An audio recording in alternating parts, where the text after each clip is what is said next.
Dude, I want you to be as smart as I am. Motherfucker, give me a. Dude, I want you to be as smart as I am. Motherfucker, give me a.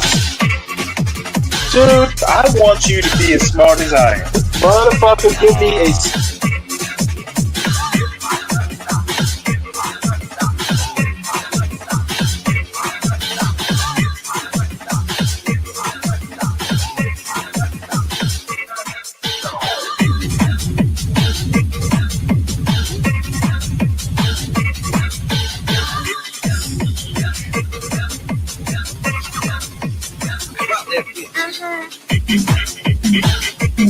Dude, I want you to be as smart as I am.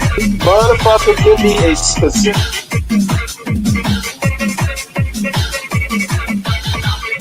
Dude, I want you to be as smart as I am. Motherfucker.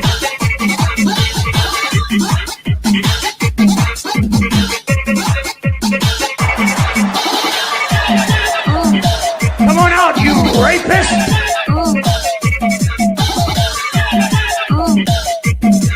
Dude, I want you to be as smart as I am.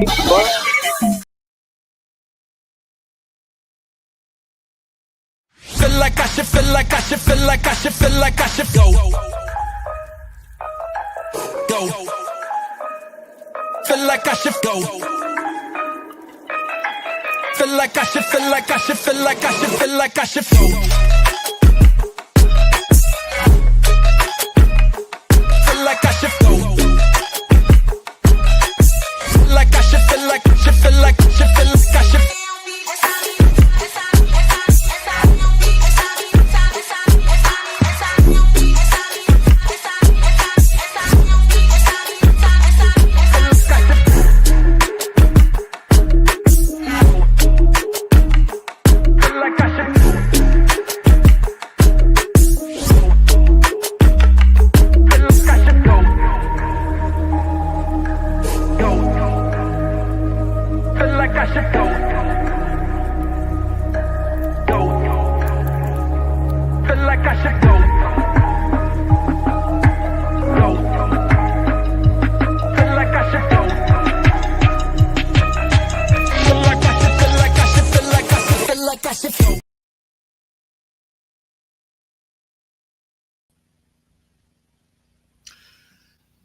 Well, good evening, everybody. You have to forgive my voice. It's still kind of hoarse for some reason.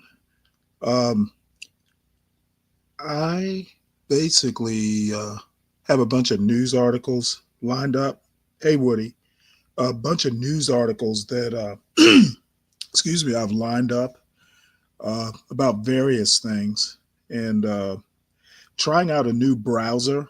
I'm going to use Microsoft Edge and see if it works better than Chrome. Main reason I'm switching is Microsoft Edge has a built-in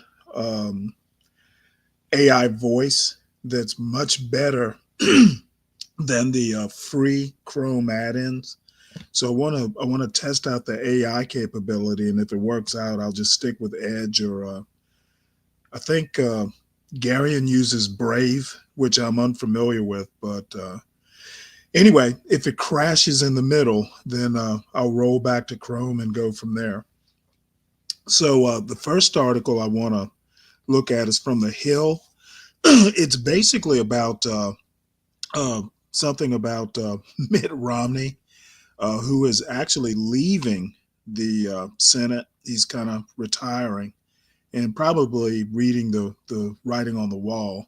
So he's more a establishment Republican. But anyway, what he has to say is pretty interesting, somewhat funny, somewhat ironic, somewhat sad. So I'm going to test out our AI reader here and tell me what you think. Oops, nope, that's not what I wanted.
Hey, yo, Stanley, is this thing trying to play sound?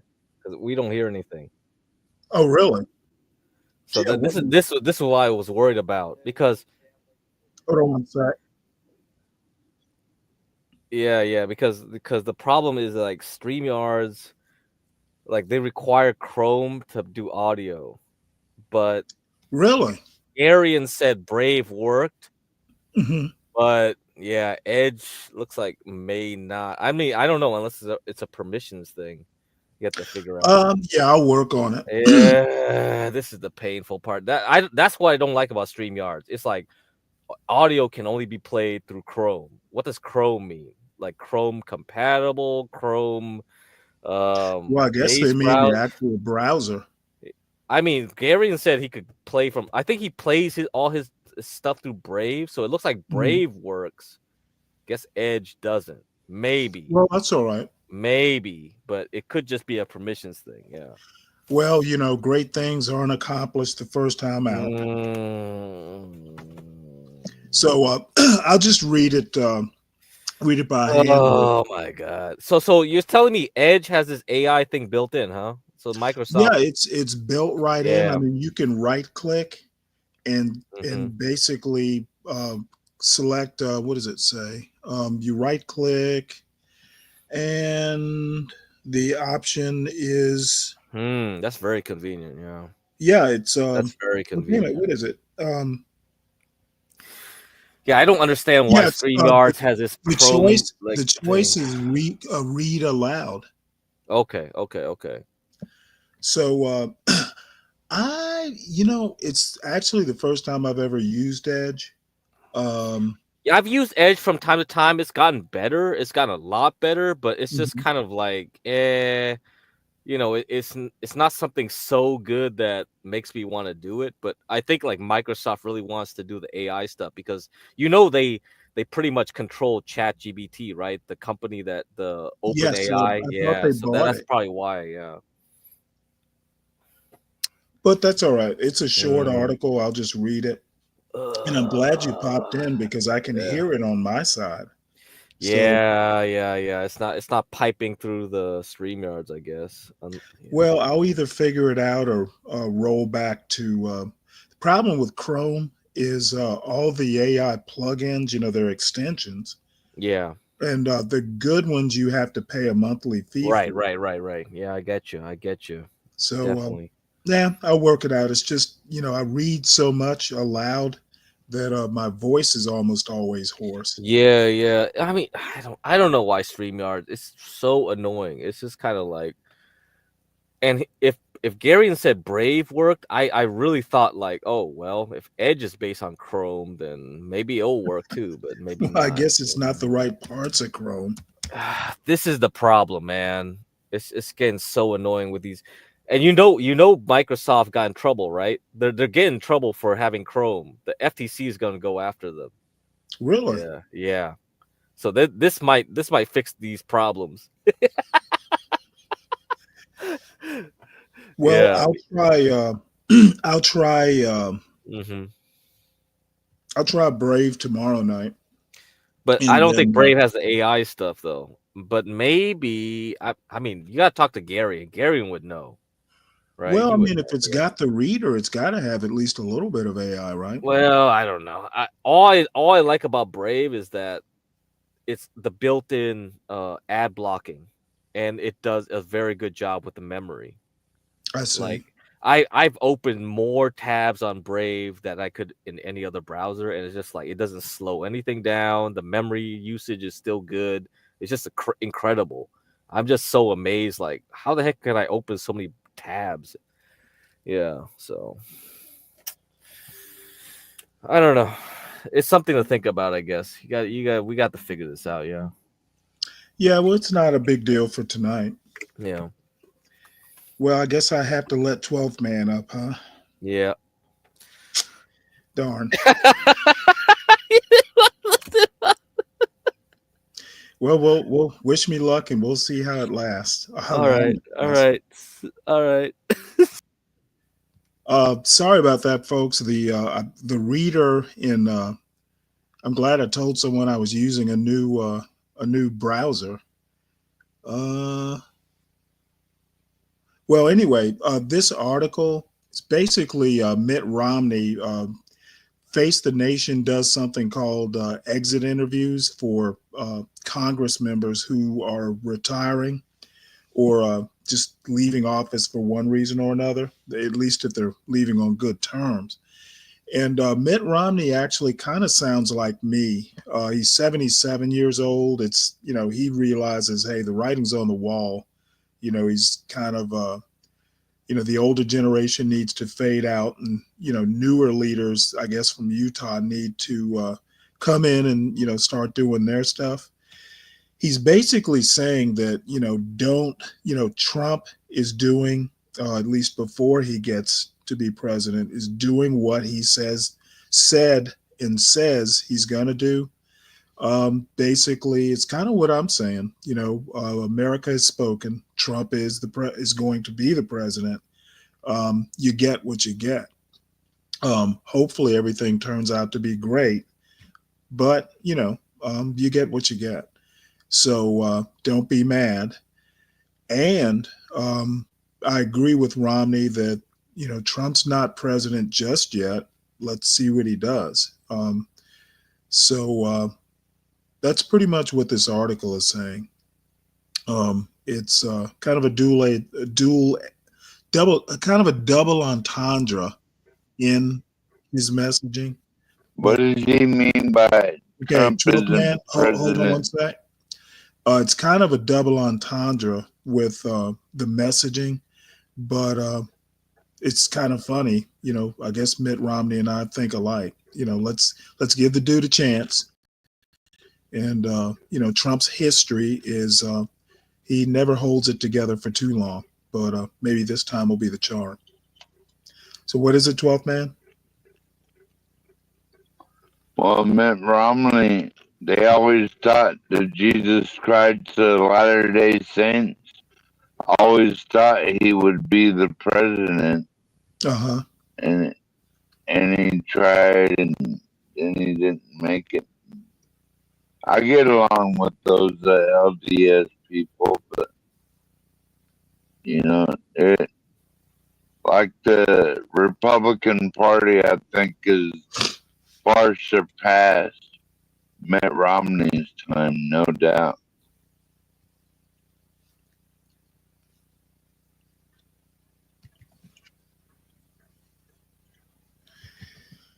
Well, let's see. The next article, if I can get it up here, is from the New York Times. It's basically this is it looks at 4 of Trump's nominees for cabinet positions or sub-cabinet positions. Pete Hegseth, Tulsi Gabbard, Robert F. Kennedy, and Kash Patel. It says they've been fierce critics of the agencies that they are in line to oversee. And it basically does kind of like a 4-part breakdown of these 4 people, what they've said in the past about the agencies they're going to lead, and some of the possible ramifications. It's basically more prognosticating before the new administration gets sworn in. The article says, as President-elect Donald J. Trump prepares to return to Washington, his picks for high-ranking agency positions have put into sharp relief his vow to shake up the establishment. Many of his would-be nominees have fiercely criticized the very departments they are seeking to helm. But some of the claims that they have leveled are faulty to start. Among the more radical candidates are Pete Hegseth as Defense Secretary, Tulsi Gabbard as Director of National Intelligence, Kash Patel as FBI Director, Robert F. Kennedy as Secretary for Health and Human Services. So it's going to start with Pete Hegseth. It says Mr. Hegseth, a former Fox News host and veteran, wrote a book decrying the cultural chaos and weakness inflicted by top military brass obsessed with woke ideologies. He has said that women should not serve in combat and suggested that top officials involved in the withdrawal of Afghanistan should be removed. He's accused the Biden administration and the news media of inflating extremism in the military. That's an interesting turn of phrase. He was referring to and imprecisely describing the findings of a study commissioned by the Pentagon and released in December 2023. The study found no evidence that the number of violent extremists in the military is disproportionate to the number of violent extremists in the United States as a whole. But it did find that among veterans, the rate of participation in extremist ideologies and behaviors was slightly higher and may be growing. It also noted that racism and sexism continue to be problems in the military. In other instances, Mr. Hegseth has singled out what he calls poisonous ideologies of climate change and gender parity. Let's see. So we'll go on to Tulsi Gabbard. Ms. Gabbard is known for her outlier positions, especially on foreign policy. Once aligned with the Democratic Party, she, as a congresswoman from Hawaii, she is now a Trump loyalist who has drawn particular scrutiny for embracing talking points that echo disinformation from Russian state media. If confirmed, there we go. Russia. Am I going to be able to all get they got, and they always go to Russia. Oh, it's a Russian. Am I going to be able to read this undisturbed, or do you need to comment? Go ahead. I mean, they always go, oh, she's a Russian agent. I'll bring you back once I'm done reading this article. And yes, Deacon Dave, I did vote for Kamala. Let's see, where was if confirmed, Ms. Gabbard would oversee more than a dozen spy agencies and have access to highly sensitive intelligence. Ms. Gabbard has been critical of the Biden administration's support for Ukraine in its war against Russia. Ms. Gabbard appeared on Tucker Carlson tonight to rebut criticisms that she had repeated an unfounded claim promoted by Russian state media that the United States was funding bioweapons laboratories in Ukraine. She argued that she had said no such thing, but rather that she had merely warned that laboratories conducting biological research could be compromised in a war zone. Officials had said that the labs in Ukraine may contain pathogens once used for Soviet-era weapons programs, but the labs do not have the ability to manufacture bioweapons.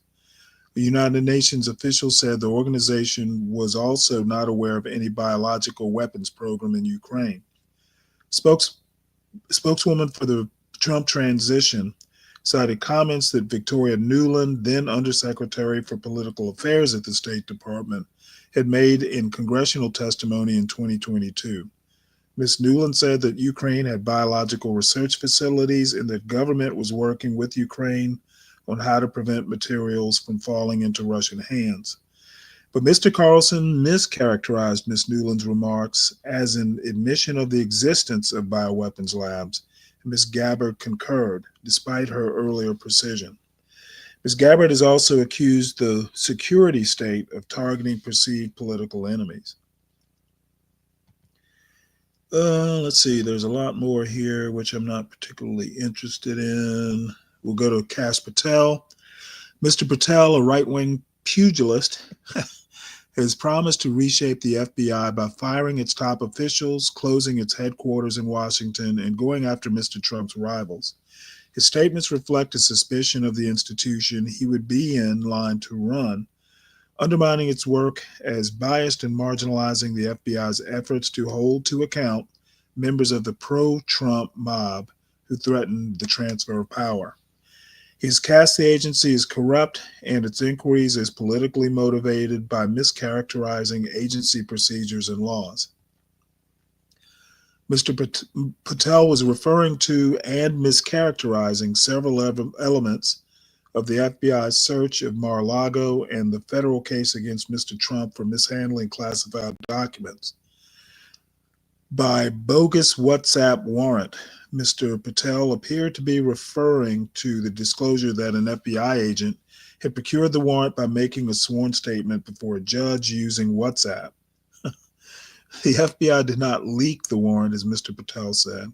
Rather, the Justice Department sought to unseal it, and a judge approved the request after Mr. Trump encouraged its release. And it is standard practice for the FBI to take photos of evidence obtained in searches. Let's see, it's going to get down into ephemera. Basically, it says here, Patel has sought to rewrite the history of the Capitol attack, falsely pinning blame on Speaker Nancy Pelosi for the violence. Yeah, well, we will skip to Robert F. Kennedy and the last one of these for, quote, controversial nominees. Robert F. Kennedy Jr., who ran for the Democratic presidential nomination before endorsing Mr. Trump, joining his transition team, is a leading vaccine skeptic whose views on medicine and health swerve far outside the mainstream. Like the president-elect, Mr. Kennedy is prone to sharing baseless theories based on little evidence. In voicing skepticism of vaccines, he has promoted misinformation. Interesting. Mr. Kennedy, in testifying before state lawmakers during the coronavirus pandemic, pointed to a chart that purported to show 19,000 deaths reported from COVID vaccines, more than from all other vaccines combined in 30 years, citing data from the Vaccine Adverse Event Reporting System. But the database allows anyone to post a report and is not verified. A disclaimer on the vaccine reporting website cautions that no proof that an event was caused by the vaccine is required in order for VAERS, V-A-E-R-S,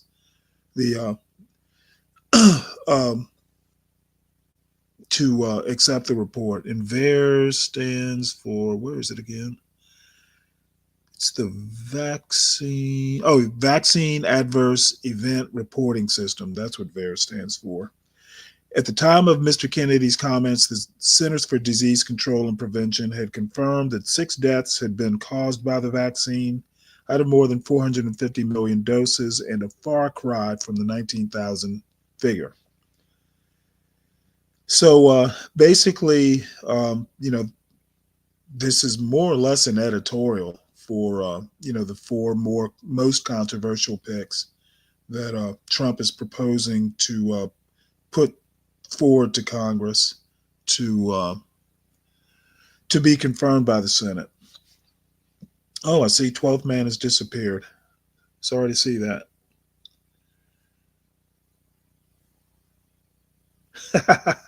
The anarchist in me? Oh, wow. Yeah, Deacon Dave, I did. As a matter of fact, I think I took the vaccine and a booster, or no, it was two for the vaccine and a booster. So, yep. And no adverse effects yet. We'll see. Hope springs eternal. Let's see.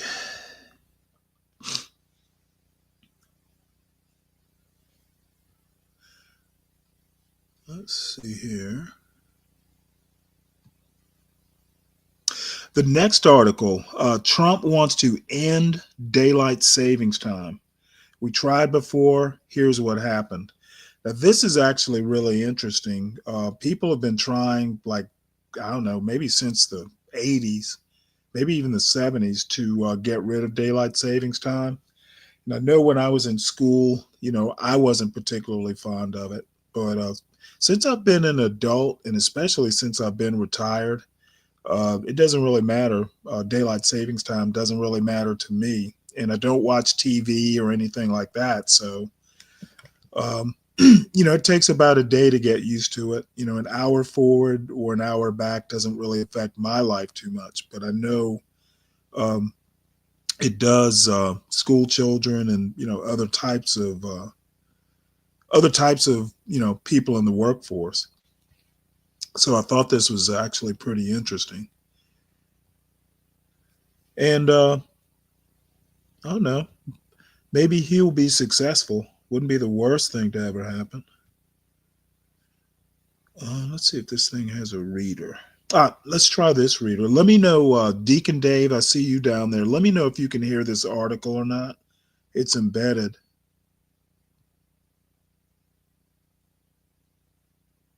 Next are days before President-elect Donald Trump secured a second term in office. The majority of the U.S. saw daylight saving time come to an end, thrusting us into the winter tradition of early sunsets. Now, Trump is taking aim at the biannual custom. In a recent post to Truth Social, Trump said Republicans will push to eliminate the inconvenient and costly practice. This comes after the leaders of the new Department of Government Efficiency, DOGE, Elon Musk and Vivek Ramaswamy, called to abolish daylight saving time. While Trump has not confirmed which side of the clock he's on, permanent daylight saving or standard time, there has been a growing interest to ditch the practice. Polls have shown Americans prefer permanent daylight saving time, with multiple state and federal lawmakers agreeing. Why there won't be a supplemental security income check to start December? Health experts, however, say permanent standard time is undeniably better for us. We've also seen permanent daylight saving time flounder before. A back-and-forth relationship with the clocks. In 1918, the U.S. started observing daylight saving time as a wartime measure to save energy, but that lasted for only a year. It came back in 1942 during World War II, but was so chaotic as states and localities were allowed to decide when they wanted to switch between daylight saving and standard times. In 1966, Congress passed the Uniform Time Act to standardize the twice-a-year changing of the clocks.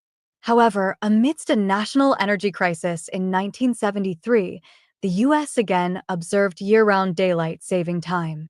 Your paycheck may be larger in 2025, even if you don't get a raise. President Richard Nixon signed an emergency daylight saving time bill into law. At first, it was well-liked, receiving a nearly 80% approval rate in December 1973, according to the New York Times. It wouldn't last, however. Soon, parents were sending their children off to school in morning darkness. In some parts of the country, the sun would not rise until nearly 9 a.m., prompting safety concerns. There were multiple incidents nationwide of children being struck by vehicles while on their way to school, including 8 fatalities in Florida. Daylight saving ends. Where do efforts to lock the clock stand? While the U.S. Department of Transportation found no clear evidence on traffic accidents in relation to year-round daylight saving time, it also found that energy savings were between 0.4% and 1.5%. Public opinion of the practice had dropped to 42% by February 1974. 8 months later, in October 1974, President Gerald Ford signed a bill to put the U.S. on standard time for 4 months of the year. We've largely been on the same schedule ever since. Why experts want year-round standard time? It's permanent standard time that health experts agree on, largely because of the increased amount of sunlight we would get in the mornings. It would be better for our circadian rhythm, which could improve other health aspects like blood pressure, heart rate, and cortisol levels, Dr. Elena Tiani, a clinical health psychologist who specializes in behavioral sleep medicine at the Cleveland Clinic Sleep Disorder Center, told Nexstar. Studies have also shown relationships between sleep and circadian rhythm deprivation and mental health problems, drug use, speeding, delinquent behaviors, educational performance, and employment salaries. Can the clocks be locked? In short, yes. It would take an act of Congress. Many states have already enacted legislation calling on Congress to do just that. What if we didn't fall back when daylight saving time ends? Multiple bills have been introduced to enact permanent daylight saving time, but all have stalled. However, Republicans will control the House and Senate in 2025 and could be nudged to pass legislation following Trump's remarks. For now, daylight saving time is set to begin on March 9th, 2025. Copyright 2024 Nexstar Media Incorporated. All rights reserved. This material may not be published, broadcast.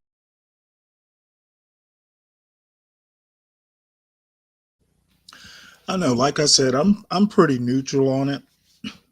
Um, I guess what I'll say is I don't remember Trump talking about daylight savings time at any of the rallies or campaign speeches, but if he gets rid of it, I don't have a problem with it. And America voted for him, so whatever he decides. This next article is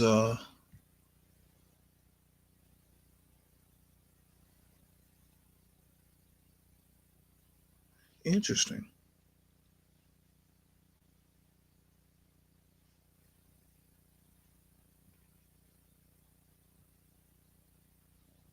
This next article is, see, it doesn't have a title. It's basically about an epidemic of vicious school brawls fueled by students' cell phones. So, just sent a high school graduate out into the world. So, for all of us with children in school, or recently had children in school, this is definitely kind of an interesting article. And then the other thing is, what's his name? There's a recent book that, what's the psychologist's name? I can't think of it now. And I get a newsletter from him a couple times a week. Wrote a whole book about cell phones and how social media and this personal technology is really just kind of ruining kids, which to a certain extent, I agree. I'll think of his name. I'm going to go ahead and start this article. Then I'll see if I can remember his name and talk about his book a little bit, which I haven't read. An epidemic of vicious school brawls, fueled by student cell phones. This article is by Natasha Singer and read by an automated voice. Ricardo Martinez, an 11th grader, was in his high school lunchroom in April when a mass brawl erupted. He watched, horrified, as a dozen teenage boys rampaged through the cafeteria, pummeling and kicking one another, overturning tables and chairs. Other students jeered and jostled to film the fight on their phones. It was like a stampede of videos, said Mr. Martinez, now 18 and a senior. Everyone was trying to get the best angle. But the pandemonium at Revere High School in Revere, Mass., was just beginning. Within minutes, students in other parts of the building began receiving text messages about the lunchroom brawl. Suddenly, teachers said, dozens of riled-up teenagers started racing down hallways and careening down stairways with their phones to get to the fight. To stop more people from flooding into the cafeteria, Revere High posted staff members in front of the lunchroom entrances and issued a hold order to keep students in their classrooms. Administrators called the police to help restore calm. The school said it ultimately suspended 17 students involved in the brawl. Across the United States, technology centered on cell phones, in the form of text messages, videos, and social media, has increasingly fueled and sometimes intensified campus brawls, disrupting schools and derailing learning. The school fight videos then often spark new cycles of student cyberbullying, verbal aggression, and violence.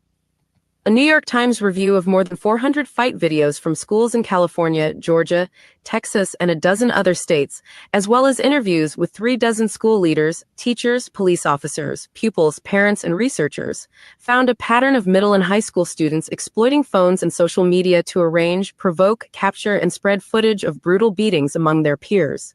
In several cases, students later died from the injuries. Technology has increasingly fostered and amplified every stage of this aggression. The arguments often begin with student cyberbullying or even perceived online disrespect among friends, which prompts in-person squabbles during school, educators and police officers said. Then classmates start filming and put pressure on quarreling students to brawl.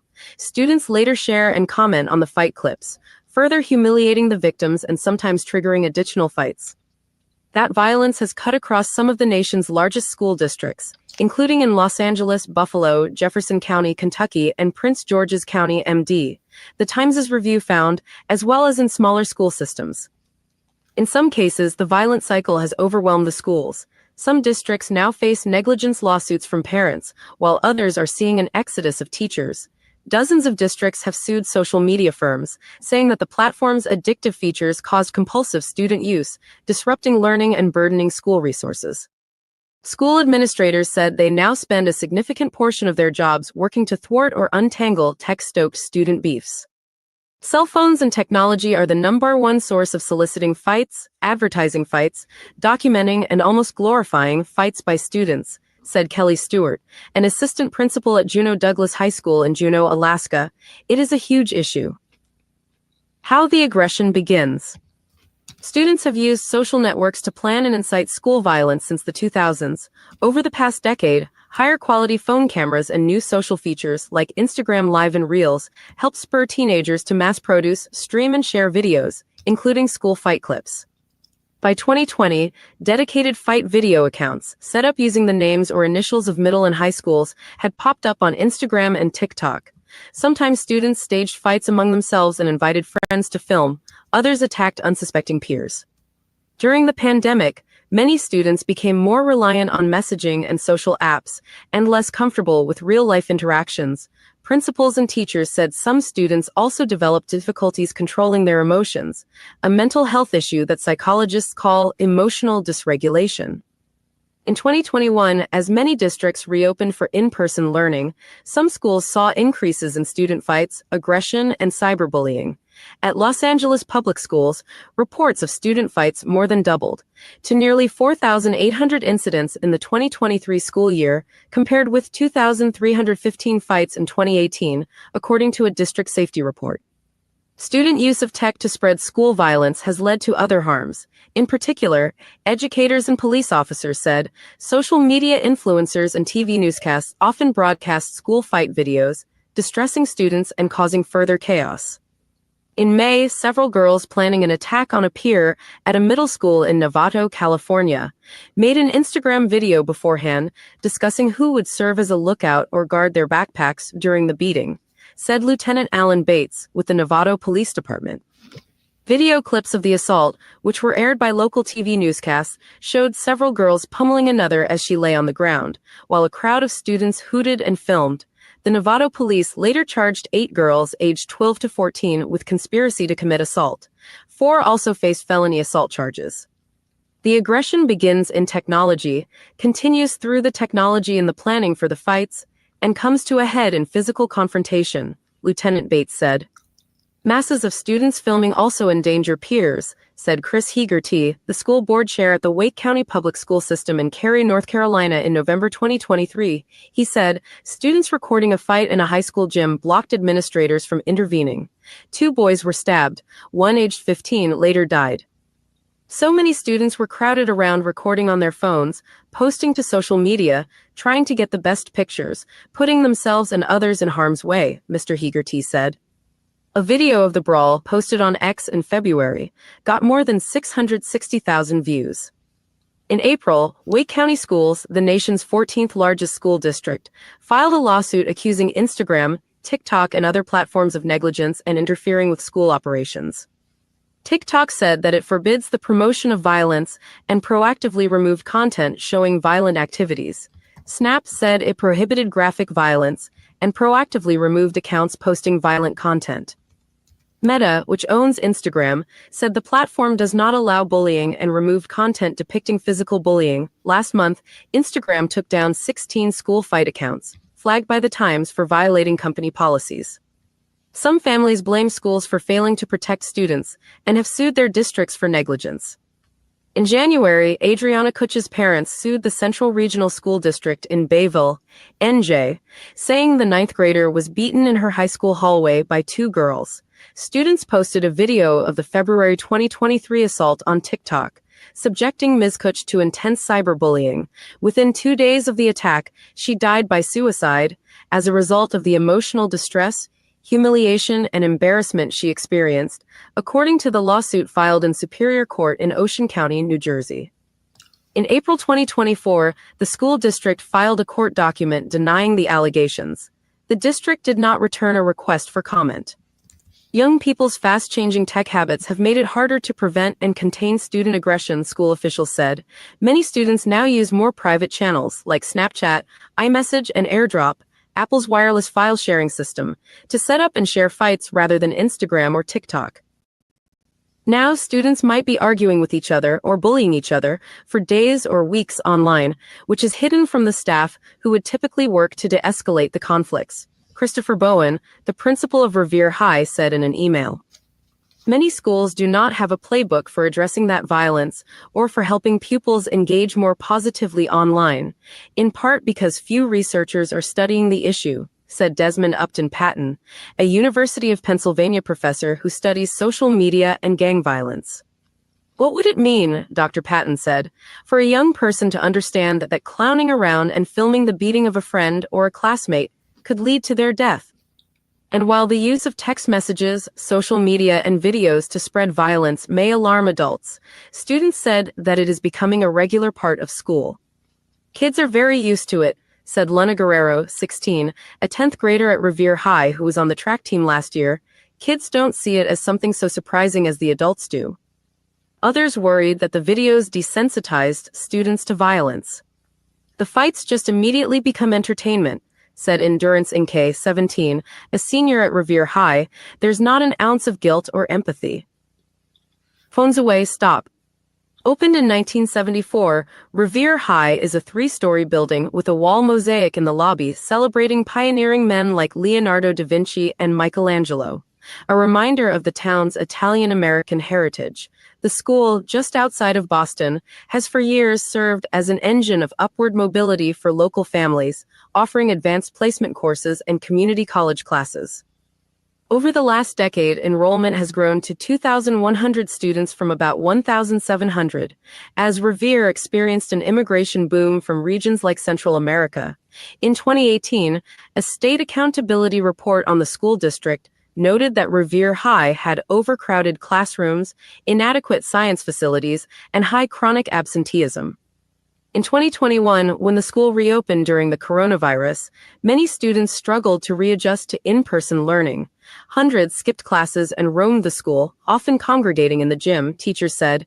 In the first months of the 2021-22 school year, there were several student fights. The problems escalated in June 2023 when a spat during lunch period blew up, a prelude to the huge cafeteria brawl nearly a year later, which led to the suspension of 17 students.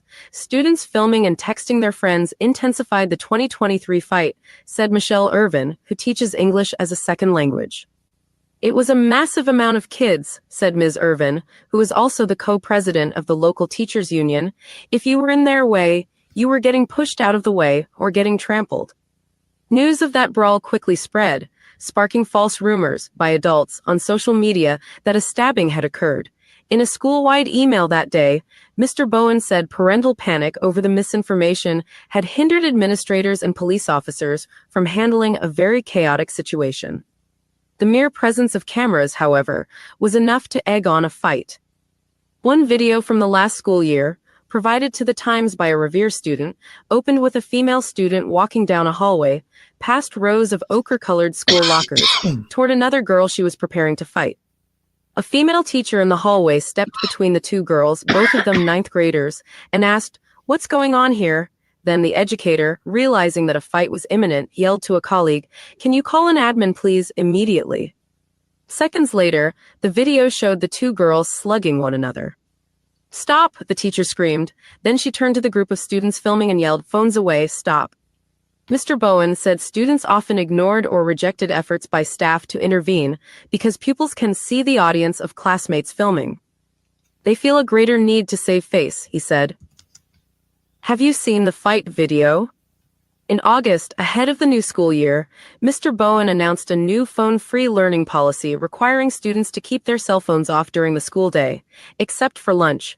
But on the third day of classes, before the school had begun enforcing the new phone rules, another hallway fight erupted, this time among a group of boys.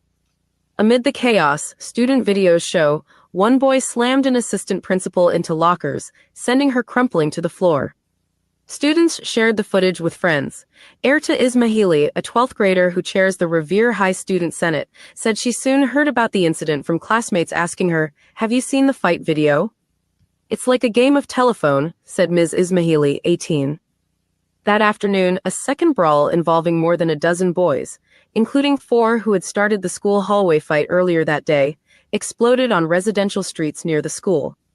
David Callahan, the chief of the Revere Police Department, said students sharing news of the school fight helped spark the street brawl. "If it wasn't for social media and text messaging and things like cell phones in school, they probably wouldn't have been there," he said. On local Facebook community groups, some adults blamed the violence on immigration, disparaging Revere students as animals. Several Boston news stations also aired the videos, igniting an uproar. The Revere City Council held a meeting and proposed that the high school install metal detectors. The Revere Teachers Union warned that local schools were unsafe and called for more counselors to address student mental health issues. Diane Kelly, the Revere School superintendent, said the union was spreading disinformation and exploiting the fights to help teachers bargain for a new contract. The high school ultimately expelled 12 students. Even so, Revere students said some adults seemed more focused on trying to contain the reputational damage than on examining the underlying causes of school violence or introducing programs to help students thrive. Ms. Ismaili, who recently completed a career readiness program at Princeton University for low-income students, said she was also concerned by the anti-immigrant rhetoric around the fights. In public comments at the city council meeting, she described adults' exploitation of the fight videos as deeply damaging. "Rather than adults being concerned for our health or our mental health or how we were feeling, I saw people calling us animals," said Ms. Ismaili, whose parents are Albanian. In an email, Revere Public Schools said that social media commenters had added a layer of racism to the fight, which had involved teenagers of many different races and ethnicities. In September, Revere High hired an additional school police officer, bringing the total to 2, and teachers began enforcing the classroom cell phone ban. The fights have subsided, at least for now. Rumsey Taylor and Jamie Leventhal contributed design and video production.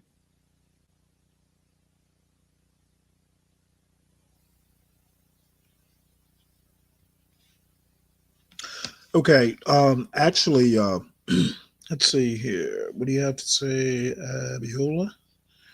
I was watching Poploon Seniors yesterday. Yeah. Actually, I have a new one that I've been meaning to watch, Abiola. And I maybe I'll get to watching it tonight. But yeah, the seniors are about as interesting as the young people. I guess maybe people never change or the dating behavior never improves. Let's see. I wanted to talk. The guy's name that I was talking about at the beginning of the article is Jonathan Haidt. He's he's a psychology professor at New York University. And he basically, I guess you would call him a social psychologist. He studies a lot of social phenomena. And this particular, or his latest book, is basically on this very topic of phones and kids and social media and all that stuff. So we're going to listen to this particular article. It's just a short one, kind of talking about Haidt in his newest book.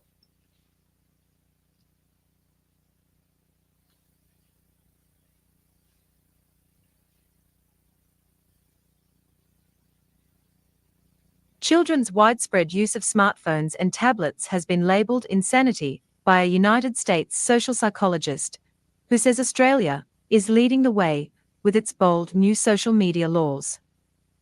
Jonathan Haidt is part of a movement that aims to roll back the phone-based childhood, which he says is hurting child.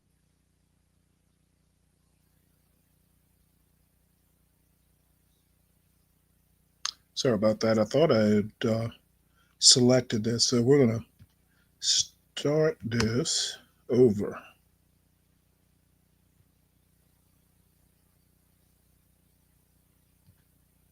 if I can.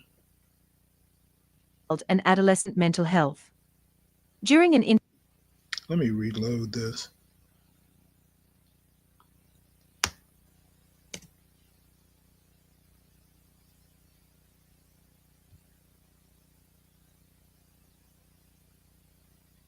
children's widespread use of smartphones and The name of the article, Smartphones and Social Media Toxic for Children Under 14, psychologist Jonathan Haidt says.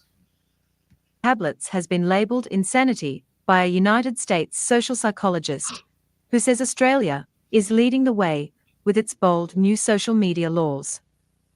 Jonathan Haidt is part of a movement that aims to roll back the phone-based childhood, which he says is hurting child and adolescent mental health. During an interview with Sarah Kanowski on ABC Listens Conversations podcast, Dr. Haidt said more governments, including the United States Congress, should follow Australia's lead and mandate that 16 be the minimum age for accessing social media. We have minimum ages for about 4 reasons: graphic sex, extreme violence, addiction and physical danger, but once your kid gets a smartphone and social media, they've got all 4. This is insanity, he said. We have overprotected our children in the real world and underprotected them online. The world that we have is completely toxic for children. It's doubled the rates of depression, anxiety, suicide, self-harm. Data from the Australian Institute of Health and Welfare shows that since 2011, the rate that 12 to 17-year-olds have been hospitalised for psychiatric care has almost doubled, a trend mostly attributed to increases among girls. Clinical psychologist Rachel Murray is the director of the University of Technology Sydney's The Kidman Centre, which offers mental health treatment and research for young people. Dr. Murray says Australia's major mental health organisations argue that the emerging longitudinal studies don't support the notion that social media is causing an increase in mental health problems for most young people. The science isn't close to settled on this, she said. In many ways, it's leaning in the other direction, that there is not a great deal of evidence to support poor mental health results from smartphone use. The current narrative blaming social media for the youth mental health crisis is an oversimplification, and for a long time, the literature has been very clear. It is a combination of factors. Embed data wrapper hospital admissions for collective action needed. Dr. Murray acknowledges that for some children, social media has had a catastrophic impact, and that change is needed to minimize further harm. I personally have heard many terrible stories in my line of work, she said. As far as I am concerned, one lost life is too many. Regardless of whether the majority are not impacted, all parties seem to agree that a more proactive stance from the social media companies is an integral part of this solution. By governments mandating a minimum age for social media use, Professor Haidt says parents can feel supported to set tighter screen time boundaries, and children and teens are less likely to feel excluded from online peer groups. The reason why all our kids are on is because everyone else is on, so it's a collective action problem, he said. It's really hard to tell your child you're going to be isolated, because I said so. Very few parents can do that. Dr. Haidt said his daughter was not allowed to use social media until turning 16. But Dad, I'm the only one, everyone else is on Snapchat, was her initial retort. It was very hard, but I had to stick to my guns on that, and ultimately, she actually agrees it's a good idea. No phone until age 14. As well as advocating for social media restrictions, Dr. Haidt said children having early and unsupervised access to smart devices should not be accepted as a normal part of modern childhood. The norm should be, don't give your kid a smartphone before 14. I don't think we need a law for that, he said. In Britain, there has been some talk of banning sales. I don't think that's the right way. Dr. Haidt has praised Australia's approach to banning mobile phones in public schools across the country and is advocating for schools in the US to become phone-free environments to allow students to focus on learning. The rule might say you can't take out your phone during class, but they just use it under their desk, he said. Teachers tell me, Students go to the bathroom so much more often now than they used to check their phones, but Australia's done great on that. The impact of social media. Why can social media be so detrimental for children and young teenagers? Dr. Haidt says Instagram, in particular, exposes girls to relentless social comparisons, which contributes to mental health issues. It's horrible what it does to teenage girls, he said. You're not comparing yourself to the 20 other girls in your class. You're comparing yourself to literally millions of girls and young women who were selected by algorithm for having the most perfect lives. So it's just a really powerful tool for making girls feel inadequate, ugly, overweight. Dr. Haidt said solving the issue was not as simple as just leaving the social media platforms, because it takes over as the communication network. If any girl tries to leave, she's totally alone, he said. Dr. Murray says social media is not all negative, and has been a lifeline for neurodivergent young people who have found special interest communities online. They can connect with others who share their niche interests, she said. These communities provide a sense of belonging and support that may be hard to find offline. Dr. Murray warns a blanket ban may disproportionately harm some children by removing a key avenue they use for connection and learning. Social media can be a lifeline for autistic children who find face-to-face interactions challenging, she said. Interacting through the computer removes the social complexities and sensory overload that may come with face-to-face interactions. Change is achievable. Despite widespread resignation that the trains left the station on technology controls, Dr. Haidt is optimistic that it's not too late to win back the influence that smartphones and social media are having on children's lives. This smart, phone-based childhood, it only came in 12 years ago. It's not permanent. We can roll it back, he said. But he said in taking away screen time for children and teens, an appealing alternative needs to be on offer through far more independence, real play and responsibility in the real world. If we are going to delay immersion in the phone-based childhood, we've got to give kids back childhood, we've got to give them back fun and excitement, he said. We are hurting our kids at a massive scale, and we've got to change. Stream Jonathan Haidt's full Conversations interview for free via the ABC Listen app.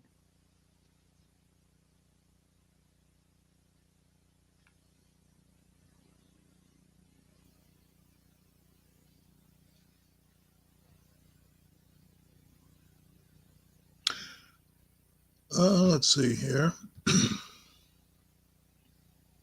Why is this?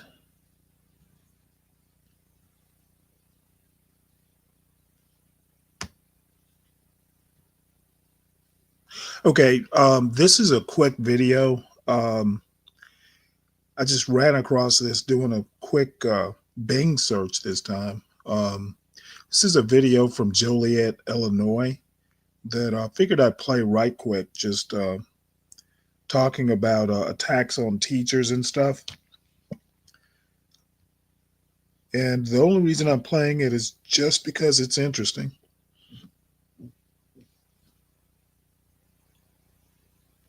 Between students at high schools in Joliet. Yeah, parents say things are out of control. Joni is live right now with the details. Good morning, Joni. Good morning. It's gotten to the point where the parents want out. The students are put on notice. There are up to 70 suspensions already with one arrest. And then there is that special board meeting tonight. There is video of one of the fights, and it is disturbing. This video shared on social media. The principal of Joliet West was trying to break up a brawl on Friday, and she was punched multiple times while other students took video of the fight. The superintendent of District 204 called it embarrassing and destructive and reminded students and parents that both fighting and videotaping can lead to expulsion from school. Teachers have filed grievances over safety at school. One parent telling Fox 32 that a fight here at Central High School resulted in a broken, bloody nose.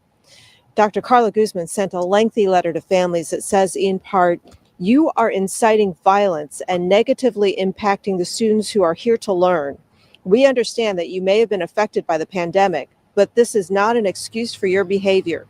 Your actions will not be tolerated in our schools. Suspensions and expulsions are part of the discipline plan here. The school's also taking steps with a new tardy process. They want to stop it, get the students in class, and try to reduce the gathering in the hallways. But also, there is that special board meeting tonight where they will be talking about student discipline.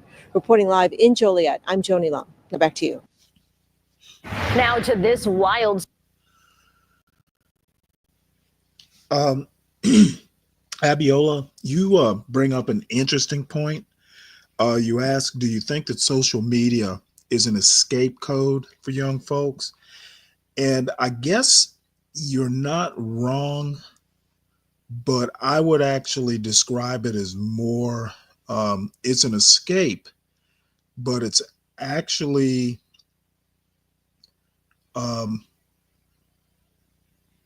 I know I guess escape is a good way to put it, but you know, life can be boring. And, you know, I remember when I was a kid, sometimes, you know, school's out, it's summertime, it's the middle of the day, kind of too hot to go outside and play.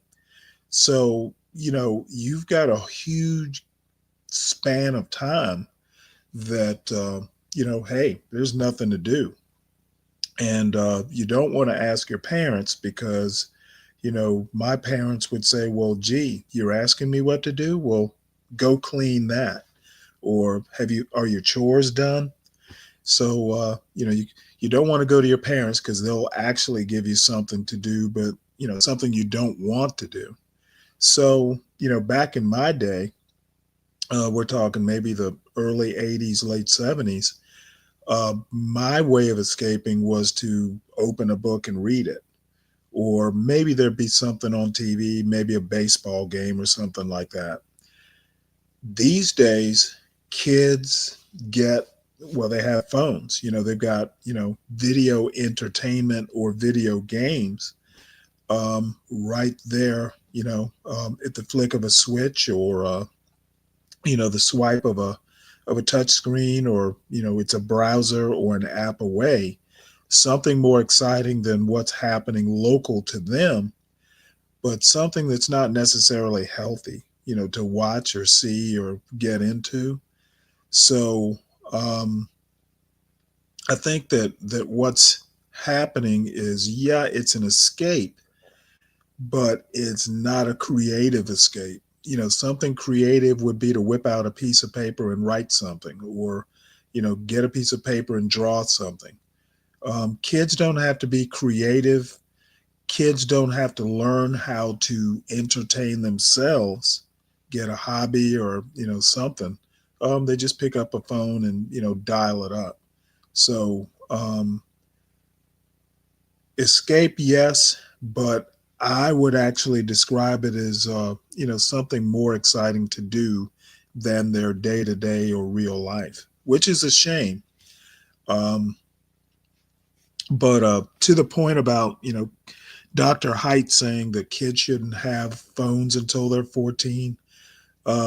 My son turned 14 before this book came out, but it just so happened that high school, you know, I basically resisted giving him a phone until he went to high school. And I was working at the time. So, you know, and I'm a single parent. So it was kind of important for him to have a phone, you know, in case, you know, he needed to get a hold of me quick. Otherwise, I might have pushed it off even past that.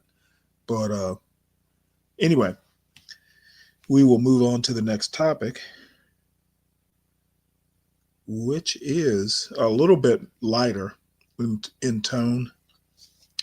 This is about some prank that someone in New York City did. They took a bunch of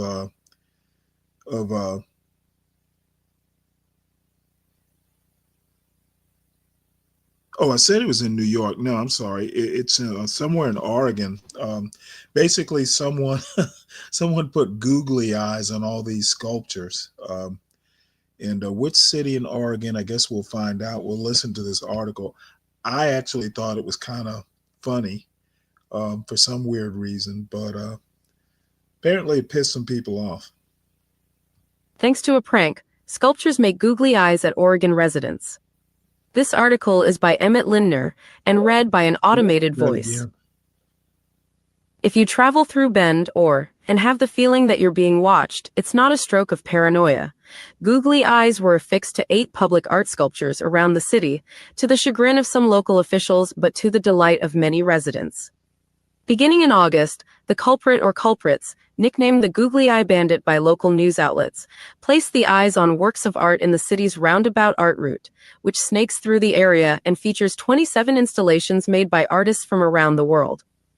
Among the installations that were hit, a family of deer, looking truly lost in the headlights, a 6-foot sphere that was brought to life and given a touch of whimsy, and a red phoenix, one of the oldest installations, which took on an air of bewilderment. While the googly eyes placed on the various art pieces around town might give you a chuckle, it costs money to remove them with care to not damage the art, the city wrote this month on social media. Some residents viewed Ben's statement as dampening a bit of entertainment in the city of more than 100,000 people.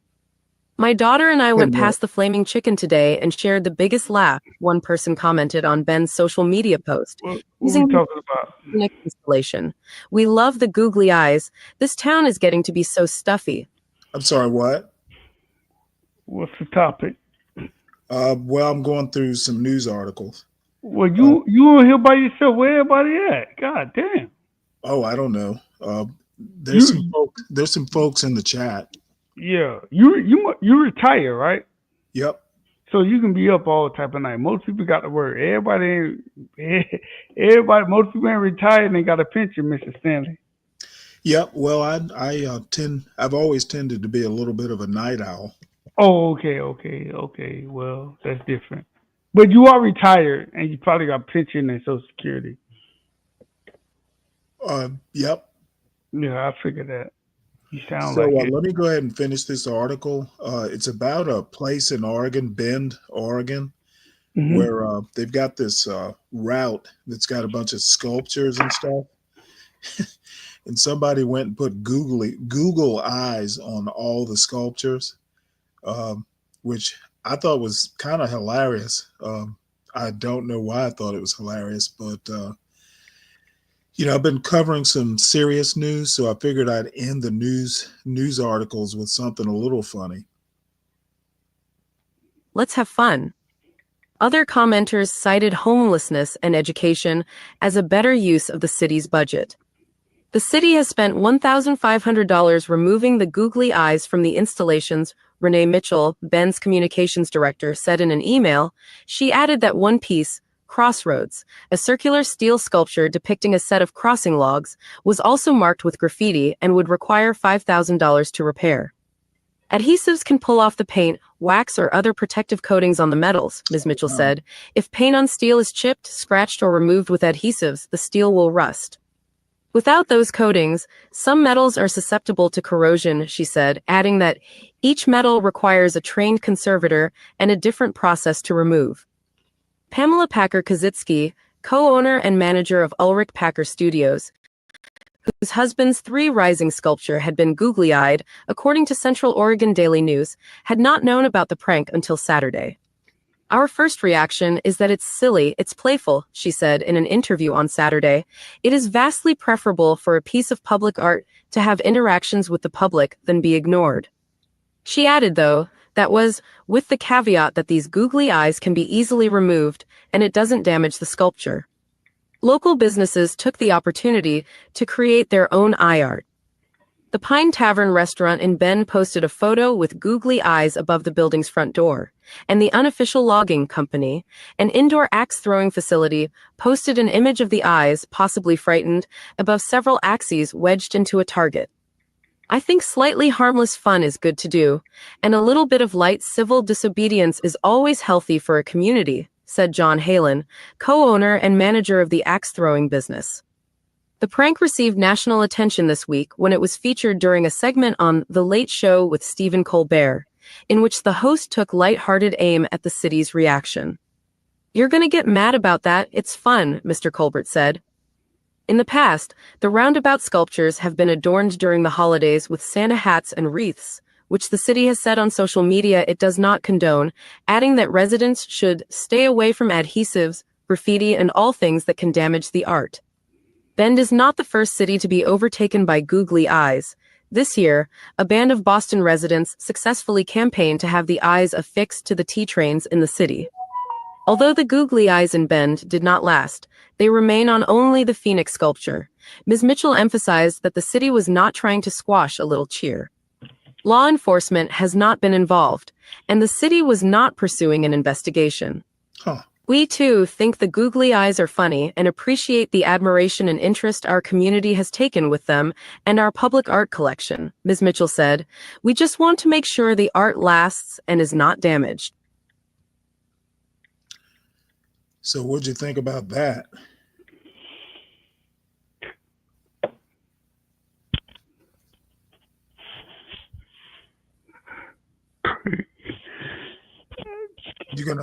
You gonna last? I'm gonna last. So where'd you go out? We saw you on the last stream. Yeah, I was on the rooftop party. They had yeah, I was in Fort Lauderdale, and they had They had a indoor, outdoor, and they had people. They had people dancing and stuff like that. Oh, you young folks! I'm not young. I'm 43. I'm almost 50, bro. Shoot. I'll be 60 next year. You're young. Well, to you I am, but Stanley, I wish I can get. I hope I get the shit. Whoa.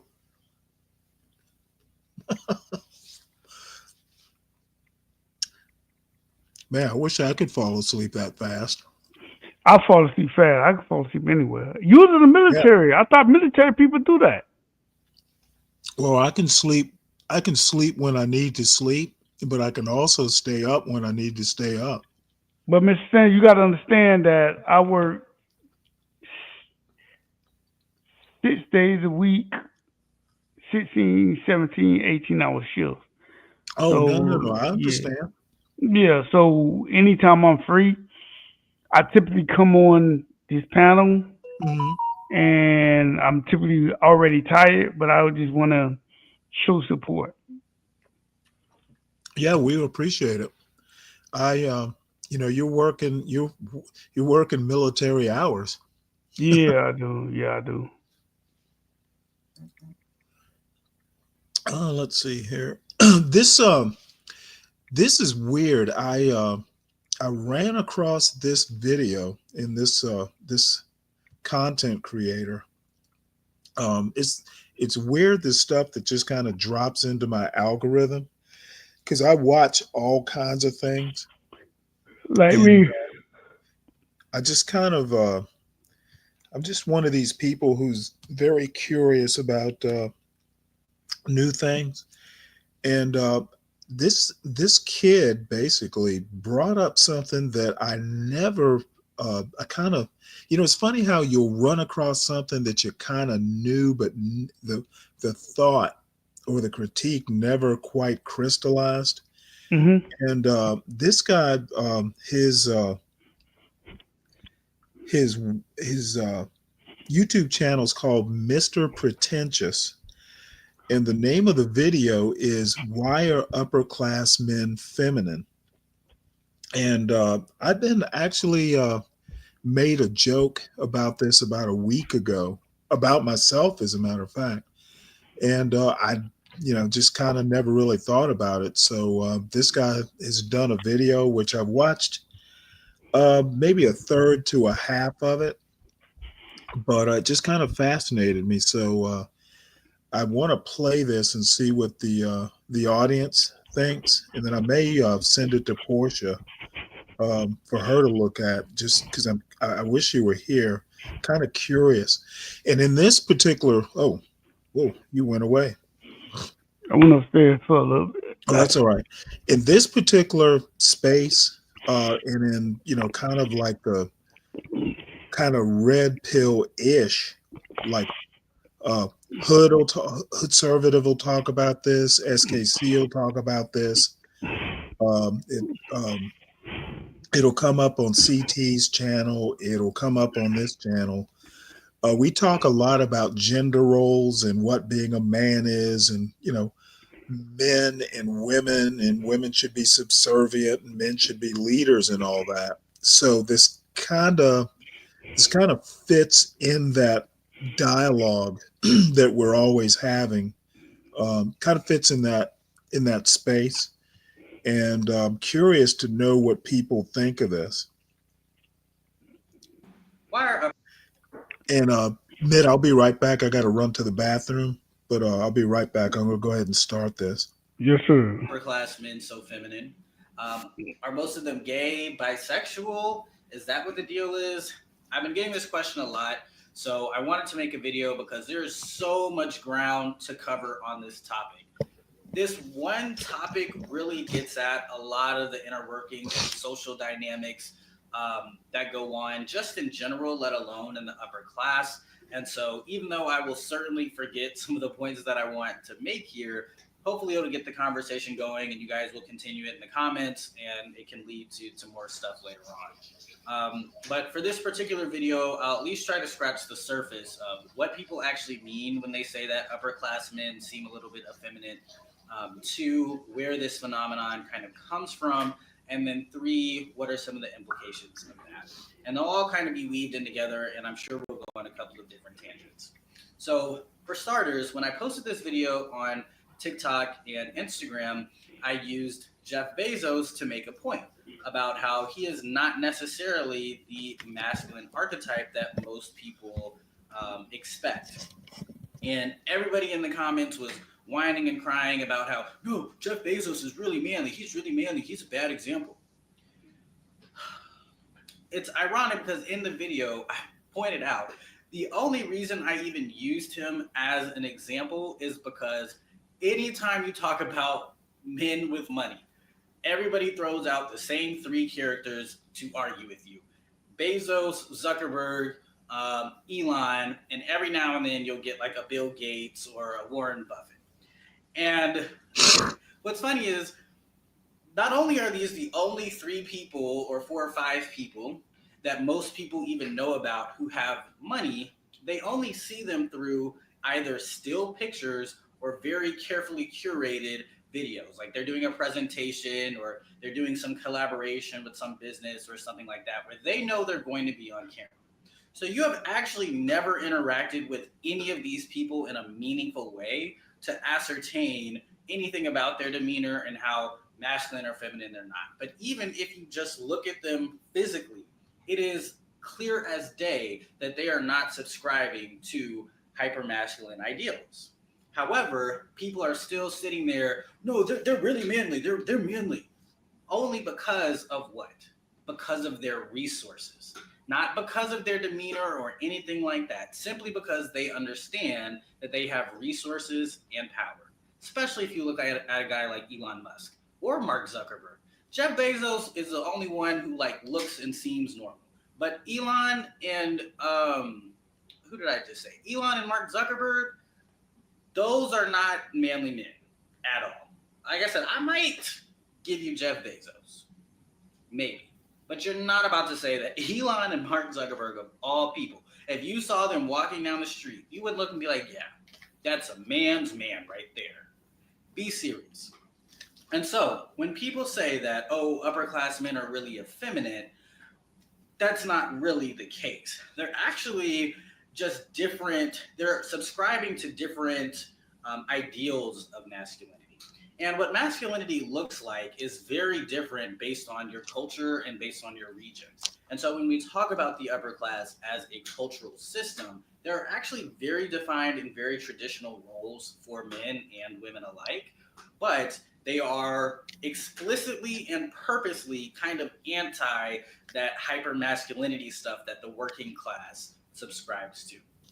And so when your average person comes in contact in real life with somebody who is well off, they don't really know how to understand that, well, why isn't this man, he clearly is not trying to subscribe to this ideal masculinity that I have in my head. So I don't know. I guess he's just effeminate, and I guess he's just gay. Because since he's not Jeff Bezos, you don't automatically know that he has resources and all these other things that then you would start to say, oh, okay, he's masculine. He's masculine. And so I think that's part of it. That's kind of why people say that. It's really just a limited worldview. Because if you were to go to Paris and sit over there and just look at the average man passing by, you would think every man is gay based on that. But, we know, especially in America, a lot of people don't travel and are very uneducated and just have, again, like I said, very limited worldviews. So they're just unable to literally comprehend anything that goes against the mental model that they have in their mind. I'm sorry, So what? the point that I want to make there most is that Americans are uneducated and don't travel. I'm sorry, say that again? Did he really say most Americans are uneducated and don't travel? Probably. Is Damn. that not true? That is true because honestly, I didn't start traveling until I went off to college. Right. Before college, the only place I was born and raised in Florida. The only place I went to was Georgia and back. Since I graduated from college, I've been to like 30 different states and over 25 different countries. So right. Most people, when I talk to most people about traveling, a lot of people haven't been out of the Western Hemisphere, which is still traveling, but a lot of people haven't. Military wise, yeah, y'all been all over the place. Stanley, you was in the military, you've been all over the world. I wouldn't say I haven't done much in the Far East, but here's what I think, and in some ways I disagree with him. When he says uneducated and they don't travel, well, to me, travel is a part of education.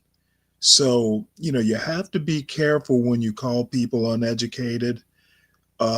I would have said something like, they don't, their education is incomplete or, something along that order.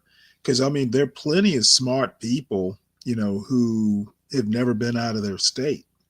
But can you say that smart person is well educated? In my opinion, kind of like what you said, travel is education. You learn so much more. Mm-hmm. So, I just kind of put travel in the education basket. My father used to say, there's book learning and then there's life. Mm-hmm. And, the two, you can use your book learning to live a life, but you gotta remember life is, probably sometimes the best teacher, and education is a part of that life. You learn a lot of things, and you've mentioned this before. Like, I actually can honestly say that I never truly appreciated the U.S. until I left it, to visit other places. And, even in a place like Spain, I can remember several times thinking like, well, what are these people, barbarians? They don't have this, that, or the other. And if you go somewhere like Egypt or the Middle East where, the electricity goes out several times a day, you definitely start missing the U.S. Yeah. And Phoenix, I think I did hear that Mark Zuckerberg is a black belt in some sort of martial art. But here's the deal, and this is a joke, but who's to say that Zuckerberg didn't buy that black belt? That is true. Now I'm making a joke. I don't know. I'm going to go to bed. Appreciate you. Okay. Well, I appreciate you stopping by. We always have fun when you drop by. Yeah, I appreciate it. I just can't stay other now. I'm tired.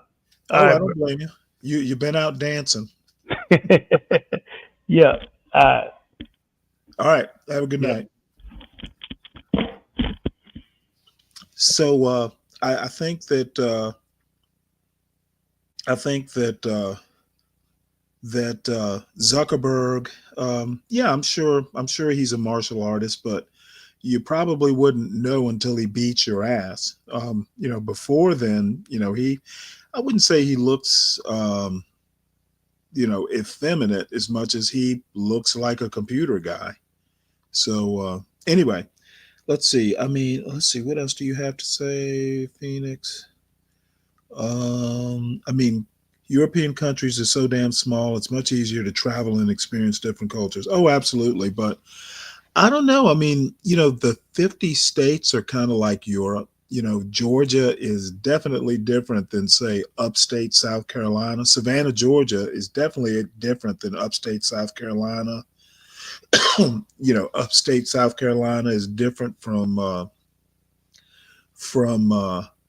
somewhere like Texas. So just in the South, there are many different types of Souths. So, even going, from Florida to Georgia, Florida is definitely different than, North Georgia or Atlanta. So Miami's definitely different than Atlanta. So you're right, but you can have a similar experience just going from state to state. I think where the biggest jumps become, say, going from continental Europe to England, or just going somewhere where there's a completely, like going from the West to a non-Western culture. That is a big jump. There'll be similarities in this modern world, but the thinking in a place like Egypt is totally different than, the day-to-day kind of thinking you might do in the United States. Yep, difference in change of language. We only have changes in kind of dialect. However, go from somewhere like St. Helena, Sea Islands of South Carolina, where it's kind of hard to understand Gullah, or and they're Gullah speakers, or near Gullah speakers. Go from Gullah to the middle of West Virginia, where there's some people I've met from West Virginia who were speaking English that I could barely understand, and you damn near have a different language. Gullah to like some deep Appalachian, North Carolina accent. Different languages. You got to learn it. But in any case, you're right, Phoenix Fish. We just have kind of different dialects here. So anyway, let's go back to this video. Phoenix, I'm actually interested in your overall thoughts in this video. I think he's probably on point, but I was curious to know how this conservative audience would take this analysis. Have, again, like I said, very limited worldviews, so they're just unable to literally comprehend anything that goes against the mental model that they have in their mind. So the point that I want to make there is that I am not actually agreeing that upperclassmen are feminine, but I'm explaining why there's often that perception. And a lot of women carry this perception, which is, I guess we can go ahead and go there. I already told you guys we would go into some tangents, but a lot of women hold, I won't say a lot, actually, mostly men hold these perceptions. So even for myself, every day I get called gay all the time. It is only men who say that. So on one hand, you primarily have men pushing this narrative that like, oh, you're not subscribing to the hypermasculinity that I am, so you're gay. And then you have the women on the other hand, which I will say is not as severe as the men at all. You actually only have a very small subset of women who also think that way. And this tends to be women who grew up in very rough environments, and all of the men that were in their environment were hypermasculine. So they don't really know how to reconcile with a man who does not fit into that. And so they say, oh, you're gay, and they feel very repulsed and very upset by that. So you do have that group of women as well. But of course, a man in my position or otherwise would not be looking at that type of woman anyway. So it's kind of a moot point. But the reason why I bring up that tangent is because I know that there are a lot of women who are looking to, improve their situations, but the men that they are interested in are not men who are going to improve those situations because they have this discomfort with a man who's not super swole up and super hyper masculine and grrr. And, that's fine, but being with that type of man is going to influence your access to other things, which we'll get into later. So that's kind of the point that I wanted to make there.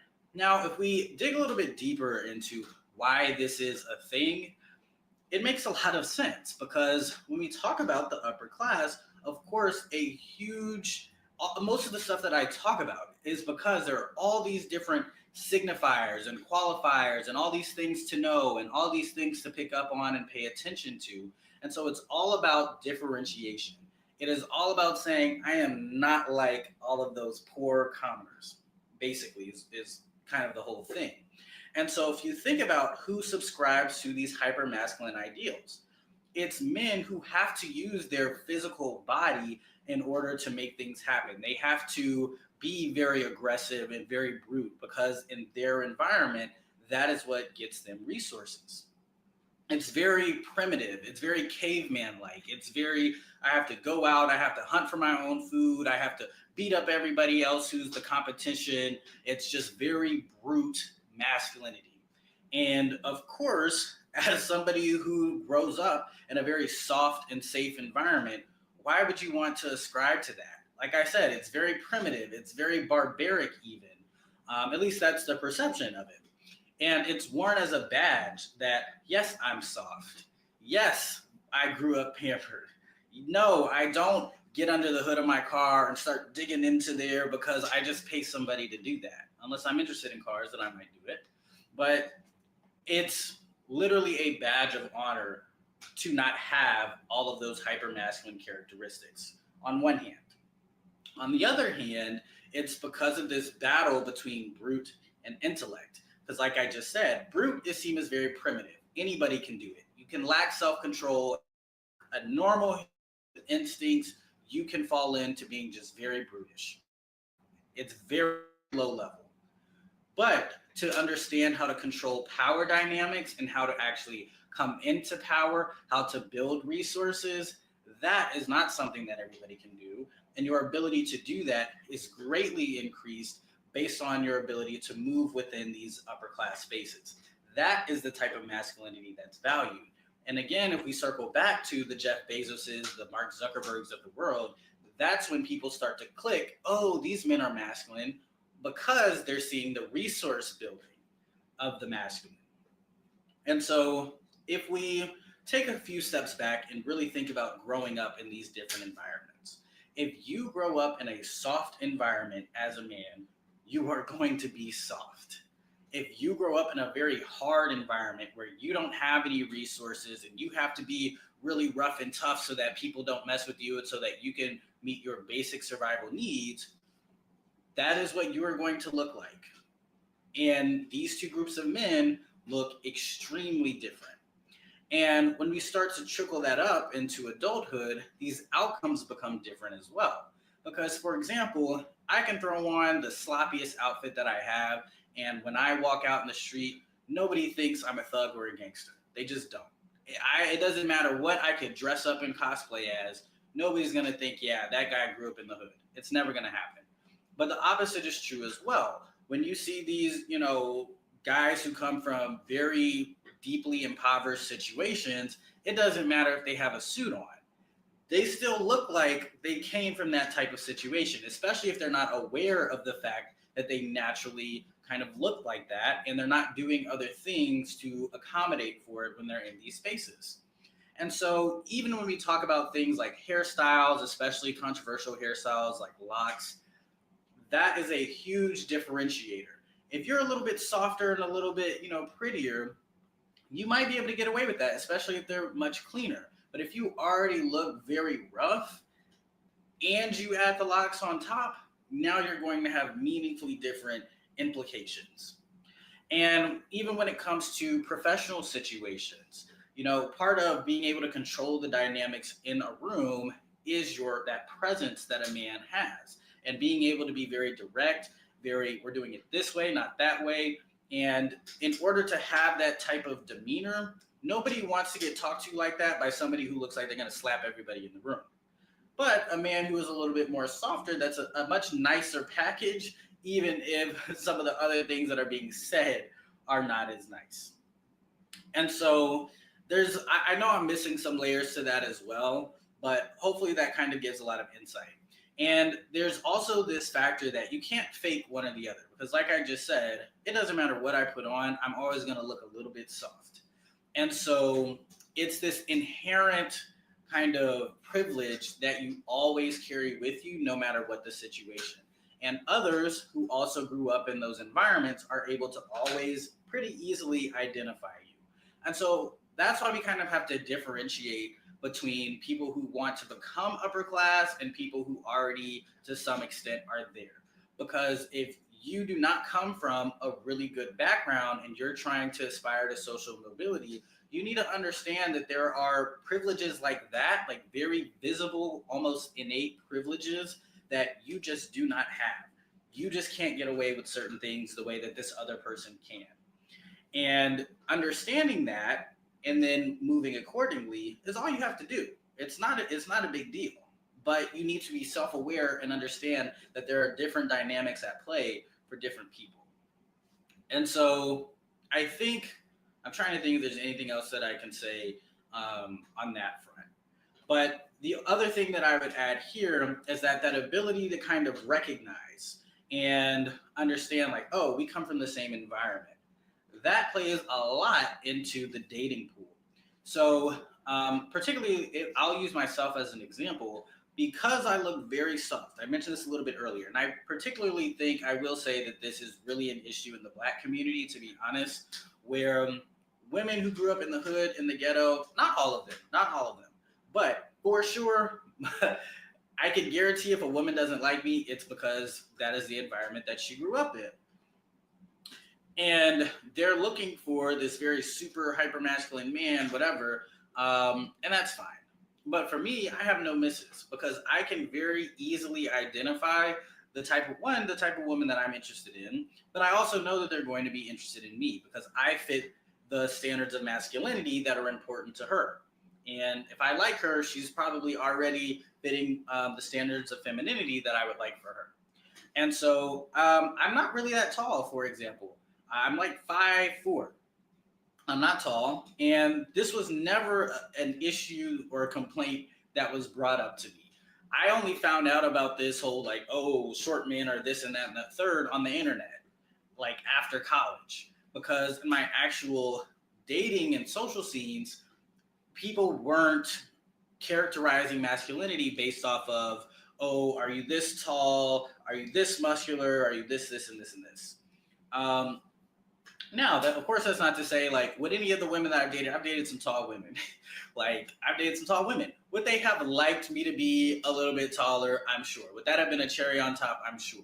But it wasn't this hard line in the way that it is for average people. And so it's this very average concept of women who go around checking the box of, is he 6 feet? Is he this? Is he that? Which makes sense because, like I said earlier, these traits, these hypermasculine traits, are beneficial at a lower tax bracket. They are. And in that environment, it does work best. However, when you're trying to lead a company or just be a leader in any sense, and you're actually making money through intellectual capital, through social capital, through power exchanges, the dynamics start to change a little bit.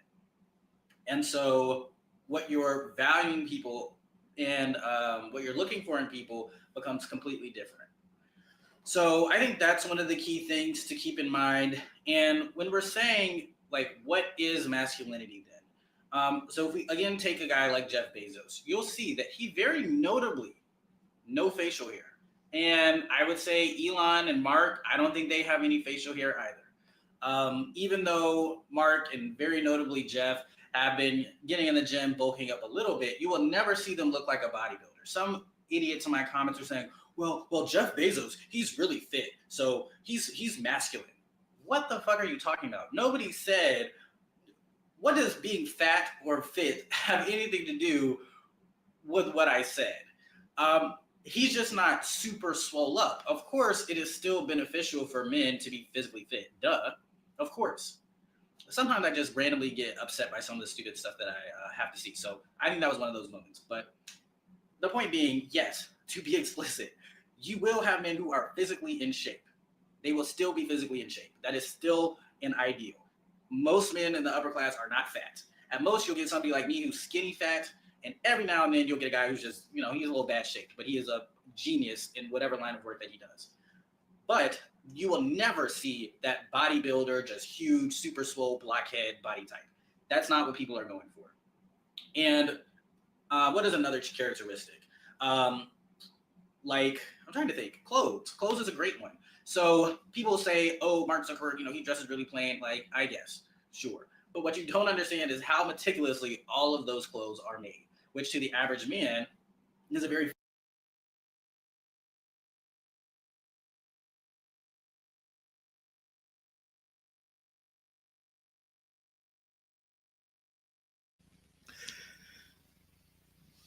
Yeah, I think I've heard pretty much all he has to say. This video should be shorter. I get what he's going for here, but two things that I've noticed. I think he is A, immature, and B, not as well spoken as he thinks he might be, but then who is? I think he'll need some years under his belt. I think that message that he's giving would be better received by someone older and maybe a little bit more notches on his holster or on his revolver. But I get what he's going for. But I think the most interesting thing is his website, or not his website, but his channel description, where it's called Mr. Pretentious. I'm sure that's some inside joke, but basically what he's looking to talk about is social elegance, style, and fragrance. And then is a byline, the new high society. Well, I don't know. The first thing I thought of was Kevin Samuels. Sounds like he's trying to be like a new Kevin Samuels. And so anyway, he's got a couple other videos, which I'll probably screen. I'll screen them before I bring them here, because I'm not going to waste your time with any more of this sort of nonsense. And the hand gestures, those have to go. It's not so much that it's effeminate as much as just annoying. When you're using a lot of hand gestures, they can be distracting, and when people are kind of like, oh shit, what's his next hand gesture is going to be? They stop listening to what it is you're trying to say. So that would be a critique as well. This crept into my algorithm, and apparently my algorithm is just awesome. I watch a lot of different things because I'm curious about a lot of things. And thusly, I get stuff like this. This is Mike Tyson's son. Mike Tyson's daughter. And apparently she has a tennis coach. And this tennis coach puts up a video of Milan Tyson and like a coaching session. And he has good things to say about her game. Good. And you close your racket. Yes, perfect.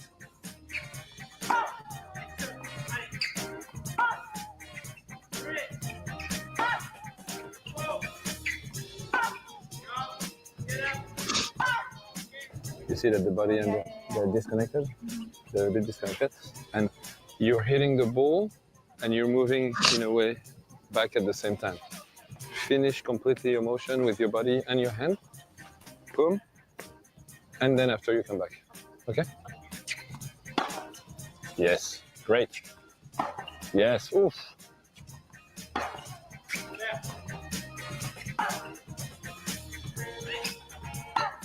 Yes. Same with spin. Yes. Good job. Great. Great.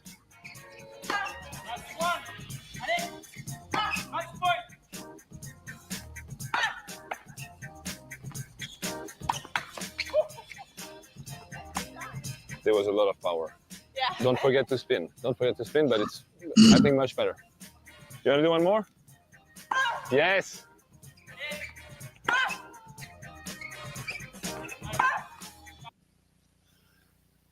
Now, the interesting thing is when I first saw her, I'm like, well, damn, she looks like she's in her 20s. This girl's, I think she's 16. So she is a very athletic girl. So I don't know whether she's going pro or just what, but caught my attention. I think she's 16 this year. I looked it up.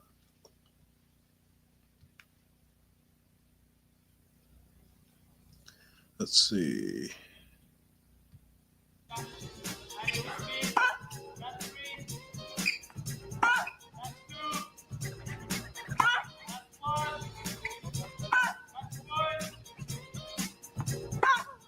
Parfait. There is a very good transfer. When hold your racket. Once you hit the ball, always feel, and at the end,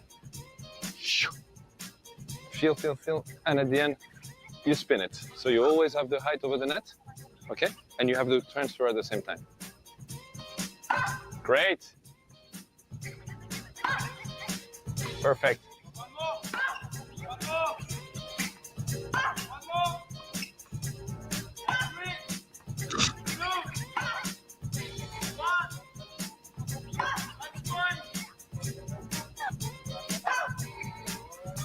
Bravo. Bravo.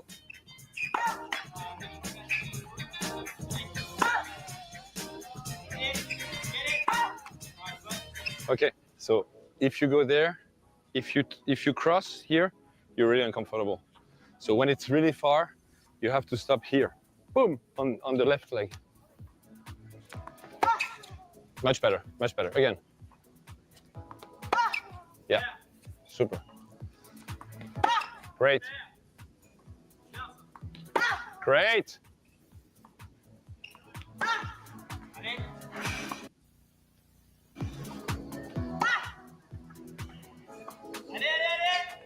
Great.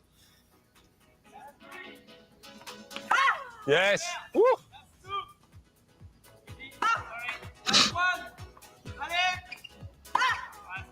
I think it's better. Yeah. On the backhand side, your head has to stay here all the time. Okay. Now open stance, you here. Now do the exactly. Now if you close your stance, if no like this, it's fine. But if you do what you were doing before, do it. Yeah. Look at your head. On the forehand you can because your eye is here. On the backhand you should not. Okay. Make sure your head always stays in front. Great. Great. Stay with it. Great. Much better, much better. Woo! It's a good one. Good job.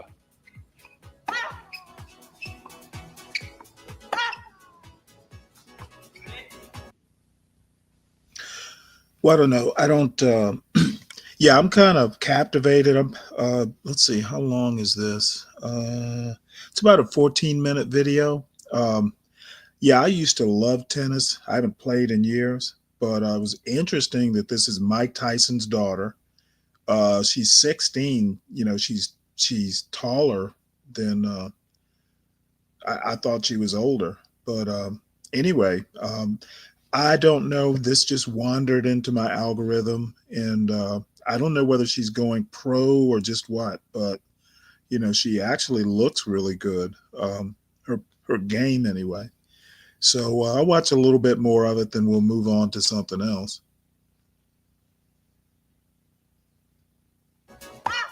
Super. Again. Same. Open. Yes. Super. That's two. That's one. That's five. On both sides, forehand and backhand.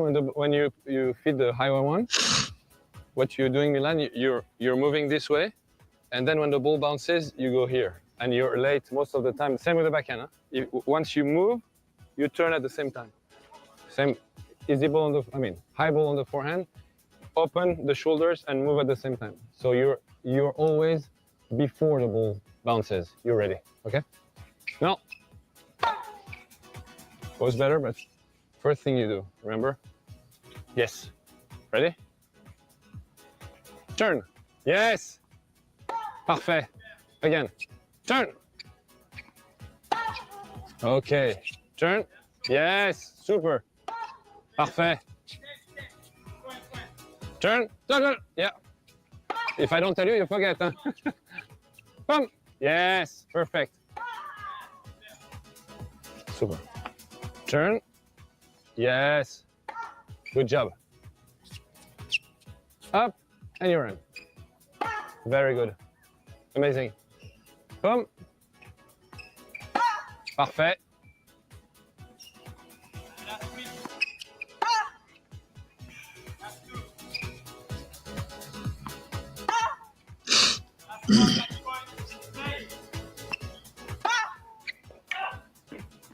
Good job. Most of the players, when the ball goes slow, they go slow also. Yeah. You know, and then at the end you're late. I always think I have to be ready before the ball. Always. So even if the ball is slow, bam, you turn and then you move. Okay? You did great. All right. Well, now we know who she is.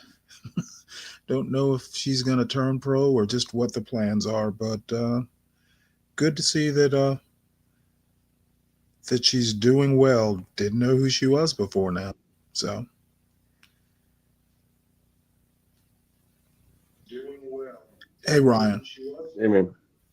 What's the word? Nothing much. Just kind of wandering around my algorithm, looking at stuff. Yeah, I think you are. You're just all over the map. Well, like I said, I've got an interesting algorithm. I look at a lot of different things, so a lot of different things come in, I guess. Yeah, I'm similar. I got like this, greatest knockouts. Just there's no pattern. There's no. It's almost like 5 people have the account. You know? Right. So, which is good though. Renaissance approach. I guess. This is called Marshawn Lynch Visits Amish Country. Wow. Again, just popped up into my algorithm, so you know this has to be a must watch. So 3 minutes long. So I don't know. I don't what is a know. football player doing in Amish country, you might ask? Well, we're gonna find out. I don't think he's like. Like what? I think he's more like hood, you know, like he's like pretty ghetto. Yeah, which is even more reason to ask why he's there. More, well, it's a good clash though, right? Like, real culture clash here. Well, I don't know if it's a whole program. This is an Amazon video, so I don't know. Maybe there's some programming that they're doing. Guess we'll see how it goes. I don't think they're known for shorts.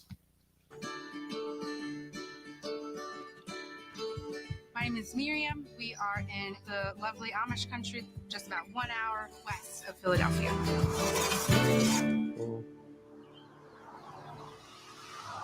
Do they know I'm black, bro? Reminds me of Tough Guy. Hi. How you doing? I'm good. How are you? Nice to meet you. What's up with it? You ready to ride Amish style? You said Amish style? Yeah. I see you got your little 32s on there. You know what I'm talking about? Ooh. We have disc brakes. There's air shock. It's full.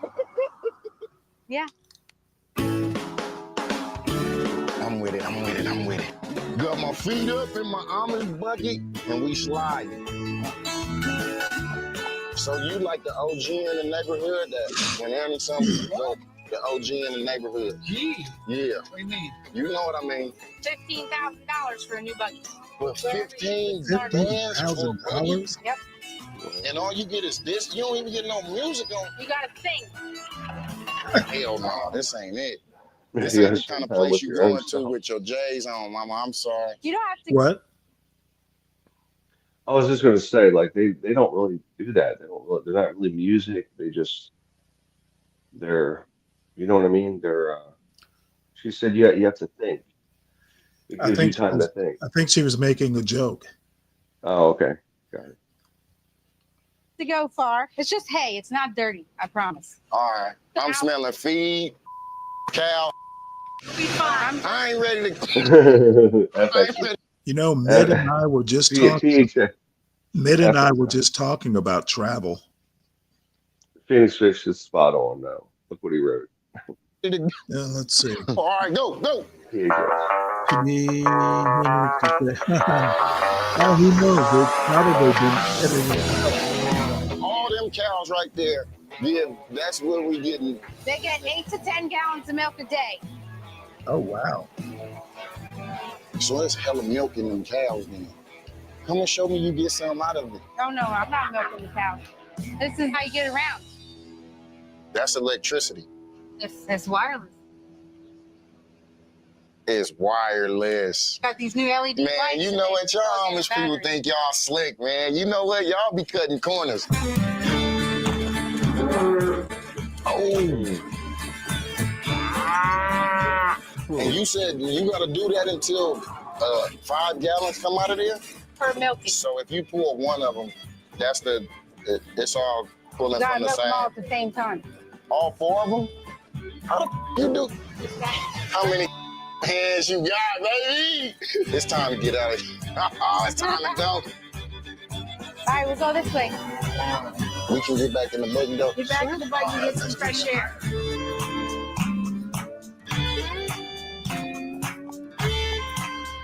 See? Weird Al Yankovic didn't put me on like I needed to be put on. Oh, there goes the hoop. Oh. Hey, do we got a flat? Hey, we gotta call an Amish tow truck.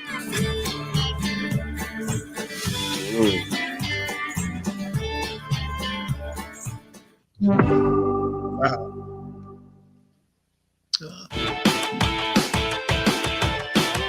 Oops. Didn't mean to do that. So Amazon put that on, huh? Do what? I don't know why. I know where Intercourse is. I'm about an hour and a half from there. Yeah, I've heard of it before. They got a bunch of little food markets up there with like Amish food. Mhm. And tell you what, man, all the dudes up there, they look somewhat jacked. I guess from baling hay all day and shit. Right. So they're all, you know, they work all day. I think that's all they do is work all day. Like that's all they do is just work. So, and I've ridden through their Intercourse, and it's up by Lancaster, Pennsylvania. You know, well, you know Northern Virginia. You weren't far from there, Lancaster. Oh, I know right where it is. Yeah, Never been there. pretty country. I mean, it's just all corn and it's wide open, you know. So, As it should be. yeah. So what's next? Oops. Let's see. We'll get rid of that.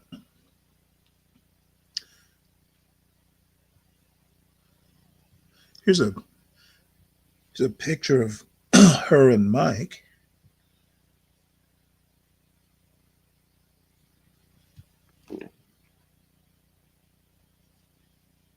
It's a picture of Who is it?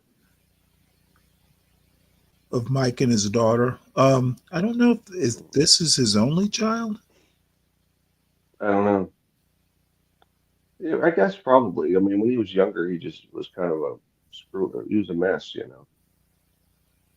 Yeah, well, I'm sure he's still a mess, just a a more controlled and older mess. Man, he seems like he's matured a lot. You know, I mean, if you remember when he was after Cuss died, he was a disaster. I mean, it was in really bad shape. You know, married Robin Gibbons, he just went off the rails, kind of. You know, then he lost to Buster Douglas. And then he was just spiraling. Didn't he spend much time in the joint? Didn't he go to prison? I'm pretty sure he did. Yeah. So, and then, you know, you got to feel for the guy. So, and now he's out here fighting this idiot YouTuber. So I was hoping he'd knock it. Just, you know, it's an insult. Like Mike Tyson in my generation was incredible, right? Like he was just dominant. He was dominating everyone, and now they got this. The problem is these young people think, oh yeah, Mike Tyson ain't that tough, right? Because he fought Jake Paul and didn't just clobber him. But the truth is you know, he was a killer back in the day. He was incredible. He was an exciting guy to watch going, you know. So dismantled everybody quickly. So how are you holding up since this election? Let's see. This is one of my favorite people here, Karen Hunter, and the topic is, how are you holding up since this election? Oh wow. Let's see. He had a child die. She was hung on a treadmill.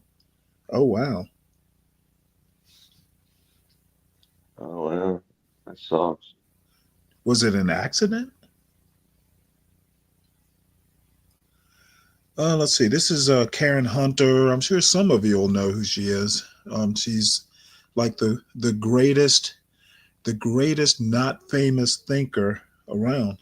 It has been quite the moment, right? Well, I have completely checked out. So, you know, I wanted to see what this ignorance is bliss thing is all about, because apparently a lot of people are in it. So I was like, you know what?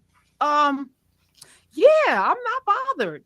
I'm not every day. And it's wild because, you know, I do this daily radio show to not be immersed. I mean, again, 20 plus years, journalism, teaching, to just completely not check in. You know, of course, I read headlines. Of course, you know, I have a team, so I know what the hell's going on in the world, but I'm just not bothered. I figured I'll be bothered. I gave myself a date to be bothered, February 1st, Black History Month, the start of Black History Month. I'm going to be very bothered at that point.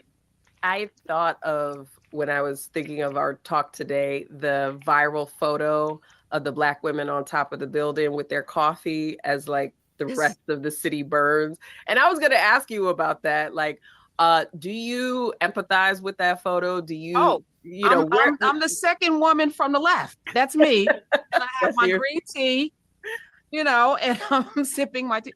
Oh my God. The TV shows, shout out to Cross and all of the, just finished watching Ultimatum. Like I'm watching just trash, the Queen's Court, and all of the stuff that matters not. And I get up every day and it's joyful.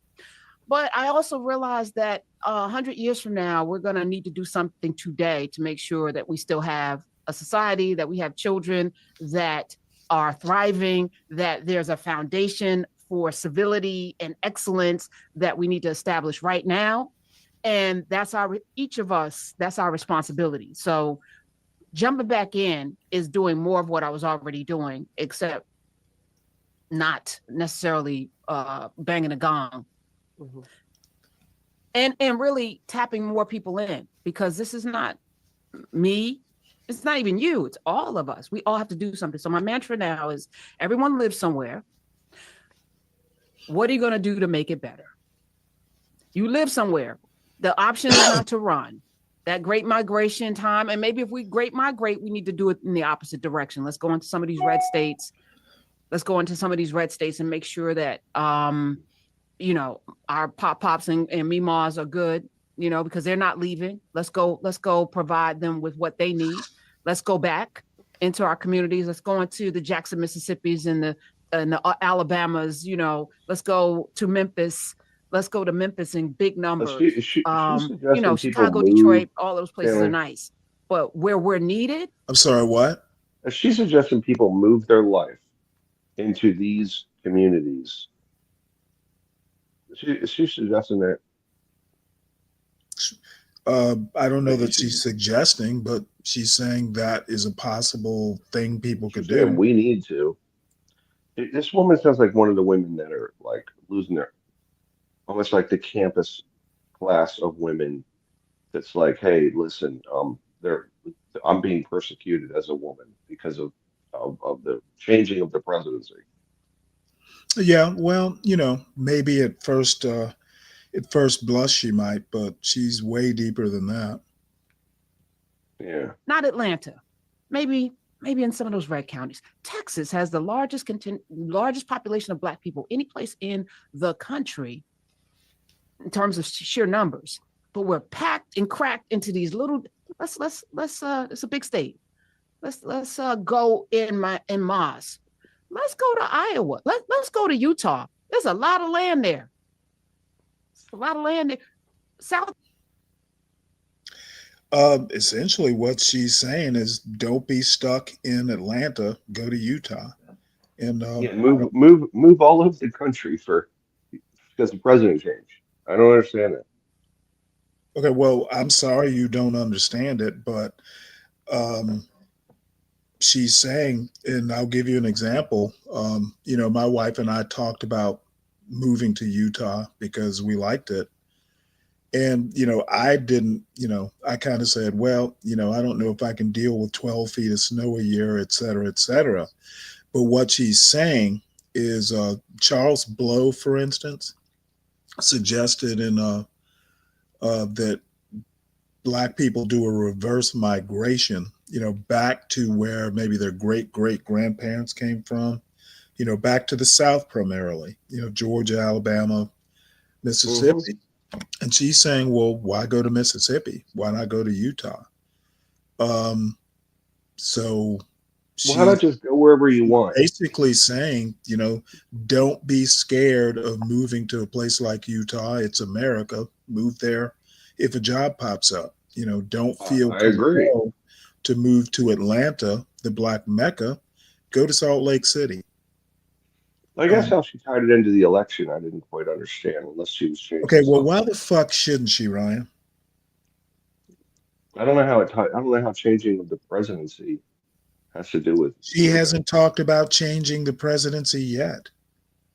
You have a bad habit of hearing things that people don't say. I thought that she initially opened with post-election getting back online. From what I was interpreting, she was getting back online. Okay, well, don't interpret until you hear her words. And then she's saying, move. Like, you should move. I thought she was saying she was depressed because Harris lost the election. No, she didn't. God damn. She said almost the exact opposite. Here, let's go back to the beginning. Okay. We can do that. How are you holding up since this election? It has been quite the moment, right? Well, I have completely checked out. Okay. Did you hear what she just said? She completely checked out. Okay, that doesn't sound like wanting to change anything. Well, her candidate lost apparently, so she checked out. Okay, who gives a fuck about any of that? Let's concentrate on what she said. Okay. How you been doing since the election? Her response is that she's completely checked out. I don't know how much you could read into that other than it sounds like she's moved on. She's not dwelling on it. She has checked out. Okay, yes. No, go ahead, play. So, I wanted to see what this ignorance is bliss thing is all about, because apparently a lot of people are in it. So I was like, you know what? Yeah, I'm not bothered. I'm not every day. Okay. Ignorance is bliss. Sounds like and I think it sounds like have avoided the media or per se, like After the That election, she kind seems of checked it. that literally sounds like she's not knee deep in losing the election. Yeah, she's avoided it. Avoid it, whatever. She's not upset is the point. Yeah. Okay. Yeah, and it's wild because I do this daily radio show to not be immersed. I mean, again, 20 plus To not be immersed. years journalism teaching to just completely not check in. Of Not course, I check read in. headlines. Of course, I have a Reads the team, so headline. I know what the hell's going on in the world, but I'm just not bothered. She reads the headlines. She knows Okay. what's going on in the world, but Maybe I'm she's not down with the not campus. bothered.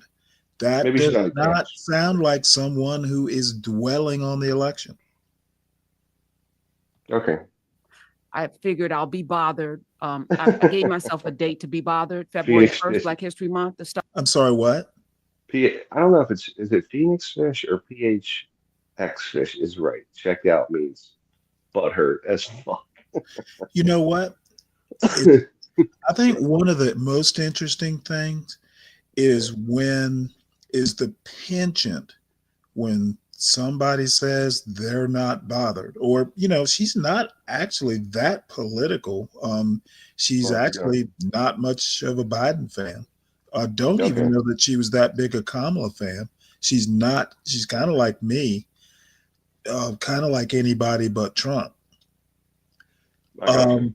Now, I think it's always ironic that the people who are the worst at the English language are always putting words into someone who is very good at expressing themselves. Are you saying I'm the worst? She I'm one of the said worst? she said this, but she really means that. All right, go ahead. It is totally annoying when people do that. All right, well, go ahead and play. Sometimes people mean what they say. Phoenix Fish. I don't know. Is that Phoenix or PHX? I don't know if that's an acronym for something else. I'm just assuming it's Phoenix. Well, PHX is the shortened version of Phoenix. Yeah, I think that's the airport, PHX. Yeah, and the airport is in Phoenix. Well, it could mean something else, though. We're assuming. Start of Black History Month, I'm going to be very bothered at that point.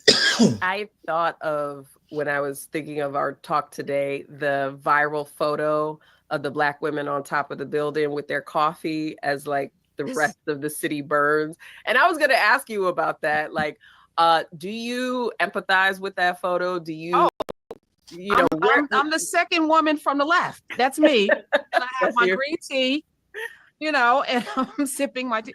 Oh my God. The TV shows, shout out to Cross and all of just finished watching Ultimatum. Like I'm watching just trash, the Queen's Court, and all of the stuff that matters not. And I get up every day and it's joyful. But I also realize that 100 years from now, we're going to need to do something today to make sure that we still have a society, that we have children that are thriving, that there's a foundation for civility and excellence that we need to establish right now. And that's each of us, that's our responsibility. So jumping back in is doing more of what I was already doing, except not necessarily banging a gong. Mm-hmm. And really tapping more people in, because this is not me. It's not even you. It's all of us. We all have to do something. So my mantra now is everyone lives somewhere. What are you going to do to make it better? You live somewhere. The option is not to run. That great migration time, and maybe if we great migrate, we need to do it in the opposite direction. Let's go into some of these red states. And make sure that, our pops and memas are good, because they're not leaving. Let's go provide them with what they need. Let's go back into our communities. Let's go into the Jackson, Mississippi's and the Alabamas, let's go to Memphis. Let's go to Memphis in big numbers. Chicago, Detroit, all those places are nice. But where we're needed, not Atlanta. Maybe in some of those red counties. Texas has the largest population of Black people any place in the country in terms of sheer numbers. but we're packed and cracked into these little. Let's it's a big state. Let's go in Mars. Let's go to Iowa. Let's go to Utah. There's a lot of land there. There's a lot of land there. South and North Dakota, they each get 2 senators. Each of them. How? We got more people in the oranges than they have in New Jersey than they have in those states. Folk are struggling in these places that require a lot in California, New York. Maybe have 100,000 of us descended upon North and South Dakota with a plan. Why not? These are just thoughts, Natasha. I love the thinking. I mean, it says the song goes, "This land was made for you and me." So, no place is off limits, technically. Well, make of that what you will. Obviously, you will make something out of it. I don't know. Why doesn't she move to North Dakota? I mean, it's fucking cold. Who the hell wants to live in North Dakota? Unless you're in the oil business. Or like oil. What's it? Oil drip. What do you call them? Oil. What do you call one who works on the oil rig? Well, she literally said, let's move to North and South Dakota with a plan. So they're not, she isn't saying just move there. She literally said, convert them to blue. She literally said, with a plan. So that suggests that you just don't pick up and move without a reason or a plan. So I don't know how much clearer she can be. I think largely what she's saying is we need to convert all these states blue. Maybe, but it's going to take more than 100,000 people to turn Montana blue. Plus, if you move to Montana, and by the way, if you haven't noticed, there are only 45 million black people. We don't have the kind of numbers to turn any state, unless we're concentrated in a place. She's literally saying to disperse. Yeah, but she's not really talking. Instead of being like in Houston, like every black person in Houston in Texas, she literally said to Texas is a big state. It just fucking amazes me how people will take words with obvious meaning and bend them to what they think these people should be saying. It happens to me a lot on this channel, and it's annoying. I think what she's saying is political, though. That's the main brunt of it. Okay, you think everything's political. Everything that doesn't align with your ideas of how things should be is in political. DC. I'm in DC Metro. Well, maybe you ought to go to Montana and relax. It's cold in Montana. I don't want to go there. Well, go to Alabama then. I would go if there's waterfront, but I don't think. And actually, I would never go there because I can't. My family's local. I can't. I mean, I would go south. Believe me, I would love to go south. You're lucky for being in Georgia. You don't have to deal with snow and shit, ice. Cost of living that's exorbitant. That's 1.5 times the national average. It's ridiculous. The highest income family income in the country is now Maryland, which means everything is super expensive. Right. It sucks.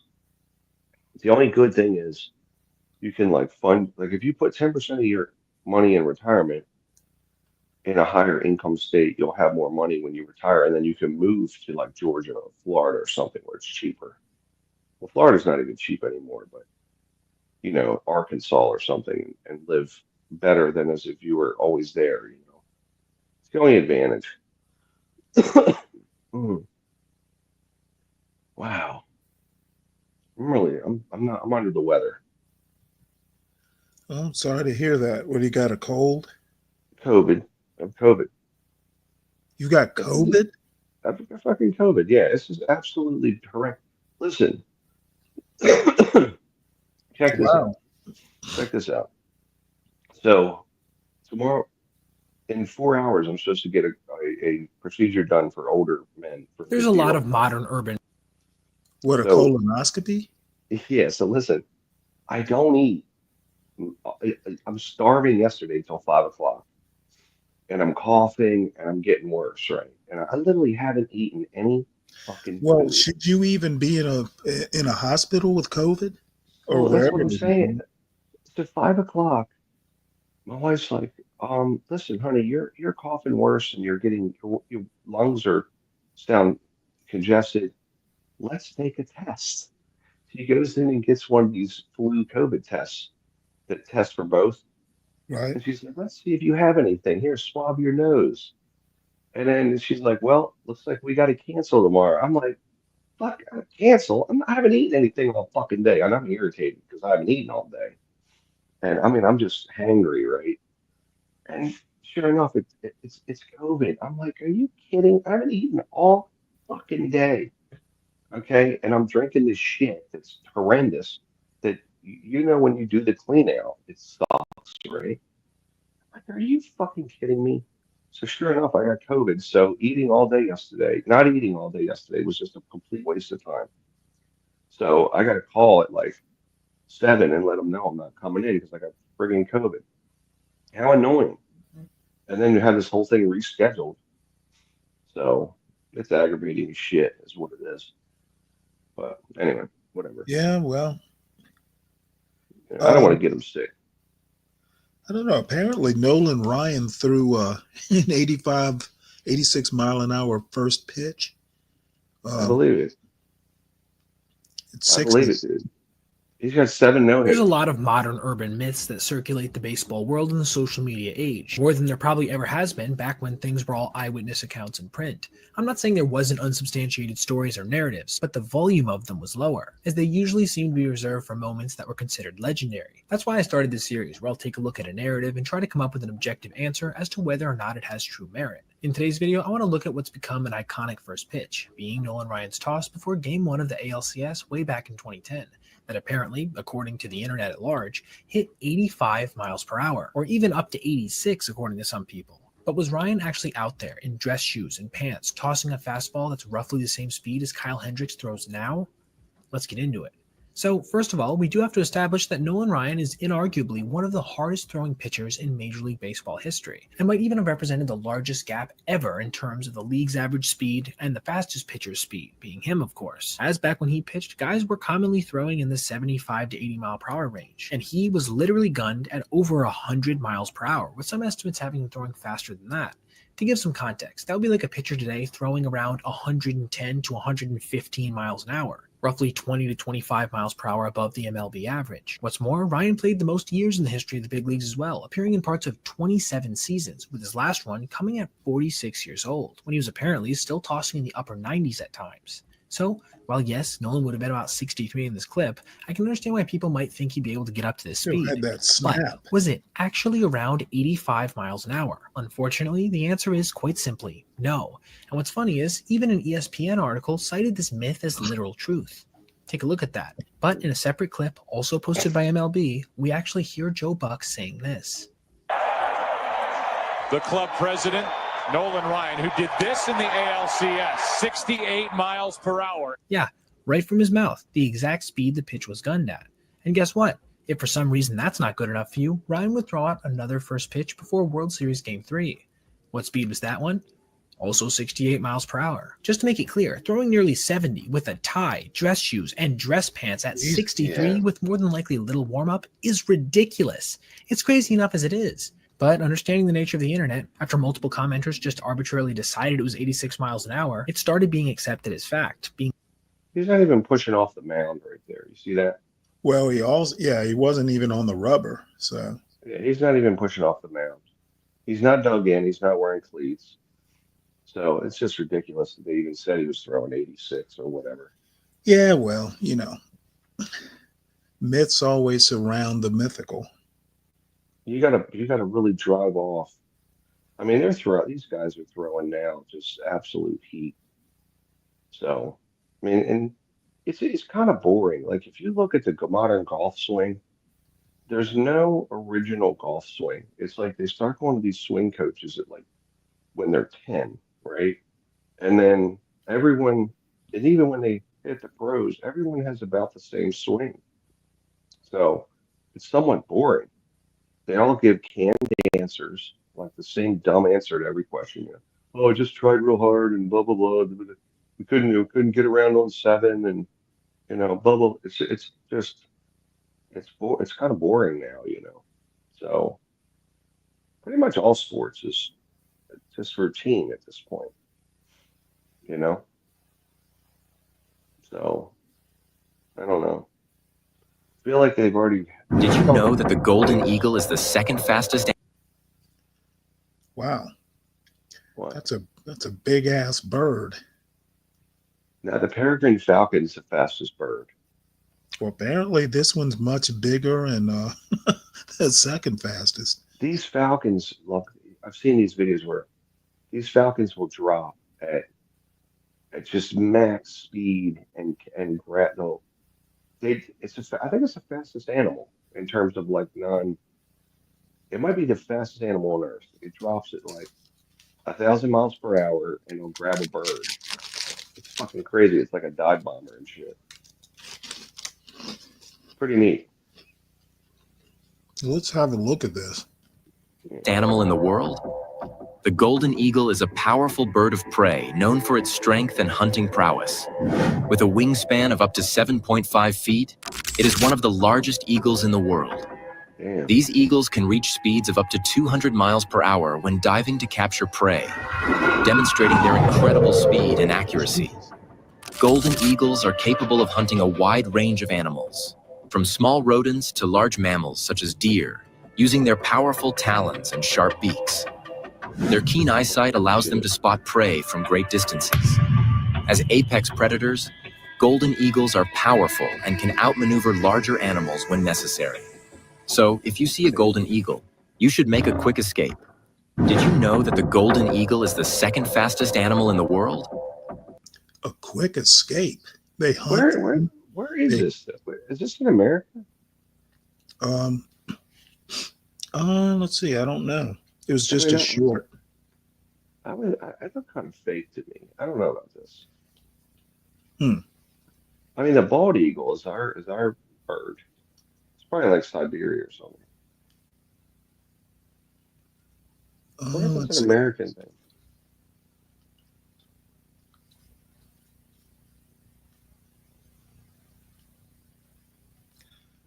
See, I had some videos saved up. I'll get rid of that. Oh, you know what?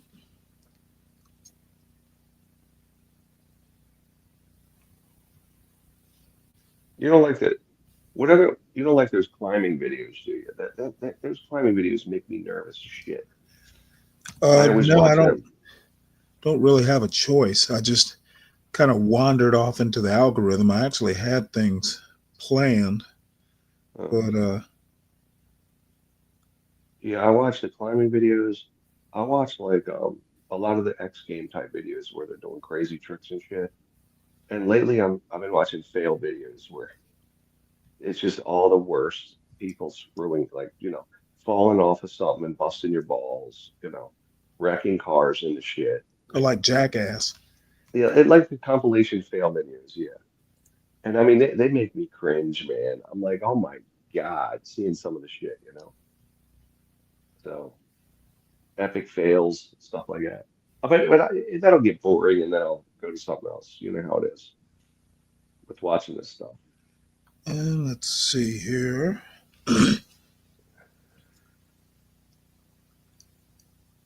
Oh, this is I think I'll do this one first. This is a Kaya, I Hate Kaya video. Of this young woman on TikTok. Wandered into my I don't even know Kaya. Who's Kaya? Just a celebrity? She's that young chef or young cook that when did we watch it? It was Saturday morning. And she's getting a lot of hate because she dresses provocatively, but she actually cooks. Like she was seasoning chicken, and I basically made the comment, well, she's not a real cook if she doesn't marinate that stuff in the refrigerator overnight. So she does marinate it, for a couple hours, and a couple hours doesn't bother me because usually they'll say for at least 2 hours. Overnight is better. So, just knowing that after you season chicken like that, you've got to let it marinate in the refrigerator. That just convinced me she actually knows what she's doing. Yeah. So all these women who hate on her because she gets in the kitchen, obviously knows something about cooking and, twerks while she cooks. People to view. She looks pretty decent. So women are hating on her, and I think it's hilarious. Of course. Well, they're hating on her mainly because their men are watching her. What's up, YouTube? It's your girl Dee Dee. Welcome and welcome back to the channel. So I am back with another reaction video. So before we get into the video, if you are new to the channel and you like the content, go ahead and hit that subscribe button. It is free to subscribe. Also share and like the video and hit that notification bell to be notified when I upload new content. All right. So listen, I was made aware of this young woman on TikTok. Her name is called Cooking with Kaya, and she basically cooks food in her kitchen, and then she kind of turns around and give you a little twerk child.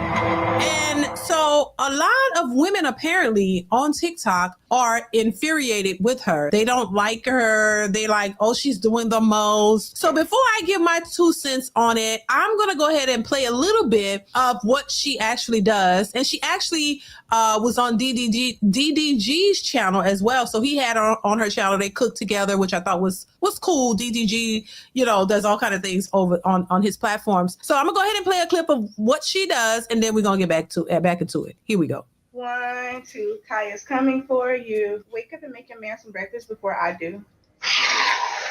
Welcome to another video. Cooking with Kaya. Cooking with Kaya. Cooking with Kaya. Cooking with Kaya. Yes, you do. Could be trolling. Yeah. It's a part of it. It's a part of it. It's a please. Please. Yeah. Welcome to another video. Wait. How much ore is that if I twerk, bro? So that was a little snippet of her on DDG's platform, and she was trying to get him to do the little twerk because that's what she does. So she cooks all kind of meals. She's cooking in her kitchen, and to be quite honest with y'all, the only issue that a lot of these women are having with this woman is because, first of all, she's cute. She looks like she has a natural body. She has a body, and she turns around. She does a little, I wouldn't even consider it a super twerk, but she's kind of twerking, and she's cooking. And for some odd reason, a lot of these women out here, these new modern, hyena type women, they don't want to cook, child. You can't handle the truth. Anytime you talk about cooking for a man or cooking in general, they gonna have a major problem with it. I'm just saying. So the fact that she's cooking in the kitchen throws them completely off, because we're in a society, a modern society, where a lot of these women tell you, oh girl, he need to take you to Ruth Chris. He need to take you to these expensive restaurants to show that he really cares. It's all about a man spending money on you, not what you can do for a man. If she was just twerking to Meg Thee Stallion or twerking to Cardi B or twerking to Sexy Red, it would have been all good. They would not have a problem with her. They would be like, girl, yeah, do you, girl, come on, yeah, we could twerk together. Like they wouldn't have a problem with it. But the reason they have a problem with it is because she's cooking in the kitchen. And oh my God forbid women go in the kitchen and cook for themselves, let alone a man or even their children. But oh my God, if they're cooking, oh my God, they're taking us back to slavery. Jesus Christ. Like, we can't, what in the world? They're taking us back. It's like, how do you eat? Do you eat out every single day for every meal? So honestly, that's my thoughts on it. They just mad because the girl is cooking. And then she said on top of that, you better get up and cook for your man or I will take him, basically. And I think she was just I don't think she literally means that. That's just a part of her little, of her what she does. But I think the women are offended because they don't want to cook, child. They don't want to go nowhere near a kitchen. They don't want to do anything that makes them look like a feminine woman, anything that makes them look desirable by a man. They don't want to do that because they think that they're desirable just the way they are. Masculine, strong, independent. I don't need you, but I'll take you if you're going to pay my bills. You know what I mean? Anything that shows some type of femininity, anything that shows something domestic, child, they spinning around like Reagan. They don't want to have no parts with it. And when you start seeing women doing this, it infuriates them. It makes them feel like, oh God, are we going to have to start learning how to cook? Or are we going to have to cook for somebody? Like, what? We ain't going to be able to take it. You know, they ain't going to just spend money on us and take us out. You know, so I just think that is part of the reason why they're so angry with her. Is not just the twerking, because she's not even twerking as hard as some, in my opinion. The other reason they don't like her is because she's getting the attention of all the men. So a lot of men are looking like, okay, yeah, you gonna cook for me and you gonna give me a little twerk? I mean, you look good, you got body, and you gonna cook me a meal? What else could they ask for? So a lot of the men don't have a problem with Kaya cooking in the kitchen. They don't have a problem with her little twerk because they like seeing a woman in the kitchen looking good and cooking. That's it. And so she's getting attention from all the men. A lot of these women are coming out angry as hell, talking about, I ain't worried about no Kaya.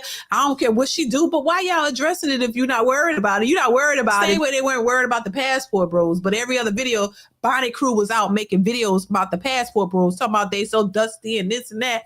But y'all really worried that they're going over there to find suitable wives and women. Oh, but you're not worried about this Kaya. You could care less. So why make videos about her saying you don't give a shit about it? It doesn't make any sense. I think, once again, it's the modern women who are the ones who are always complaining about men and other women. When other women don't fall into their category, they have a problem with it. The sisterhood goes out the window when another woman is doing something that's counter to what they think you should be doing. So when you talk about anything that resorts to any traditional values when it comes to women, oh, there's going to be some backlash. There's going to be some pushback because they feel like that's taking them back and they don't want to go back. But baby, that's the real reason they mad. They mad because the girl is attractive. She has a natural good body and she's really cooking. To me, the cooking part is really the problem because a lot of these women don't want to cook. They look at that as something to look down on. I cook. You should be taking me to 5-star restaurants. The man should be doing this and doing that. Y'all don't want a lot. I'm not going to put this on all women, but for the women that it applies to, they don't want to cook. Half of them eat McDonald's, fast food, and if they have kids, they're feeding that to their kids as well. They're not really wanting to learn how to cook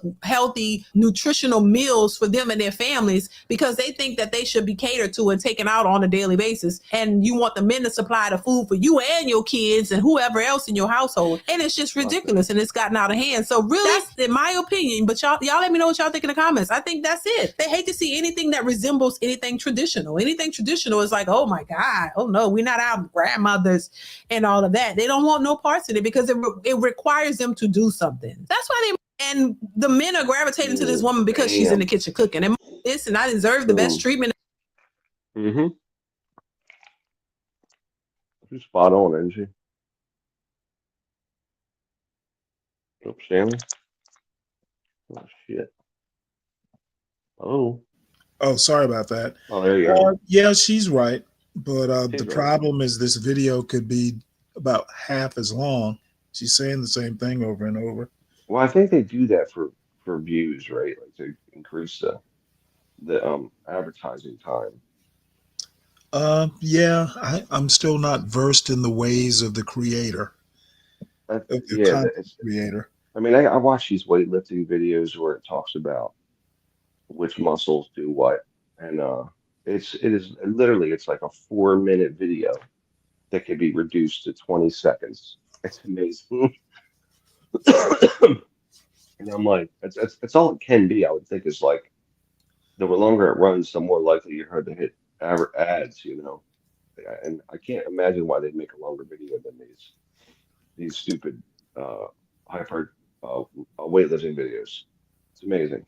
So I think that's why they do it. I think that. Well, we'll just go ahead and finish this last. And a man should do this and a man should do that. And the men are gravitating to this woman because she's in the kitchen cooking. And most men want a good meal. Most men would love to have a woman who can cook. And if she got a little twerk for him or, you know, she look good for him, I think that would be a plus. So I think that's what it represents to a lot of men. And listen, y'all, let me know. Chime in the comments. What do you think about Cooking with Kaya? Do you think she's just another twerking woman out here using the food to twerk, or what? Leave your thoughts in the comments below. I definitely want to hear from you guys. Comment, like, subscribe, hit that bell. Y'all know what it is. And I will catch you in the next one. Bye. Hello. How are you? Yeah, women attack each other a lot in those situations. Yeah, well, I don't know. More than men, far more than men, by the way. I don't believe that's true. You ever Well- have you ever listened to Hood Servitives channel? Yeah, I have, but I don't. Don't be someone who doesn't agree with their politics and make a comment on the chat. I should probably come up in there one Believe time. me, men are just as prone to attack other men as women are other women. Well, what I'm saying Now, is, that's anecdotally. in like men, two things. Number one, in predominantly male environments, women destroy each other. They literally, like, if you notice in an office where there's one woman that might get more attention than another woman, they eviscerate each other for whatever reason, right? They definitely don't work together. That's number one. And then number two, I think women are, yeah, I agree with what you're saying. Like, men are hard on men, women are hard on women. But a lot of the things women do are for the other women. Like, in other words, I've had this debate before where I'm like, look, you guys are more concerned about your hair than we are. Because women think they dress for us and do all this shit, like get themselves together for us. They really do it for each other. You know, men ain't walking around talking about women's hair. We might, as long as it's fine, it's fine. We're more looking at their body, you know. You know that. I know that. But I mean, do you care about a woman's nails? I don't. They're all about that shit. Gotcha. So they do it for each other. You know, not because we're judging them. That's my opinion. Okay. You don't agree? I don't think that's what I was talking about. Well, no, it's a different subject. Right. Yeah, I mean, but do you see what I'm saying? It's just like I this. see what you're saying, but Yeah. women being harder. Your original comment was women are hard on women more so than men are with other men. I disagree with that. And my anecdote is being in the chat of Hood Servitives channel. Okay. It's mostly people, or it's mostly an echo chamber. And to make a comment, which I delight in doing, I love it when I interject or just, shit on someone's point. And then It blows up the whole chat. Oh shit. Stanley's in the chat. I'm gonna have to join when you're on. Well, I think they've come to expect it. Am I closer to their viewpoint than you are? To be honest, I don't know. Their viewpoint is so odd. And More anti-woman. It wouldn't be odd if they just didn't dwell on it. It's like they'll have a whole, unless I provide them other content, apparently, they just want to shit on women for 4 hours. It sounds like a fun show, though. Women do piss me off. Well, I guess it's fun if you agree with them. I think it's fun disagreeing with them. Well, I think, because it's really just a bunch of whiny little children. I'm pro. I mean, I can't stand the college campus level woman, like the campus protester types, but I do like just a standard, normal thinking, intelligent woman. Yeah, but the campus protester be a types, protest. It should be like a Tea Party protest with everybody in tricorn hats. No, but what I'm saying is, if it's a woman that talks about the patriarchy all day and this bullshit, that's annoying. Yeah, I don't like that. It's ridiculous. It's just Well, right what without if the they picture. sit in the chat room? I'm sorry, they sit in sit on a channel and all they do is shit on liberals. You mean that's what they do on conservative? Or that's what they do on places like CTs, places like Hood Conservatives. They literally sit there and blame everything on Biden. I mean, I That's don't the blame content. I don't blame everything on Biden. I certainly I didn't say don't. you did. Do you have a YouTube channel? No, I can sometimes blame everything on him, but sometimes I'm just being funny. I don't blame everything. I see. Jerome Powell, I blame stuff on him.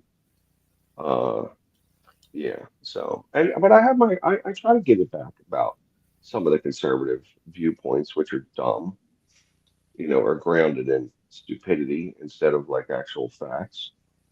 It's annoying, Right. So, I've said many times that the Trump economic plan is not as good as the Harris economic plan.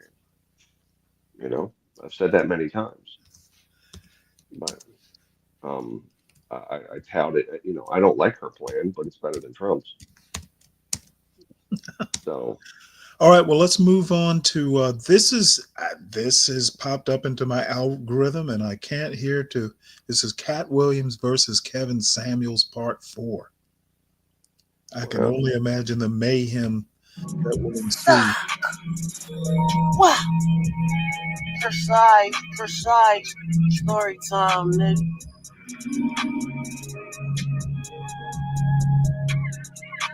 Oh wow! Why is? You know what I'm saying? That's it for you. You know what I'm saying? Wait, hold it. Thought I saw video on this. Uh-oh. Let me take a look at. Well, we'll move on to something else, and I'll go back and troubleshoot that because I thought I saw a video on it. And I did have videos all lined up. I'm going to start. This was odd. So I'm going to start with everywhere. This is a international passport, bro. And I watched this video and another piece of another one. So I went ahead and subscribed to this channel called International Passport. Basically, I think he's a British black passport type bro. And he's in the Hamburg airport interviewing this young German woman. Sport back again for yet another classic YouTube video. I am here with the special, your name please? Sidine, thank you very much. So Sidine, first question to you is, what do you look for in a guy? Do you prefer someone who's tall, who's short, who has big muscles? What kind of guys do you like physically? Physically, Speak loud. I like guys that are not too tall, when they are like me. So yeah, and physically, if they have muscles. Yeah. Okay. How big of the muscles? Like mine? Not that big. Not that big. Yeah, not that big. Normal. Normal. Yeah. Fantastic. What about in terms of personality? Do you want a kind man, or do you want a masculine man who's like, wants to look after you, protect you, love you? What kind of guy? I want a man that know what he should do in some situations. So in some situations he should be masculine. In some situations he should be kind. Okay. When you say that kindness is part of being a masculine, so he wants to protect his girlfriend and his wife, so he's kind to her, he's masculine. Do you feel like being kind is a feminine trait? No. Okay. I think a man can be also kind. Okay. Are you a feminine woman? Yeah. Okay. Okay. All right. Tell me what makes you feminine. I think my physique and yeah. Some things that I say or I don't know. Yeah.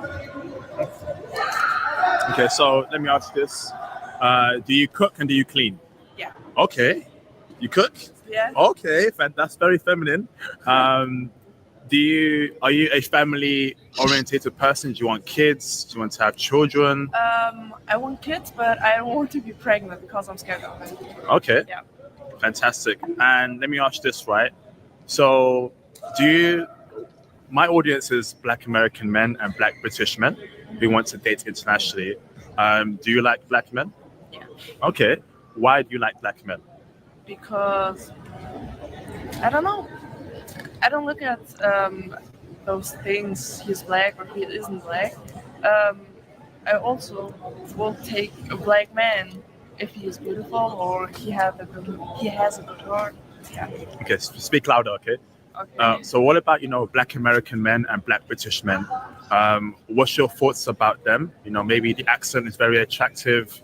What do you like about Black men that makes you attracted to them? I don't think there is a difference. Okay. Black African men are also good. Okay, interesting. Well, what about the accent? So like my accent and a Black American accent, is that attractive to you, the accent? It doesn't matter. Okay. Fantastic. So tell us about German women in general. Are they kind people? Are they feminine in general? Or are they a bit, masculine? Tell us about German girls. German girls? Yes. German girls are different, but they are mixed. You can find here from every country. Yes. A woman. Some women are kind. Some women are masculine. I don't know. I don't know what I said. There isn't a German girl. A single German girl that represents everyone. Yeah. Okay, fantastic. Wow. And another question for you is, what kind of dressing do you like on a guy? Do you like something like this or a lot more serious? I don't look at those things. Okay, why not? Because doesn't the appearance matter? Doesn't matter. Wearing a suit, wearing glasses, It doesn't matter for me. Okay. If I can talk with you, those things are important for me. Okay. And are you a conservative or are you liberal? What? Are you a conservative? So are you a conservative woman or are you a liberal woman? So are you reserved? Are you more traditional? More family orientated? That would make you conservative. I would say I'm both. Okay. Because I can be this and I can be that. Yes. Yeah. Because with my friends that are from my culture, I'm more with my culture. When I'm with friends or other people that are not, I'm not. Yeah. Okay. And do you have any questions for me as to what kind of girls I like or how UK guys are, how Black guys are in the UK? Anything about UK that interests you that you want to ask me? No, I don't know. Sorry. No problem. So do you recommend Hamburg to come to find a decent German girl to date and maybe marry? Why Hamburg? You can find everywhere such those girls, Okay. Okay. And one more question. How do you like dressing? Are you more of a person that wears dresses or do you like wearing trousers? What's your style? My style, I like it sporty. Sporty? Yeah. That's it. Okay. Do you go to the gym? Sporty. Yeah. Okay. How often do you go to the gym out of interest? I go to the gym as well. Probably never goes. Sometimes 3 or 4 once a week. I don't know. Okay. Fantastic. And are you currently in a relationship or are you single? I'm single. Okay. So, and what kind of guy are you looking for now that you're single? Is there a particular guy you're after or is it the vibe? I'm not looking for a guy. Okay. Why is that? I don't know. I'm not interested in. I'm focused on myself. Okay. Fantastic. So that was your name, sorry? Celine. Celine, thank you very much, Celine, for your time. I'm International Passport.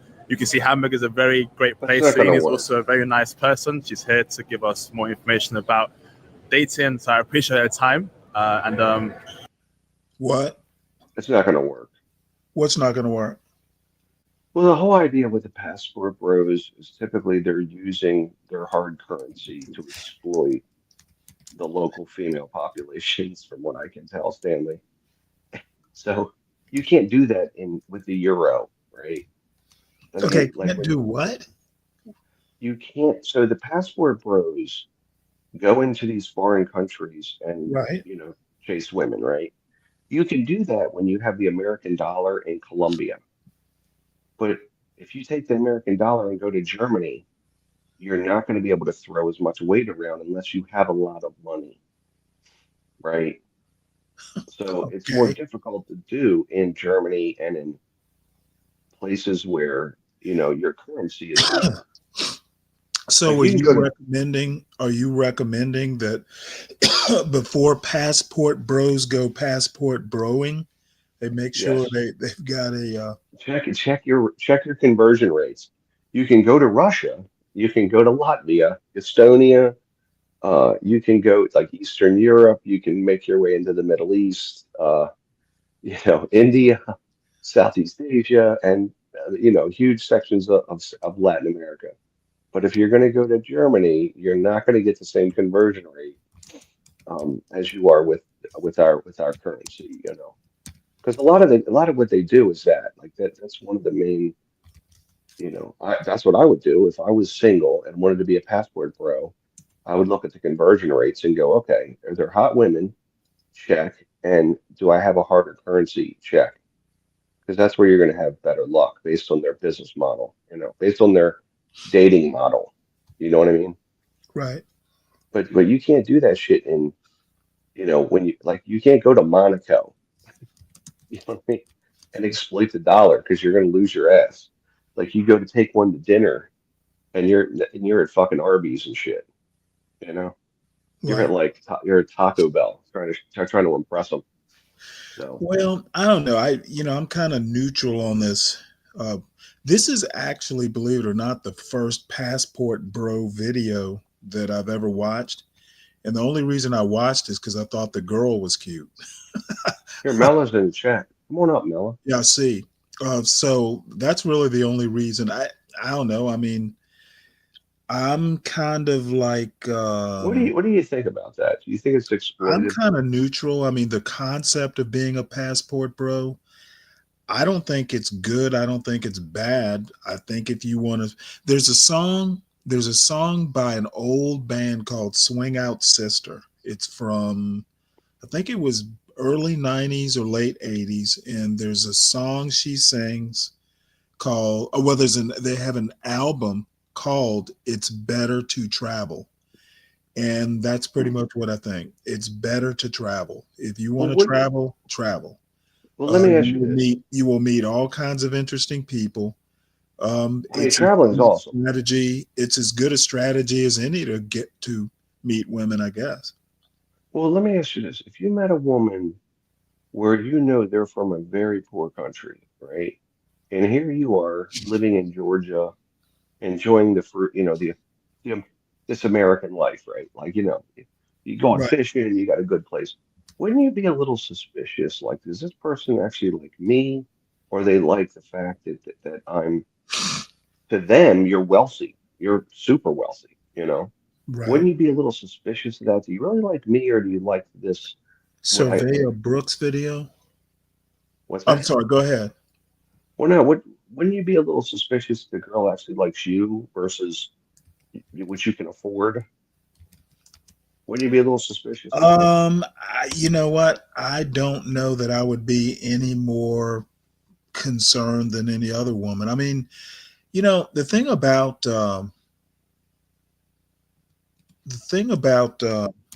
being young is that you're unsure about everything.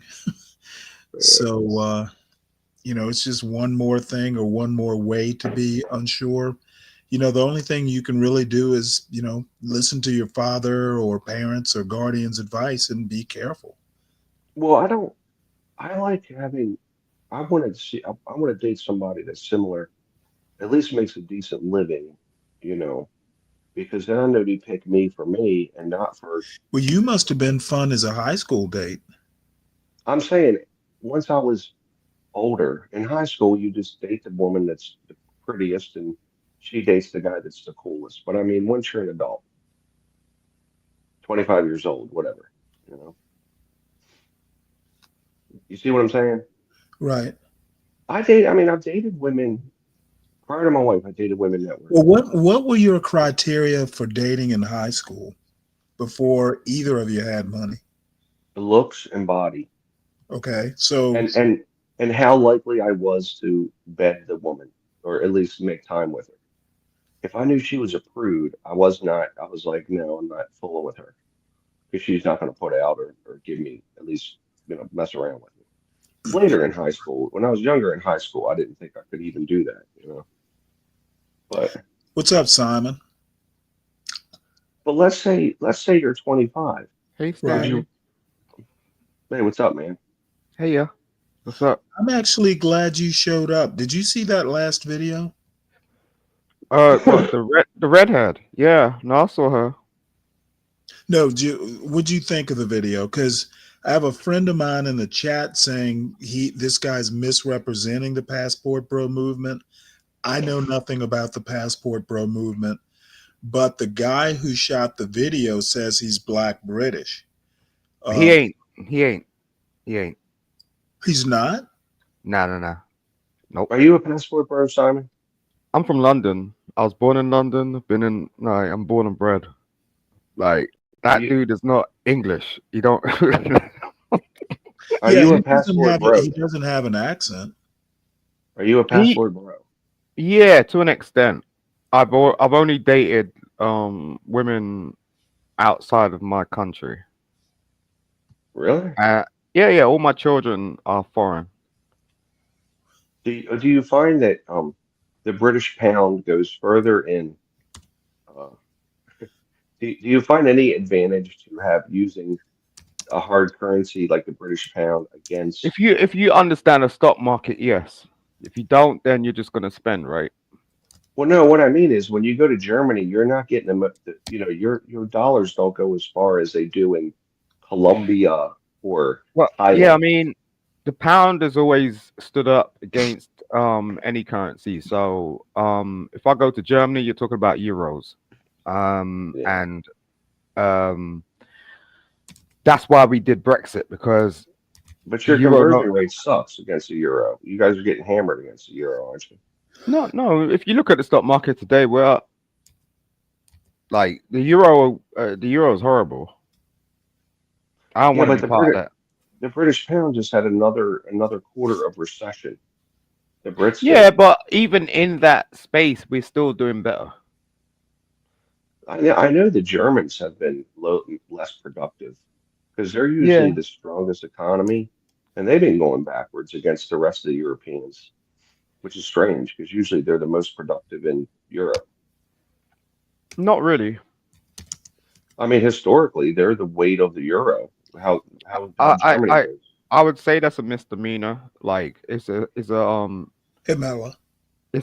that people would assume, but that's not actually the case. With a German economy versus Italy, France is actually, I think, stronger than Germany now. Yeah, France is weak, and so is Italy. Italy has been on a downward spiral for about 10 years. Yeah, they suck. And I look, I got a daughter from Italy. Yeah. Especially northern Italy is bad. Most people don't even believe it, but Italy is a fairly poor country. It's a fairly poor country. Yeah, especially like if you go to Italy, right? When I don't even want to say this, but I'm just if you go to northern Italy as a black person, Well, there's not a lot of black people in Let me northern ask Italy. you a question though, because this is kind of my thinking, being new to this sort of stuff, and frankly, I don't really care about it. It's just, again, I have love you, Stanley. Sorry, I just had to let that out. I was saying I have a son who's 18 and he's actually talking about going to Spain or Germany over the summer, one of these exchange student things. So, I'm kind of wandering into, what do young black men do? And passport, looking at a passport bro who, again, weird things wander into my algorithm. So I was just curious. And to me, I mean, when you're, thinking like a young man, young people don't think about dollar conversions and euros and exchange rates. That's what they have old, boring parents for.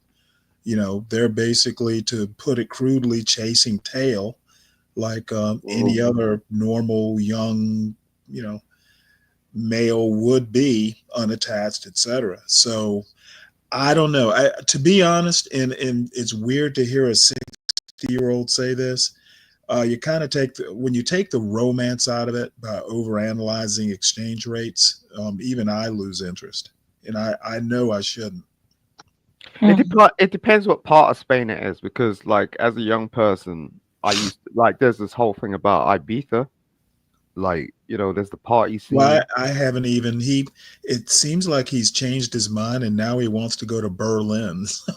So I'm gonna see what's in Berlin apart from the wall that got taken down. I'd rather asking him because his mind will change by the end of Christmas. Probably. Yeah, that's the thing about young people, and as they're I'm being corrected. See, my friends know me too well. I know it's more than about chasing ass. Well, tell me what it's about. You know this stuff better than I do, Fred. If I may say so before he speaks, please, Yeah, go because I ahead. don't know how reliable my Wi-Fi is at this point. I just want to get this out. When it comes to young people traveling overseas, they must be made mindful of opportunists at all times. They are not allowed to fall for sob stories. They are not to, present themselves with vulnerable information. They are to protect themselves at all time. If they happen to encounter love during that, fine. But Wait a minute, that's such a female thing to say, though. I mean, men don't actually operate like that. no, I'm saying as a traveler overseas, I think you're offering good advice. Yeah, Y'all let me speak, please. I want young people who are traveling overseas. There is a tour where there are tourists galore. There's a population in those communities that cultivate taking advantage of tourists, and I want young people to be aware of that at all times. Yeah, That's all I'm saying. Yeah. I appreciate you, madam, but that's something you'll say to your daughter. Like, men don't actually operate like that. Like, everything you just said, men will take advantage of all of that, and it ain't gonna be a problem. The whole point of being a young person is to explore.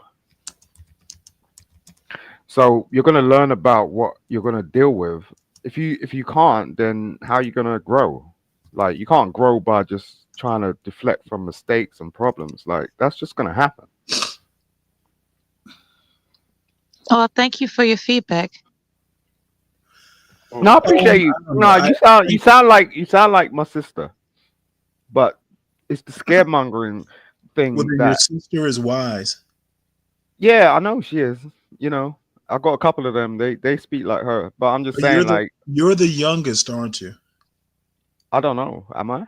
No, the youngest. The youngest of your siblings, younger than your sister. Yeah. No, I'm the youngest out of 9. But they're mothering you. I'm just saying, like, I get it, because it's like, but that whole sort of misinformation thing, don't put fear into it, because at the end of the day, Okay, I'll give you an example as to why I'm not fear mongering.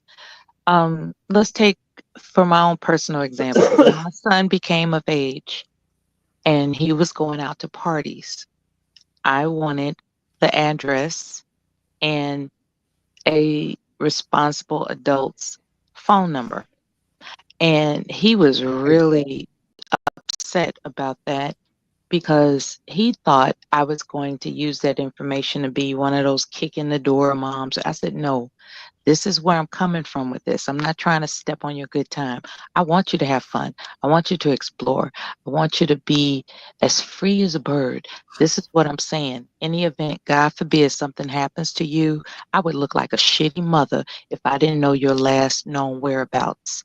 And that's why I want that information. Hey, And before this way, you and then respond, let me when he looked at it introduce. that way, he was like, oh, okay, cool. Let me introduce a friend of mine, Fred. This is Simon, Mella, Ryan, all kind of regulars around the channel. So, Fred, you're in Germany, right? Yeah. Hi, everyone. Peace. Yeah. So this is a guy who is very familiar with Europe, and you know, he would probably have a better idea of the ins and outs and all that stuff of being, you know, a quote passport bro than any of us. So, you know, any thoughts, you know, because, you know, I said, well, you know, young people, young men, you know, they're going to be over there chasing tail. You know, Ryan wants to talk, you know, hey, you got to make sure your money's right. Give us what you think, because you've got way more experience in this, in living in Europe as an American Black man than any of us. Yeah. So, as far as the passport bro thing goes, it's not about, you know, chasing money or trying to find the best place where that our money was stretched. It's just about finding a, you know, a quality of life anywhere in the world. So, like, I came to Germany and my dollar, you know, it doesn't stretch very far right here. Here, I think the dollar is like, I think I get 75 cents to a euro, something like Yeah, that. I was going to say it's 90 cents to a euro. Yeah. So yeah, if I wanted to go somewhere where my dollar was stretched, I would have went to Mexico or, you know, I think somebody said Colombia or something like that. But there's guys that go to Colombia, but yeah, it's not about the dollar stretching. It's not about chasing butt too. I mean, you're gonna go somewhere where the women are, you know, like the Godfather says, fit, feminine, cooperative, you know, and, you know, most of the guys can't find that in the States. So you go somewhere where you can find that at. And most of the time it's Eastern Europe or places where the dollar stretches. They just end up in places like the Philippines or some guys go to Vietnam or Bali, places like that. I just ended up in Germany with a German woman. So what was I going to ask I just you? wanted to put that out there. It's a good idea not to travel alone, right? For women. Mel, You could, I mean, I always Fred's Army. So you've been to Germany, right, Mel? Bella's Air Force. 2 days. It was nothing. It was just 2 days, touchdown and gone. It depends what part of Germany as well, though. I was in London. You know, there was a lot of hops that I did in Europe, as opposed to where I was stationed at throughout the So world. you think for men, it's somewhat safer. You know, I would imagine as long In as the they keep past, their I head would on. say yes. In these current times, I don't know. What, just out of curiosity, what would you say? And again, you know, I ask weird questions, but what would you say a college student, you know, Black male college student, first time really outside of the United States, he might go to Germany. What would be the thing you would recommend he look out for? You know, any speed bumps, you know, just throw one out there. You know, what All would be? right. First of all, the embassy. Hold on, this is for Fred. He's there. Oh, I thought you were asking me. I apologize. Say it again. What he should look out for? Yeah, just new kid, college kid coming over for the summer to Germany. What would be, if anything, what would be the thing he should look out for? Avoid this. Besides the obvious things, you don't want to do drugs. You don't want to, hang out with prostitutes. Just something from innocent. That's hard to avoid though in Germany. Yeah. What to avoid? Because see, I'm a father who might be sending someone over there. What should I warn him about, son? Each embassy posts warnings of what to look out for. Yeah, it's not really that dangerous, but what kind of kid is he? Is he like a kid like the like a womanizer or college something? kid, kind of nerdy. Yeah, it's not really the thing. If he go to a big city, my son actually. oh yeah, if he go to a big city, you say you might go to Berlin. It's fairly safe. Yeah. You know, if he plan on trying to pick up girls, I mean. Well, I don't. I hope that wouldn't be with the primary mission, but it's bound to happen. Yeah, it's gonna be. But just be careful with because some of these, especially the Turkish women, they have a lot of brothers and they're very protective. They're very protective of their sisters. So, but that's not really. It's not really that dangerous over here. I mean, that I'm seeing. Yeah, it's less dangerous than Atlanta for sure. Yeah, it's very safe. So you're probably right. Fred, my son's at Georgia Tech. So I guess. Okay. Yeah, I haven't talked to you in a while, but yeah, he made it in. He's first semester. He stays in the barracks, or not the barracks. He stays in the. He stays on campus. Yeah, he's down there. Okay, so he's right in. Well, thank you. But he's talking about maybe, the first thing I'm going to say is you're paying for it. So if you want to go, and I think that might be a deterrent, at least for this summer, but we'll see. What if he actually saves the money and, I mean, he wants to go. All people his age. How old is he? 18. 18, 19. Yeah. He should have been with somewhere out of the country. He's never been out of the country. Nope, he never has. Yeah, I've been delinquent or a bad parent. No, I mean travel is never a bad thing. Like if you know. Well, no, Fred's saying I should have gone somewhere before now, and he's right. But he has a chance now. And why Germany, Stanley? Why Germany? I don't know. I don't even want to. I never really. Who knows how the 18-year-old mind thinks? By now, I've forgotten. First, that old Stanley. Goddamn. First it was Spain. Now it's Germany. Now Spain, I've been to. Spain's really. But anyway, I don't want to get wrapped up. I just since Passport Bros came up, I figured because I don't know anything about him. That dude is the first Passport Bro that I've ever stopped, and checked out a video, and it was only because of the girl. I thought she was cute. Otherwise, I wouldn't have even bothered. Traveling's never a bad thing, especially for young people. Right. Like you learn real quick. Is he a beer connoisseur or something? Like who? My son? Yeah. What is he looking for in Germany? I assumed it was some college group going over there. What's his field of study, if you don't mind me asking? Computers, software engineering. Oh, I see. All right. It's not a culture over here. It's a real melting pot. Engineering. How colleges will organize, summers abroad, that sort of thing. There are a lot of engineers in Germany. Yeah. Yeah, that's for sure. But like I said, knowing my son, he'll probably wind up here. But throwing out ideas, hey, what do you think about? I'd like to know what he's thinking, and I don't. You're never gonna know what he's thinking. Well, I mean, actually, over the years, I might have to kind of corner him, but he'll come clean at some point. That's the worst thing a parent could try to do is try to figure out that.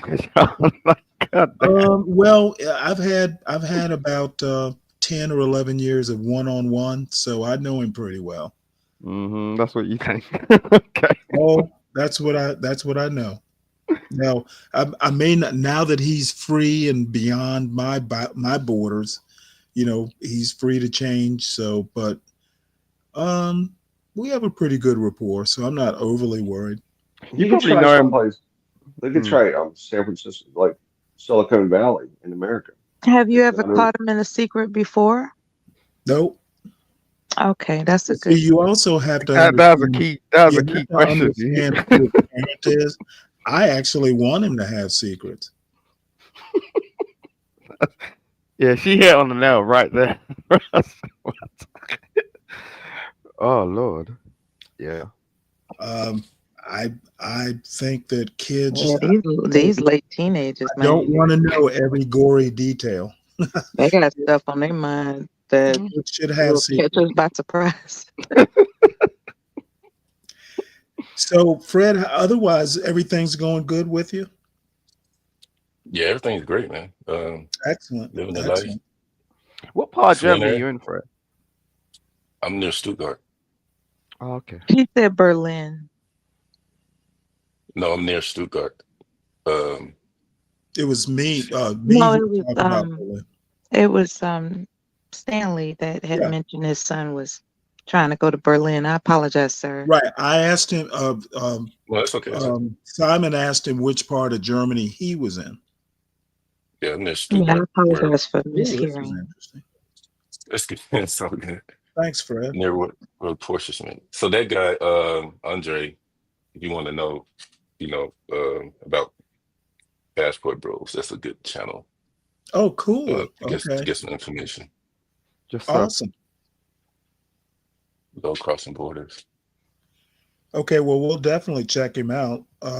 I'll look at what he's got, and then we'll start looking at some stuff tomorrow night. Yeah, that's a woman too. She's a Turkish lady. And she's in Mannheim, a German city. Surveyor What Brooks. against Turkish people? Surveyor Brooks. Okay, let me look her up. Yeah. When call you her the said, Turkish when you lady. said Turkish, I'm You said definitely a couple of times. I was like, what? No, but that's a big. They have a big population of immigrants in Germany. I think the Turks have the second largest. I think they have Second the largest. first largest. Second largest what? Yeah, well, Germany had a They have the relationship with largest the. population of immigrants. Yeah, Germany had a relationship with the Ottoman Empire in World War II. I'm sorry, World War One and thereabouts. Yeah. They were. Think it was coming here to work, do something. I learned that in the immigration class. We just done a deal with Germany, like in terms of what's been going on, because that's a go-to. In terms of people that are asylum seeking at the moment, and they want to cross the border and come over here, but we have to cut out. Yeah, y'all send them back to Rwanda or something. Yeah. Yeah, didn't didn't Britain pay Rwanda? Yeah, I know. That's I never thought I'd see the day, right? But I gotta go, man. I have to. All I might right, come well, back. Fred, it's great. Uh-huh. It's great talking to you, and don't be a stranger. Nice Yeah, having spoke. Yeah, Nice Freddie. speaking with you. Yeah, And I'm gonna be listening in, but I gotta go cook for my kids. Okay, cool. All right. Thank you. Appreciate you, bro. All right, Keith. I might say some atrocious stuff. Listen in. No, Fred's a solid guy. I forgot to tell him that John's from Trying to Alabama. be Nori. What's up? God damn. No, I could say like stuff like which has the largest population of contortionists, and maybe that's what these passport bros are looking for. You gotta help yourself with it. Like you are just holding it in. Isn't that outrageous? See, you can be Contortionist? outrageous without being filthy. Okay. What, Stanley? What do you know about contortionists? Because I don't know what. All I know is they're human pretzels. God damn. What they like to bend and twist? A contortionist is a person I've that never can never bend met and one. twist to. It's ridiculous. They could fit into a suitcase. It's Wow. ridiculous. Oh, like Cirque du Soleil. Oh, okay, I get what you're saying. I was trying to figure out. I'm a novice, so I'm just learning. Wow, this dude does. Wow.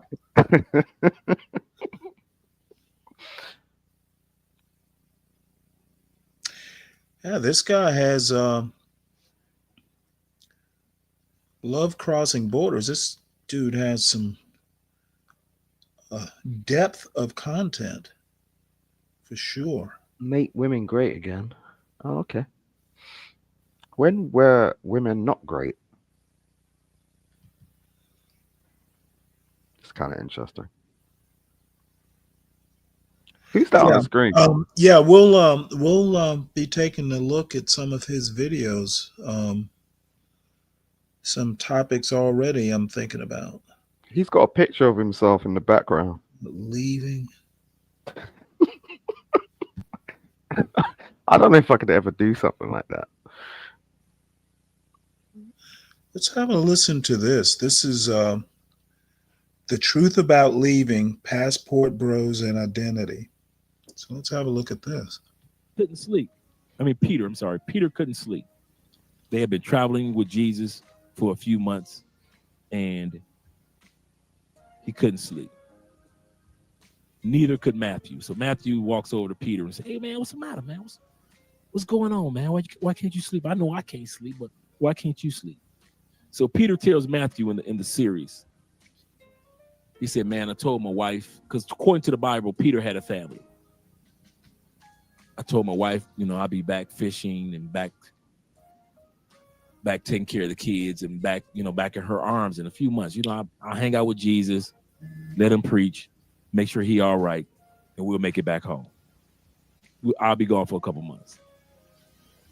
And I never forget this part. That's how important this line was in that movie. I don't remember any other line in that miniseries, Jesus of Nazareth, but I did remember this. Matthew looked at Peter as the moonlight was glistening, and neither one of them could sleep. He said, "Why are you lying to yourself and lying to your family? We're never going back. You'll never see your kids grow up. You'll never see your wife again. You'll never go fishing again."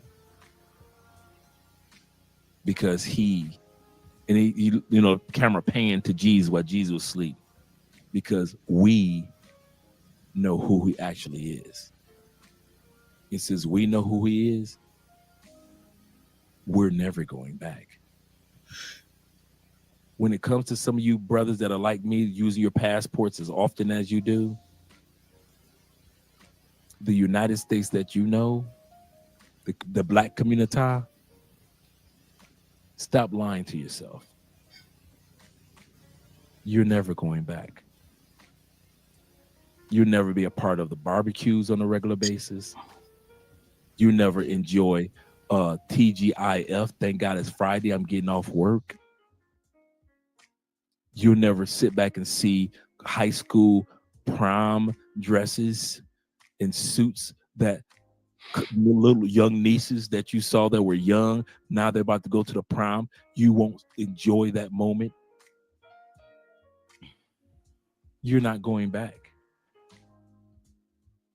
Because just like in that miniseries, you got your passports and you know what's out there now. And for you to go back is to lie to yourself and pretend like everything that you saw around the world never happened. That's why it's hard for the passport bros to stay a part of the community. And we're going to end with this last one. We spoke about it. Change.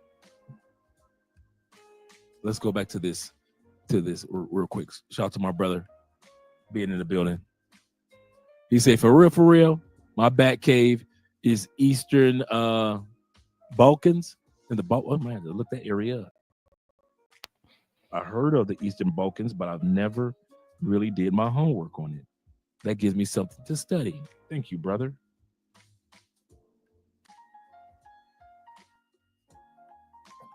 Shout out to you, Fadi. Shout out to you, brother, for being here this evening with the $2. I appreciate you. Last one tonight is the last reason why Passport Bros are no longer a part of the Black community. Not because we're not Black, because we are. Not that we don't support what's going on back home. We do. We encourage you to continue to fight the good fight. But things have changed. And just like I said, it's not going to be the same. Time changes all things. You've changed since you left. In the United States, and the Black community has changed since you left. It's not the same. And until you come to the reality that you are no longer a part of it, you're no longer a part of the struggle, you could be in East Balkans as a Black man and be standing there with a bullhorn in your hand saying, Black rights, we have rights too. I am a man. And you look like a dang fool. Sir, what do you got the bullhorn for? Can we talk to you? Yes, I'm speaking on behalf of my Black people back in the United States. What? Wait a minute, you ain't got that bullhorn for people here in this country? No, this is for my people back in the States. Sir, if you don't sit your drunk tail down somewhere. No, I'm going to the governor's office. Okay, you're going to the governor's office in one of the cities in Belize. Okay, cool. Gotcha. What are you going to talk to the governor about? About the rights of Black people in my inner cities back home in Tampa. What? Yes, I'm going to talk to one of the mayors of one of the cities here in Belize about the travesties and the tragedies that are taking place in the United States. He could do something about this. You see how stupid that sounds? You're at the point, you're at a crossroads.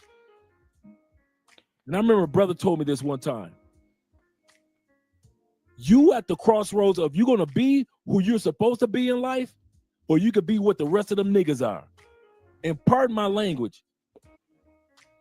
I'm not talking about the Black people back home. I'm talking about the Pookies and the Ray Rays. You got a choice, but you can't have it both ways. You either going to be a person that decides that eventually I'm leaving the United States. If you are still in the States, and you plan on being a passport bro eventually, let me talk to you brothers. I already talked to us brothers that are already have gone and traveled and went back and establishing ourselves and preparing this. I'm talking to you brothers that got a fresh passport either coming in the mail or a fresh passport that you just got and you only got a couple stamps or no stamps on there.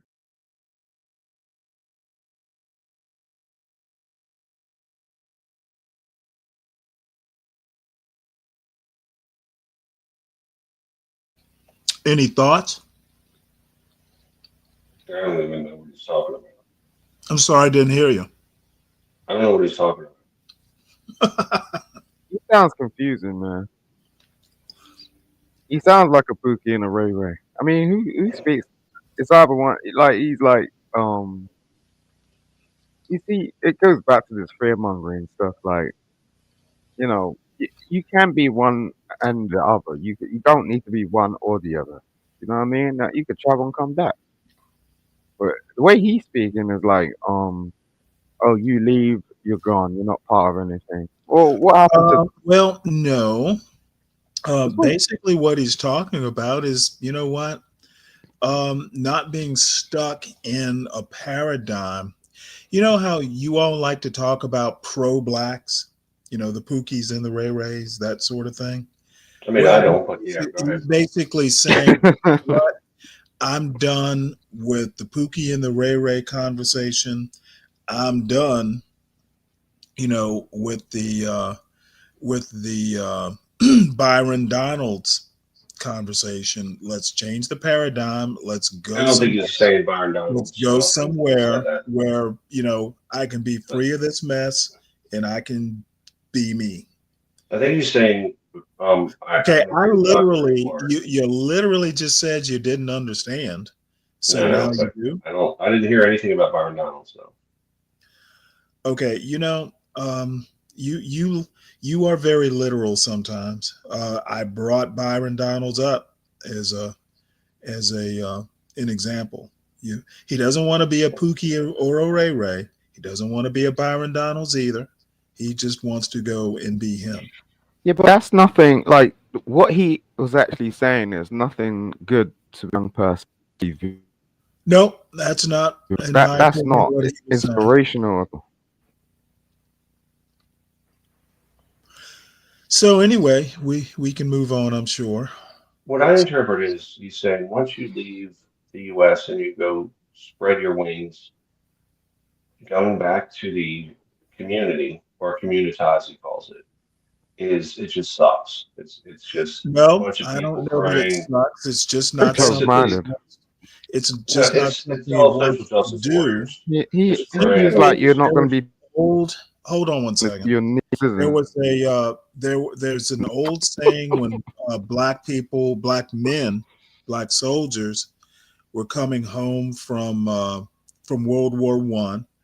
As a matter of fact, it's in a movie, but it's basically, you know, how you going to keep them down on the farm once they've seen Gay Paris. Yes, exactly, Fred. Basically, don't take the American baggage with you. You can be you. Yeah, I think it's the point. Don't. And then when you come back, don't be a part of all the crying in the social justice war. He's saying you don't have to come back. Yeah, that's I just know. about like you don't have really. Like you're gonna be like influenced and come back as a completely different person when that's not really the case. He's not saying that either. It might be something that, you know, is particular to successful Black American males, like Fred, as a matter of fact. You know what? I've known Fred for maybe 3 years, you know, through a Discord we're a part of, and Fred is very above the clouds. You know, I think he has found his place, and he ain't sweating the bullshit that's going on here. You're part of Discord? Wow. Fred leaves that American bullshit to fools like me. But when you say the American bullshit, what are you talking? Like the perpetual crying about every possible scenario? That's some of it. I'm just surprised you're on Discord, Stanley. Why would you be surprised? I can't navigate that myself. Well, I mean, I'm only on like 1 or 2 Discord servers. Man. You know, I'm not like a, you know, I have a 1 or 2 home on Discord, and that's pretty much it. I only have so much bandwidth for social media. Well, there's a lot of threads, man. It's like fucking thread after thread. I can't do it. All right, well, we'll switch gears here. This is an old an old Kevin Samuels video that I found. I have no idea what it's about. Yeah, I see that hat that says "Make Women Great Again." That's not him. Kevin Samuels, though. Oh no, that's not Kevin Samuels. It's an interviewer. It's an interviewer. What's his name? Of Kevin Samuels. I forget his name, but he's kind of prominent in the Red Pill. Oh, well, let's see. Donovan Sharp. So anyway, let's get into this. Kevin Samuels to TSR Towers. Kevin, thanks for making time for us again tonight, man. We appreciate it. What's going on, fellas? What's going on, Donovan? Not too much, man. Now, you're not here to talk about style and image consulting. We are basically we're gonna have the same conversation that you and I had had the other day. And this is what you and I are going to talk about is why is it that a growing number of grown men, why are they living with their mamas? What is going on with that? Well, you know, and this is something that has come up more than since I do, you know, image coaching, life coaching one-on-one with these guys. And what I started to notice is over the last year, I was starting to see more and more guys who were either had their associate's degree or their bachelor's degree, you know, gainfully employed, you know, but in their mid to late 20s, still living at home with mama. And it just started getting to the point where it begged the question. I'm like, what is going on with guys in this failure to launch? I actually did a couple of broadcasts on my YouTube channel addressing it. One that was about 2 weeks ago that's epic. If you guys haven't checked it out, I strongly suggest you check it out because I even had guys calling into the show, you know, talking about, you know, I'm in this same position. I had a father call in who basically had to go through this. So here's the thing. It's no respecter of race, income. But it's definitely a millennial thing. And we gotta address it because what I'm seeing is so many guys out there are just lost in the sauce. They're just twisting out there. And we try to give guys, you know, input, direction. It's one thing to be out there, but it's another thing to be out there with no plan. It happens to everybody. Right. Of course. It happens to everybody. But just being there, you know, there's some standard markers. I always ask what's your relationship like with your dad. Psst. Ask you what your plan is. Psst. Then I also noticed that there's better than, you know, 70% of them identify with some version of MGTOW. Oh, there it is. There it is. And then there's I would say better than 50% of them are virgins. So I'm like, all right, we got to actually start discussing this, getting it out there, and start having this conversation so guys can start coming into the light to get them up and out of this. And I would say this, of the guys I actually work with, almost, let's see. I'm trying to come up with a number. Close to 80% of them are on the way out of the house or out of the house now. Okay, well, that's good. And under 6 months. So okay, good. So good. That's where we're going to kind of go from. The average guy I'm talking about is making around $40,000 a year.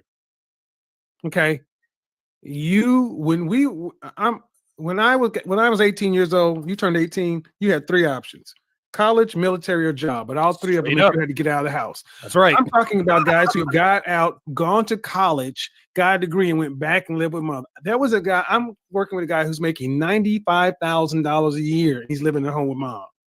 That is inexcusable. It is not about it. So it's not about money for a lot of these guys. What it is, a lot of these guys are basically son boyfriends.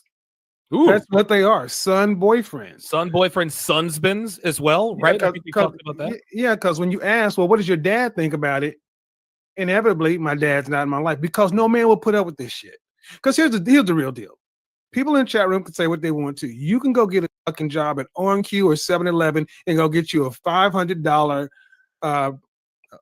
studio apartment. This is what you have to do when you're starting out. But a lot of these guys want to move from their parents' home, their mother's home, into this nice home with the lot. Here's what I hear. I'm saving up. I'm paying off debt. I'm saving up to get a house. Right. And then you know what? I dig 3 levels deep. One question and 2 follow-up questions, and the entire story falls the fuck apart. A lot of these dudes just don't want to grow up because here's the other side. They're not paying any rent. Yep. At all. That's a sweet deal. To live someplace rent free is a sweet deal, and that's something that's very hard for a lot of men, especially millennials, to grow out of. So the thing is, if you want to be in that situation, I'm like, okay, at least get ahead of the curve. What's your plan? But dude, there is no plan. When I can ask a guy who's 23 years old or 25 years old, how much is an apartment cost in your area? And they're like, I don't know. They don't even know the steps. They don't even know that how to do it. Right. I'm like, well, what is the rent like? I'm gonna tell you, some of the guys I've coached with, I've actually had to say, you need to go to a local apartment complex and find out the process. I mean, they don't even know you need to have 2.5 times the monthly rent. They didn't know you needed to go get the utilities turned on. And see, a lot of stuff is because they weren't taught by their mothers. And the guys feel shame because, by the age of the mid-20s, they would feel silly asking their friends, well, mama don't want you to leave, because when I ask the guy, what's your dad think? Dad isn't there. Say, well, does your mom have a boyfriend? No, mom's had a boyfriend in years. All right, are you paying mom any rent? No. All right, so you're a son boyfriend. Yes. That's really what it comes into. And Yes. for the people talk about in New York City, fuck that. That's what the show Friends was about. You get a roommate. Oh, Jesus. People have figured out how to do it up until the millennial generation. It's not like the millennial generation is better off than any generation previous. They got more education, more options. When I graduated high school, minimum wage was $3.35 an hour. Not everybody went to college. And again, I said 50% or more of these guys have at least an associate's. Most have a bachelor's. Most are making at least $40,000 a year. No excuse. Nope. See, the difference is we were chomping at the bit to get out and get into life. Right. You had to hold us back. These guys had to launch. Well, I don't want. Who gives a shit what you want? Because I asked the guys all these questions.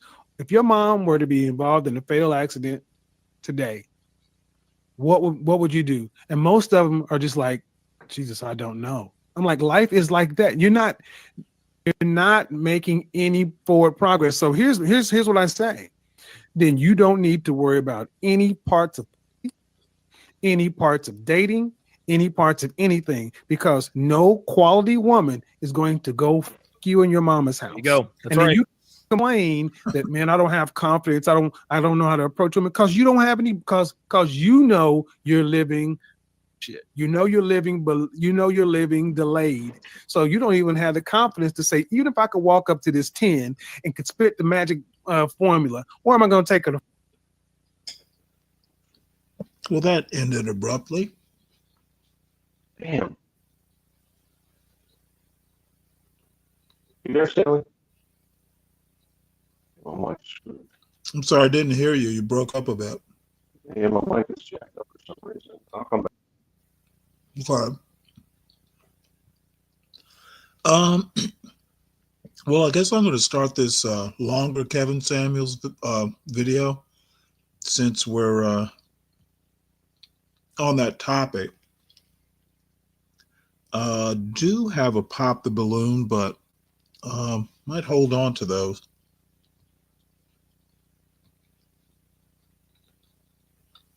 And this is called Young Woman with Useless Degree Wants High Value Man. I don't know. Is any degree actually useless? I'm good. I'm kind of nervous. That's okay. You're just talking to me. Don't pay attention to YouTube. You and I are just talking. Oh, no, I'm not. Okay, let me go All ahead. right, that sounds good. What do you got for me? Let me go ahead and put my view up here so you can see me. Okay, so basically the story is I'm 22 and I'm in nursing school. Mm-hmm. I graduate next December, and I'm really trying to get serious about dating more high value men, and I have met one person that I would consider high value, but I'm not sure of how to go about it, because I'm 12 years younger than him. So I'm like trying to figure out what does he want from me? Like, how do I kind of go about it? How old is he? I mean, do you know if he's, wait, first off, you got your eye on him. Mm-hmm. He has his eye on me. He came to he drove about 2 hours to come visit me at school. Okay. Just someone like I've just like talked to and met. It's not someone like I went and chased down. Okay, I need to be clear. You said that you're in nursing school.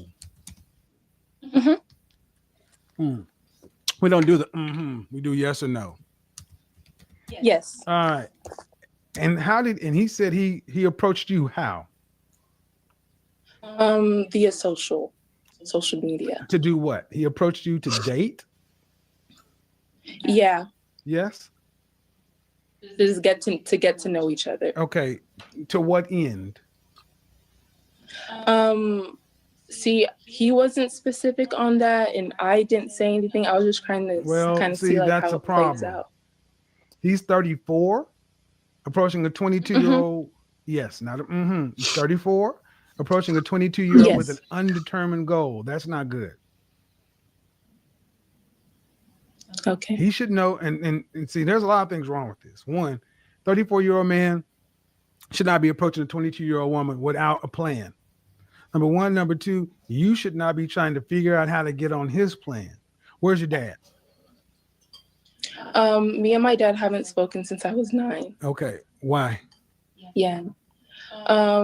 He was really abusive. To who? And so to my mom and to me. Hold on. When I was really young. Let me hold on now. I gotta ask some questions here.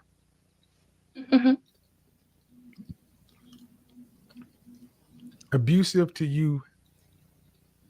See, this abuse, like physically abusive. Okay. Physically abusive. All right. Yes. So again, due respect, I don't know.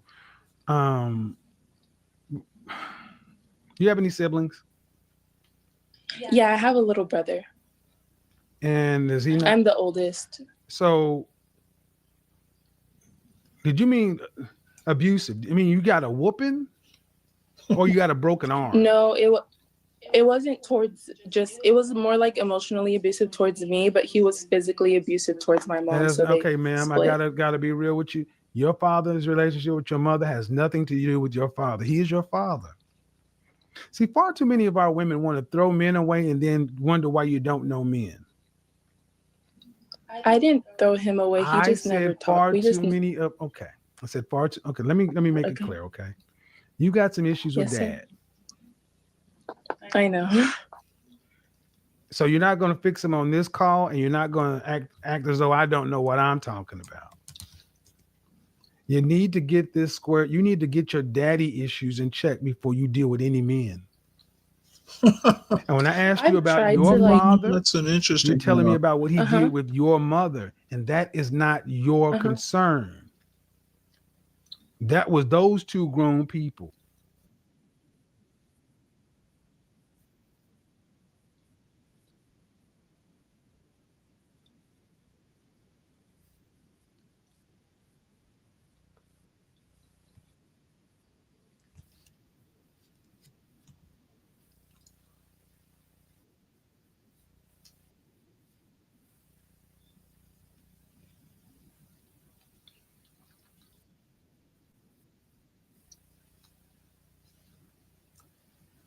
Oh, wow.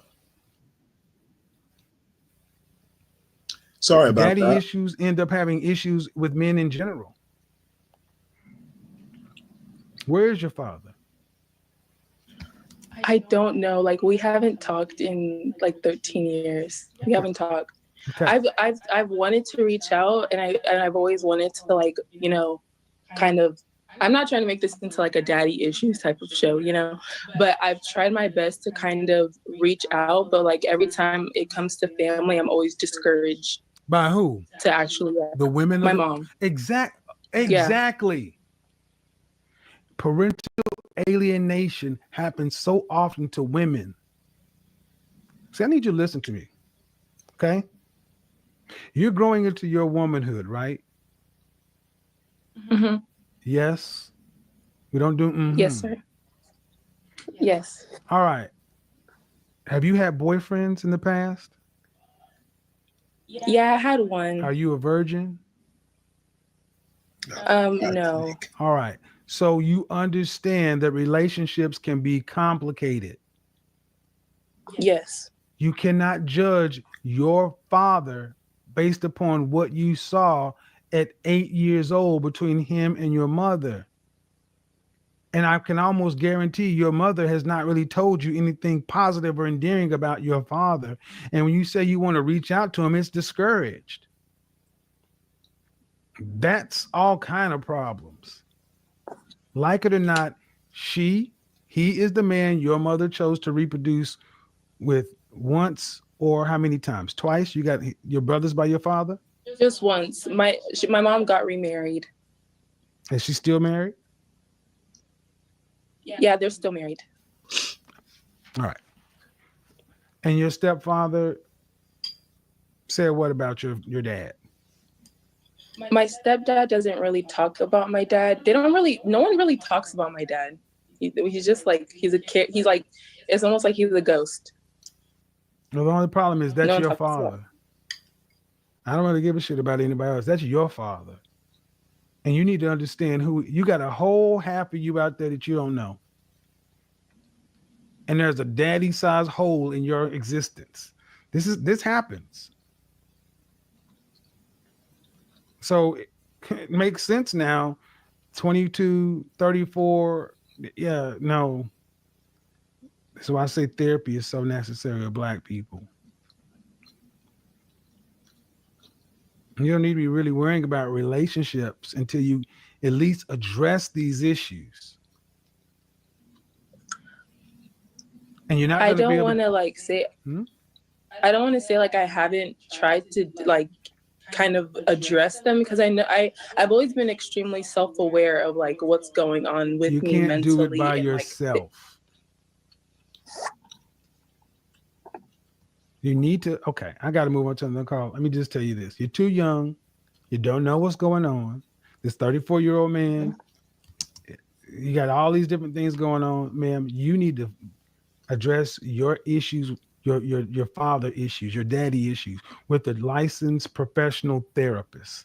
And you're not going to get any help with your mother, because I will tell you this, there are going to be things that'll come out that you might be really surprised and shocked to hear that your mother was culpable and your father may not have been as guilty. It is not healthy to sit back and tell you don't need to know your dad. You don't need to know anything about him. That's suspicious AF.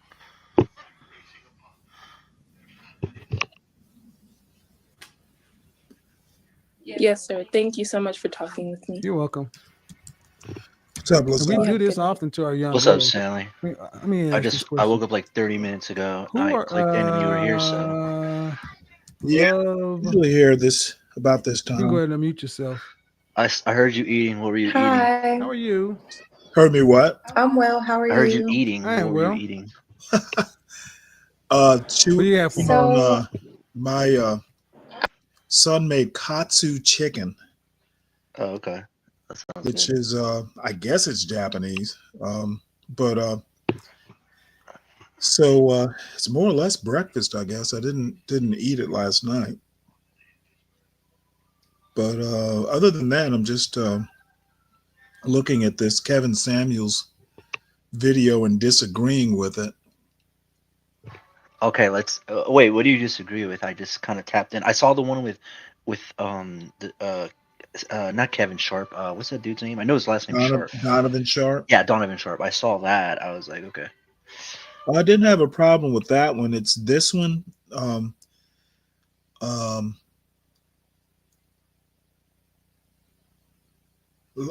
me put this comment up. Part about this particular young lady's in nursing school. Excuse me. I thought I heard her say she's in nursing school. She didn't know her father. Apparently her father was abusive, or at least she remembers him to be, to her and her mother. And her mother's remarried. So, and they don't really ever talk about her biological father. So she says she's kind of, interested in a high value man, in quotes, who is What's 10 your years, what's your opinion? Like, what's a high value man? What is that? Like, what does that I mean? don't know. I'll get to that once I finish the story. Essentially, what she's calling a high value man, 10 years older. So Kevin starts asking her about her father, and she's basically trying to figure out, hey, what does this man want from me? I guess to let him know that, hey, she's worth pursuing. So they wander into, hey, don't you know men? Where's your father? Then they get into, where's Oh, your father? fuck. That's actually kind of funny. Basically, And fucked up. she hasn't talked to her father in years. They don't really know where her father is. So Kevin's just kind of on this thing about, well, he's your father. And I'm just like, you know what? Number one, if she doesn't know where she is, where the father is, I don't know that a whole lot of something that happened in your childhood is really worth spending a lot of time going in and discovering and reconnecting and all this. If he wanted to, if he's her father and he wanted to be found, he would have been found by now. So he's roasting her because she doesn't have a dad. well, he's roasting her, not exactly roasting her, but he's insisting that, hey, regardless of what he did, you were a child, you may not exactly remember it as it happened.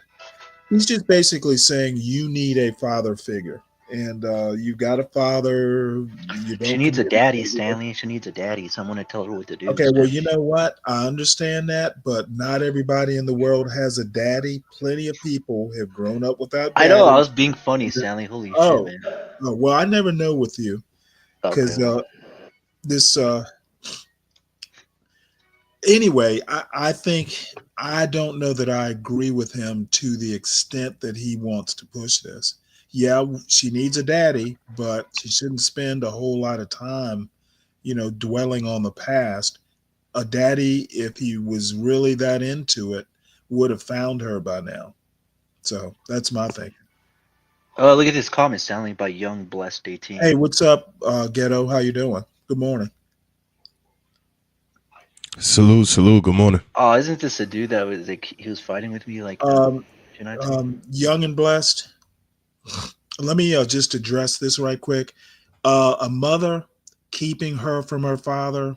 She's an adult now. If her father wanted to find her, he would have done it by now. So I think that's a stretch, Stanley. The mother keeping away. I don't know the details and don't really care about the details for that matter.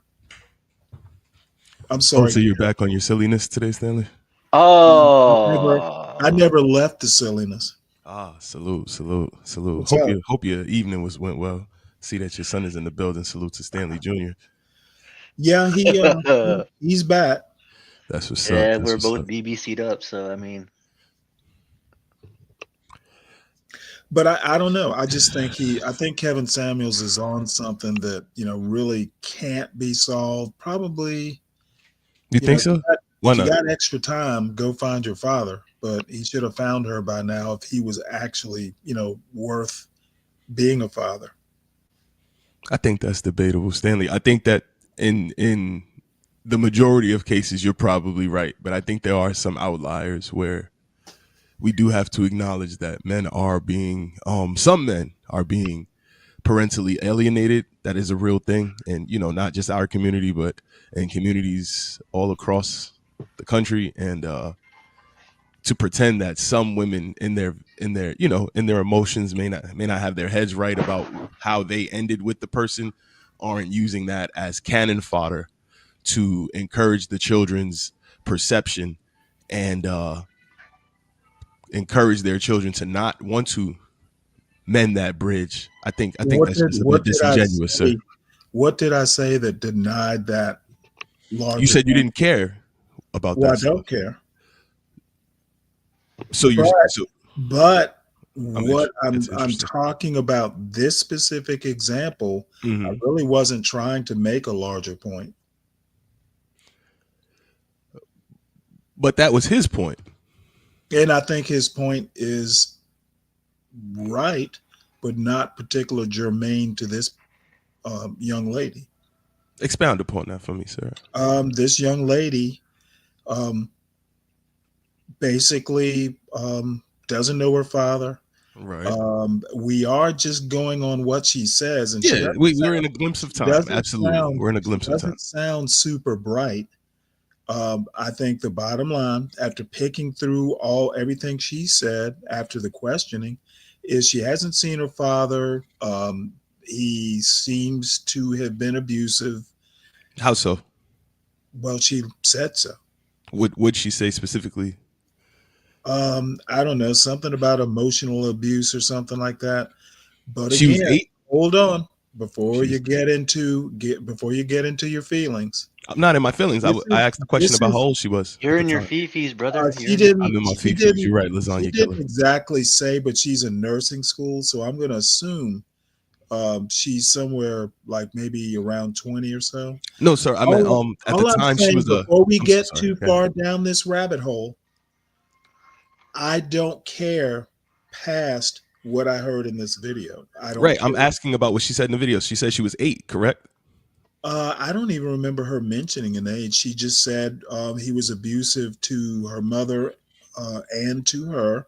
I heard Kevin growing Samuels up. say she was like 7 or 8 years old. I So how don't could she recall her- I have don't a full recall her- range of that? I don't recall her giving an age. I'm pretty sure he said she was 7 or 8 years old at the time. Okay, so what? She was 7 or 8. Let's At go 7 with or that. 8 years old, I didn't have a full understanding of of the full range of emotions that I'm going through. Okay, why hold are on, you hold on, putting Stanley. yourself into this? See, this is Because he grew up with no Stanley, dad. Hold Stanley. I was trying to on, get before I am not Stanley. going Could you down even let me this finish my rabbit hole. statement, Stanley? No, I need to set the boundaries here. Gotcha.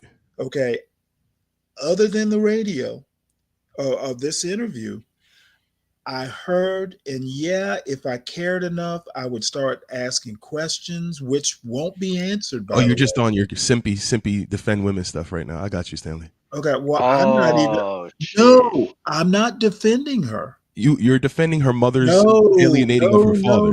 no. You are. It's like it doesn't No. matter what mothers God do. damn it! It's Don't tell okay. me what I'm doing. But I'm listening to you, Stanley. The only comment I made is I think Kevin Samuels is going too far. How? with What did the he you go? What gotta did he say that find was your too far? daddy I'm stuff. confused.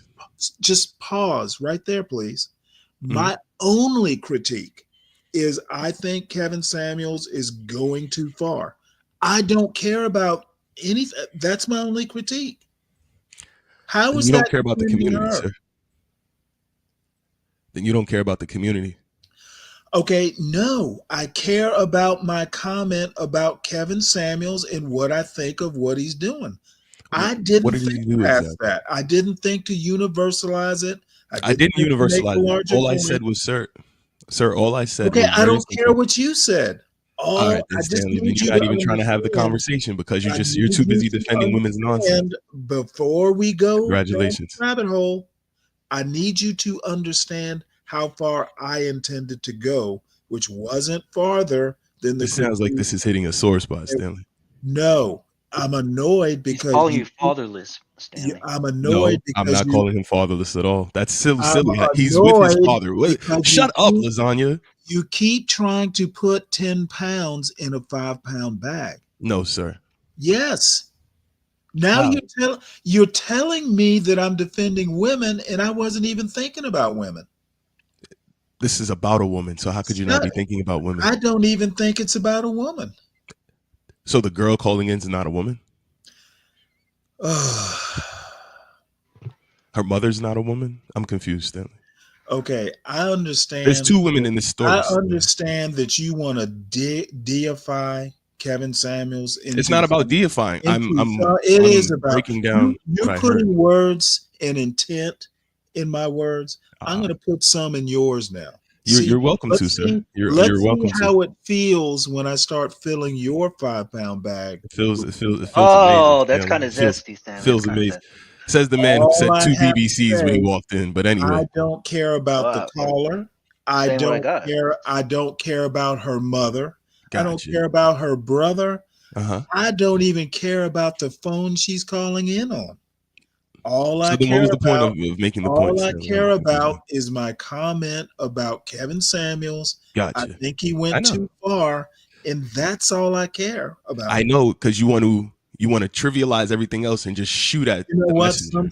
Some things should be trivialized. It's trivial that parental alienation goes on at the clip that it does, and the effect that has on people when they become adults. That's trivial, Stanley. It's trivial that I even played this video. Sounds like this is hitting the sore spot, Stanley.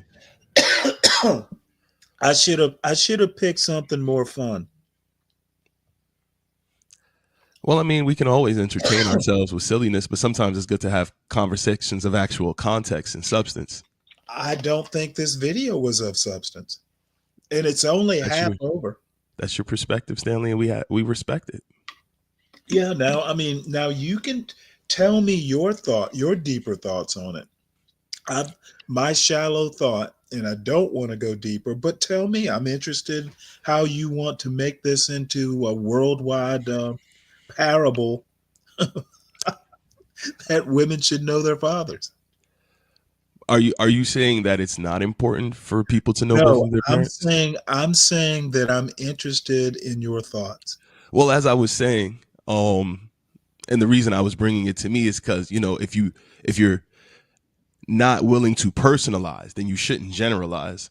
So as I was saying, I, at 7 or 8 years old, didn't really understand the world like adults do. I didn't have that level of mature understanding of emotions. I didn't have that mature understanding of how relationships. So in other words, you were a normal. Here we go. Yes, sir. Just like this young lady, I imagine would have been the normal run-of-the-mill 7-year-old. I don't know she had any mental delays or anything, so I would imagine she was the normal run-of-the-mill 7 or 8-year-old, and also didn't have a full understanding of adult relationships, adult concepts. She was only 7. I agree with you, which is why Kevin said at 7 or 8, there's no way you understand really what went on between your parents, and you should go get the other side of the story. But if it's discouraged, she can't find her father. But if it's discouraged by her family, which is so common the story with so many of our women, how are they supposed to? How do you know she was black? You could hear in her voice, Stanley. You could hear in her voice. Let's not catch. I'm almost certain she's black. But even if she wasn't, does it change what I'm saying? Black to me. It's because you're getting old, Stanley. Your ears are not as good. I'm pretty sure so this is a black young lady. You know what I'm saying? You know, got to count. It's funny how predictable you can be, Lasagna. All right. Well, I'm just saying, Stanley. Let's see if you can find another word for old. All right. Well, you're seasoned there. You're a mature gentleman. Do you like that better? Sounds better. It does actually sound better, Lasagna, to say mature or seasoned. Yes, it does. Every time you talk to me and you want to say old, check your thesaurus and come up with something better. All right. It would keep the show spicy. Noted, Stanley. Noted. It would keep the show spicy. All right, go ahead and preach, brother Ghetto. Oh man, when you did that, I swear I wish I had a church sound effect at the time. But anyway,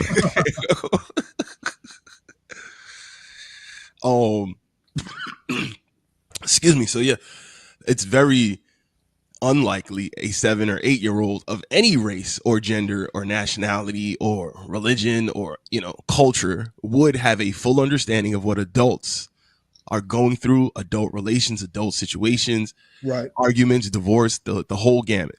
Well, let me ask you a question. Yes, sir. So I'm not allowed to. She said she saw abuse. If a 7-year-old sees her father slap her mother, but that's not what she said. She said verbal abuse. Would that 7-year-old know that that's a problem? Well, actually, that wouldn't even be admissible in court because of the child's age. No. So nobody would even take that serious. No, we're not talking about court. I'm just wondering if that 7-year-old is capable of understanding what a slap. Well, of course, anybody, a 7-year-old, if a 7-year-old saw somebody get smacked or slapped, then of course they would be able to see that. Gotcha. Okay. Would they be able to understand what is going on in that moment? Do you think Do you No. think? Number two, please. Do you think okay, a finish. 7-year-old wouldn't understand that? Well, hey, that slap might have been a love tap. No, I don't think a 7-year-old would understand that. Do you think like years later they might go, well, gee, I thought it was a love tap, but it turns out he was beating the shit out of her. I think a 7-year-old knows. That No, I don't think a 7-year-old has that level of understanding, Stanley. Absolutely not. I think she would be right 100% of the time, thinking that that's bad. 100% of the, and you don't see that that's the problem, Stanley. There is never a reason. I agree, Stanley, but she never said it was physical. She said it was emotional. Whoa. I think she kind of said it. No, she didn't, Stanley. You're just adding stuff to it to make it sound bad. She said it was emotional abuse of her. She didn't really talk about her mother. Right. So you're just conjecturing to make it sound worse. You know what? Now he wants to run away from it. The fact that he just conjectured this man's physical violence. I want to do better than run away. I want to run towards. Gotcha.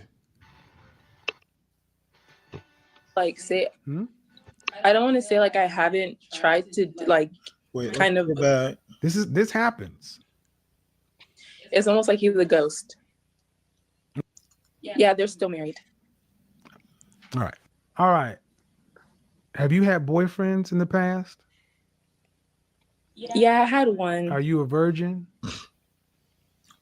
No. All right. So you understand that relationships can be complicated. I think it might have been before. You cannot judge your father based upon what he did with your mother, and that is, ma'am, I gotta be real with you. Your father's relationship to my mom and to me. Oh yes, not he's 34. Just someone like I just like talked to and met. It's not someone like I went and chased down. Okay, I need to be clear. You said that you're in nursing school. There's nursing school, not communication. We don't do the These nurses are yes horrible. or no. But anyway, go ahead. Yes. All right. Shout out to the nurses. And he said he approached you how? Well, the reason I bring this up, via that's social, the second interview they're talking about. To do what? He approached you to date? Yeah. Yes. Just get to know each other. Okay. To what end? To the end where he gets to use up her box, which is why women should know their fathers. On that, anyway, and we'll I keep didn't going. say anything. I was just trying to kind of see like that's how a problem. It's to crush on her box and leave her possibly with a child out of wedlock, but we'll allow that for the sake of her not knowing her. Approaching a 22-year-old with Yes. an undetermined goal. I'm so That's sorry. not good. Okay. He should know, and see, there's a lot of things wrong with this. One, 34-year-old man should not be approaching a 22-year-old woman without a plan. Number one. Number two, you should not be trying to figure out how to get on his plan. Where's your dad? Nursing is a great degree. No one said it was useless, JQ. No. Actually, it says useless in the title, but it might be the next interview.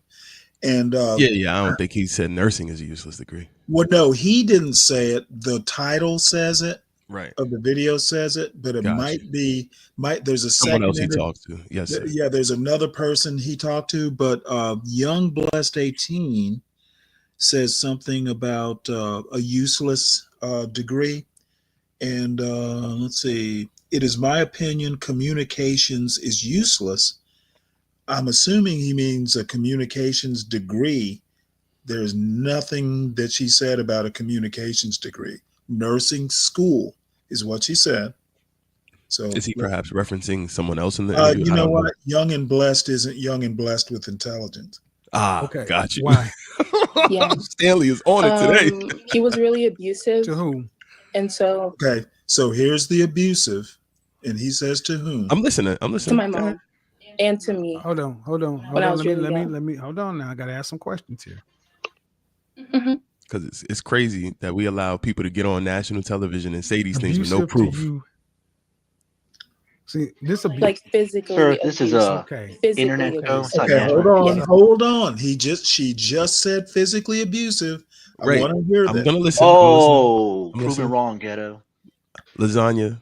Hold on. Let's just listen through Because I think I heard physical. No, to I did hear another. that as well, and that's why I'm listening for proof, some But context. emotionally, Oh, now you're changing the emotionally goalpost. That hurt. wasn't the original. Your original thing. Oh, The original hold thing on, that she even Lasagna. mentioned it. Lasagna, hold on. Let's hear That's it. true. I You agree, don't have to Lasagna. You're right. describe it. Now, can I Exactly. get an example? Hold- wrong. Wait, Lasagna, I'm both of acknowledging you. Like, hey, sir, both of like, you calm are out down. of I get that you're answer. on the panel with, as you said, 2 BBCs, so you're going Well, I was including crazy. myself. I have the BBC. You're and Stanley pleasing Parker. yourself. What? Yeah. Jesus Christ, he's on a panel All right, pleasing can we himself, just talking to 2 listen to gentlemen. this? This is crazy. Let's listen to it. This abuse. Like physically abusive. Okay. Physically Okay. abusive. All right. Yes. So again, due respect, I don't know. Do you have any siblings? Yeah, I have a little brother. And is he not? I'm the oldest. So, did you mean abusive? I mean, you got a whooping, or you got a broken arm? No, it wasn't towards just. It was more like emotionally abusive towards me, but he was physically abusive towards my mom. Yes, So okay, they, ma'am. So now that that's solved, No, okay, Stanley. All due respect, I get that she said that. I would have to ask respectfully: did the mother press charges? Oh, now he's changing it, Stanley. I'm not changing anything. I'm asking questions like adults do. So are you saying that? So you're saying that somebody wait, should? hold it. I have to apologize to Young and Blessed. Young and Blessed, you're correct. I did ask you for an example. I'm sorry, I forgot I asked you. So understood. Young and Blessed, don't take his apology. He's just Hold trying to on. run. He's just running the Apologies. ball up the court. Young and Blessed, 18 apologies. I have to deal with the panel and all their problems. And I forgot I asked you the question. So That Japanese food got him please loopy. accept Young my and Blessed. apology. Yeah, usually that happens when you get older. Like Hey, I'm going to be the first to tell you it happens more than it should. True. Okay, so I understand you want to be Inspector Gadget and ask more questions, but that's not possible. What I asked was a 7-year-old understands that mom abuse is bad. There can be no such thing as but Stanley, we have unless no it's on the context. ass. There can We be don't no know, slap. Stanley. I get that you want to believe all women. No, but women women now destroy it people's. comes down to believe all I get- women. Stanley, if you're gonna let me talk, please Moving just that let me. goalpost. I'm not moving the goalpost, Stanley. I get that I respect that she did say this. Okay, If she's I'm not going to not provide saying- any I didn't actual say like supportive anything about context, believing her. we should be very careful with that, Stanley. Stanley, a woman just came out and said that the lacrosse players didn't rape her. Okay, now Stop, okay. Stanley. Stanley, we can't keep just you saying are people are telling the truth just Reverend. because they are.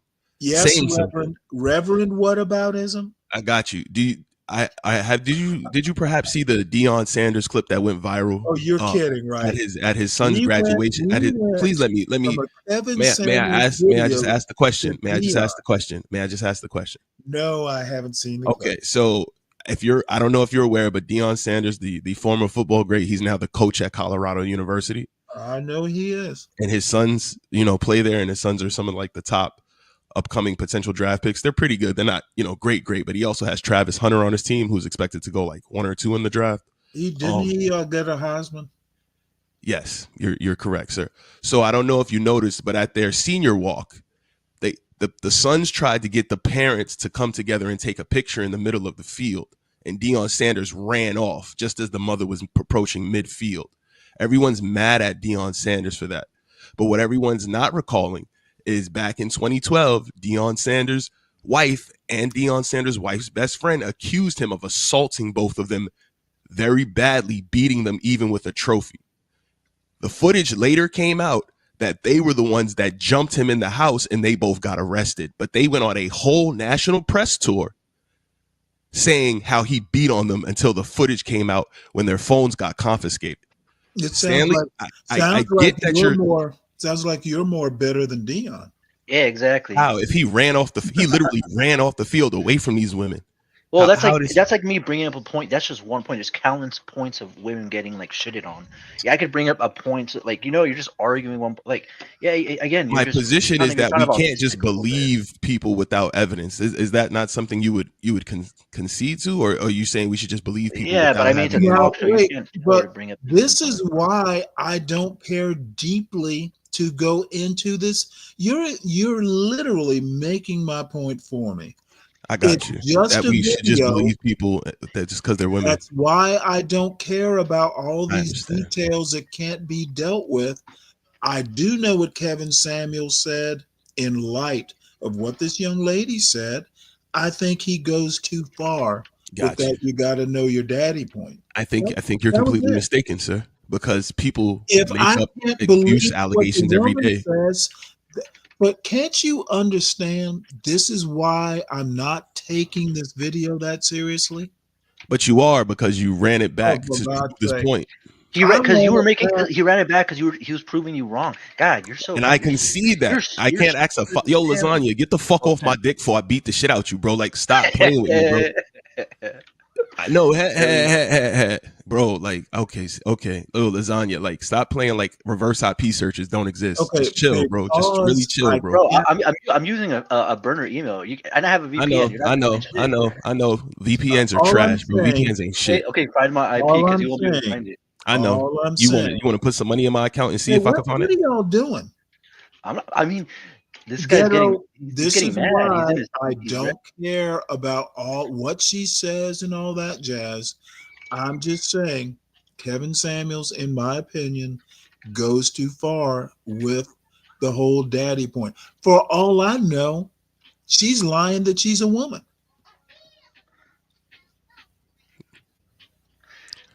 Ghetto, you She still, could you still in your she feet? could be using voice changing software for all I know. You're right, Exactly, Stanley. sadly. So going with all of that, Stanley, going with all of that, what's your point then? Because you My sound like you're point- dismantling your own points. My now. point is that I think Kevin Samuels goes too far with Got this. you. You got to find your daddy point, and I don't care about the rest of it. See, I could have just said that. We could have been 2 videos down the line, but you Exactly. Because Lasagna. Ghetto is fatherless, so he doesn't realize how, he's kind of emotional. I understand Ghetto. So going with that argument, Lasagna, wouldn't it have been better for me to grow up in the quote unquote 2-family household then? Going Yeah, with yeah, your yeah, yeah. argument. Yeah, So I then do what the agree fuck with are that. you saying then, sir? You're literally arguing my side of the point. No, your side of the point is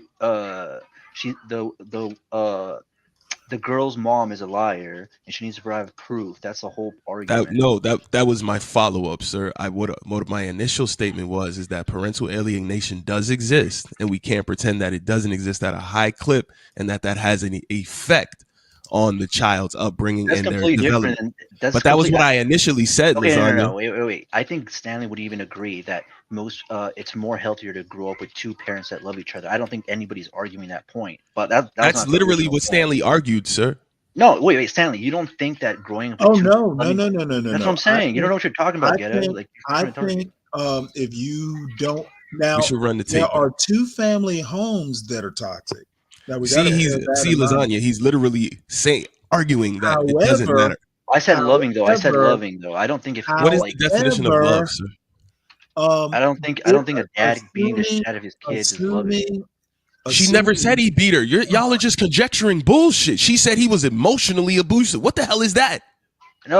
Okay, so my premise is that, and I think Stanley would agree, it's better for a child to be born with 2 parents that love each other and that are. What good is to them. love, sir? Do you I mean just- agape love, or do you mean eros love? Like, okay, what do you define as love? Love where either the parents don't abuse their kids. That's number 1. But what do you define? Okay, so you don't What do you even know mean, what love abuse? is actually. Oh wait, love is beating someone up. Like, are you? What is love, sir? Being patient with someone, trying to Okay, understand someone. when you define like- love, are you not defining flat. lust and desire, or are you defining actual commitment? What are you Because there talking are about? 2 types of love: eros versus agape. So, what do you mean by love? Okay, you want to get the Ooh, agape. Webster's dictionary? Hold on. Let's No, get the official. I'm asking you what you mean by love I because just told most people don't actually know what love Okay, no. actually means. You can't define your own. There's a definition of love, right? Or I'm like talking about the two classical definitions, eros versus agape. What are you talking about, sir? you're on some weird shit, brother. I don't even. No, I'm talking about commitment versus lust and desire. If you don't understand that concept, do some reading, sir. I know I only went up to the 5th grade, but I've taken the time to read some things. Okay, that can kind of make sense. You only have a 5th grade education. Yeah, so I had to catch up. All right. So he doesn't understand actually what love is. All right, we're moving on. Well, I mean, if you're done, we can move on to the next part of this video. It just seems like you guys are trying to muddy the waters to make your point, and that's fine. I don't. As a matter of fact, I don't even want to get in the water. I just want to make a comment on Kevin Samuels. I think he goes just a tad too far. If everything is to be believed that this young woman says, I don't want to go any deeper than that. There are too many things I don't know. But you're confusing me again, Stanley, because you just said you can't believe her, but now you're saying if we take the full preponderance of the evidence. I was just messing with you. You said so. If we take the full preponderance of the evidence, not all women. You can't believe all women. You can't believe all men. You can't believe anybody, Stanley. Okay, you just said you can't believe all women. So my joke was, hey, she's a woman. I don't believe anything she says. As a matter of fact, I don't believe she's a woman. She's using a voice changer. I got that part, Stanley. That was very hilarious. Okay, so all I want to do is comment and move on. I commented on what I needed to comment on. The rest of it is just so nebulous that I don't want to deal with it. Of course, because anytime it's the woman's at fault, we don't want to deal with it. Oh, they keep moving the goalposts, and you have lasagna. I don't want to argue with you, sir, but could you just respectfully wait your turn to talk? And you don't, brother. That's why you don't want to argue with me. You're right, lasagna. You do have a BBC in your hands that you're stroking lovingly right now, and when I get my turn, I'll let people know how it went. So, Ghetto, I know you're pulling my my strings, right? All right. With what, sir? Gotcha. Anyway, let's move on. Yeah. Thank goodness. You ever go into a nightclub before? A nightclub? Yeah, I've been to a club before. Yes. We understand. All right. Did you purchase that car? Okay. Who are Love? You can go ahead and unmute yourself. Hi. How are you? I'm well. How are you? I am well. What do you have for me? So I just wanted to ask more about, I know the topic was why are women so mad at high value men?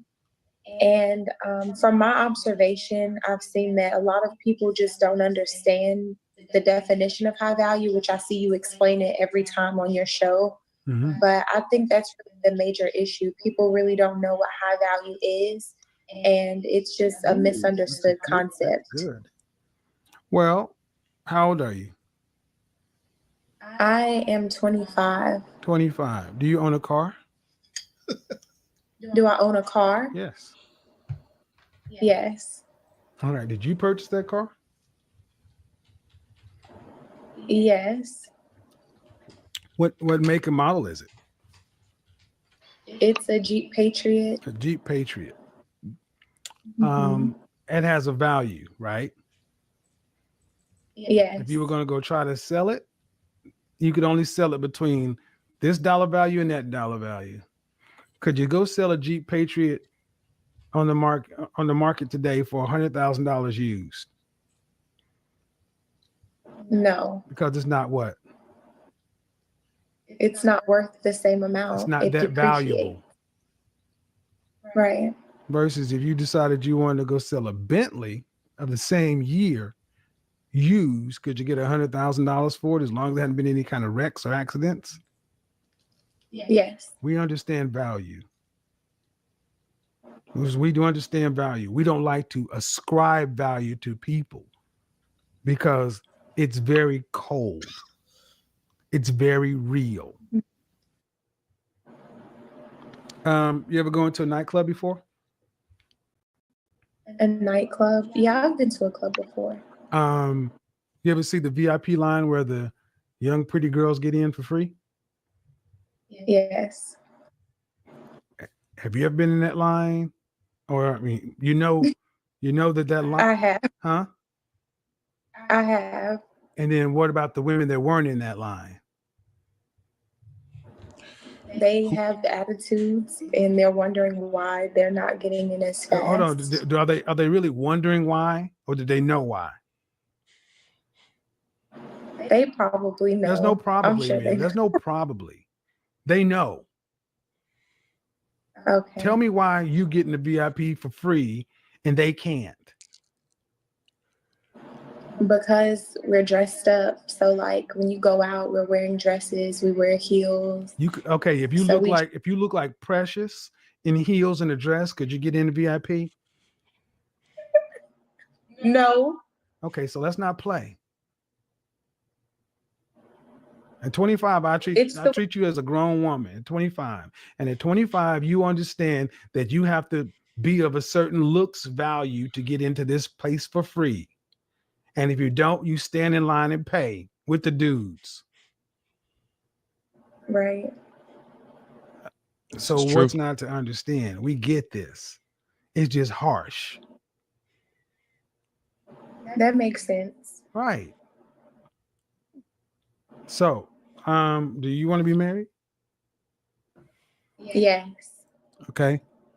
Any kid? You want to have children? I do not have children, but No. You want to have children? I definitely do. You want to have children? Is a question. Yeah. How many? I would say 2 or 3. Okay. Do you want to have to work to pay substantial bills or significant bills after you're pregnant? No. No. Okay. And what part of the country are you in? North, south, east, or west? I'm in the South. Okay. So if you're going to be a stay-at-home wife with 3 kids, how much money would a man have to make to have a wife stay at home with 3 kids to support an upper middle class lifestyle? How much would he need to make annually? For North Carolina, I would say anywhere between $150,000 and $200,000. What part of North Carolina are you in? I am in like the Gibsonville area. All right. When I say upper middle class, what I mean is, would you want all 3 of the children to be able to go to college if they wanted to? Yes. Okay. Would you want them to have to take out student loans, or would you want to be able to pay for it? I would want to be able to pay for that. All right. So when the kids each turn 16, let's say would you want them to have a car? Yes. Right. And I'm assuming you'd want that car to be clean, safe, reliable transportation.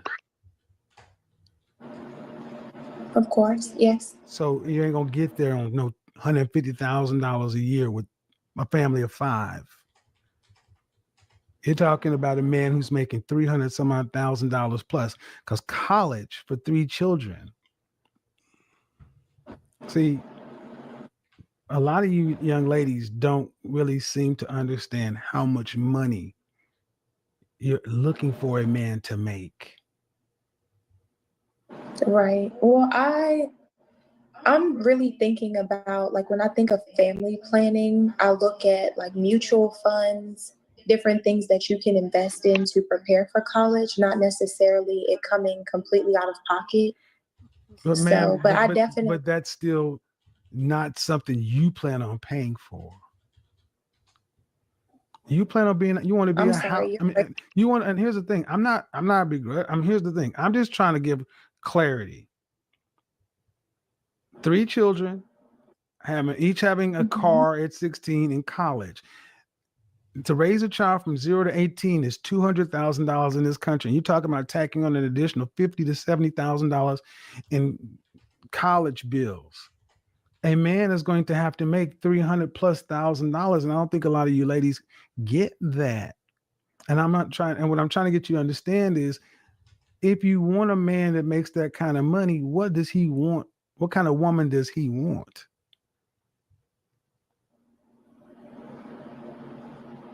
He wants someone who's feminine, definitely.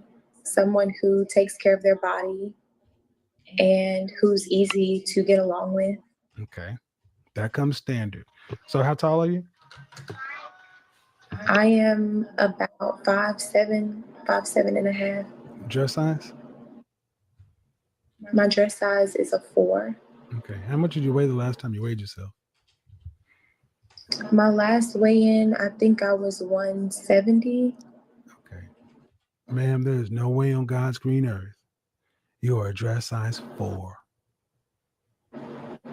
I do this in real life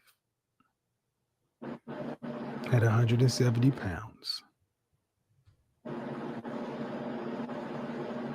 And why is that important? Well, I mean, I have them in the closet. I think it just depends No, on ma'am. where No, you ma'am. get Again, no offense, but professional image consultant who does this in the real world, 5'7" women, 170 pounds. You weigh more than a man. Wait, can you pause it, Stanley, real quick? 5'7", and she's 170 pounds, and she's asking Well, the last, for a dude I will who's fit. honestly say Oh, come on, bro. it was. Oh, it's Stanley. This is my point. She says she wants a man that takes care of her body, meaning she wants a fit man, but she's 170 pounds, 5'7". I mean, come on. That's. I don't think that's correct. You can't ask for. Shut up, a Lasagna. safe- Believe all women. That's what she wants. No, but are you autistic? I'm not. This is nothing about believing. She's Autistic. not, What yeah, does she's autistic have to do with my she's ability to hear? Wait, she's saying what she is, right? Yeah, I believe that she wants that, but I'm saying it's stupid for her to want that because No, she's you fat. gotta believe that she's entitled to that, sir.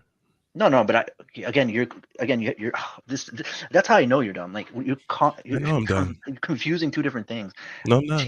She's not putting forth an allegation for me to believe or not. She's giving what she wants, and I'm saying what she wants is dumb because she's fat. So she wants someone who's skinny and fit, while she's not that, which is dumb. In her mind, she might be in amazing shape. Yeah, I know. That's why she's delusional. She's delusional. So you don't believe in that what she's telling you is good for her. I mean, if she's telling me the truth that she's 5'7", 170 pounds, then yeah, she's fat. So, like that's those are measurements you can. You know what I'm saying? Nah, most women would say that the BMI is racist and it's What do you? out of date. No, bro. I'm talking about.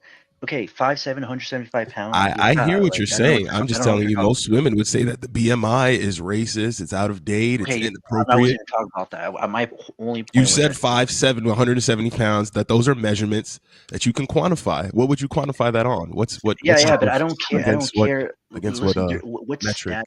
what stat do you have that most women believe that the BMI is a lie? You're just making it out of your own ass.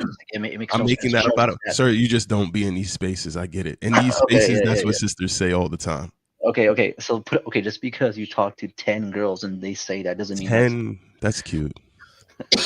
Can I You're zesty, brother. bring your attention to this? I'm the zestiest. You're right. Deacon Des. When do I get my turn?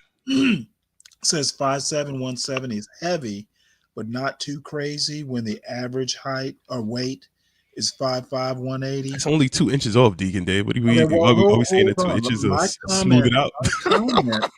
My comment is that average weight is not necessarily the same thing as healthy weight. Okay, if you got a bunch of fat people and you take an average and there's someone at the far end that's super heavy, you're comparing it to an average that's fat. So Don't say that, Stanley. How dare you? Well, what I'm saying is that the average weight is not necessarily the optimal weight. It's not the same thing. So 5'7", 160 is too much. I had a girlfriend who was 6 feet and weighed 160 pounds. Yeah, Stanley, I'm like basically 6 foot tall. And I weigh like She looked, 185. I mean, so. she was actually really proportional. She looked good at 160. But I wouldn't have gone. 170 might have been too heavy even for her. I'm saying 5'7" isn't bad. You're going 5'7", 170. That's what she says she was. Yeah, that's fat. it. I'm literally. Yeah. Okay. Yeah. Hey, But my point is, if she's 2 inches shorter and 10 pounds more, Deacon Dave, at least say hello. How you doing, everybody? Jeez. no, I got to get to work. Sir. But You if don't have she's manners? 2 inches Jesus. shorter and 10 pounds heavier, I bet you she's when you go, she's even past fatter. this clock, you're gonna say good morning to everybody when you walk in. Comment, please. God damn. Whoa. My bad. Good morning. You gonna clock master's clock? You gonna say good morning to them? You can say good morning here, brother.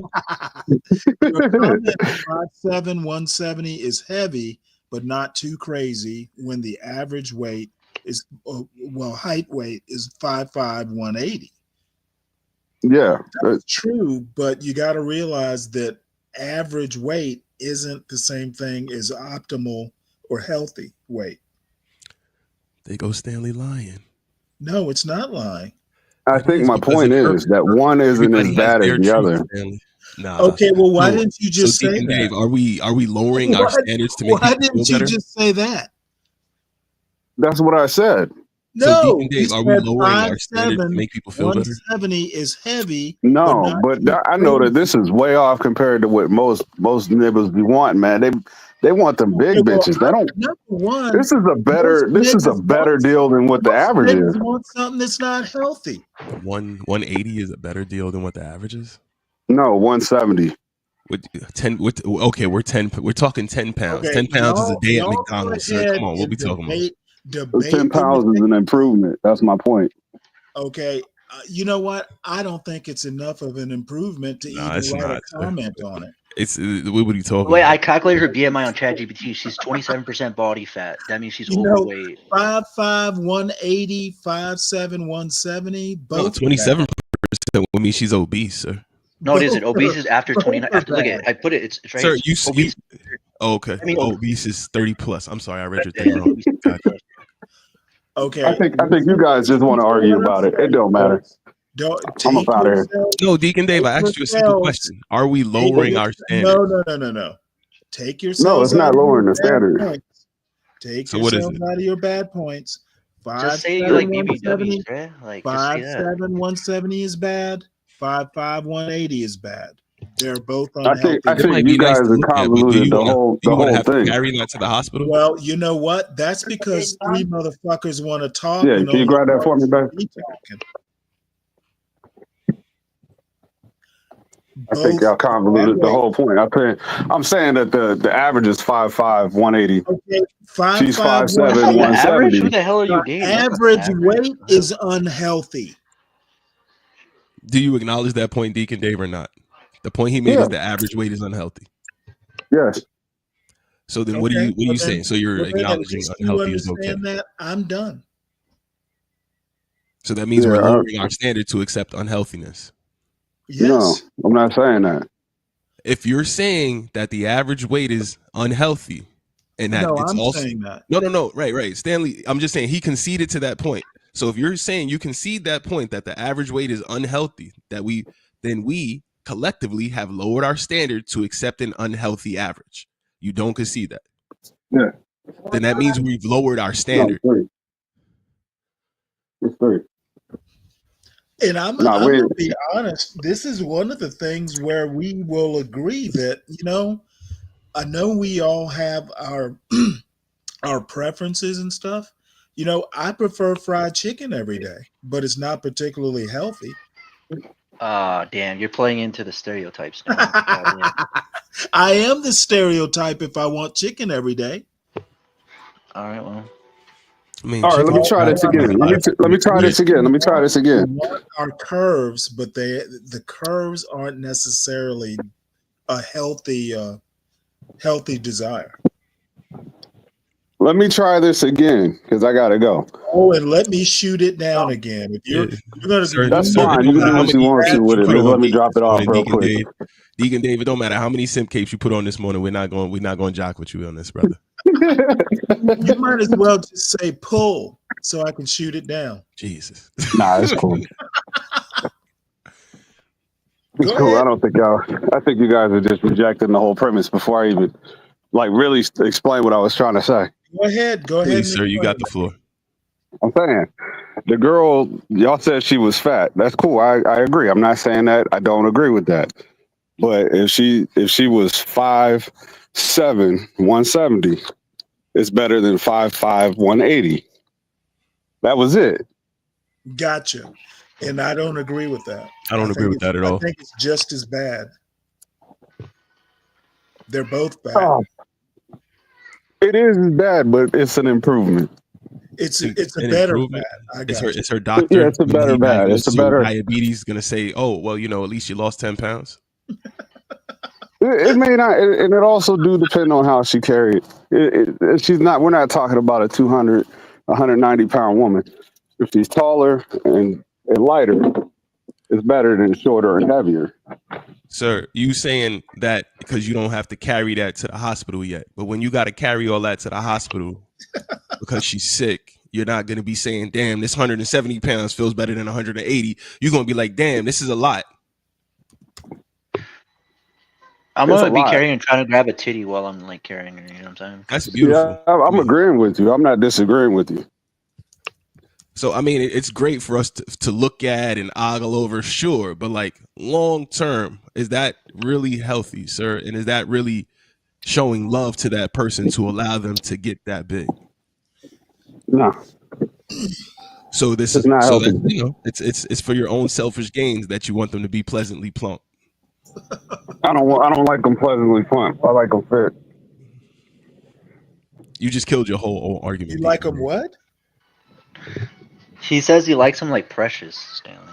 Nah, Oh, he said he likes them scared pleasantly plump, and that's cool. I mean, ain't nothing. No. Some You fun gotta bags say- and some, you a gotta little say jiggle and a Lizzo, wiggle. Lizzo. But is that healthy?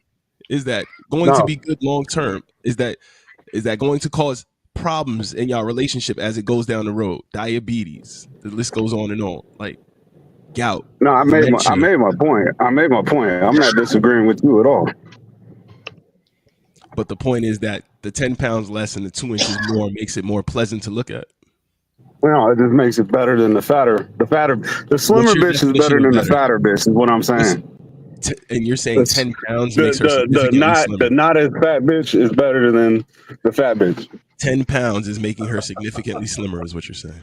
10 pounds on a woman is a significant amount of size.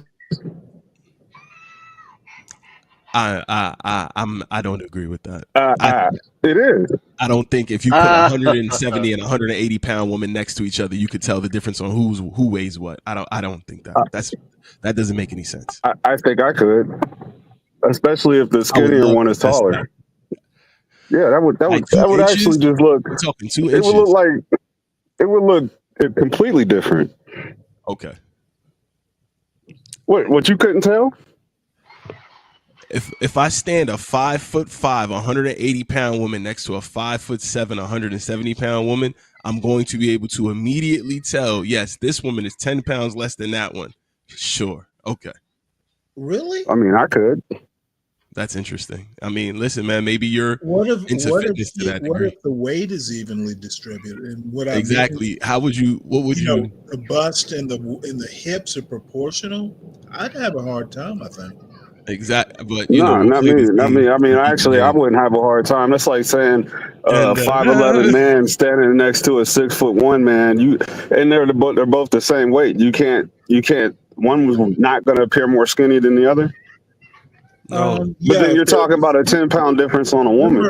I don't know how you couldn't see that. Well, hold on though. But remember, we're talking two different weights. You're talking same weight, different height. Oh, you guys are just splitting hairs. This shit is stupid.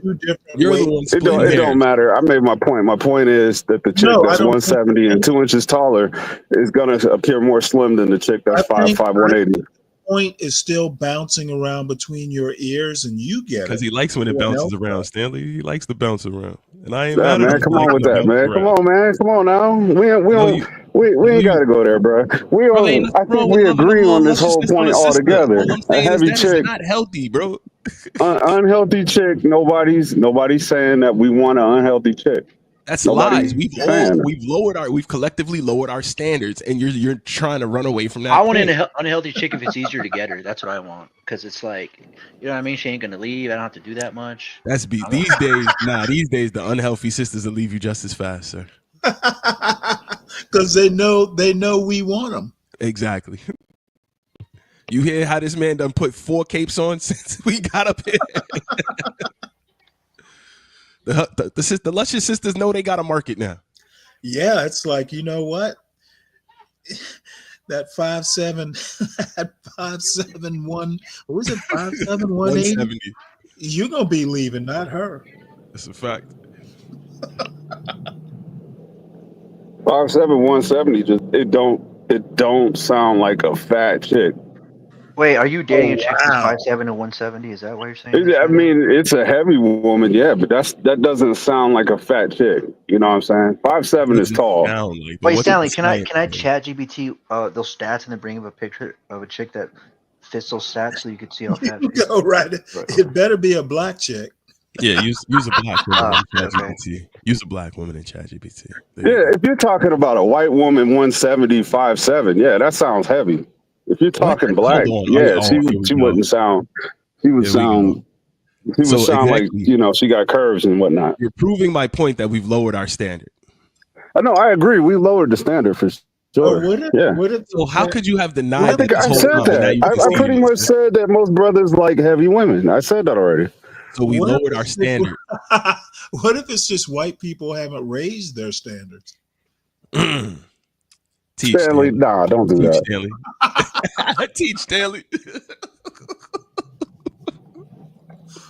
No, maybe they need to come up to a black standard. Lindy Lou, salute to you. Being big boned is not a medical term, and when you go to the hospital and they give you them diabetic pills, your big bones ain't Stanley, gonna matter. I did it, but she looks fine. I'm not even gonna lie. Holy shit! Put the picture up. Oh, okay, hold on. Wait, do I upload it? Okay, save. Holy shit, dude. What you put in there, Lasagna? That's that 570, 170. Yeah, I don't think this is true though. Hey, Lasagna, see, I told you white people need to raise their standard. No, okay. No, put it on the screen because I'm gonna do it. I know exactly what it looks like, and fuck. That's why I'm saying this shit. That's why I'm starting to question if y'all even know women like that. How you know the next escort you order? You know exactly what you want, right? Hey, make sure they get on the scale. All right, Stanley, I'm gonna put it in the background. How the fuck do I copy and paste this bitch?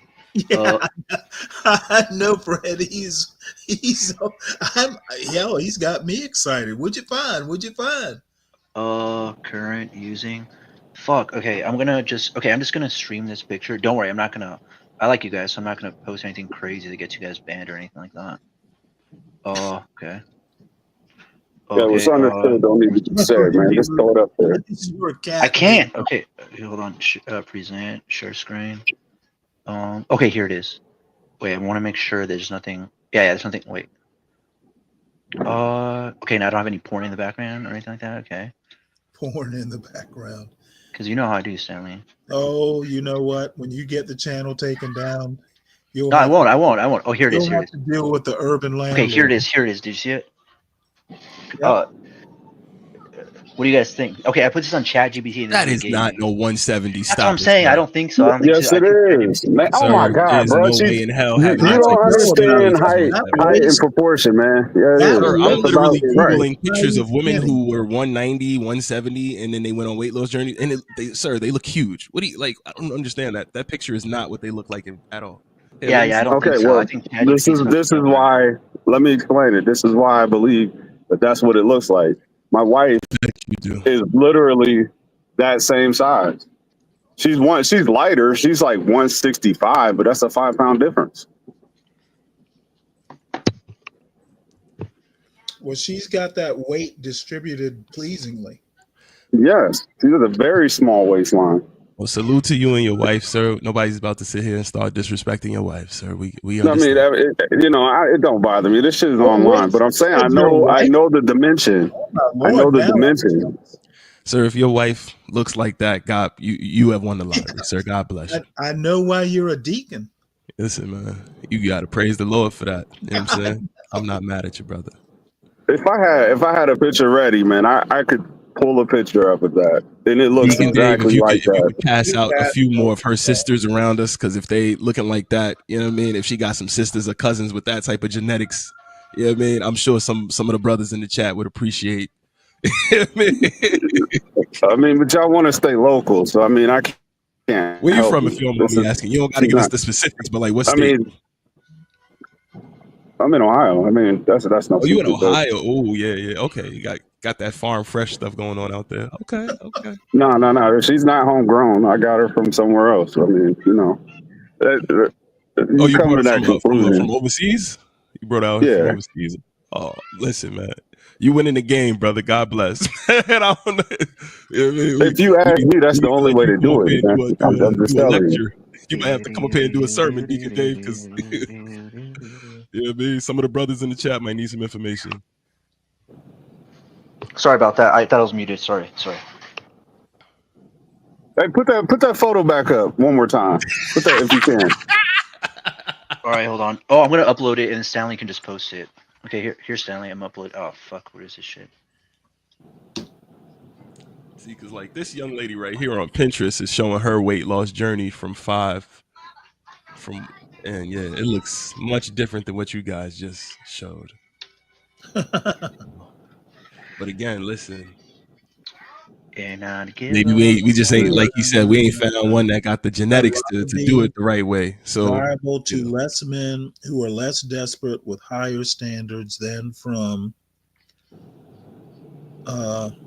more men who are lower quality with lower standards. I don't understand the point.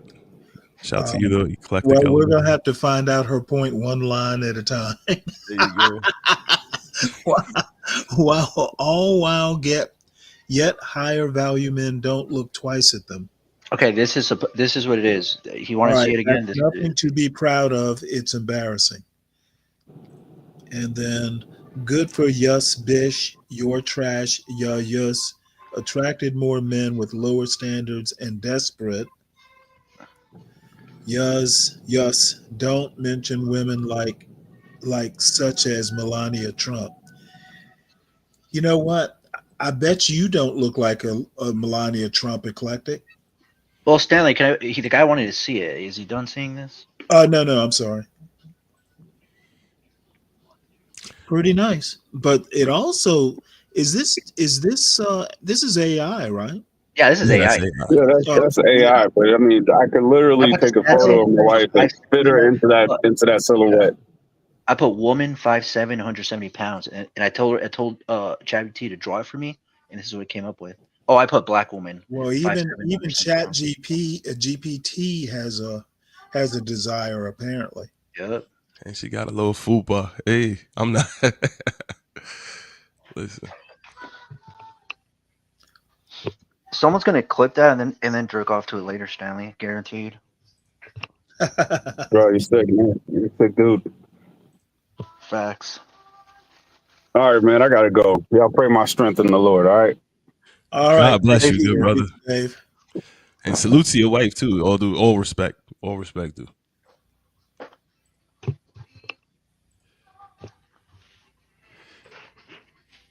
Man, what do you guys think about the way Kevin Samuels died? He died fucking a chick because he took Viagra. Like that's Did he? crazy. Way. Yeah. I mean, that's the rumor, but I don't know. I wasn't there in the room, sir. Well, I mean, there's an autopsy and there's like Lasagna was the escort's pimp. It was a nurse. It was a nurse, and they were like having it. So. Yeah, don't they call themselves nurses? Like Oh. the high class escorts call themselves nurses. They indeed do.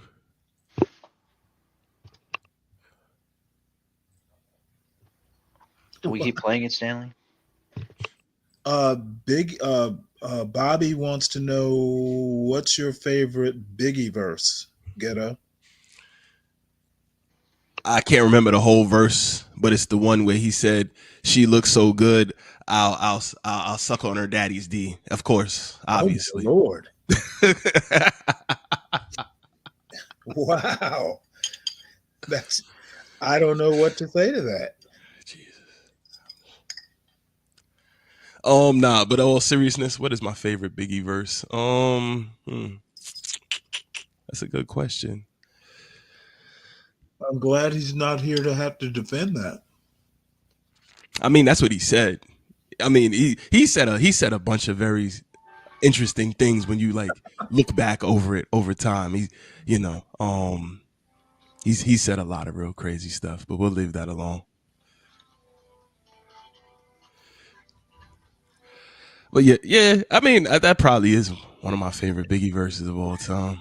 Hey Stanley, you were probably old enough when like Hit 'Em Up came up. Tupac, he was dissing Biggie. What did you think about that when you heard that? I didn't hear it. You've never? Oh my God, bro! Like, everybody doesn't like hip hop just because they're quote unquote black. Are square. It might. I think I actually might have been like in the Navy. I was in my 20s. Yeah, but it was that banging that everybody heard it. Yeah, you know what? You don't hear that sort of thing. Kelvin, I said that's my answer, brother. Play it on I'm that with you. That's my Persian answer. Gulf radio station. Well, can you play Hit 'Em Up so you can see what you think of it? Here, I'll put a YouTube link so you can hear it, Stanley, and then give us your feedback on this. What? No, let's do that another time when, like, overnight.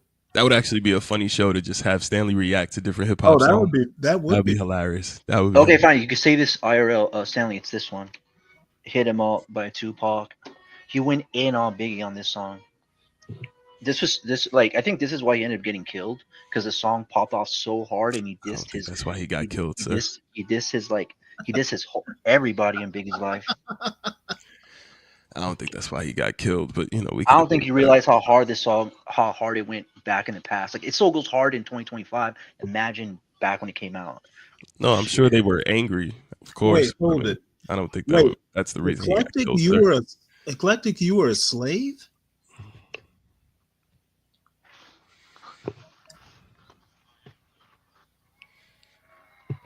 What? I have no idea. This is going. Shout to Eclectic Element. All right. Well, I guess we can go back to this video. I hope Deacon Dave calls in more. Well, okay, man, but again, you see what you just did there?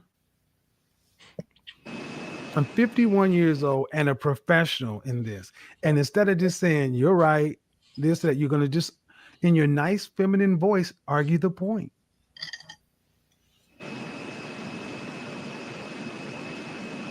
Why? Okay. I'm not arguing. Yeah, you are. But Yeah, you are. You are. You're telling me, well, you're wrong, sir. I do have a dress size 4.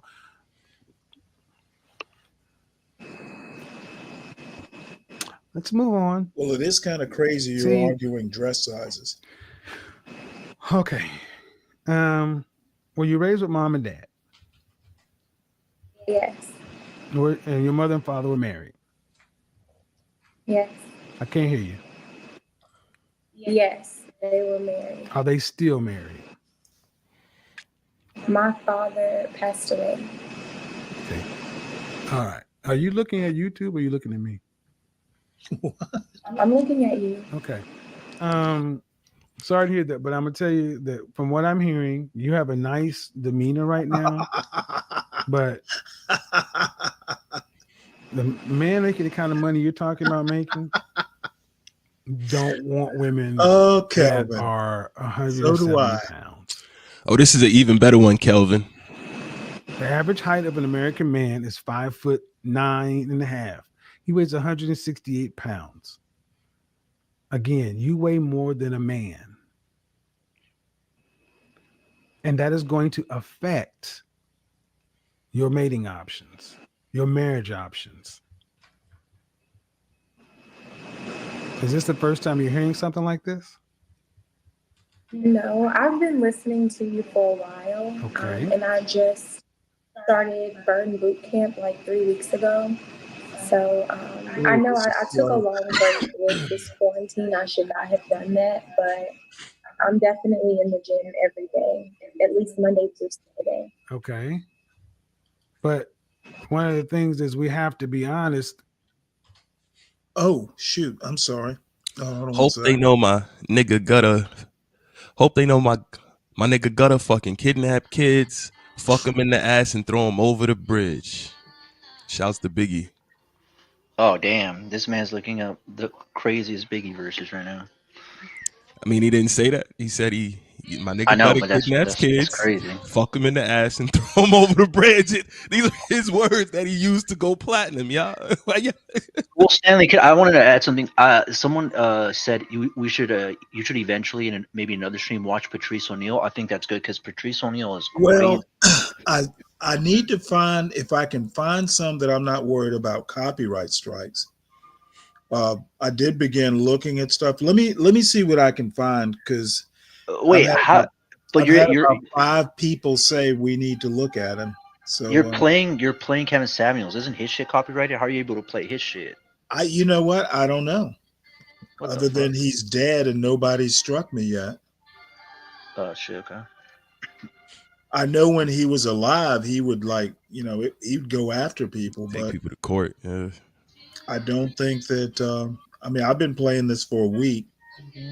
Hopefully, it's not just gathering and it's going to be a 10-pound bag of shit open up. But probably is. You're probably gonna get like sauced up like next week with all the copyrights all at the same time. Well, what's going to happen is now people want my number retired. So they want your jersey in the rafters. That's what you're saying. I don't think they want it in the rafters. They want it in the dumpster out back. No, we're not trying to let that happen, Stanley. You too good for these YouTube streets. You're a good time, as they say, Stanley. You are a good time. A good time. Thanks. Okay, do we want to continue this? To me, this Kevin Samuels thing was getting kind of boring. I want you to play Hit 'Em Up and then give your opinion on it because it's a goated song. I'd rather do it like overnight when there's not so much going on. I mean, we do have a morning drive audience, and we don't want to get too just out there. Oh yeah, it is 6 o'clock now. Sheesh. All right. See, Master Kim has forced me into adulthood after 6 a.m. in the morning. Salute to Master Kim. I haven't seen him in a minute. Hope all is well with that, brother. Yeah, Master Kim will come and he will call me all kinds of names like gutter snipe. Gutter snipe. What the fuck? He'll call you a coon and Uncle Tom, which I've called you that many times before. Never anything that good. It's always just worse than that. Mm. Because he knows people like SKC who think coon is a compliment.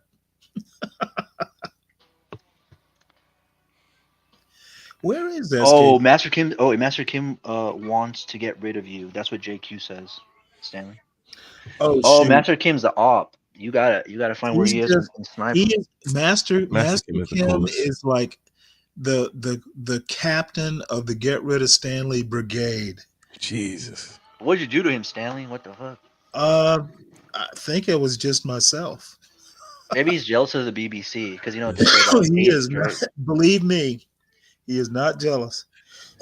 He is and you know what? The sad part is I can't go, you were so wrong, because he's probably right. Mm. I am a handful. So 6 a.m. is morning drive. All right, so we can flip up the conversation for the morning crew. I'm trying to respect the channel. It is not my channel, so I mean, even I have limits.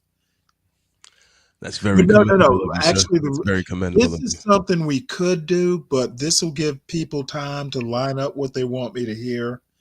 I just rather do it, before, because the other thing is, I just rather be able to concentrate on it and nothing else. Plus, I'm already kind of, I had a direction for the show, and it's too big a change.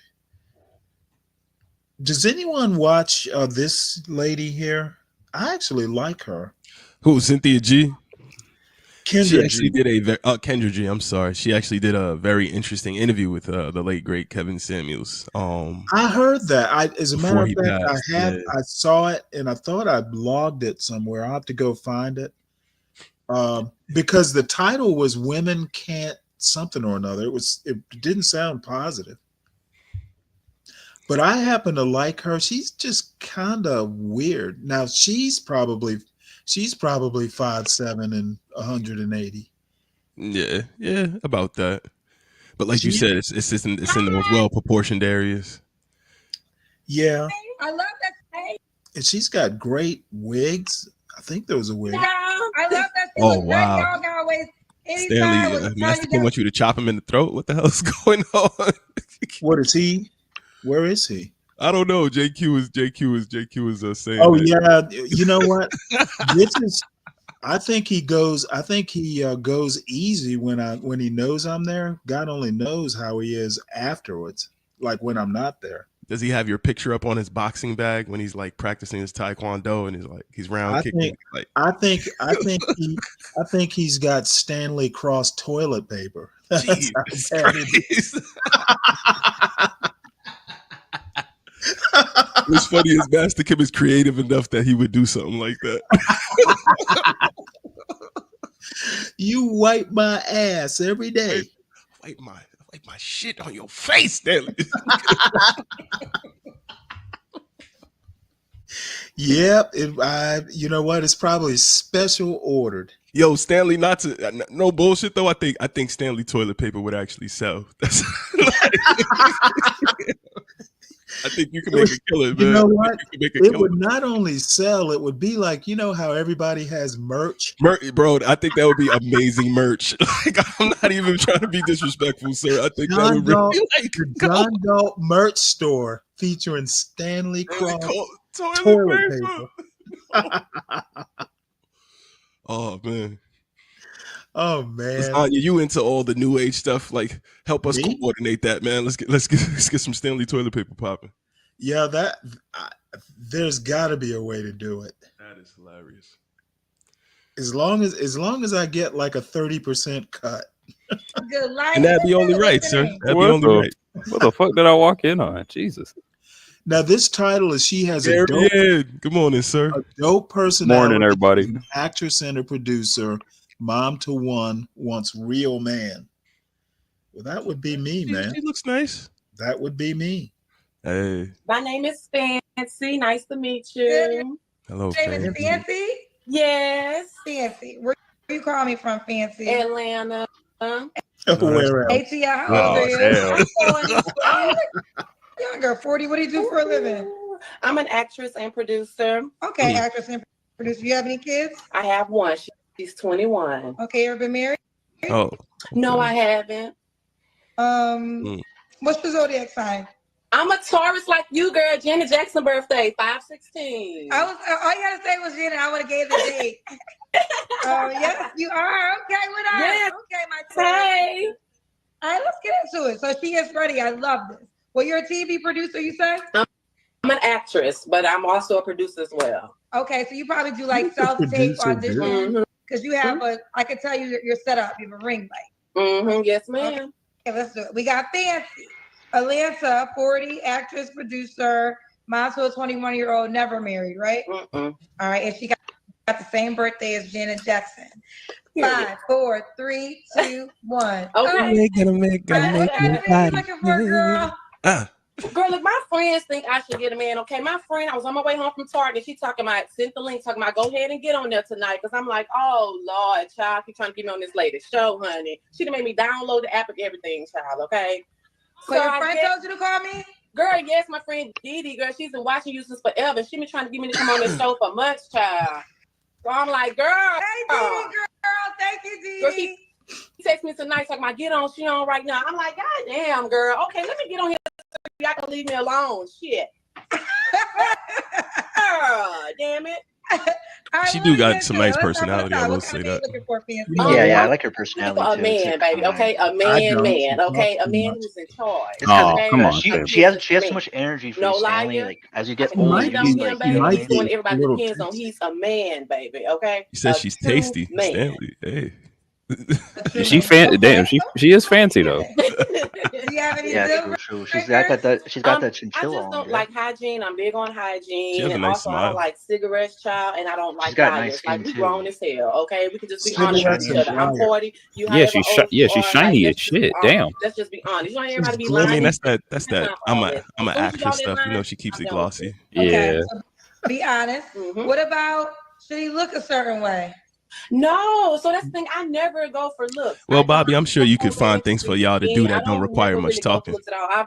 I've dated fat men, skinny men. I've dated them all, so I don't really go for Yeah, bro. looks, Take her child. to the movies or something. Take her to a place where What she's about required money? to be If he look silent. for money, She he gotta said make a she certain amount doesn't of go money. for So looks. I talk to I men in never all did different that. tax brackets, okay? My thing is, as long as you can Oh, afford good wherever you salute want to to go, John whatever you Gold. gotta He do, just whatever you stepped want to in do, the that's all that building. matters to me. Let's get a point of view.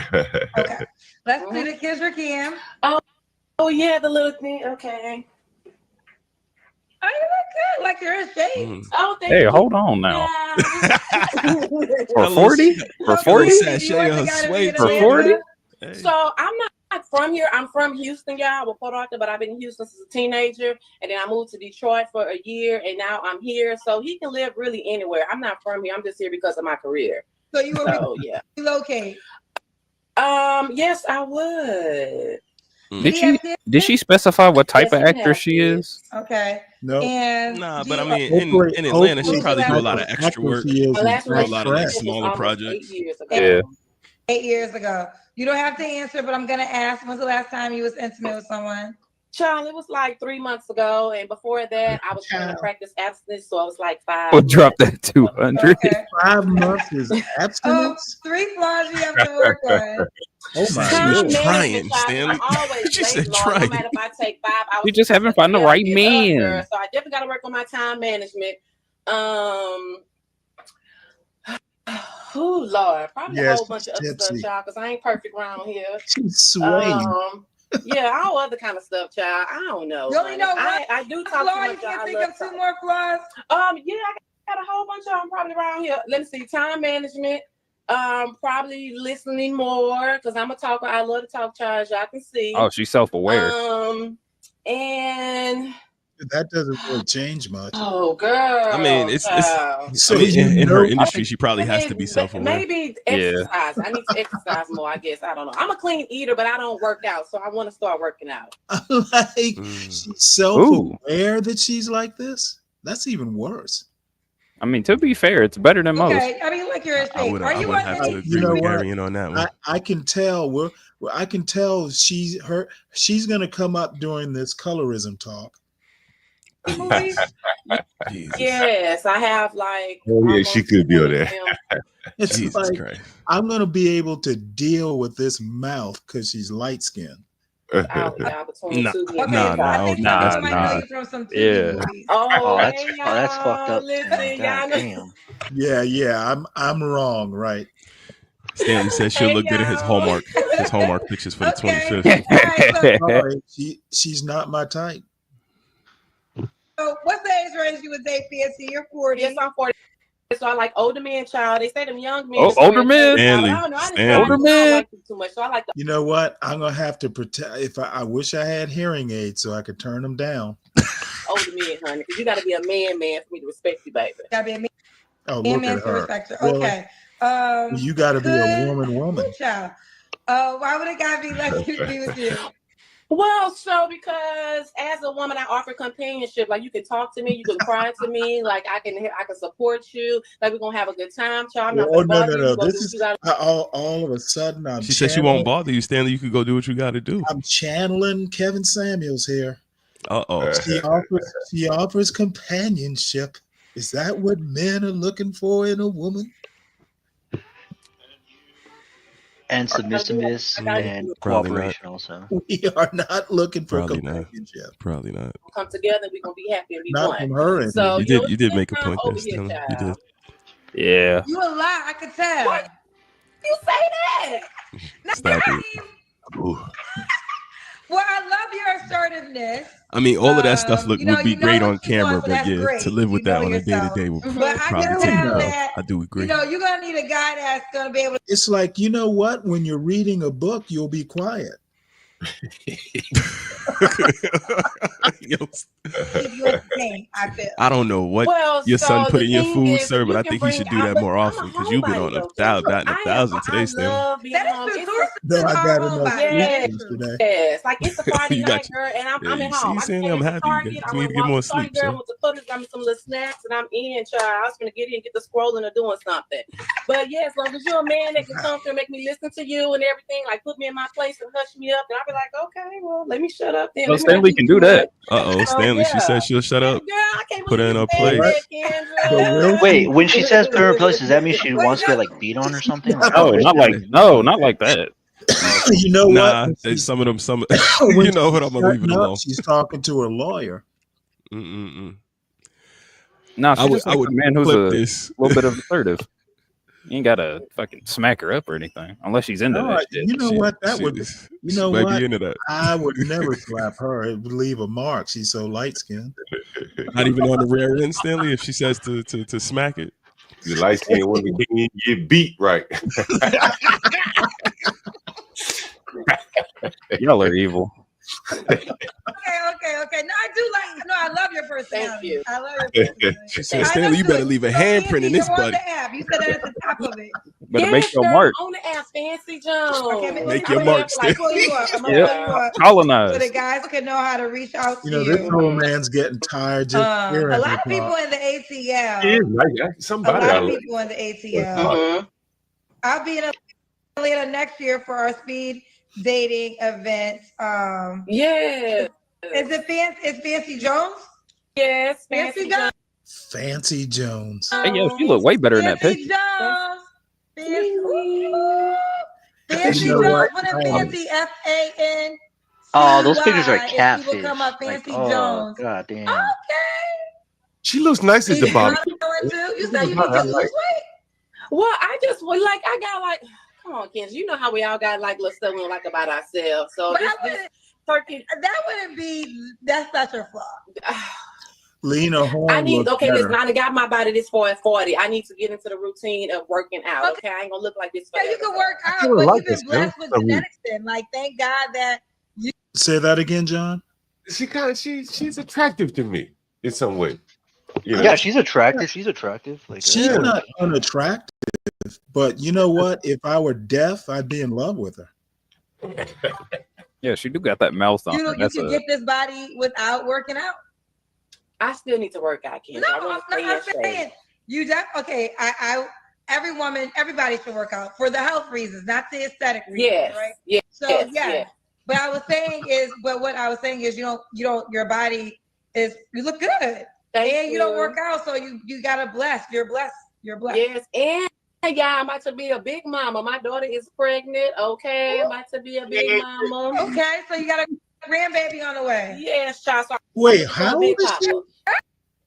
she said she's 40, but I don't know if she's telling the truth because I mean, Maybe Oh, well, 40 with a grandkid? She's Stanley. What do you mean? heck. If she's older, that's If the daughter's 16, nigga, baby, it's grandma time. Well, that's my point. You know, she's sitting here talking all fancy Jones, and it's like, you know, maybe she had her baby at 20 and her daughter's 20. well, she said her daughter's 21, so she must have had her daughter when she was like 19? 17. 18, 19, yeah. 18, 19. Hey. Yeah, okay. You know what? 40 and a grandmother. Interesting. I mean, that's more common in our community than we like to think, unfortunately, Stanley. Well, to be honest, I mean, technically, that's not a bad thing. Nah, no one's criticizing.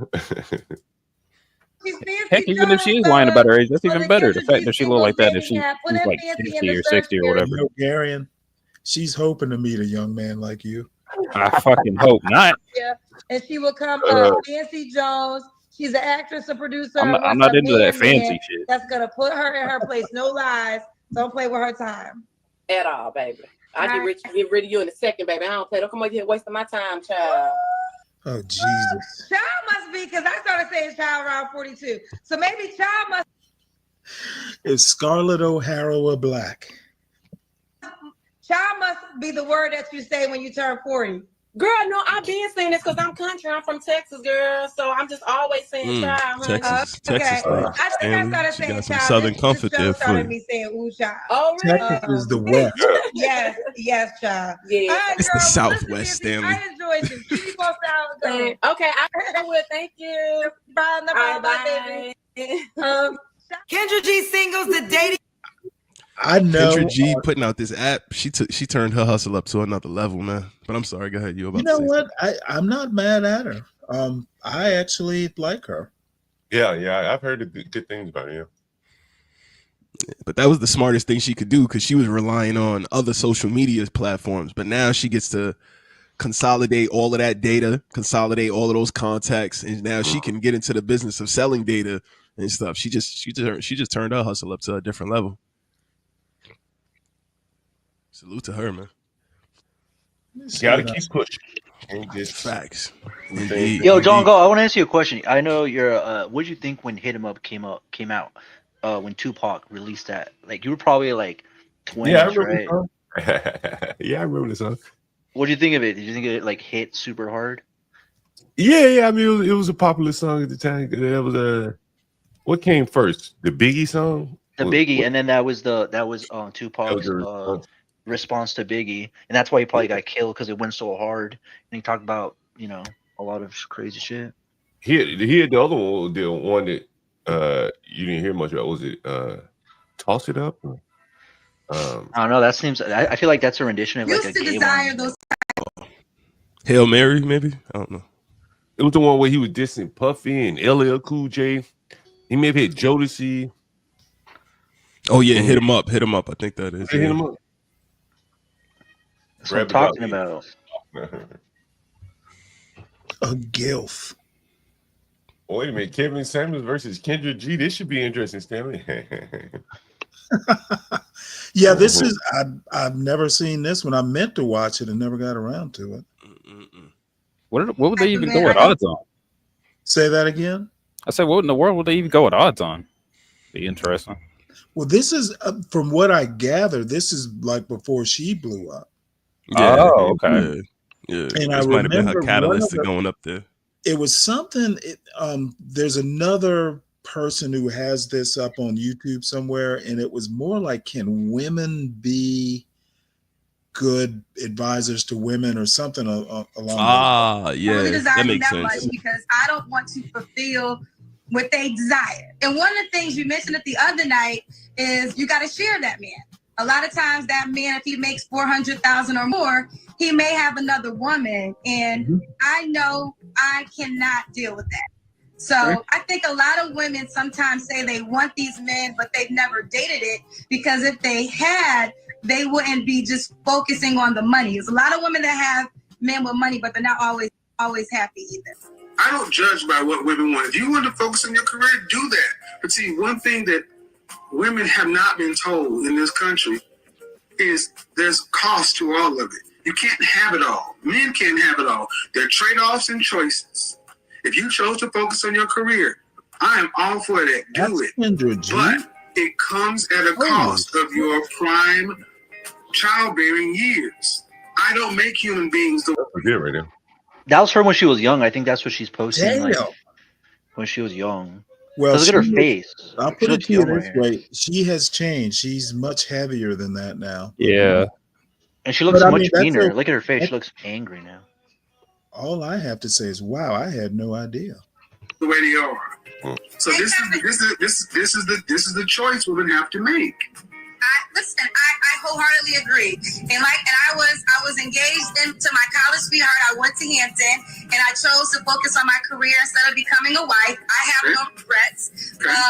And just as I hear what you're saying with statistics, one of my best friends just got married last year. She's pregnant, due any day now, and she's 41, and she's a black woman. So all I'm saying is, yes, you're right. Maybe the statistics aren't there, but in my reality, that Yeah, Stanley, it's a little loud. Doesn't change the fact. Anecdotal evidence doesn't change the fact. You know people like you. That does not change the reality. We're actually having a conversation about women having babies in their 40s. That's how warped we've become in the black community because we cannot get it together in our prime mating and marrying years, because so many of our women value these so-called No, careers. actually, it's And I called don't doubt medical that you have a technology, career, but I Kevin. gotta let you know how many women I've talked to over the countless Stanley, years how many have women called their successfully job a have career. used the medical technology to their benefit? Most people don't have Well, careers. my wife had And it my seems to be son like is in 40. Becky, Marisol, Nyling, and I Beautiful. all go out and have jobs. Is that Now, I like will black tell women you, have I normal? will jobs, tell careers, you and still something. be able to I actually wanted a daughter, to try again. And we kind of sat down and said, well, hey, we got it right the first time. We're both over 40. Do we really want to take that risk? My sister almost died having my nephew when she was Oh. 42. Oh, 'Cause, wow. yeah, like most women go through very serious problems trying to have children in their geriatric time. That's not Right. That's not Well, men I mean- being mean. That's science. Stanley. Oh, no, I'm not. Look, I just told you that I was like, hey, do we really want to take that risk? But you prefaced it with saying that the modern Well- medicine would allow that to be easier. Oh, no, it does. I mean, Janet Jackson had kids at 50 something, right? Janet Jackson has millions of dollars to throw at that Right. situation. Well, I didn't add that part. But yeah, medicine will allow you to at least have a fighting chance. Do I'm most not women saying- have access to the level of medical I assistance that Janet understand. Jackson? I don't disagree with you. I just threw that out there. Like, it's not impossible. What's the probability though, to Well, borrow I from think- Kevin Samuels? Like I said, I think sometimes Kevin Samuels could say something once and be done with Oh it. wait, Stanley, I just chatted with you. This guy's wrong. So it says Clomid, a common oral medication that can induce ovulation in women who don't ovulate on their own or who are older, is effective. So there are cheap medications. Clomid, bodybuilders use Clomid. What's the percentage of women who've had successful births using Clomid? But the argument was that there is the medication that is available is too expensive. But I just proved that wrong by saying Clomid is very accessible. I'm happy that particular medication is accessible, sir.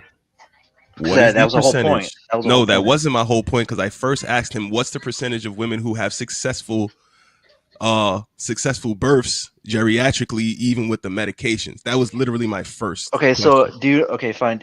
That one I can look up. But so do you kind of agree Well, now that let's not that- belabor How much is this Clomid, point. sir?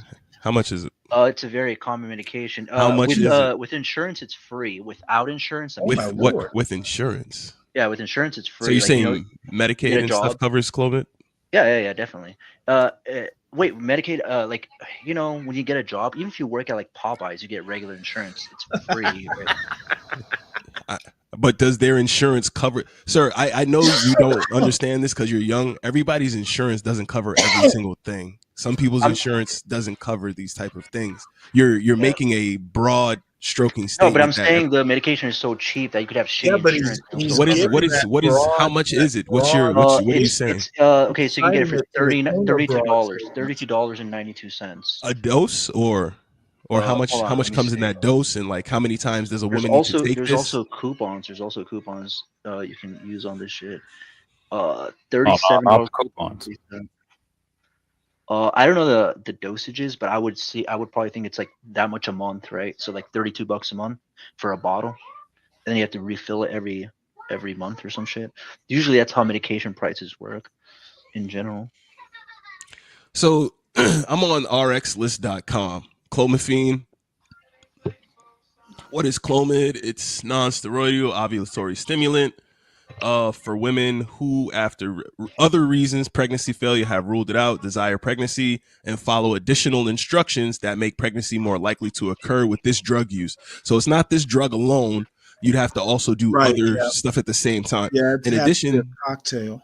right. In addition, these women and their sperm donors usually undergo a number of treatments and tests, including taking the Clomid, scheduled by their OBGYN before the Clomid is even started. So, sir, you're being so you're not looking at it from the full scope of what these women would need to do on top of even taking this Hey, medication. Lasagna, Yeah.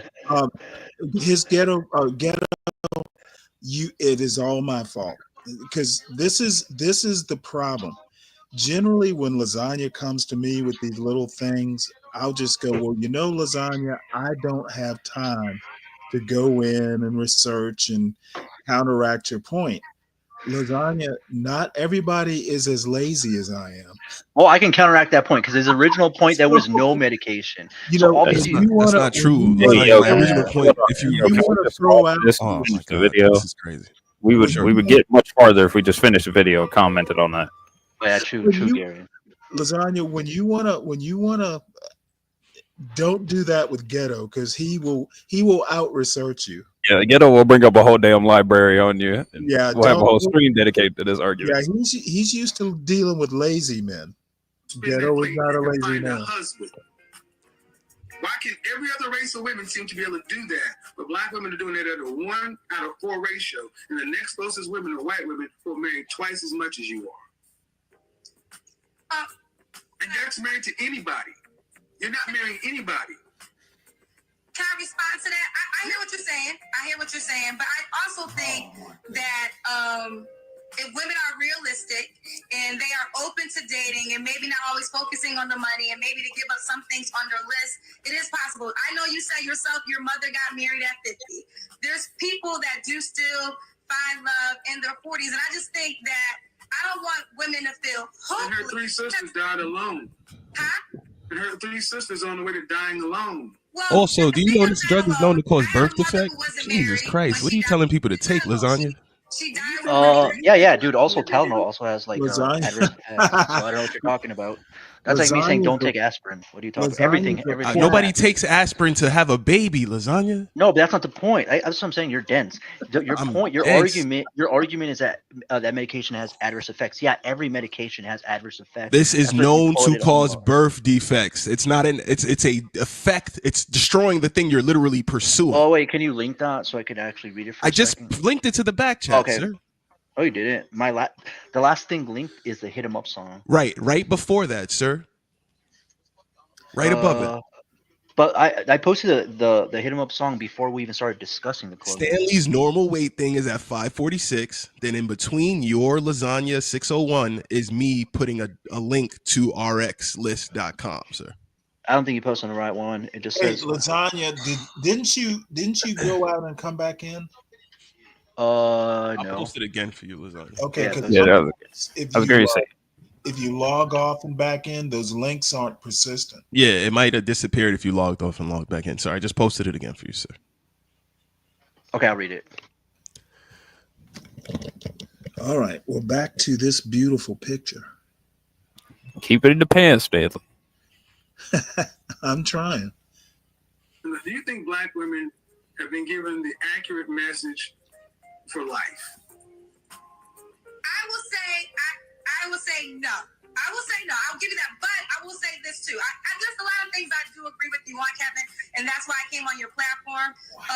But I will say the die alone things. I don't want to give women. I don't think women should be I do. I think fear. I think we need some healthy fear. Because here's the thing: when we do this whole coddling, don't act like it is what it is. No, we need to tell you smoking causes cancer. Right. We don't need to tell you smoking causes baby. We don't. Smoking makes you happy. Common side effects: uterine bleeding, vaginal abnormality. What the fuck? Yeah, there's also crazy Ghetto. symptoms. Yeah, Yo. Ghetto, What the fuck is this pill, man? I'm reading it too. This shit. This is what he's saying women should take. Wait, These are the wait. common side effects. Okay, look at Tylenol. It also had no. It's not common Hey, side lasagna, effects. I'm looking. This up. lasagna, Sir. he doesn't Sir. just kill lasagna. Oh my God. He's not. Oh wait, Stanley, we've caught him like so many times, just like spouting bullshit. It doesn't say the common side effects of Clomid include abnormal vaginal uterine bleeding. It doesn't say that's the top common side effect. How is that crazy? Yeah, girls sometimes bleed too much, and it's like crazy. Like I don't think that's a huge thing. Like that's very normal for women. Not Like, while fucking This is pregnant, Lasagna. Crazy. This dude is. But again, when you only deal with prostitutes, you don't understand like what a woman has to go through to have a baby. So it is what it is. Well, I mean, this is so because these are women that want to have a baby, so I'm pretty sure they're gonna deal with like some uncomfortable situations. Yo, if a woman's bleeding while she's having a baby, that's something Bro, that's wrong. bad for the baby, bro. What's wrong with you? Well, Clomid, if it was that bad, then these physicians would not give Clomid. This right? pill is lowly rated. They don't. Yeah, they do actually. Clomid is one of the most common. Got some drugs bad given. doctors then. Well, so you know more than the general consensus of most doctors. Okay. Please I mean, show most some doctors research. suck nowadays, so I probably do. Okay. Yeah, Hey, exactly. This is hey, utopia. What Lasagna, you agree, have Gary? you thought about being a pharmaceutical rep? I probably should. I'm good at this shit. Sure he is. Obviously. Rapid weight gain, diarrhea, vomiting, nausea, little or no urination. What the Bro, have pain you when you seen? breathe? Oh my god. A common side effect is pain when you. So that happens when you take Tylenol. You have pain when you breathe, rapid heart rate, shortness of breath, no urination. Those are not common. Those are side effects. Sir, it says those are the side effects. Okay, sir, you got it. It says common side effects. No, it doesn't. I'm looking through it. It doesn't say common. I love you, Lasagna. We got it. We can move on, guys. We can move on. I've shared the link. Anybody with eyes can read it themselves. He's the patron saint of dead fetuses. Damn, Stanley.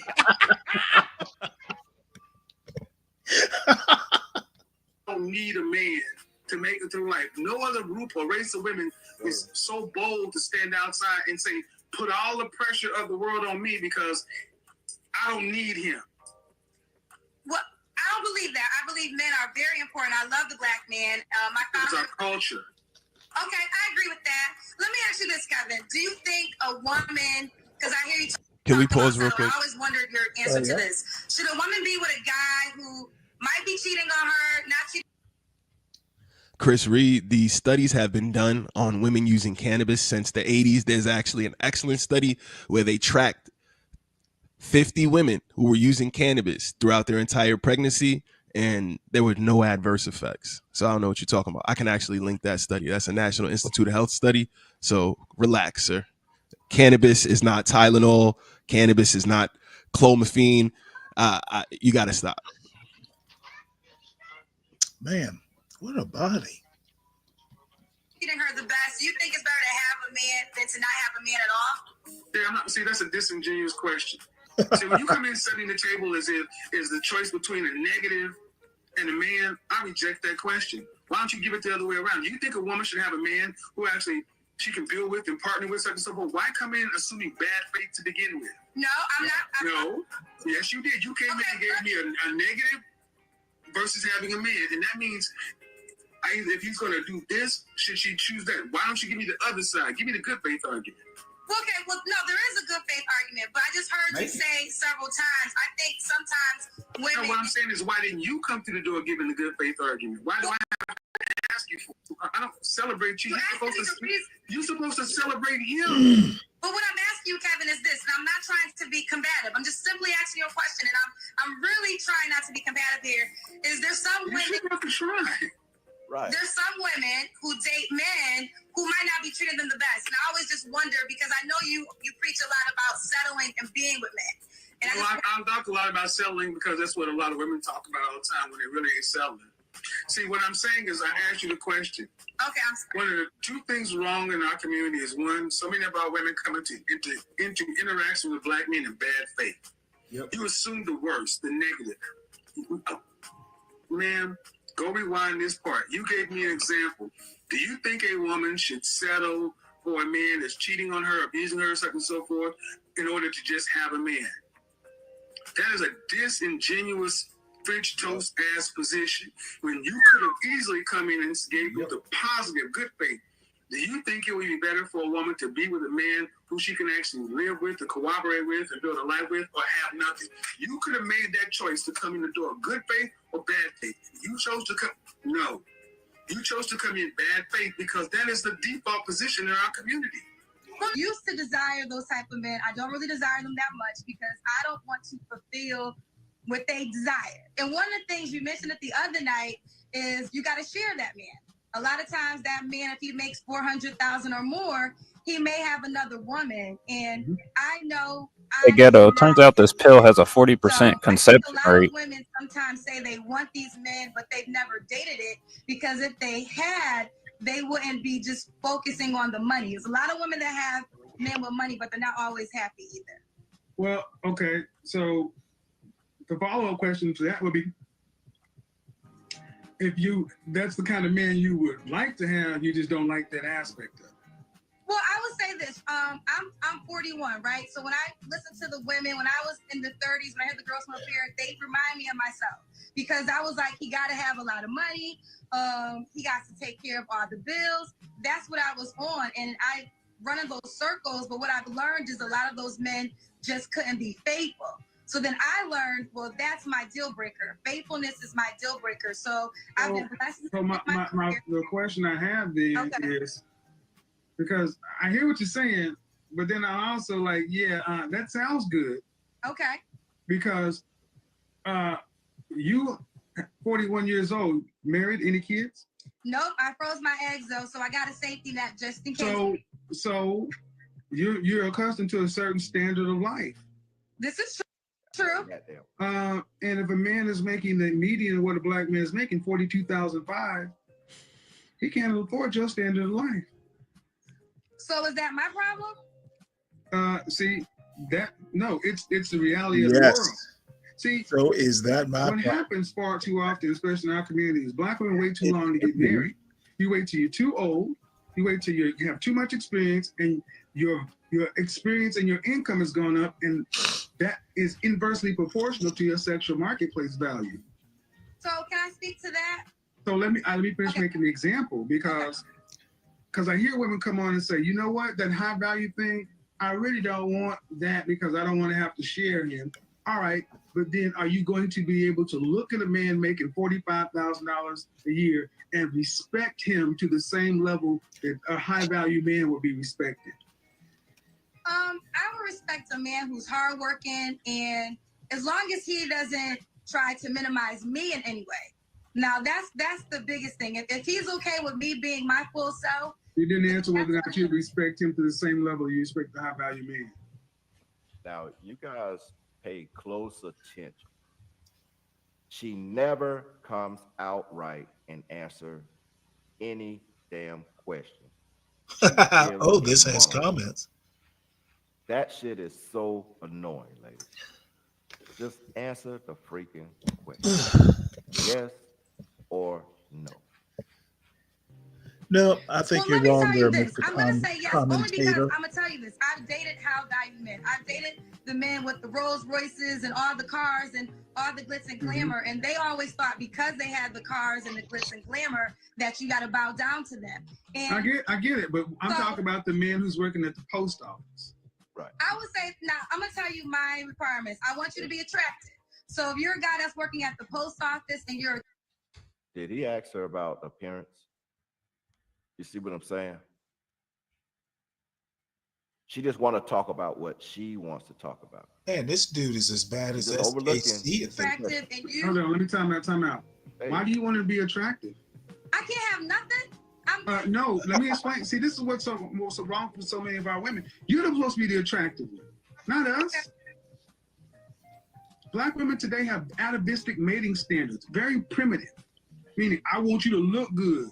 So he can make $40,000 a year as long as he look good. I'm not saying that. I'm not saying that he can make $40,000 a year. I'm not. That's what most black men make, $42,500. Okay, so Kevin, so are you saying in your perspective that it's over for me? Then I don't have. No, it's not. No, what I'm saying is your price is too high. Oh, that was funny. Is it over for me? Yes, it's over for you. First of all, you asked me, and I'm going to. You're 41 and unmarried. Right. You're freezing eggs. By choice. Yeah, that's no. Well, no, I can say that. I was once engaged when I was in college. Okay. No. I just got out of this. Go ahead. But do you understand that example I just gave? The inverse proportional relationship. I understand, but can I speak now? Because I'm being respectful. This is your platform, so I definitely want to honor your rules. I just got out of a relationship in January, and I could be married right now if that was my goal. But I would rather be happy than just married to say I have a husband. And I don't think that should be looked down upon. I don't think that's my honest truth. You could, feel away, but that's an honest truth. I was in a relationship that he wanted me. How long were you in it?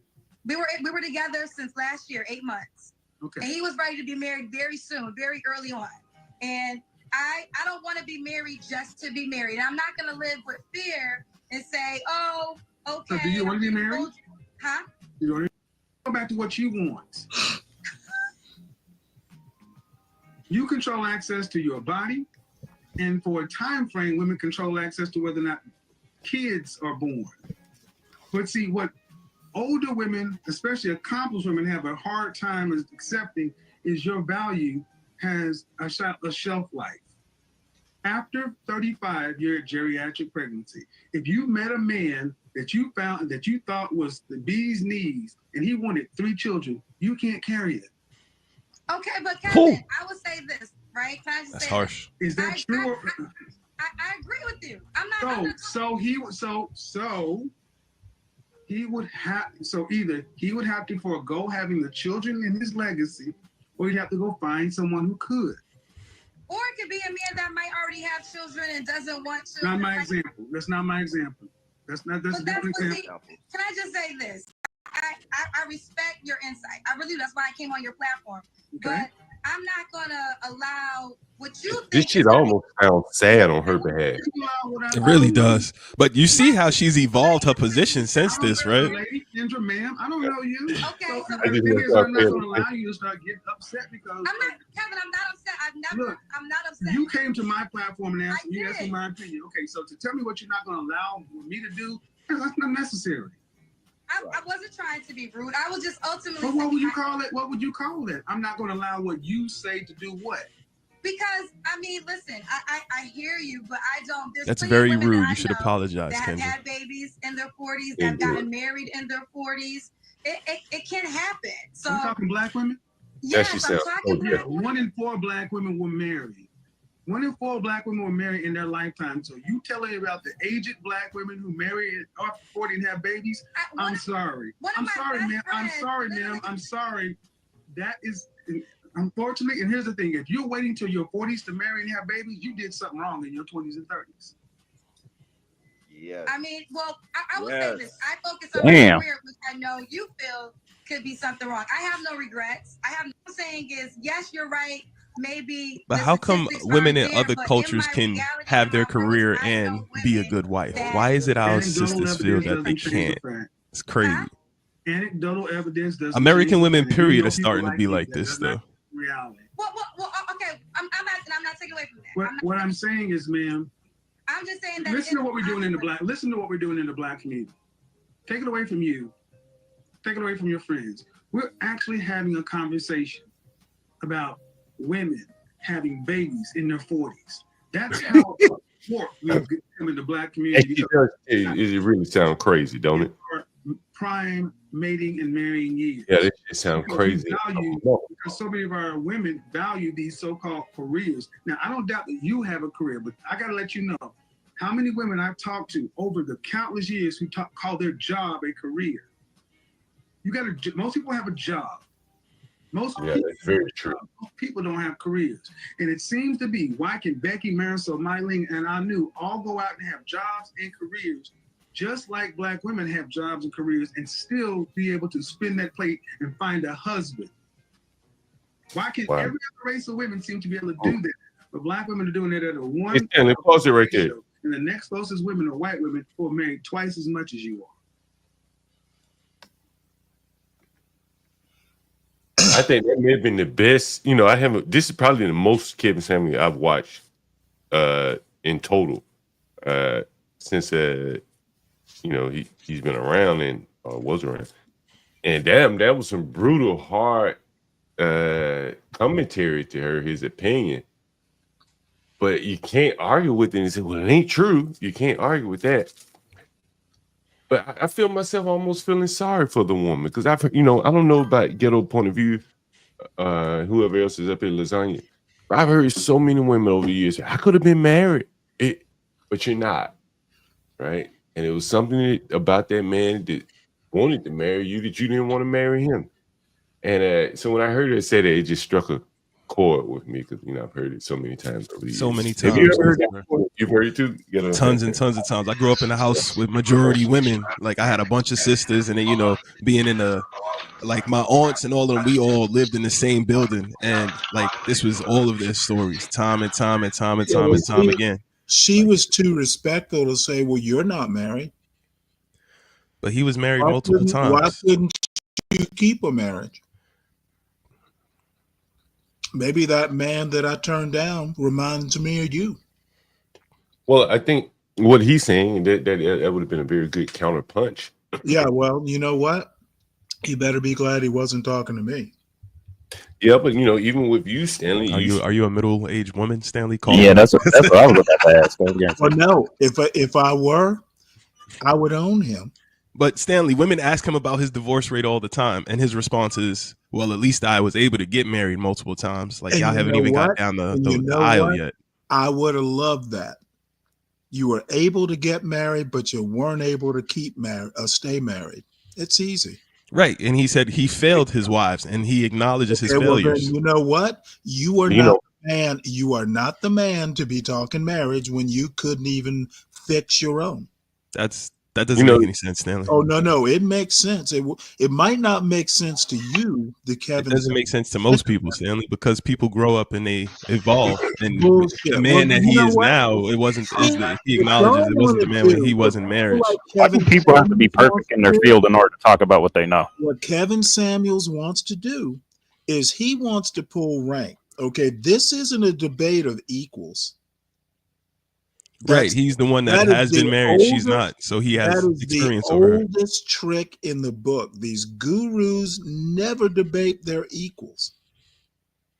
What do you mean? Uh, Who would be somebody in the space who's been married multiple times that could hold have on, this let conversation me with him? finish my point. You asked me to elaborate. They are not equals. Okay, she is his junior, both professionally and age-wise.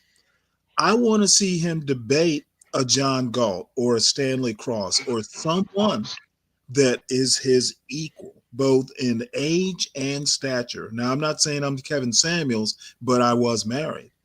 But who would a Shapiro, woman be that could do that? Ben 'Cause that's the Shapiro point. and all those conservative fellas over at the Daily Wire do the same thing. They'll go to college campuses and quote, debate college students. Those students are not their equals in any way, shape, or form. I do agree with They're that. going to win every time. I do agree with that. Yeah, that is kinda to stupid. but to keep it in the frame of this, like who would a woman be in this space that would have the experience that be comparable? Well, no one would. And Modern Kendra G, no I one guess. would, and he knows that. Now, here's the deal. How does he know that? Well, here's the deal. The reason she's not being combative is because Kevin can make or break her. She's being very combative, but okay. Kevin could make or break her. I don't know about I that. think the thing is, Stanley, It is a mentor-mentee debate. yeah, and I think the thing is, Stanley, that she is coming to him for advice. That is true. He probably doesn't have many other places. to go. That's another disadvantage, mentor-mentee. Yeah, and I But think that she conceded that. And I think that he just hit on point that struck home with me. And look at this fool. Why do I want to defend a woman? I'm not necessarily defending her as much as saying Kevin Samuels is full of shit. And I still admire him, but he's not right all the time. But I think that it is rather interesting the point that he made in that these women, black and white, so it's not a racial thing, are pushing, and maybe it is more exacerbated in the black community, pushing their childbearing years to damn near geriatric pregnancies. That's fucking amazing. I don't know if you see it, but Ghetto, how old are you? 35? You about 40 35? now, sir. I'm 40 now. And I'm here in DC, and the black women, the professional class, it may be a little bit more pronounced here in most places. In New York, I think you're in New York, so you may see it as well. But there are large numbers of black women that I came here, met in my 20s. And they're my age now, no children, bro. There's more of them than the ones whose children. They're educated, the professional class, right? And I remember their focus on their careers or their jobs, whatever it really may have been early on. And, and now, I see a lot of women my age with no children at all. It's rather interesting, Now, see, I agree about the pushing back. artificially. You know, when you got to take these drugs with all these weird side effects, you know, you're either people should have choices and they should have to make them. And the medicines are, I agree with that. Don't be pushing it back. You know, it's very interesting. But go ahead. I ain't gonna. It's like we're almost fighting against nature. It's like we want to be gods so bad. And that is not a good thing. But then man is kind of built to do it. Everything from damming up rivers to... Wait, I want to say something. That's a stupid take. That's like saying, oh yeah, nobody should take the polio vaccine because that's against nature. Yeah, like modern medicine has helped a lot of people. Are you basically saying there should be no medicine? If Like, you actually know about polio, hold on. know about polio vaccines. Wait, that was an example, Stanley. I mean, in general, like It's a polio bad has example. saved people. That's a horrible It's a example. bad example. But you understand what I'm saying? Like, okay, No, so no. if we want to go back to nature, No, just don't have any no. medicine at Don't all. say, but I understood. That means it was a bad example. It wasn't polio. You don't believe that polio was a problem before? I People believe died. you can develop immunities to it. So basically, Oh my God, what you're okay. doing is souping up. Okay, a that's natural Do process. you understand how many Or people the assisting polio vaccine hurts? Sir? process. Do you know how many people died before it was invented? Not many, sir. Like the numbers are out Holy there. shit. Okay, Hey. let me research. Hey, this. people die of coronavirus, and there's a vaccine for that. Yeah, I know. What's the point? Not that many people died of coronavirus without the vaccine. Because to of be the fair. vaccine, right? Like, Yeah, they died Oh, because of the bullshit. vaccine. No, that's not true. If you And say the so, Stanley. point is Coronaviruses have been around since the beginning of time, We Stanley. can debate it, and I will. oh yeah, how could you even know that? That's such a stupid comment. All I have to say is That's that not what he's talking there about. is no vaccine that is perfect. Yeah, I agree with that. But at least there's a vaccine, right? You have Okay, some but chance. the point is that things like the polio vaccine, not the RNA, that's a different story. But something as simple as a polio vaccine, they're assisting nature. They're not doing something. I don't think the polio vaccine is simple. Well, you're not qualified to know this, so I'll accept that dumb answer. But you're And saying, aren't also like This insulin, is also what we like do too. like you know what I'm saying? Insulin. Like Why you do want people people need to insulin shots, sir? why the fuck are we bringing up insulin? well, the whole talking point about- of Because the whole he's point. trying desperately to win. No. Right. The whole your And he's whole comparing insulin and polio to women's reproductive organs. No. You know, you're saying we're going against nature and that humans should be humans, but again, like then you're just saying there should be no intervention at all, right? Like, No, I mean, if you that's want, not what I'm saying at all. okay. Do so you then, think? Do you think that babies with? I won't go there.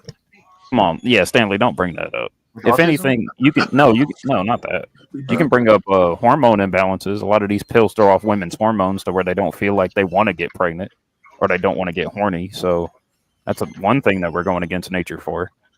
Yeah, but I'm saying like I think it should be in the middle. I think you can't just be like, oh yeah, we should just go completely back to how nature was. That was Just like, nobody's point. Nobody said that. didn't you say like that's your problem that people keep trying to play God? I No, did I say think- that, sir. I did say that. I personally think the problem is that the first solution to damn near every medical problem is some sort of drug. I think that should be the last resort. Well, you're talking about. So then, so would the first protocol be like a herbal type Yes. of medication? Something natural. There's a natural remedy to damn near everything.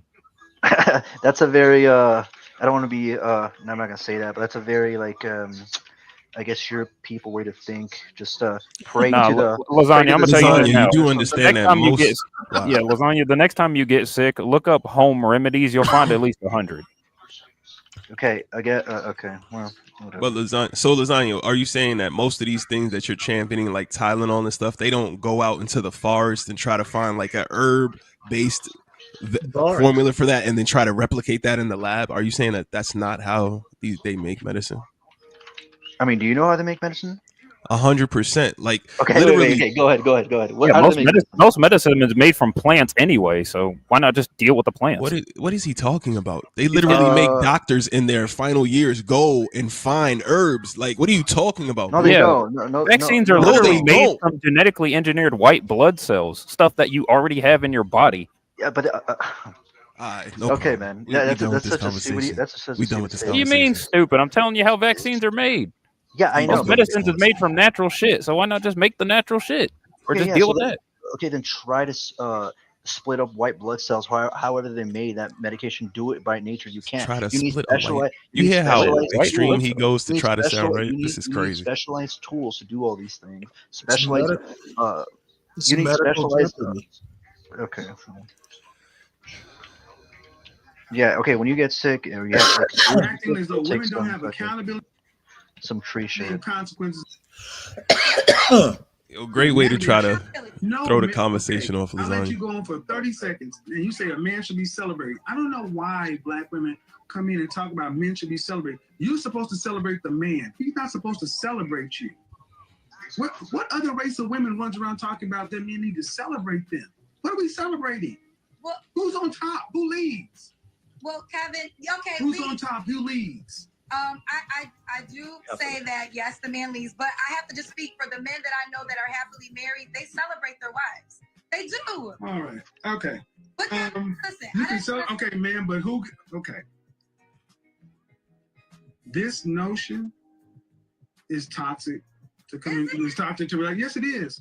Because it keeps women with this overinflated stuff that they need to be celebrated to where asking women, yesterday I had a woman on Instagram thinking that being a traditional housewife was tantamount to slavery just because she had to actually cook a damn meal. I saw that. So that's a woman that shares your reflection. How? She's black. Oh, so it's my reflection. Okay, I see what you're saying. Yes. So my notion, the notion, the way so many women talk as though you're some sort of god or deity that's supposed.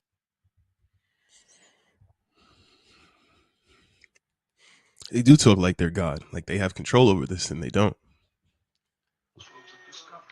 Okay, let me ask a question. Do you think that women should have the choice to abort a kid if they want to or not? I'm sorry, say that one more time. Do you think that women should have the ultimate choice to abort a kid or not, like their own kid? Are you asking me if I'm pro-life or pro-choice? Can you just answer the question without reframing it? Yeah, like I'm just, god damn it, man. Like, what the fuck? I'm just trying to get clarity on your question. Sir. Like, what did you not understand about my question? It's actually a dumb question. How? If I didn't understand the question, am I not allowed to ask? Never mind. What Can we just did move you on? not understand? I don't about want the to. question? Exactly. Okay, women are gonna have the ultimate choice no matter what. So Yeah, I agree with that. I let's agree with do that, it. Stanley. I agree. But what I'm saying is like, my question to him is like, So my it was a personal loaded- perspectives it was a on loaded the question, sea of right? women out here doesn't No, I don't doesn't think so. stop I them kind from of. doing anything. Yeah, okay, yeah, I get that, but I'm saying like, what do you like? Because like, for example, in some states, if you do it, you can go to jail. So if they find out you did it, if you do it after a certain type of months, it would be considered like murder. Well, So that's like, almost that's what I'm every saying. state. No, Well, it's if not. that's the No, it's law not. of that state, sir. I mean, I Yeah, don't write the most laws. states- most Okay, most states states, yeah, have yeah. I them. thought you meant all states. Sorry, I thought you said all states, Stanley. I don't write the Well, I laws, sir, think so all I can't states. really. Yeah, I know, but it's an opinion. I know. God damn it, I'm not. I know you don't have any government position. That's why I'm not arguing. God damn, you're so dumb. So if Oh I'm my dumb, why are lord. you asking me questions, sir? I would Okay. I would hope Okay, you never wouldn't waste mind. your My time bad. My asking bad. dumb You're people right. You're right. questions. You're right. My bad. Well, the answer is women are gonna have the final choice no matter what. Yeah, whatever my personal opinions are, have nothing. I have no control over what women do with their womb. Yeah, but this whole thing's about personal opinions, right? Like No, it's whatever not. we say. No, sir. If it was, then we wouldn't be bringing up BMIs and all these different resources. We're trying to But have we a wouldn't be conversation based we in wouldn't substance. be saying that 5'4", 200-pound women are fine. No, yeah, but that's opinion. That's what I'm saying. It's all opinion. Some other person could say they're fine. That's what I'm saying. You have so much to learn. He'll be all right, Stanley. I think Did you he'll be not all right. see that picture? Feel like the little I mean, lasagna, you did say you wanted to die young, so Yeah, boy. we'll let you do that, bro. Somebody's gonna beat him up. I think you might take one of them pills. is men Which of one, clothing? value lead. Women of value. At least he'll have twins follow before he them. dies. You celebrate your man. You praise Was your on you? man. Do you want What kids? y'all do on your side No. is good for you. Hope it works for you. But more people Good. on this side are winning. More people on that side got opinions and no husbands, especially no husbands they value. So if you talk about Russell Wilson, I don't know many men on this side that respect Russell Wilson, not because he married a woman with a child, it's because he's a simp. Why is he a simp? Why is he a Because that's an entire program. And here's the thing. How about this? Because the men say he is. Well, okay, as a female, then I want to simp because if there's a man, Well, that's- then go ahead. Then you so you want to have a again, and thank you guys. Listen to what she said. And she wants to simp. She wants to simp. She wants to simp because a man like Russell Wilson who put Sierra on a pedestal, pedestalizing a woman is. I said this 3 weeks ago. Show me a culture or a race of competitive people where the women were pedestalized above the men, and show me a competitive civilization. You don't. Men's purpose needs to be pedestalized, not the female. It doesn't mean that see, this is a problem. So many women in the Black community want to What be if sitting women up have like this queen, and if a man is sitting up there looking at you, he cannot fight everybody else, compete with everybody else, and defend the world. Sorry, it doesn't work that way. This is literally the And that's why Moynihan so report. many women, Black women, are by themselves because if they can't be treated like the queens that they think they are, then they'd rather have nothing, and no one's going to stop you. Because if it ain't, because the problem ain't Black men. It ain't Black men because ain't no man marrying you. When it says 1 out of 4 Black women were married, that means anybody. Chinese, Your career, Japanese, your job, your Vietnamese. accomplishments. Well, have you guys seen walking Candace around making Owens' you feel husband? Great and wonderful about yourself. That works well until you're about 55 or 60. Then what? Yeah, she's married to some British guy, right? Some Yeah. British Jewish guy. Yeah, some white dude. The ultimate point is we get nowhere when we have. But most women in our community hate Candace Owens. So I think they should I didn't know that. Oh wait, maybe somebody say Candace Owens? yes, Yeah. he was talking Lasagna. about Candace Owens' husband. Yeah. What about him? He's bringing up the fact that he's a British Jew, I guess. I don't know. Is he? Well, really? because Kevin Samuel said that nobody wants to date them, and then like Candace Owens, like. Well, wait, hold it. The farmers are Jewish? I didn't know that. Yeah, he is. Interesting. Yeah, because her father did an op-ed in the Jewish Times, like going Whose against father? her position. Her father-in-law did an op-ed in the Jewish Times because he's like, I guess he's like really big in that community where he Yeah, had to he's like a separate he's a- himself from her he's a- positions. He's a Lord farmer. Yeah, so he had to do like an op-ed saying, that's her positions, and I don't support any of the stuff she's saying, and Yeah, because she's anti-Jew. I mean that's debatable, Stanley. Let's just say she likes Jews It's very physically. debatable, and I'm getting hungry. No, she likes Jews physically, but not mentally. I don't know what we're calling Jews, but okay. So Candace, Stanley, you ate like 2 hours ago. Sorry, John. Nas 415 said he's not Jewish. She converted to Catholicism. Yeah, that's right. Her father-in-law is Nas- Jewish. oh. Stop it, guys. Okay, well, no. Nas is right. Because of what? Because he read the op-ed So her father did in the get used to it, Jewish Times, Nas. or what? I said you're right. She said, yeah, talk about the husband. But so is the father-in-law Jewish? He's really No, Jewish. not- Yes. No, the father of her husband. He's So- Jewish, Yes. but the son is her husband is Catholic. That I don't know. Maybe the mother. Maybe the Yeah, no. mother- The thing is if the mother technically, if the mother isn't Jewish, then the baby's not Jewish. Yeah. What? What are you Yeah. talking about? Yeah, ghetto. That's Jewish law. If the female that's isn't Jewish, Ashkenazim law. The No. classical Hebraic laws it goes down the father's no, line, but you got it. No. You, sir, you're the No, wrong I'm person to sorry. talk to about You know this. what, Stop it. Ghetto? You can be wrong every now and again. I can be, but these are not things I'm wrong about. Okay, well, I'm afraid. Yeah, you were wrong about the I'm COVID. afraid you're just gonna have to eat this one. I'm not eat because it. you guys are wrong. Nope. Okay, you know what? I'm not. I Jewish. understand that I'm modern not Jewish, so Ashkenazim I'm law. not going to debate this. Maybe Kimmy will know. yeah, Kimmy probably knows. She's up in their community. Sir, I ran a baby, business in their you community can for over stop 15 now. years. What are you Kim, talking about? Kim Like is those fake Jewish. Nazims, yes, they go by the mother's Kim, line, but that's Kimmy, not classical. okay, you're not going to get this point unless I pause this video again.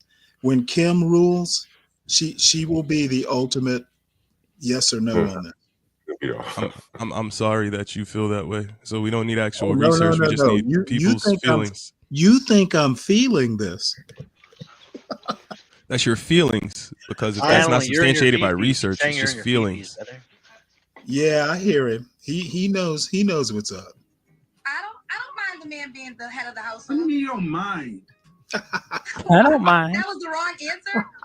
That's funny. Yes. Like I think if a man Okay, so who should throw the ball? So who should handle the ball on the offense side of football? How many I don't years mind ago the was quarterback this? handler. Who should throw the pass? I don't mind I the think like quarterback. Or is that 4. the quarterback's job? Oh, so this is somewhat recent. Okay. I thought I was giving you the.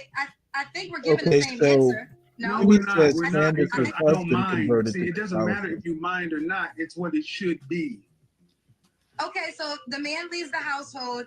I don't feel like the female can't have an opinion on anything. Well, she can.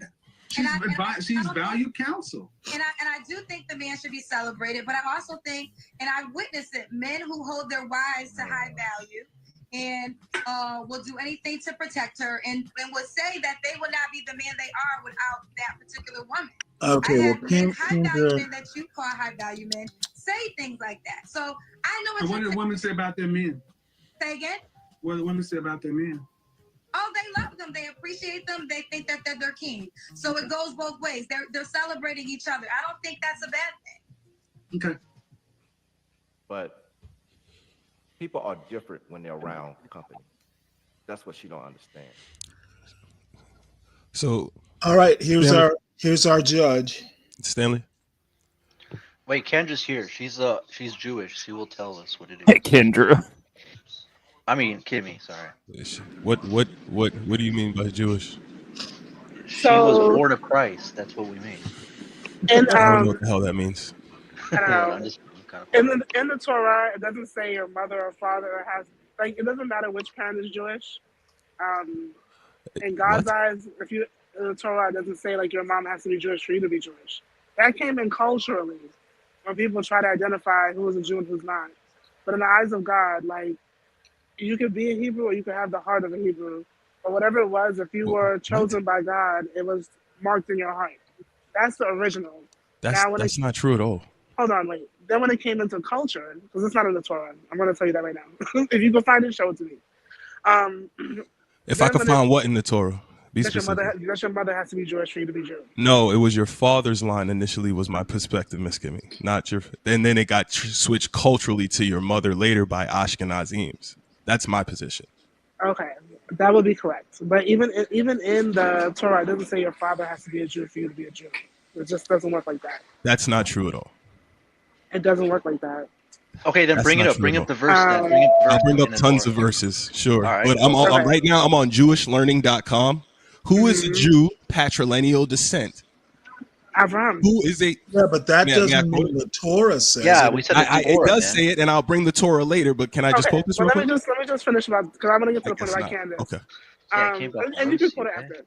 So Candace's father-in-law is a Jewish man, and they converted to Catholicism later, just like a lot of Muslims are actually Jewish people that converted to Islam because the Arab state forced them to. No difference there.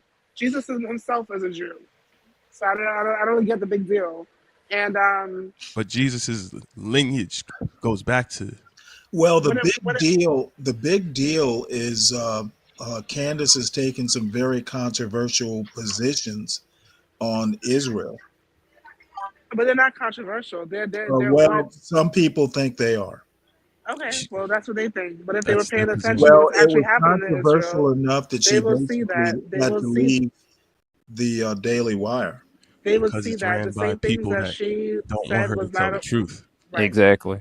But they will see that the same things that she was speaking against are things that people are protesting. That's why she got banned from Australia too. And a lot of the Israelis are really upset with Bibi, and they don't the same thing she said. Anyway, so when it comes to like father and mother, in Jewish culture, if your father is Sephardic, you're Sephardic. If your father's Ashkenazi, you're Ashkenazi. And that's in Thank the you. So it's the current father's time. line. That determines what, I guess, Jewish tribe you're from. So it's the father's line. That denotes what Jewish tribe you're from. So if your dad's Wow. Sephardic, then you're Sephardic. But it doesn't mean that you're not Jewish or Jewish. It just says that what type of Jewish culture you follow, pretty much. I disagree. We can respectfully disagree. And the Ethiopian Jews, they don't follow that. The Jews in Uganda don't follow that. The Jews in South Africa don't follow that. So How do you know this, Miss Kimmy?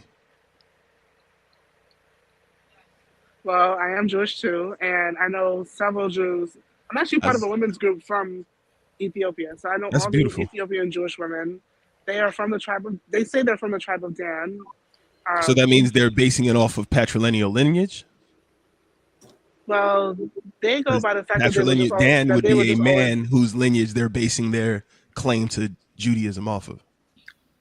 not necessarily, Dan is not a man from the tribes of the Jews. What? because in the tribe of Judah, for example, they go off of the lion power. This is And crazy. I mean, I'm just telling you. But you just said that they base who it is- off who of is them. Dan? Who is Dan? Dan was one of the sons. Are you serious? He was one of the 12 tribes. Dan, as the Bible described him, he would be a otter and Right. a snake But on what- the heel but of his what- people. But He what was one they- of the but what sons. they describe with the 12 tribes is just the diaspora. Yo, Stanley, I think we might have opened Pandora's box with this one. So you're saying That's so diaspora. even though you're saying they use Dan to describe to connect Not just themselves Dan, back. Benjamin, all the other tribes. Levi. No, but you We've just opened you made a Moises' specific box. statement about a specific patriarch. Mhm. And look, in Judaism, in Shmuel's Orthodox box has culture, the been prayers opened. to the ancestors go to the patriarchs. And like more modern Judaism, the Got the prayers Shmata go box. to the patriarchs and the matriarchs. I agree So- with you 100%. More It's a box in of more prophecy. common there's time, nothing- they're doing it there's by the nothing- mom. But in antiquity, it was the father's line. A box of shawarma. Okay, we're still waiting for the Torah verse. You said you I'm keep talking- going to pull up several, but she told me I'd be able to quote this from, It's a from box of JewishLearning.com. So I would like to hear that. JewishLearning.com, who is a Jew? Although the Hebrew No. Bible defines Jewish identity in patrilineal terms, defined by the identity of the father. Okay, that's a subjective view from Right, from The an mission- issue. it We say want in the in the Torah? Torah. We want it in the Torah, brother. Like, Right. So my not get JewishLearning.com is okay, subjective no, to you, the you Torah. keep again. You keep moving the goalposts. We're talking about the Torah. I'm So subscribed I'm to I'm giving going you. to pull it up in the Torah as Okay. well, but I just wanted to quote. No. We don't care about No. subjective viewpoints. Right. We want the Torah. That's what I'm saying. You're not gonna find it in there. Even the Shumash explains why you won't find it in there. Because that's something that You're came reading a into lot of culture. Ashkenazi literature, but okay. Well, you don't know What's what I wrong read. with that? That's an Wait, no, assumption. that's what I'm saying, Kimmy. That's an assumption. He Who keeps wrote trying that? You don't know to, what he I keeps trying to read. dodge. He keeps trying to dodge. Just I finding didn't the dodge Torah. anything. I asked Okay, if I find could it in the quote Torah. this. Just find it in the Torah. We don't care about subjective viewpoints. Find it in the Torah. What did the And little prove us brother wrong. say? Go. Somebody. I don't think go you get guys him know a- who actually Exactly, operates because you my can't. Jewish Because you learning. can. But Because you okay, can't. I'm You keep actually sidestepping. You keep sidestepping. You can't find it in the Torah. Just admit Somebody that. go get him a bowl of life cereal. So in the Bible, when it brings up the lines of Abraham, the lines of Isaac, the lines of Tyrone says. Okay, the are lines you of gonna Jesus, find? Are back, you gonna find the I'm pulling. quote? I'm actually pulling it up as I'm. Okay, so we'll wait for you, but we'll carry the conversation on the Torah. Ty Sly, thank Just you, mute Ty yourself Sly. until you That's an find excellent it. one. Just mute But yourself yeah, I until just you wanted to bring that up about Candace more than anything. You literally proved my point, though, Kimmy. Oh my No, Kim, I'm waiting for you to prove your point. But Kim, you already I'm did. going to go against my Kevin Samuels training and put you up on a pedestal. Awesome. Awesome. I'm a formidable opponent, and I actually don't want to be, but I think I was just built this way. You're built like a linebacker. I'm just playing. I like roasting sometimes, but I don't even know how you're built. So No, wasn't I'm roasting. not That roasting wasn't anybody. I said Like, I like I just want roasting. you to know. It was okay. microwaving. No, but I don't even believe in putting people down. Like, that's not my style. Oh yeah, because you like usually when you play sports, like people just shit on each other just for fun. It's not like at No, bad I get things. that. I get that, but I'm not like that. You know. But we don't know each Well, other, so. I'm like that, though. I like to Oh, fertilize. we know Stanley. So why they have Sally, entire basically like streams to shit dedicated on to you. people is what you're saying. When you Oh, fertilize. not only that, I do it with glee. I bring a newspaper with me. Oh damn. They have streams dedicated to Stanley. It's crazy. It's getting out of hand. People who don't read the Bible. That's why I'm tucked away at night, safe. Stanley, what did you get to eat? You said you're gonna eat again. Didn't you just eat like some? I just ate a burger right now, but what are you gonna cook up? I don't know. I'll get around to it. Just get some Uber Eats, dude. Like, you're retired, you deserve it. What? No, you know what? Half the problem with Uber Eats is the food is never warm. True. That is a good point. And you know, takeout food put in styrofoam, and like the bread gets all soggy and stuff like that. Uber Eats isn't all it's cracked up to be. And if you can cook, why not just cook? And the fees make it so expensive. Right. Oh my god. And I mean, I honestly have the time to cook fancy stuff. Well, that's good. You should put down your dating profile. That I feel like that's such a huge plus. Be like, I have a lot of free time to cook or some shit. Women my age can cook too. It's no big deal. But I think he's saying it'll make you more attractive to like. Yeah. You know, what if someone's looking for someone that knows how to cook? Yeah, just be like, I can be your private chef or some shit like that. And then at the end, you know what I mean? Just like, that's a good point because bitches like to eat. You know what I'm saying? Oh my lord! You know you don't call women my age. Okay, bitches. I'm sorry. That's a turn off. Sorry. You can't be calling 60-year-old women bitches. I don't think they're going. They don't like that.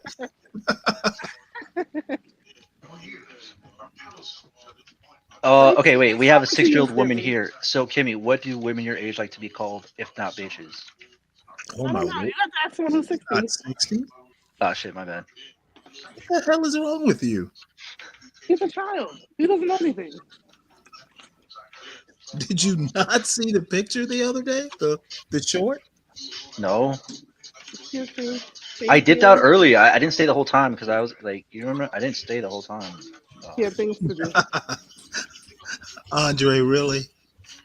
I think he might just assume that because I responded, but I was just using my common sense and what sounds like respectful Hey, language. Andre, I literally live in a small Georgia town. All the restaurants I get Uber Eats from are like probably 10 to 15 minutes away. How are you? I'm good. So, Yo, can we finish the video? Okay. I was just trying to patiently wait. Never mind. Oh wait, no wait. He has a quote. Do you have the quote from? I was literally just pulling up like tons of verses because like I'm not dealing with this nonsense with y'all right now.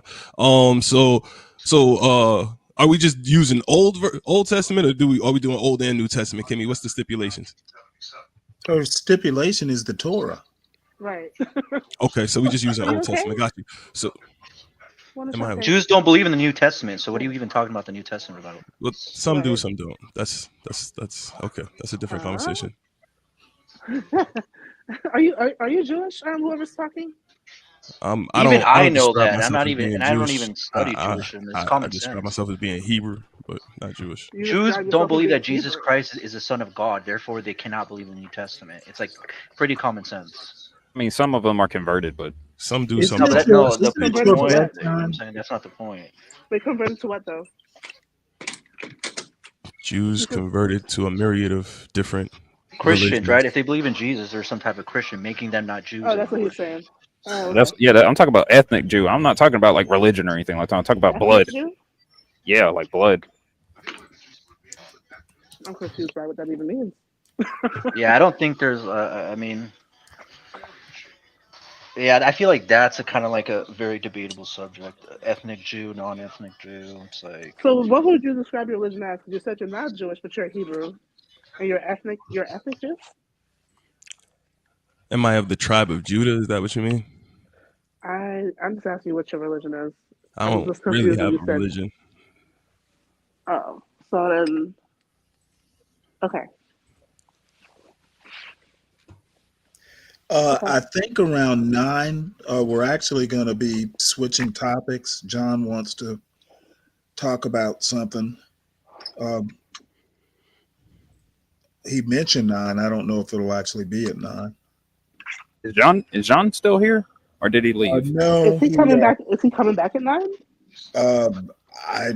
He's still here. His PFP's right there. Well, yeah, but he that happens a lot. He kind of just leaves it up there. John is like the wind. while we He do is the nonsense. here and he's not here. Okay.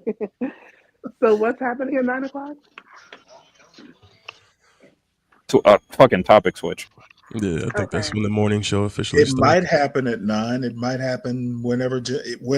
I just Whenever the hell John gets back. Yeah, I just want you to know it's gonna happen.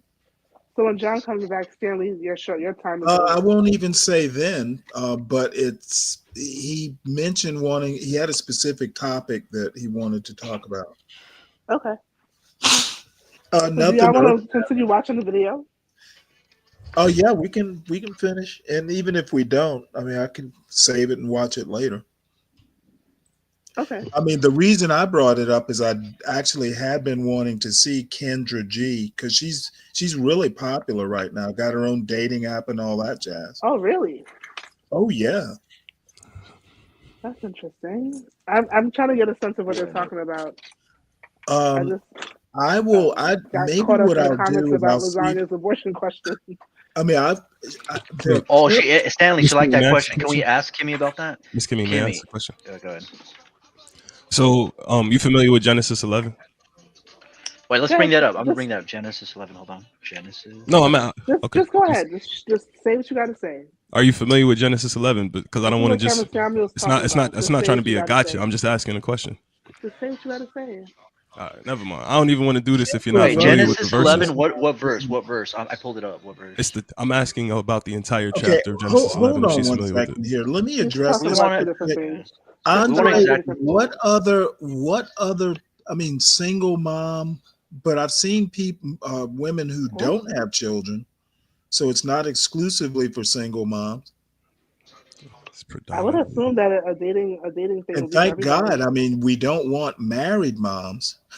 No, they actually be married women that call in too, and Kendra curses them out. Like, why would you call my show when you're still legally married? And Yeah. women call in while they're living with their husbands, living with their boyfriend. It's crazy. It gets crazy up there. Really? Functional. Wow. There's Anyway. a lot of dysfunction. So I mean, I'll make it very simple. So, Miss Kimmy, Yeah, when just it, make your point. That's all you have to do. when it's talking about the genealogy from Shem to Read it. Abram, you want me to read the whole chapter? Because it's like the whole genealogy. That's why I asked you if you were just familiar with the chapter. I thought it would be kind of. It would take me a while to read the whole chapter. I read this. This doesn't prove your Just point. give the answer. That's what I'm saying. Just get. It's just giving lineage, but it doesn't prove your point. It's You giving asking lineage from the questions men is or not the gonna help women, you. sir. I mean, you can't have a child without a woman. No. Is it giving lineage from the men or the women, sir? That doesn't prove your point. You're just Got you. Okay, describing- so okay, you're right. No, we're So- saying in the Torah, where does it say that specific statement that lineage is given from men only? You're just deriving your conclusion from what you read, but it doesn't directly say that. What the fuck is he talking about? Where does it say that That's Sir, why you can't lineage is read it. given show through me the some man? women. Show me some women's names across this entire list of genealogy. Okay, that doesn't. Don't that worry. doesn't He matter. just woke You up need from you his need a nap. direct. Show me some women's names across that entire list of genealogy. Again, you're just making up. So- things. so- We can give you the Right. women's names because they didn't procreate by themselves. Hey, That's I completely agree with you, Tyrone Miss Kimmy, says that they all you didn't. need is numbers 118, well, 1 through 18. Is it 118 or 1 through 18, not Genesis? It's 1 Okay. verse 18, chapter 1 verse 18. But what book? What book though? Numbers. Torah. Oh, Numbers. Okay, The book of let me Numbers, bring sir. that up. All right, hold on. This is what book?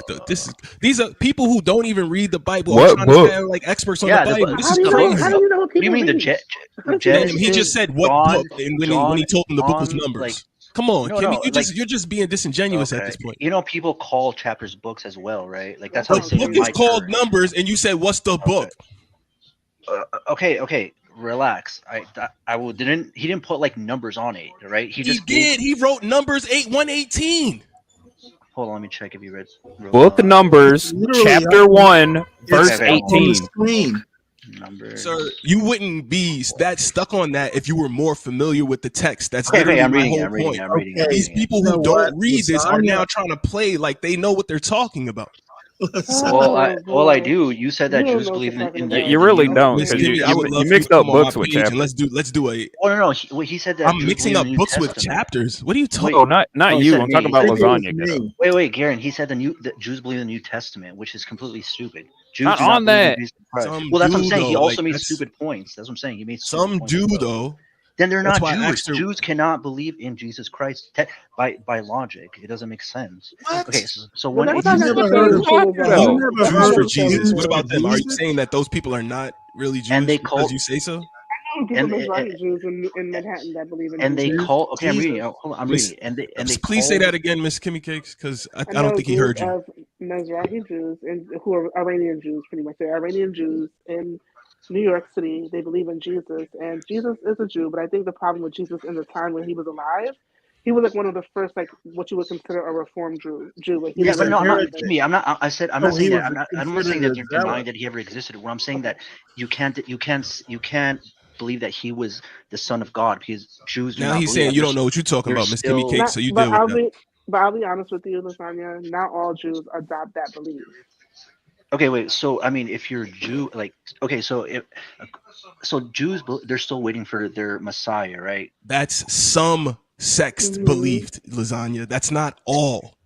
Well, then, okay, this is just my opinion. In my opinion, I don't It's think your it could be- opinion, exactly. Okay, but Yo, you guys Stanley, also did you bring this up? You guys also have difference of opinions. Bring But in what my up? opinion, I don't think you could be This Jewish page right if you- here. If you believe that Jesus Christ And that's is your the Son of opinion, God. sir. I don't No, see it. I think that's a general consensus. That how can it be a general consensus if there are so I don't many see your sects theme, that Garen. don't subscribe to The that? page that's on screen. This website right here. Because the Jews only believe in the Old Website. Testament. This So is you crazy. mean the Miss one Kimmy I'm Cakes doing? literally just brought you Yeah. a whole sect Oh. that doesn't subscribe to that, and you're Okay, gonna say yeah, that whole just 'cause- sect is wrong because you feel that way. No. I'm saying the majority of Jews do not believe. Majority in the of New who? Testament. Majority of Ashkenazim, Mizrahi, No, Ethiopia. all of them. Which, All of them. In general, all of them do not believe in the New Testament. So when Miss Kimmy Cake said that a bunch of Sephardians do, you're saying Okay. they're all wrong because of what? No, okay. Listen to what I'm saying. I say the majority of Jews do not believe in the New Testament. That's What are you I'm not counting saying, as the majority, though? Oh, okay. But I will The say majority that- is I will more say than that, 50%. I will say that the Jews I know that believe in that Christ or Yeshua is who he is, they don't necessarily read the New Testament and all that. They believe that Christ existed in the time he did, and that based on what was documented that Christ was able to do. Yeah, that, but they don't believe he's the Son of God. That's a problem. Well, they will refer to it as a Messiah, someone who came. Yeah, from, Messiah. Like the same. Jews are still waiting for them for their God, for their. I mean, their So- their Savior. Their. But I Some wouldn't sects say, are, like- some sects are not, sir. The majority of them do. But in the Mizrahi synagogue, you're never going to see them like reading from the New Testament. They're going to read from the Torah. That's They true. stay strict to Jewish culture, but they do. Miss believe- Kimmy Cakes, they do you be believe in Brooklyn, right? Isn't it true that a bunch of the people who practice at Shabbat Levovich believe their Messiah already came, and it's not even Jesus? It's some other gentleman who helps. I live in a Lubavitch community. Right. So you understand that they believe their Messiah already came. They have pictures of him up all around, and it doesn't have anything to do with Jesus or Yahshua or anybody like that. True or false? I think it's controversial. I think some of them. I Believe, do agree with that, but is that not their Not perspective? necessarily, because That's some of them not their perspective that their Messiah already came. They don't have pictures of Wait, this are you man all asking around me the a Shabbat question? Why Levovich are you Center. interrupting? See, all the things Kevin Samuels talk about, you're doing. Yeah, dude, you're lame, That's ghetto. You don't even Yes, man. listen, bro. Yes, man. No problem. So you're saying Yeah. that's not that's not the case, that they don't think there's Messiah already came. There's some in the Lubavitch community who believe that the Messiah already came in a past time, and there's some who believe that he's still to come. And Isn't Well, the person that Oh, that yeah. founded the Shabbat Lubavitch, don't they see that as their Messiah? no, they don't. That's Rabbi Rebbe, and they respect him a great deal, and he's the most famous rabbi in the world, but they don't think he's the Messiah. None They of do them have do. pictures That's of your him position. everywhere. None of them do, because I'm literally about to share a link. So I that's don't your know. I position. That can't none say of them do. No, my position is not. She never said none of them. She said the majority of them You're don't. saying What are you talking about? Yeah, you're saying that. I said You're just- some. I said sex. My position is, how can we be No one making said such an none. absolute statement I'm when telling there you, are? as someone who lives in the Lubavitch community, There are some that, And nobody's arguing that some of them don't exist. I also agree with you that there's some Kimmy Jews Cakes, I that, lived that over there for believe. almost 20 years. Like, I get and what it's you're an saying. argument. One thing you'll understand, like, I mean, you've never probably been in Jewish ceremonies, but we literally sit down I've and have never debates been in about Jewish. these things. Miss. I said you probably You're have making a never. lot of You assumptions. I said you probably. It's not an assumption. That's John, not what what the you said. fuck are That's not what you said. I said probably. I said probably. And then You don't also, I don't know listen. what You point we're kind of, arguing. no Like, offense, we, but you kind of yeah, like talk like a woman. Like you interrupt a yeah. lot. I'm You don't talking like listen. You don't Alright. listen. Like, you don't listen at all. Like, I've been we're so not. respectful to you. I'm even using miss, but like if you want to go there, we can. Like I don't think we need to just to have a Oh my conversation. Look, and fucking now God. sign We language. And watched now the sign Jewish language. conversation. And now sign language. And all for what? God damn. Shit ain't even that important. True. All for what? But we're not Well, God arguing the bless point you, that Miss some Kimmy of them, Cakes. some of them You exist. take Like, care. Thank you. It's cool. Thank you. Thank I you. also agree that there are some Jews that believe in the New Testament. That's not the point. The point is the majority of Jews That's don't not believe what you us. said at all, though. It's Like you're really What are you talking about? I backtracking to just try said to that. No, I sound didn't. right. I've always said that. Yeah, there's some people that are insane and believe the moon doesn't exist or the earth is flat. Yeah, I know It's that. important That's not the it's majority. important that you agree, Lasagna. Yes. I never It's not. disagree that It's there are not crazy important people out that there. What are you either, talking dude. about? Yo, y'all You know, guys are crazy. Stanley, do you have another Kevin Samuels clip, specifically one that has nothing to do with Candace Owens Yeah, true. or Judaism? God damn it. This actually didn't. I forgot how we got here, to be honest with you. Somebody brought up Candace Owens, and then Yeah. it all Okay, derailed from there. Yeah, And like let's every, squash that, for fuck's sake. everything Candace Owens like is associated with devolves. I was just trying to point out the difference between like what was in the Torah and what's halakha, which is Jewish law, and there's two Oh my different God, things. Kimmy, Halakha is it's culture. fine. It's fine. Can we It's not please stop talking about it? It's Candace Owens' fault. Yeah, it Right? doesn't matter. Candace Owens. Doesn't matter right now. Jesus. So you can't really go off that. This is crazy. No, well, one way works and one way doesn't. Right. Well, I mean, I will say this. Maybe maybe I live in some exceptions to the rules because I'm just speaking on the things that Yeah, you do. 1 in 4 black women were married. You do, and I don't know where you if you I don't know if you just look at my show Monday through Friday, that's the world. Okay, well, Kevin, can I just say this one thing? I feel like you do give good advice, but sometimes when the women come up here, you make them feel hopeless because there's certain things they No, can't. I don't make you feel anything. You're responsible for your own feelings. Okay, I will take that back. I will retract that. But I will say, if a woman has, I don't have any kids, but if a woman has children, and if she's a certain age, and you feel like there's no man out there for her, then what is she? So if I tell a woman what the statistics are, and what the men and if I tell you what the men are saying, see what you don't seem to realize is if I had a drone follow me every day when I go out into Atlanta or around this country, how many men will come and say from high school to on walkers saying thank you for telling the truth, thank you for saying what I can't say every day. Dozens of men. Can I take a picture with you? Thank you for telling the truth. I'm so glad. So it ain't what Kevin is saying. And see, the problem is so many women are focusing on the messenger, the tone, or whatever. You're losing the fact that you're finally getting some accurate information that ain't telling you don't forget your crown, you're a queen, and all this other kind of stuff. Because all those people want to sell your books, sell your dream. When you talk about leaving hopeless, I think many women who bought this bullshit that these men have been selling and then turn around and find out they're cheating just like everybody else, and ain't the man they say, then they should feel hopeless. At least I'm telling you 2 + 2 is 4. Make a decision what you want, 2, 2, or 4. Okay, well first of all, you're absolutely right. I know plenty of men that speak your praises. Like I even said, there's things that you have said that I have agreed with, and things that I know high value is a thing with money. Men with money would tell me certain things that you do tell the people on your platform. So I'm not disagreeing with you there. If there's any disagreement that I would ever have, is just the accord of women, if they don't, they can't get married in their 40s. Or They said they could get married. I didn't say they couldn't get married. Wait, it seems like Kendra's not familiar with his work. You're not going to keep, I hate when you ladies do this. You oversimplify what I say and then expect me to actually hold that. When have I told a woman that she can't get married? Well, I know you have this thing called the danger zone, and you What does that mean? wants you. What does that mean? the danger zone is she's in a certain age bracket. Like if she has kids, if she's overweight, and if she's a certain age, you have. Kendra, you've just proven that you don't know what I talk about. That's not what the danger zone means. Educate me. So this is what I mean. You're a professional woman, and you're in media too, right? You run yes, I am. And you watch my show. I've defined the danger zone countless times, and you still were saying something it ain't. The danger zone is the years between 27 and 35. Okay. Well, this is what I'm saying. That's not it. Okay. Yeah. 27 to 35, when a woman needs to really focus like a laser on the outcome she wants. If you want to be married with children, you need to focus like a laser, because after age 30, by 35, you hit what's geriatric pregnancy. That's not Kevin. That's nature. That's biology.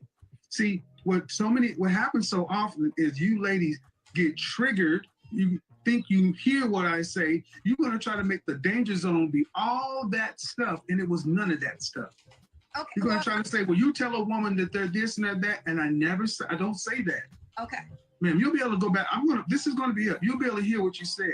And the fact of the matter is, I don't tell women that they can't. I tell them it's unlikely depending upon their particular situation. And yes, let me reiterate. If you are a woman over 35, overweight and with children, it is highly unlikely that you're going to find a man making 6 figures plus who wants to marry you.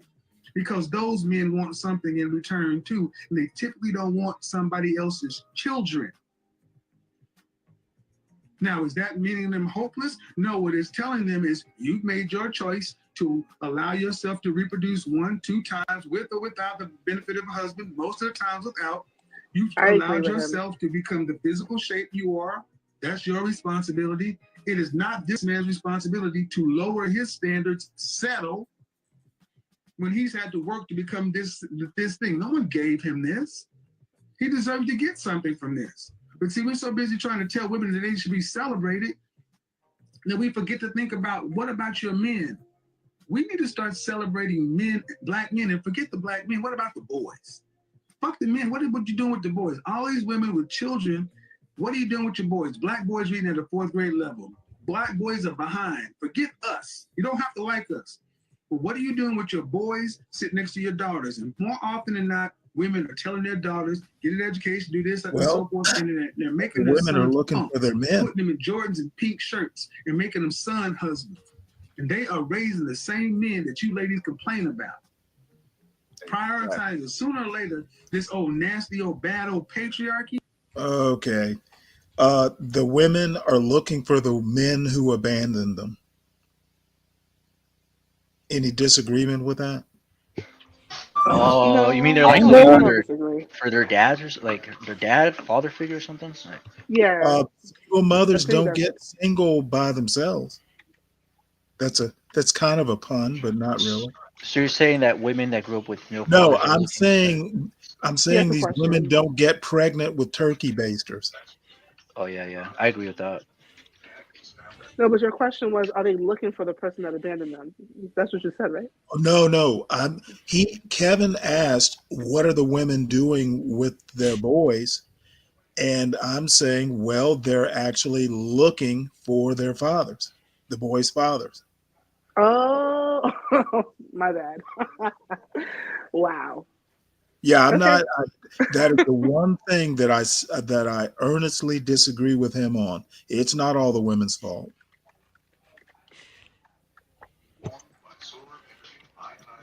Are they 50% responsible though, Stanley? You know what? I'm not. I have to think about how much blame I assess, but I know they're not blameless. Well, how much blame would you assess No, if you had to think I'm about not playing your little ghetto games. They bear. You love to play in the ghetto. responsibility. I'll have to think about how much. So they're not even 50% Okay, no, responsible you're for their gonna- own lives, is what you're saying? You're gonna keep trying to lure me into your They're little grown web. women, but they're not 50% Okay, responsible let for me their own counter lives. your That's question. insane. Are you saying that black men bear no responsibility for this problem? I'd say that they equally bear 50% of the Okay, responsibility. well, you know what? The answer is they they're bear both some responsibility. Thank What you, percentage would sir. you put on them? You didn't have to take the trouble to assign a percentage. Yeah, But I think I that's think that, important I though, think that's a moot because point. I think it's a moot point. The I percentage. disagree that that's a mute point. All you had It to has do to be. was say yes. I disagree that that's a See, mute point. I'm And it's gonna not make even my it- point. Shouts to Sister Ghetto, Shahrazad Ali. ghetto, She's actually the one ghetto. who started teaching that. I've already said that I'm very lazy. Yes would have been enough. But I'm just saying, Stanley, what if the father was incarcerated? How is it the mother's fault? I don't really care about any of that. Why would she Women choose don't a get man pregnant on of their that own. stature to have children Men with? bear some responsibility for this single mother problem. Period. Some. Those You know men, what? not all men. No, Because the majority of men are single and childless. Okay, Ghetto, you know what? You make a profession out of misquoting me, or I didn't even quote you there, all Stanley. I think it's the way he said thinks. is that It's all or nothing. men bear some responsibility. And I just literally asked you what said that. percentage of it would you put on the men? Oh, you're just gonna keep this bad habit of yours up. I try to be consistent, Stanley. I give it about 50% for choosing bad women. I'm not gonna even assign a percentage. I'm simply gonna say, well, shit. You know what? They might bear most of the I responsibility. mean, Miss, I don't think it's a mute point because moot, not mute. Moot. I apologize. Moot point All because good. if we take a moment to just give the example of a court, and when you let's say somebody has a car accident, I'm gonna Well, that's start why the it's a moot video point, 'cause because you can give a million now you're examples. you're gonna channel your inner hoodservative. Conservative. You have to realize that it's the one thing that's made this world evolve. Okay. I want Hoodservative to make a whole show around me mocking him. The courts. all right. So let's take it off court. How a woman lays down with a man, they're not both 50-50 agreeing to lay down and be intimate at that time. The courts. I guess that's a no, Stanley. She's gonna give So birth. the women are being essayed into having children. All right, no problem. She's gonna give birth to a judge. The men are graping the women, so they have no responsibility over their own lives. Got you. You know what? Look at you trying to put words in my mouth. I'm not. I'm saying that's my position. The men are graping the women. The men are essaying the women. So that's why that women have no. Stanley, don't tempt me. Don't tempt me, Stanley. Don't tempt me. So yeah, women have no responsibility because they're just being assaulted. Did I say women don't have any? No, that's my position. My position is women have no responsibility because they're being assaulted. I have to admit, Every intimate encounter is assault. that is a novel idea. Every until 9 intimate. o'clock. It's actually not. A lot of women say this. We have but until okay. 9 o'clock, y'all. 9 o'clock. Wow. Okay. Well, I had no. Women hold sway over your thinking. I like that. I don't live in a world by myself, Stanley. I wish I could live in a bubble I like think you, you so I live have to be in a world. I observant. think Of, you live on that same island Wonder Woman comes from. I wish. Oh my God, I wish, Stanley. Whew. If you allow it. I know it's your platform. The dying alone. Because I feel like the dying alone thing, I know my uncle died alone. He was a man. My father found him dead a day after he was dead. Your uncle died alone. He was what? I said he was a man. So I'm not sure when you talk about dying alone, it can go both ways. Now, See, that's what we start. That's what we started off today, right? That's exactly what we started off talking about. is that bad for me to say that? Yes, it is. How? Because this is exactly, you can't make this shit up, guys. It's always when it gets tight on women, we got to make it always go both ways. This overgeneralization. See, here's the thing about men dying alone. Men have always died alone. They've been called weirdos, hermits. Evan, at least you didn't die alone. It's loners. But men at least have He died in the puss. He died in the puss, Stanley. Which is more common than we like to think. He didn't die alone. It's more common than we think. They'll sit in there. What, men dying in coitus? Yes. I don't think. You're probably what do you right. mean? I don't doubt that. But that's a good death. That's a good death, Stanley. Would you not agree that's a good death? Good what? That's a good death. Are you Good saying way to that's a go good out. way to go? That's what Yeah. he's saying. I don't know. Letting Depends the on last one go. depends on how heavy you are, I imagine. Yeah, because then Hungry you all Man on or top of the Swanson league. or Yeah, that's crazy. The poor woman having to push you off, having to push you off. ramen noodles. They'll even go homeless. What do you think all these men out here are homeless? Show me groups of homeless women. Nowhere in the world where women are by themselves. They not There are require and homeless demand women, aren't stuff from the state. It's killing Japan. It's killing China right now. Women who are unmarried, living in communes or groups of one another, but then they're getting older and older and older, and the state cannot support aged people. It used to be your nuclear family, your extended family who took care of mama and papa and granny and auntie, but now you got to. You know what? I think half the time these black conservatives invent a past that never existed. What do you mean? I mean exactly that. This nuclear family that takes care of mama and pawpaw and all these relatives, that never really existed in the black community. That's not true. It is. Well, maybe not in your community, sir, but that's not true. Okay, well, if it happened in your community, I meant in general. I wasn't just talking about your community. I mean, I'm of the black community, Stanley, and most people I know, most families I know in the black community take care of their loved ones until they transition. I'm talking like 100 years ago. You saying that didn't happen 100 years ago? So what were they doing? Not Putting saying them in it didn't homes? happen.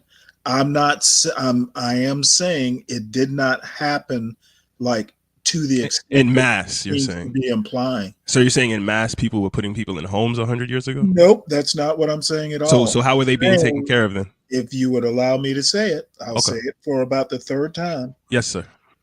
It did not happen to the extent Mr. Samuels is implying. And plus, 100 years ago, people lived only to like 50. That was the median age. People were dying not at old age. This whole old age thing is just a common thing because of modern medicine. That's a good point. Not everybody lived to be, old enough to get out. Most people didn't. Most people didn't, Stanley. Most people died at 50. You were lucky to live till 50 100 years ago. Or like 150 years ago. Be independent, making $60,000, $70,000 a year when they're in their 30s or 40s, doing decent, but they're not living high on the hog. But you don't have no retirement.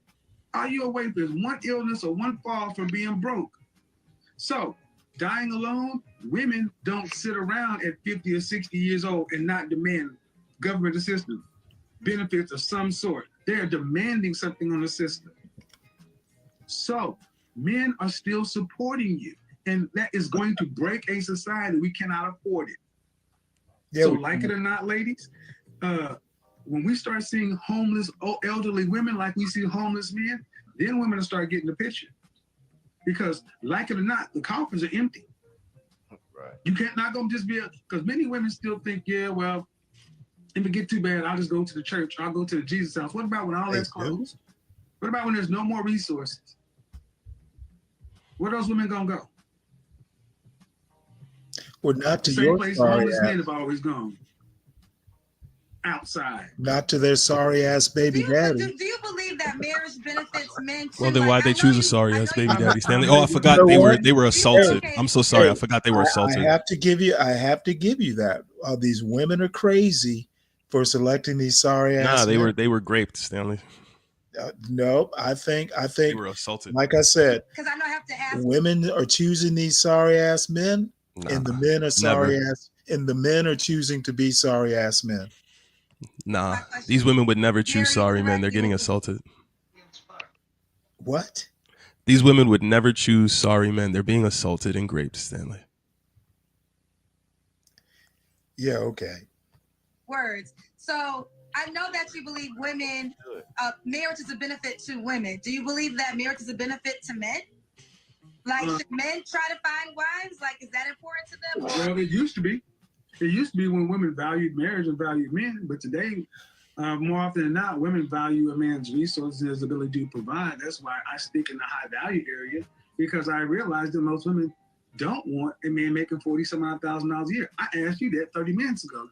Would you respect a man making $42,000 a year And the answer you had was no. You got it. I didn't say no. No, you didn't. No, what you did not do is answer. I remember what you did. You did not answer it directly. Any man, first of all, that has a job. So I did say that. That's not true. But no, the answer was ultimately the lifestyle. Would you be willing to lower your lifestyle? Are you willing to lower your lifestyle? Oh, lower my lifestyle. Yeah, because I'm assuming you make more than $42,000 a year.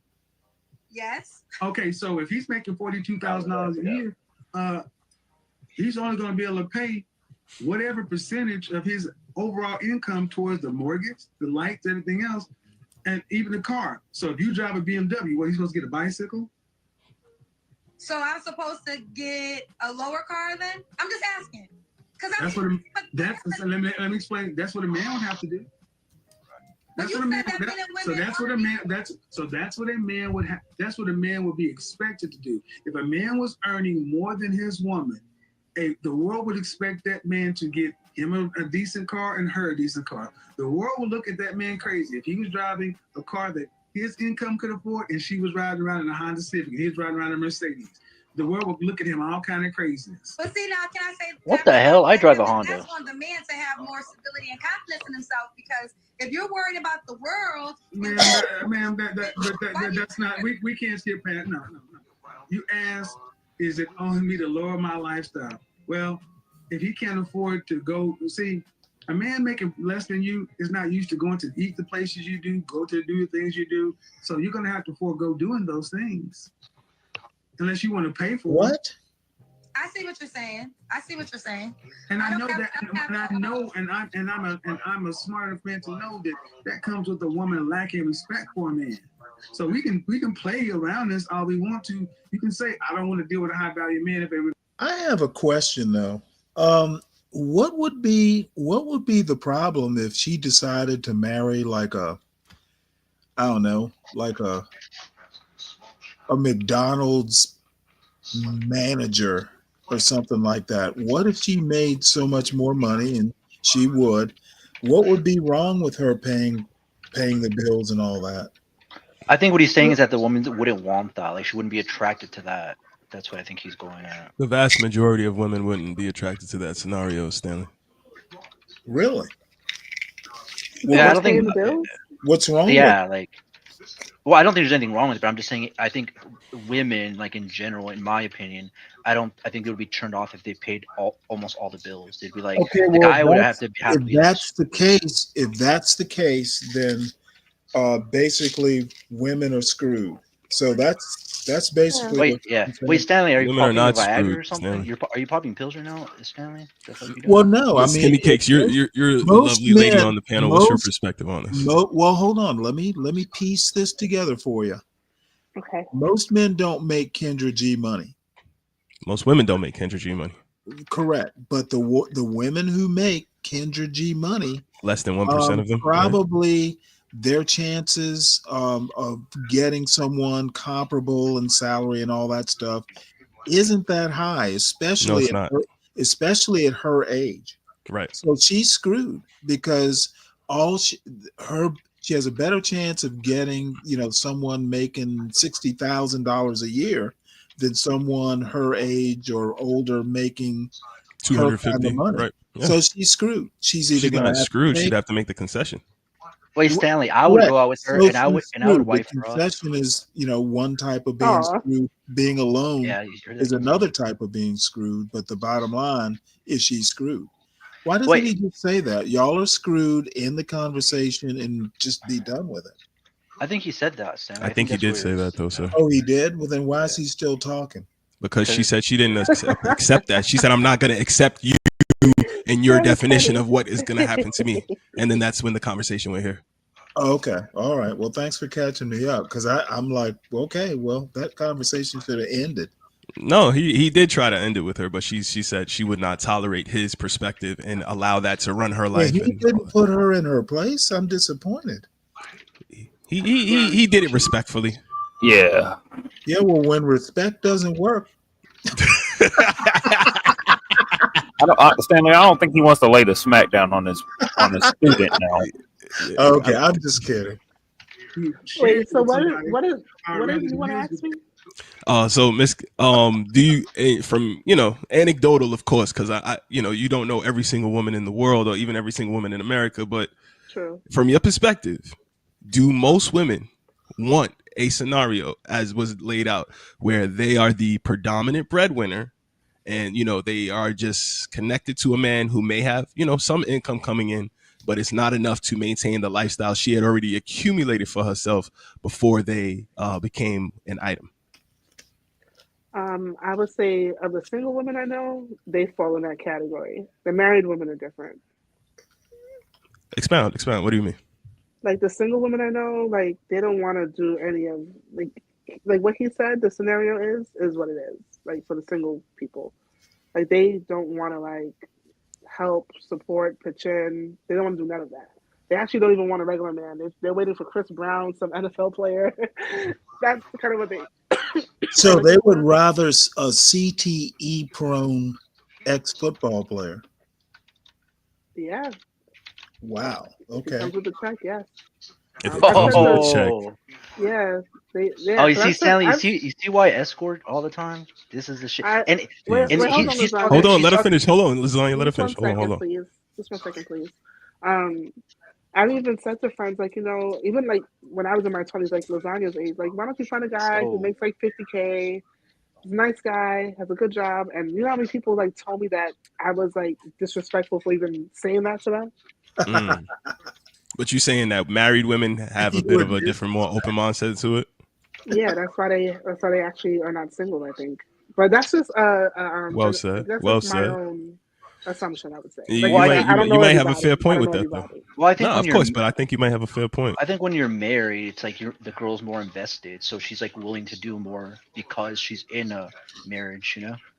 Like my husband bought a bunch of stuff he needed Very or well wanted. said. And I was like, you know what I'm gonna do for his Christmas? I'll just pay off the rest of his bill. Like he's not even gonna know. He's gonna go to pay his bill, and like the balance is gonna be good. Damn, that's beautiful. But I know a lot of single women that would never do something like that. It's like, Do you think it's that mindset that's keeping them single? I think they think that they're all gonna find like these ballers, and like I don't think they realize that it's not like that ordinary. And if it was, they would have it already.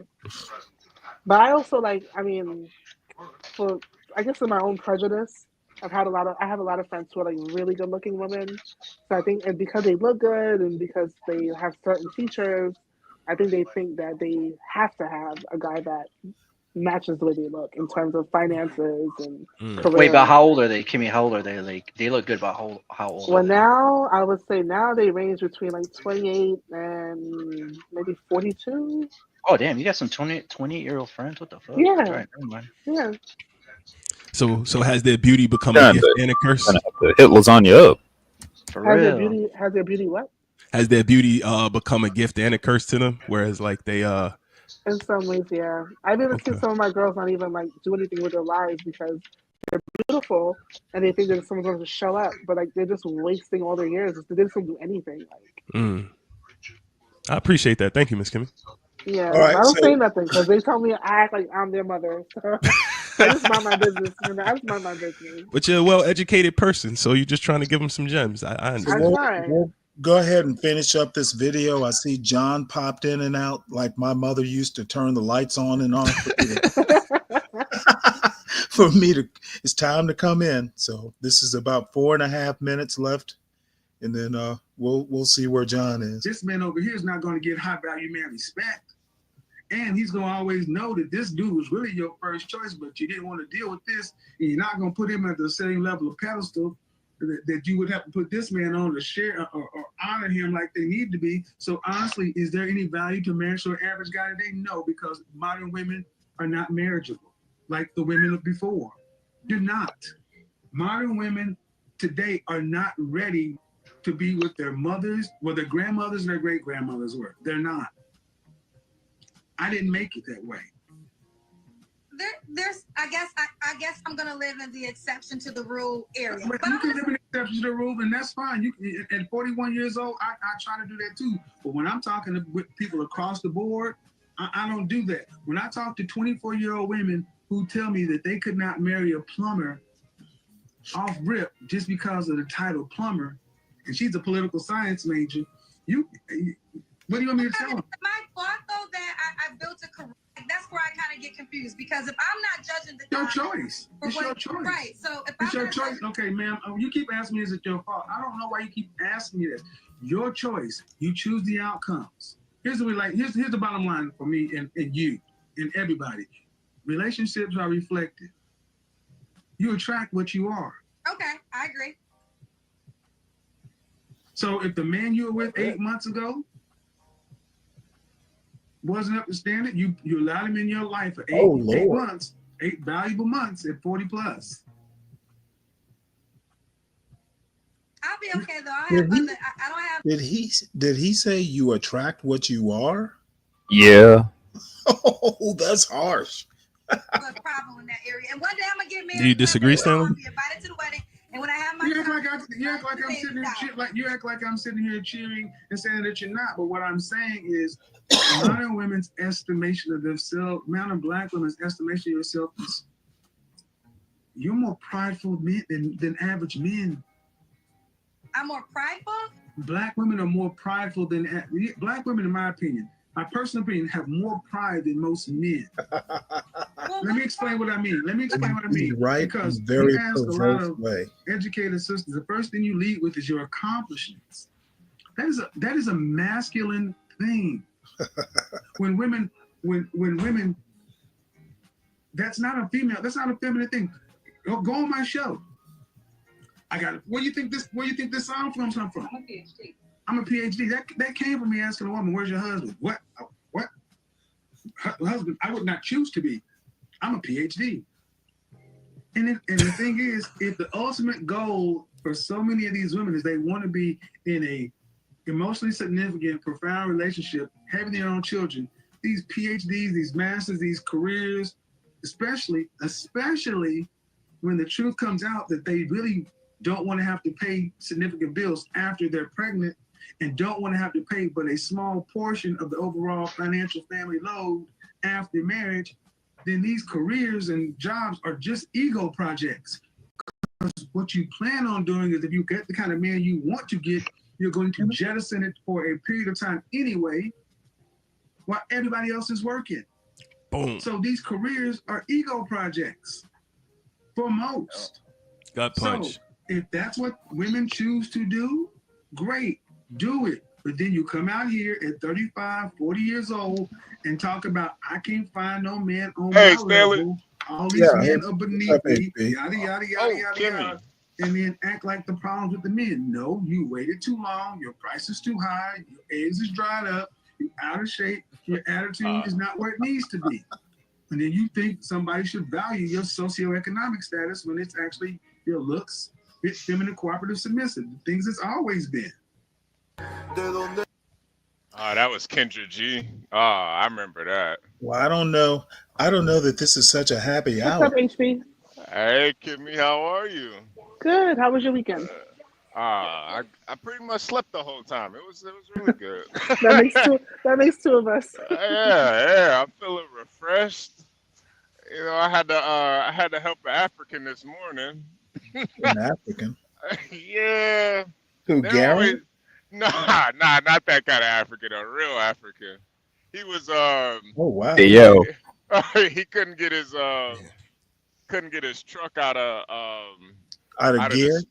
Out of gear. And you know the Africans always begging for help, you know. But Jesus Christ. So I was like, bro, you gotta push in both of your parking brakes, man. You only pushed in one. I forgot. Oh, it's so early. Like, oh God. Oh shoot. Why didn't I? This guy's gonna kill somebody one day, man. Goddamn Africans. But yeah, Stanley, how you been, man? You been all right? Pretty good, yeah. And people haven't been pissing you off too much, have they?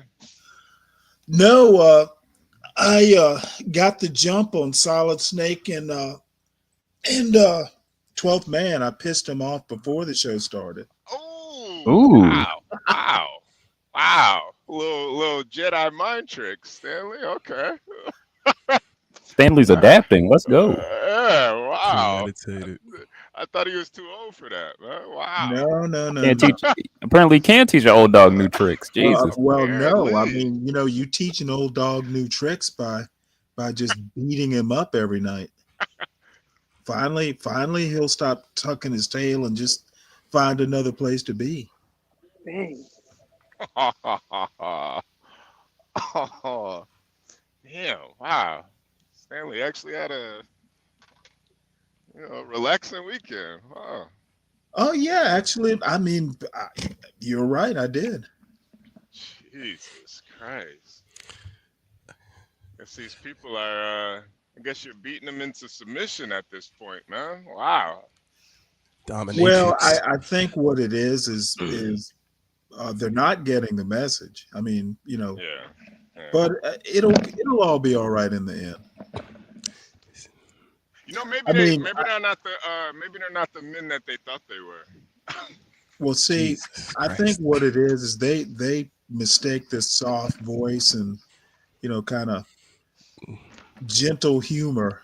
They think I'm fucking weak, and Oh yeah. that's I definitely just did that. that's just not how it is. I thought that was disproven after the whole. What's the name of that woman who came up here, giving Stanley trouble?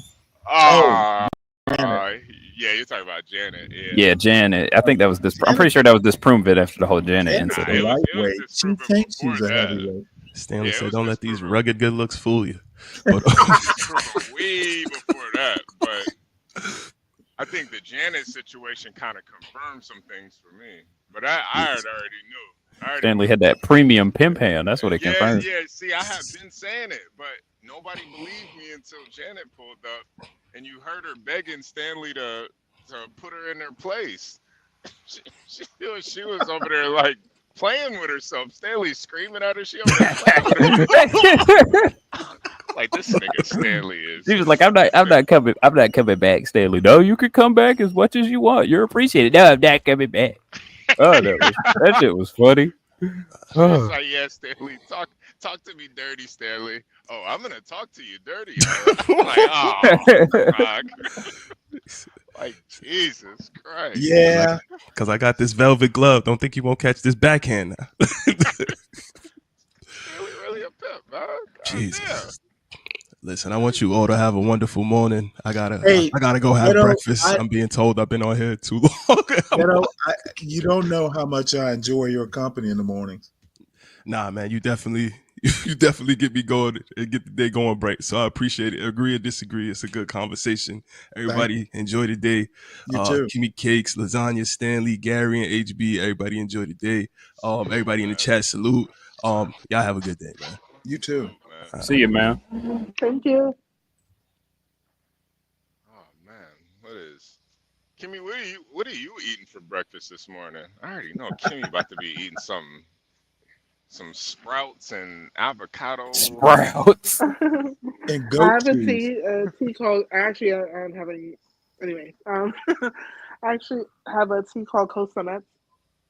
It's like lemongrass with ginger and orange peel. Ooh, I was close Really with the sprouts. I was there close. I knew it was some type of. And a parent just dropped off a really beautiful gift box to me, but I'm not gonna open that till later. Is it like assorted cheeses and meats and stuff? That type of gift No, box? it's Ghirardelli or Ghirardelli chocolates. Ooh. What sort of sweetener do you use in your tea?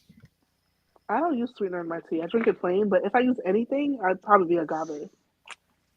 Oh wow. Wow, agave. Ah, Yeah, that stuff is super sweet. yeah. I think That's it's why all it seems like natural. a drop, just a drop.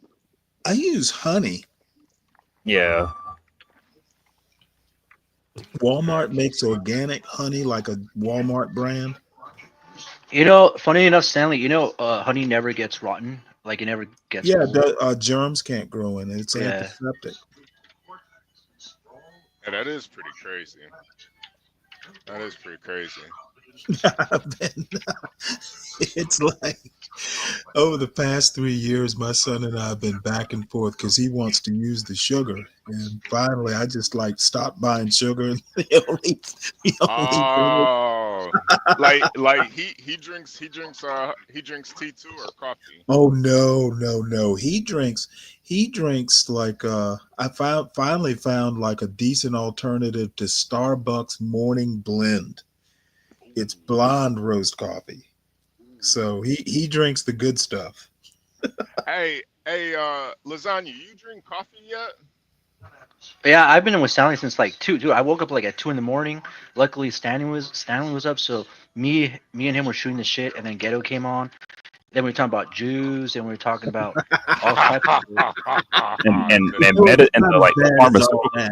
It was Start not talking about the pharmaceutical industry. Comedy hour. Wow. I think Kimmy's here, so we have to call Really? the Jews in front of Kimmy. Oh no, Kimmy was going at Ghetto too because they were like trying to be like, because we're like, bro, finding a Torah, you couldn't find a Torah, but you know how it is, like you can't find it in the Bible, you can't say it's true. You know what I'm saying? Well, let me find out. I thought John was going to come to this stream. Where is John? I think he's making his new stream, ain't he? He started another stream. Oh, what did he? What's the title of the new stream? Hold on one sec. I just saw it. It's something about dark-skinned women, which I definitely wanted to. John, come on, man. You can start two. You can start 2 lives in the same channel. Yeah. Yeah. You can literally start unlimited lives from the same channel. Yeah, the most I've seen was like 5 at the same time. I don't even know. Wow. Yeah, Jay Boogie, I didn't start drinking coffee till I got out of college. Like I didn't start drinking coffee. Yo, HB, have you ever done an enema? Like, have you ever boothed coffee? That shit's so crazy. Nah. I hear. How Yeah, that and mating You should choice, try how that it. shows Oh, up hold on one professionally sec. for them. I think education may even play a little bit of a role, but definitely socially and how they respond to one another, and also in their comparison to white women as well. So one thing that we want to Just do gonna is watch- just kind of watch tease this their out a little live bit. from here. Again, not a new concept; it's been going on for a while. For myself, John, I came across this phenomenon really all my life. I've seen the difference. Living in Minnesota, we have a lot of biracial Damn, women here. that's a nice A place. lot of them, and they always got preferential treatment. They were always, preferred from black men over over things. We don't have a ton of dark skinned women, but dark skinned women do get played too. But typically, what I've noticed is a lot of dark skinned women, especially professional dark skinned women, they get more play from white dudes. White dudes love them a dark skin, especially if she got natural hair. Dark skinned women with natural hair, they get a lot of attention from white guys. But this is not a new phenomenon. We've seen this with Whitney. I don't know if you remember the show A Different World. The thing I always kind of notice too with dark skinned women, like they're always talking about colorism, and Yes. I've never, I don't think why doesn't that apply to men? Colorism. What do you mean apply? Why don't men talk about it as much? Yeah, why? Because when I hear women talk about Oh, you mean like about women? right, like no, this is what I'm saying. Like women say that colorism matters, like as far as like guys prefer light-skinned women, but when it comes to men, there's like dark-skinned guys. Ever since I've been growing up, like a lot of times, really dark guys, they get a lot of fucking play. So Actually, I have 2 stories. One, I dated a dark-skinned woman who I thought was just gorgeous, and she used to always bring up, like, if I were light-skinned like you, Stanley, I'd look at her. I'm like, what are you talking about? Bro, Stanley, it's the same thing for me. One of the most beautiful girls I've ever dated was dark skinned, like the baddest fucking body, like it. And you want to know what, HB? I wasn't looking at the color of her skin. I was looking at the shape of her ass. Me too. That's how I felt too. It was Sorry, Kimmy. she never brought it up. Okay. But she never brought it up. She No. wasn't that type of chick, you know. Like she was No, a well, little. this woman, she had a sharp tongue, kind of like me. That's why we broke up twice. But I used to like, you know what? If I didn't think you were attractive, I wouldn't be with you. Yeah, yeah. You Nah, think it's you think you're am I a welfare guy? Am I giving you welfare? No. but yeah, I've never heard a guy say like, you know, I'm too dark.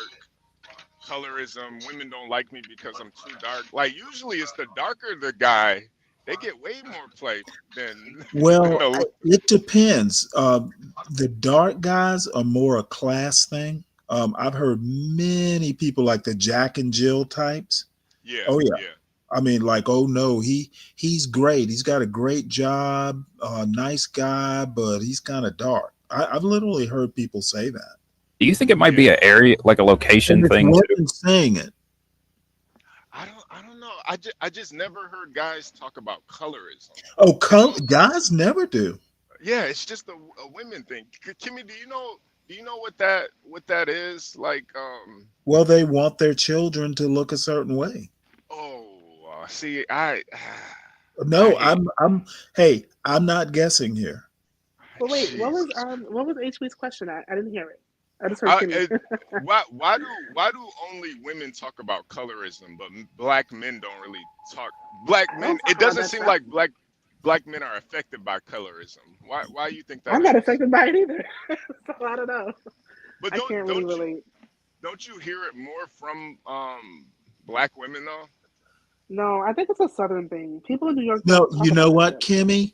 Bingo. I was about to say, neither of y'all know the South. Oh, I don't think it's just a Southern thing either, because I've heard it. People talk about it in different countries as well, especially Caribbean women. Right, but I mean, I don't know so much about the I don't know about Caribbean, the but I Caribbean can either. tell you right now. I've heard it a lot. That's why a lot of There's a- Caribbean women have been doing that skin bleaching thing, to where they want to seem lighter because they want to attract a lot of dark skinned men. It is No. it is a And Georgia, I can't. South I know Carolina. Caribbean, like they skin bleach as a part of like. I know it sounds crazy, but as a part of fashion, like to get a certain look, like but not to attract. Most of these women already have men that know what they look like already, but they would tell you it's like fashion, like it's a fashion trend. No, Like you know how it's you might want to dye your hair way blonde one day. deeper than that. Yeah, I mean, Kimmy, I'm going to disagree with you on that one. They've been doing it for too long for it to be a You're not fashion. disagreeing with me. You're disagreeing with them because that's what they say. Well, shit. Yeah, well, they can lie. Go back to slave times. There's been a color divide forever. Yeah, that's what I'm with Stanley on this one. I think it's more than a fashion. House slave, field slave. I mean, I think it's a hard concept to understand because, like, let's say there's like a big event coming Not up, if right? you're from the South. I'm just saying this. Like, let's say there's like a big event coming up in the Caribbean. Like some of the, and it really honestly happens only like from what I know in Jamaica, like the really uneducated population, like the ones that like live in like the ghettos and the slums and can't afford to go to school. Like, let's say there's like a big event coming up, they'll change their hair color, they'll put on contacts, they'll change their skin color for the event, and then they go back to like regular when it's when it wears off. That's also kind of why I think it's a location thing too. Kimmy, the thing that I've noticed though is it's the more educated women that complain about colorism than the not. Like the women that I know that don't really complain about or that don't even think about colorism are usually the uneducated ones, like the hairdressers. I guess it's the opposite here, but like in Jamaica, when you see skin bleaching in Jamaica, usually it's an uneducated population doing that. But I guess here in America, I've only heard people in the South talk about colorism. Like, you're not going to walk in New York City and hear, like, let's let her skip the line because she looks Asian, but she's black. Like, no one gives a fuck. Like, you're going to wait online like everybody else. No, not like that, but like. But not that type of colorism. I'm talking about picking of men. Yeah. Like the men don't care here. They love them all. Yeah, they're not going to be like, well, I only. Yeah, that is New York. New York's the exception when it comes to that. We don't really hear that. Our men don't talk like that. They don't say pansy ass things like that. Like, I'm only gonna date her because she looks just good eyes. Or like, they're not weird like that. Yeah, you're kind of right. And they think all women beautiful. I think it is more of a Southern thing, but maybe it's just because I've heard it so much on the internet where it's it almost seems like dark-skinned women are more insecure about their Okay, well, skin HB, color. Yeah. I'm not. the I'm not. HB, it is I could say that. literally a slavery thing. Like Yeah. it is. You can find literature on it. You can find academic papers on it. Like Stanley, you remember that African girl that got popped by all those guys for having a deep voice? Yeah. Yes. So they're on the internet. They're talking about it was a colorism thing with her. No. Nope. That's what I'm talking about, though. That's what I'm talking about. It's I just No. think she wasn't attractive. I don't think it has anything to do with her complexion. yeah. It was Yeah. it was all voice. Yeah, I think I was going to say she actually looked. She didn't look that bad either. It was just. No, I looked at her Instagram. Oh, she looked really good. I Her thought the problem body- was that she was a I mean, man. she had a figure like Yeah, that figure was Mimi no man. had her voice been more feminine, she would have left with someone. You know what's crazy? I didn't even think her voice was all that bad. I don't No, know. it was it was bad. It was so bad. I actually thought she was a transsexual. Yeah, John, not John. Stanley thought. Yeah, That's what I Stanley thought. did I think thought she y'all was thought tranny that for she the was a longest. man. I was first thing I said is they did it again.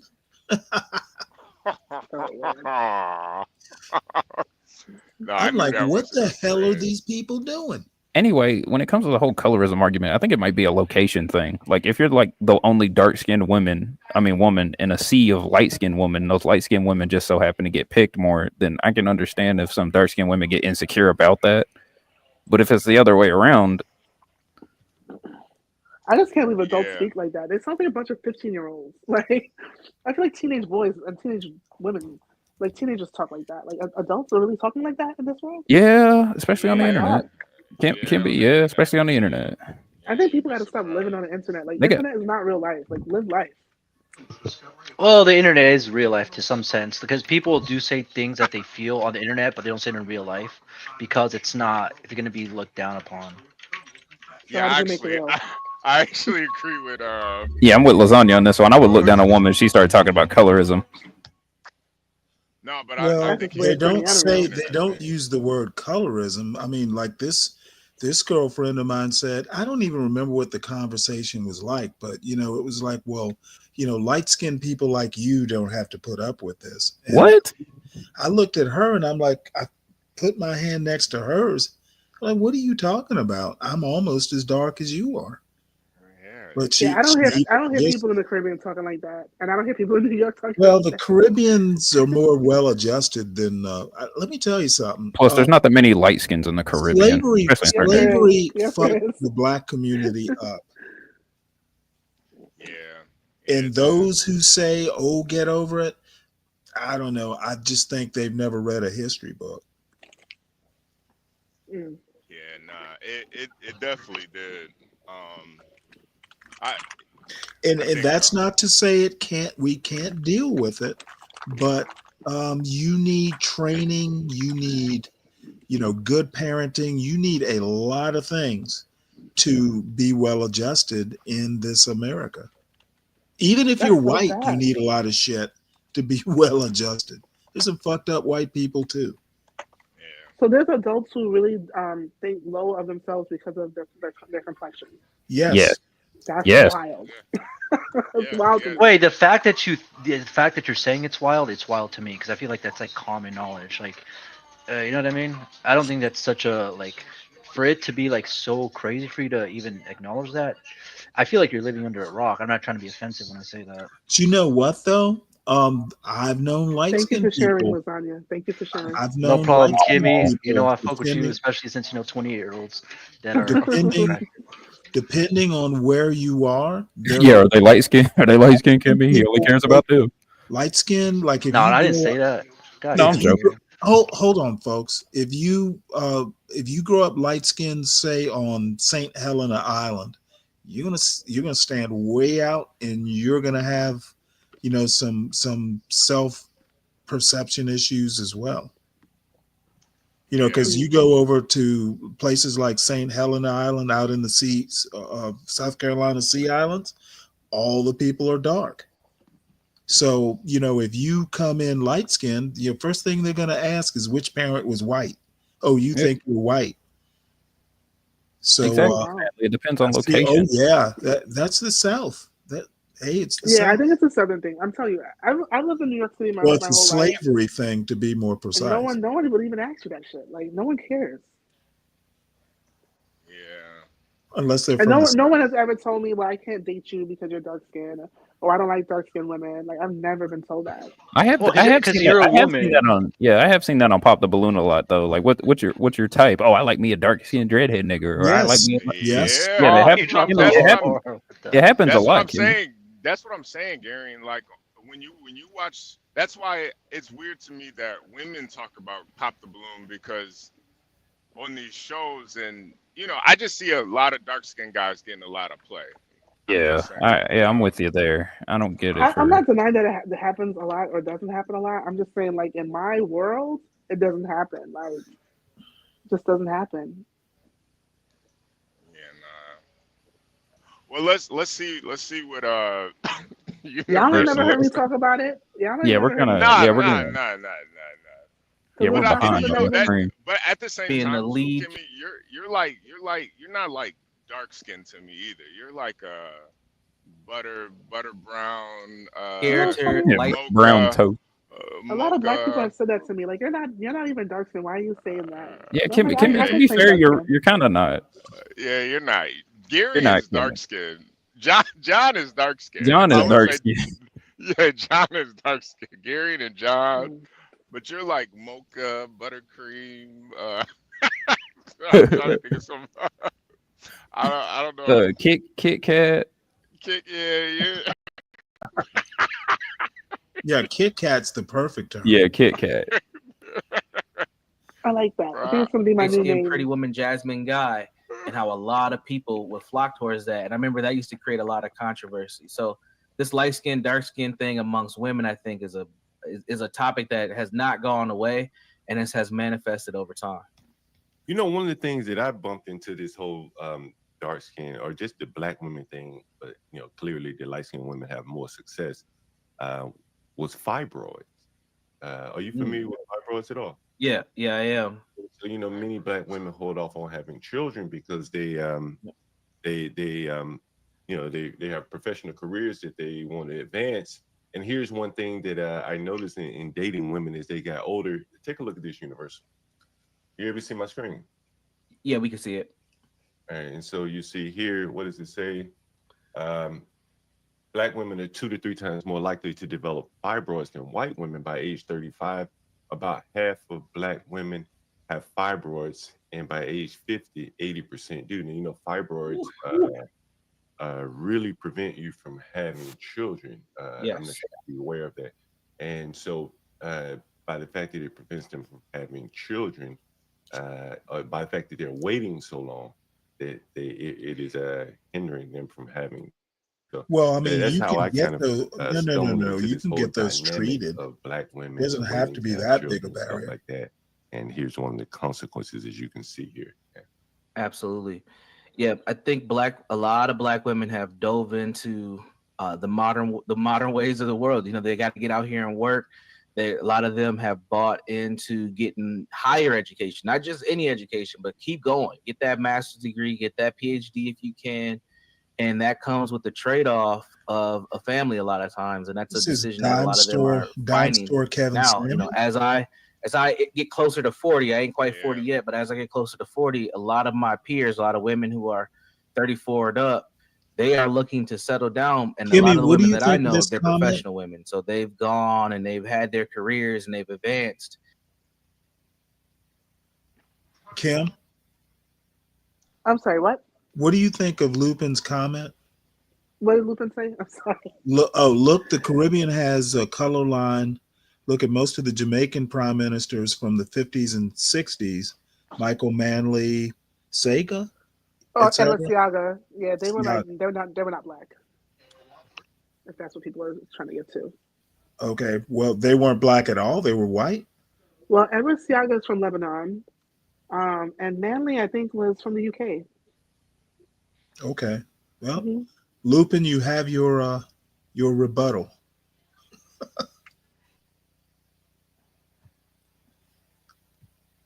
and they're having a really hard time finding men because of that decision that they've made, and especially black men. And let's be honest, a lot of black men aren't in that quote unquote position where they don't meet the standard for what a lot of these women are asking for. So their options are quite limited, but they are struggling if they don't already have. Let me ask you a question. This whole point that Universal's making and the point of Kevin Samuels, essentially they're just not coming out and saying it, but they're basically saying, hey, black women, if you decide on a career, if you decide to get your PhD in something or another, you will suffer consequences, or you're more likely to suffer consequences, including, hey, there's no black man that's going to be as educated as you are. You are either doomed to marry down, or you're doomed to be alone, or you might be doomed to marry a white man. And I have a whole argument, for the white man part of it. But essentially, are they being crabs in a barrel? Are they actually saying, hey, you shouldn't do it? That's kind of how it comes off to me, because I think it's really I think that messaging is kind of counterproductive. Like, especially if I had a daughter, I'm not gonna tell her, hey, I want you to settle down at 18, 19, so you won't be alone for the rest of your life. I think there is two sides to it though too. I do think it is better for women to get their education and be productive. But at the same time though, I do think it does kind of alienate them from a lot of men, because they think that their education makes them more valuable to men than they really are. Well, yeah, that's true. But it also, you know what? I'm just going to be down. I'm just going to come out and say it. I would rather a woman who has read fucking Plato and Shakespeare. She's just going to be more interesting to talk to, rather than someone who didn't. I feel like. Wait, I want to say something. HB, it's funny you say that. Like, if you how about you wait your turn? No, let him go, because I feel like he's more. Come on. I know. I'm sorry, son. Stanley, you're cooning hard. I like to. You know what? Cooning. Whoa. Oh, wait. I had to throw that in just to get. Here. Did I just hear? Stanley's a coon now? Oh shit! No. I got something for you, Sonny boy. Did I just hear a 26-year-old white kid call an elder black man a coon, or cooning around? Yeah, but remember, I said this multiple times. You better apologize now, or I am gonna boot you off this panel. Oh, damn! Come on, gone too far. Come on, Lasagna, apologize, man. That wasn't right, man. Okay, Stanley, I apologize that you're a coon. All right. It was nice talking to you, Lasagna. It was nice talking to you. I really wanted to hear what he had to say, man. Jesus Christ. Well, you know what? Maybe next time. Well, shit. Tell Lasagna, go ahead and write it down, and you can put it in the back chat. You put it in the back chat for HB2N to read. Yeah, you know, Stanley. I just think it's like. I like how you stood on business, Stanley. Go ahead. No. That's fucking beyond the pale. You stood on business. Man, I didn't really think you was gonna boot him, but you did. Stanley. No, he's backstage. If John wants to talk to him, that's fine. You can talk to him when I'm gone. Plus, this ain't the first time he's been booted. Yeah, Stanley. After HB makes his point. Of this. Yeah. Well, he left on his own. I didn't boot him. You know the thing. No, I just feel like if women are gonna get all that education, they, as far as like economics and stuff, you should, I don't know. It's just, especially like in my family, I've always all the women in my family, like my aunts, my great aunts, they're all super educated. the uncles and great uncles, they're all super educated. So they've always all worked. You know, both of them worked. It's Right. never been one of those situations, and they're all black too. So it's never been one of those situations where it's like just the man works. It's always been both of them work. And I thought that was the kind of the point of getting your education, so you can bring something to the table, you know, like it. So I think what hurts a lot of black women is that they get all this education, but then they want to be stay-at-home moms too. It's kind of like what's even the point? What Lasagna doesn't understand is that if you had said that, HB, let's just face it, you know, this is America's a racist country. If you called me a coon, I'd probably laugh and go, no, I'm not. But a 26-year-old white kid, ugh, the gall. I don't even know what you said that was cooning though. That's what I was don't confusing either. to me. That's what was I confusing to me. I think it just popped in his head as funny, and he just spouted it out. It's almost like a form of autism. It was kind of funny. Not autism, Tourette's. It's like racist Tourette's. He said it to be like shocking. Yeah. I think Lasagna is just tired. He just the last thing I'm going to say is that, you know, I think it was Roots years ago, like the Roots 2. I remember this one line, you know, where a white, like Southern property owner goes, well, how you going to keep them down on the farm? And that's what these guys, now I'm not saying John and, you know, but John and Universal are like that, but it strikes me as how are we going to keep these women, you know, furthering the black race? It just I wish there was a way to do better messaging. You know, well, I want to share one point because I think they said something about fibroids, and I know a lot of women that have struggled with that, and all of the fibroids have children, and not only black women. I know like a lot of Middle Eastern women who struggle with fibroids who also children had successful pregnancies. One girl, she bled a lot during her pregnancy because she had a fibroid while pregnant and it kept popping. Said like, don't worry, it's not you losing your baby, it's just the fibroid breaking. So I don't know about that. You know what I mean? Well, I know that fibroids can contributing to the low birth rate. Oh yeah, and that's the thing too.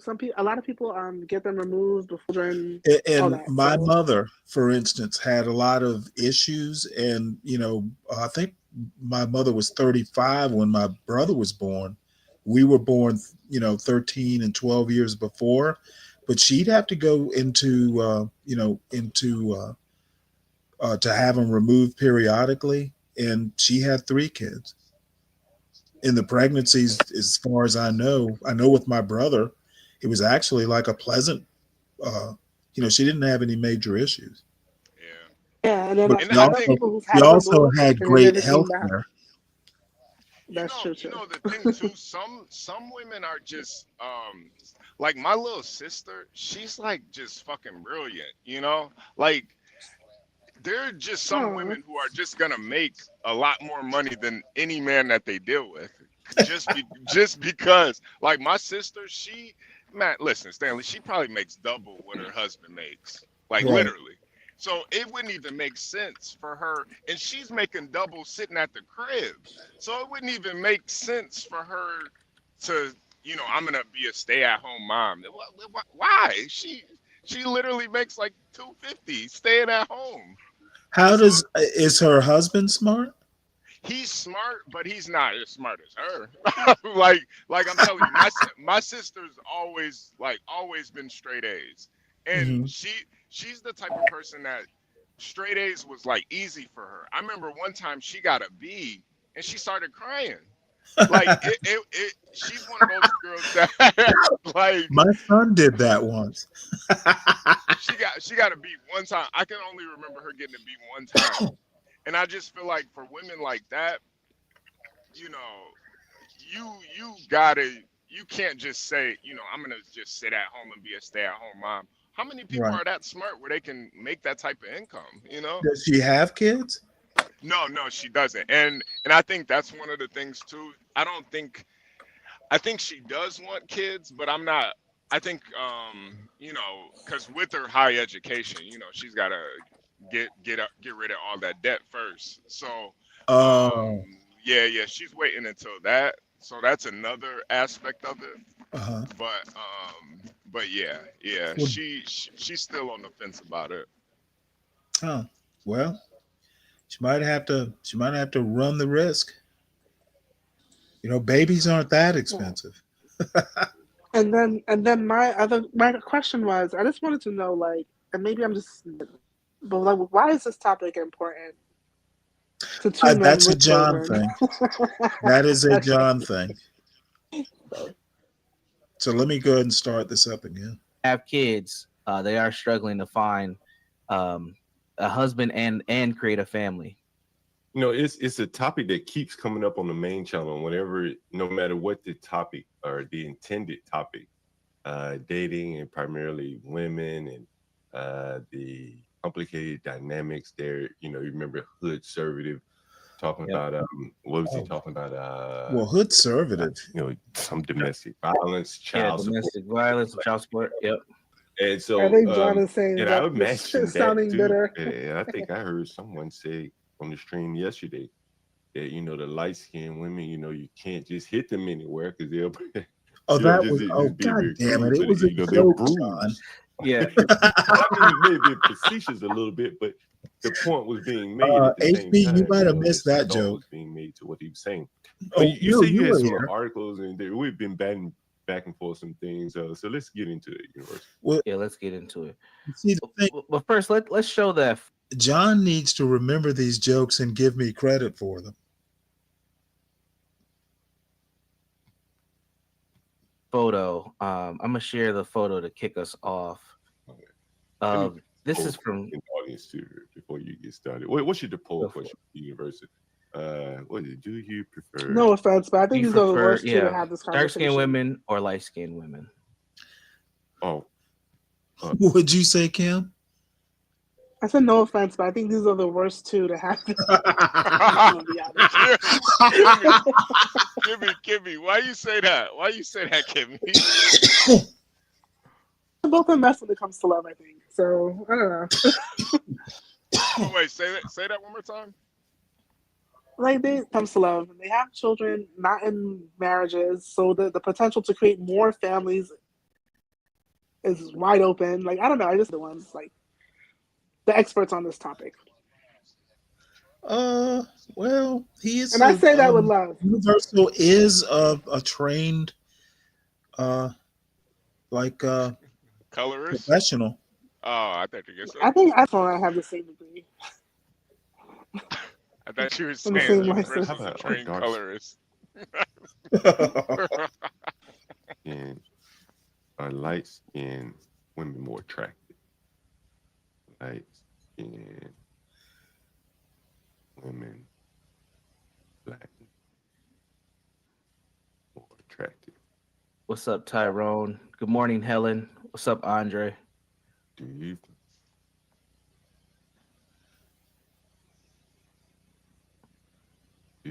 And light skinned black or attractive? Yeah.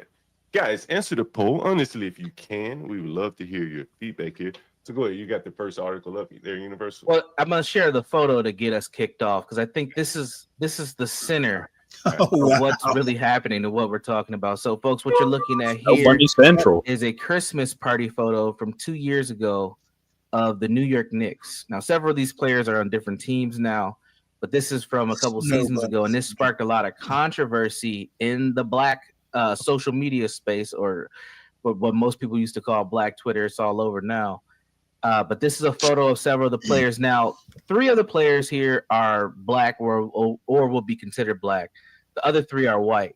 But what do you notice in this photo? What do you notice in this photo? There's a couple things that I noticed off the bat. The first thing is the black players, as you can see here, we have Jalen Brunson, who's like the star player of the team. He's got him a nice little flat back Supreme. She's got some curves on her. She's a brunette. Here we got I forgot this dude's name. He has a weird last name, but he's actually mixed, believe it or not. His dad is a biracial black man. His mom is white, but he appears to be a white dude. He now plays for I think he plays for the OKC Thunder now. He's got him a nice little, flat back Supreme as well. Then you have this guy. I don't know who he is. He might be like, I don't know who this dude is. It's another term for white women, He's Stanley. got him, this looks fitting. They're about the same height. This looks fitting. Oh my goodness. And this is the dude that pissed off a lot. What's up, Lupin? Well, Nothing much, Stanley. How are you? Good. This is your first time up on a panel? Yeah, because I'm usually busy, so I just wanted to say thanks. Enjoy the program, and I got to definitely start kicking you guys some funds because I listen to you 24/7. Yeah, we are more than willing to thank you. No problem. I love it. Lupin, HB, HB, Kimmy, Garion. This is Lupin. He's Hi, Lupin. an overnight. How are you? How are you? Hello. How's It's everyone? supposed to be a full moon tonight, Lupin. Don't switch up. Oh wow. No, he's No, not no, really a wolf. I don't switch. I'm very direct. Never switch up. Well, what do you think of this conversation so far? Actually, Kimmy, Interesting. Lupin's the one who talked about the Jamaican prime ministers. Oh, okay. Well, there's an age gap anyway, because like I said, no, I said, okay, when I was in Jamaica, I have cousins that are Syrian, half Chinese, and they definitely got treated more different. It's more different than the darkest skinned ones, because I'm dark skinned, right? And during the time that I was there and all the history that I know about Jamaica, the only thing that I was saying is like, what, 98% of the people down there is dark skinned. If you look at like the previous prime ministers, Siaga, Manley, Bustamante, those guys, they're all light skinned. That's But the only thing that I was saying. So we do have those colors. Yeah, 'cause I think Go ahead, I'm PJ's sorry. the only. I think PJ's the only one that's actually dark. All the others are light. Exactly. But They look like Siaga white is people, most of from them. Lebanon. Right. And I think Non-black. Manley's from the UK. I'm looking at a list of them right now. There's only one dark guy. Non-black. Yeah, Exactly. they're all They're from mixed. the UK. They're all mixed or white. What the Right. fuck? Right. That's what I'm saying. That if but you look at Jamaica, the population is like 98%. So But that's all I was Jamaicans are saying. not going to say, Jamaicans are not going to say, I'm going to put this prime minister in place because he's a non-black person. Like they don't vote. No, they might not come out. No, I agree with you. I'm saying they might not come out directly and say that, but I'm telling you, And PJ was garbage. No one liked my him. my grandmother, my grandmother that I grew up with was as dark as PJ, and my grandfather was as light as Bustamante. And I'm telling you, it's always like that preference. Even when I grew up here, because when I left Jamaica, I grew up in Brooklyn, East Flatbush. You see the color differences because, like I said, you always have the light skinned girl. They want a dark skinned guy, and most of the guys that I used to say they always want the light skinned girl with the wavy hair, and so it's like with the brown or the green eye. So I mean, it's just always been something, but most of the time people just not honest. So that's just my 2 cents. I mean, it could be. I just honestly never experienced that in Jamaica. And people talking about No. black We're not being going to more experience difficult because for them because what part of Brooklyn you live in? Because you know where I grew up. I grew up on 91st between Rutland and Winthrop. well, So I'm saying when I was lived in 2 parts. I lived in Crown Heights and I lived in Mill Basin. okay. So, but I'm sure your experience is probably similar to mine because when I grew up in New York, all the people that I live around look like you. You know what I mean? Darks, that. Growing up in So Crown you never, it Heights, wasn't no thing. not really. Mhm. No, East Well, Flatbush. I Crown grew Heights up in is East very. Flatbush. Oh, I didn't. I to Mill Basin. So when I got to Mill Basin, all my neighbors were like Italian, Right. mostly Italian and Native Americans. Um, and there were some Jews in Mill Basin. And in Crown Heights, it was a mixture of like Puerto Ricans, Caribbeans, and Jews that are still there, still the same. Right. Now But it's see, you're a little talking bit about a different they're time not Jewish. because I came here or in New York in '69, and we were living right across the street from Prospect Park Oh, and Carroll Street. the So thought that's what I'm at that saying. time. And my grandmother and them bought their first house in what 70, 71. So the area when we originally moved in the 90s in East Flatbush, it was all Jewish. And then as soon as the black Yes. people, because everybody over there was Caribbean, started moving in and by, they all started leaving because I always remember that the people that sold the house to my grandmother and them because of the brownstone with 2 apartments upstairs, their daughter, one of the, I guess the little, I don't know what you want to call it, the thing that they had with the people that they sold the house, that the daughter could stay as long as she paying the rent. So then she stopped paying the rent and they put her out. And then she go on by, man, tear up the house. And she was at the church to see somebody like doing that. You know what I mean? So then it turned all black. So all of my neighbors, everybody on the block that I lived in, they either from Jamaica, Trinidad, Barbados. Yeah, everybody was all from everybody from the island. No black Americans. Oh, okay. All I know is So that that's like Crown Heights still look the same. Crown Heights is still Jewish, Hispanic, Mhm. and Caribbean. Now we have more white people who are not Jewish. That's just like of a new thing. course. And Mill Basin is still mostly Italian and some Well, Jews. I've never been over to A Mill little bit of Basin, you know, because like I said, I used to just stay. All of my people them live over in East Point, Flatbush, Church Avenue, you know, over that way and also over that way, Lefferts and all up there. See, I wasn't allowed to be over there. I couldn't. I would never live there because my mom doesn't like Caribbean people that lived in Flatbush. She thinks they were like ghetto. Right. I You couldn't see? like. That what is that neighborhoodist?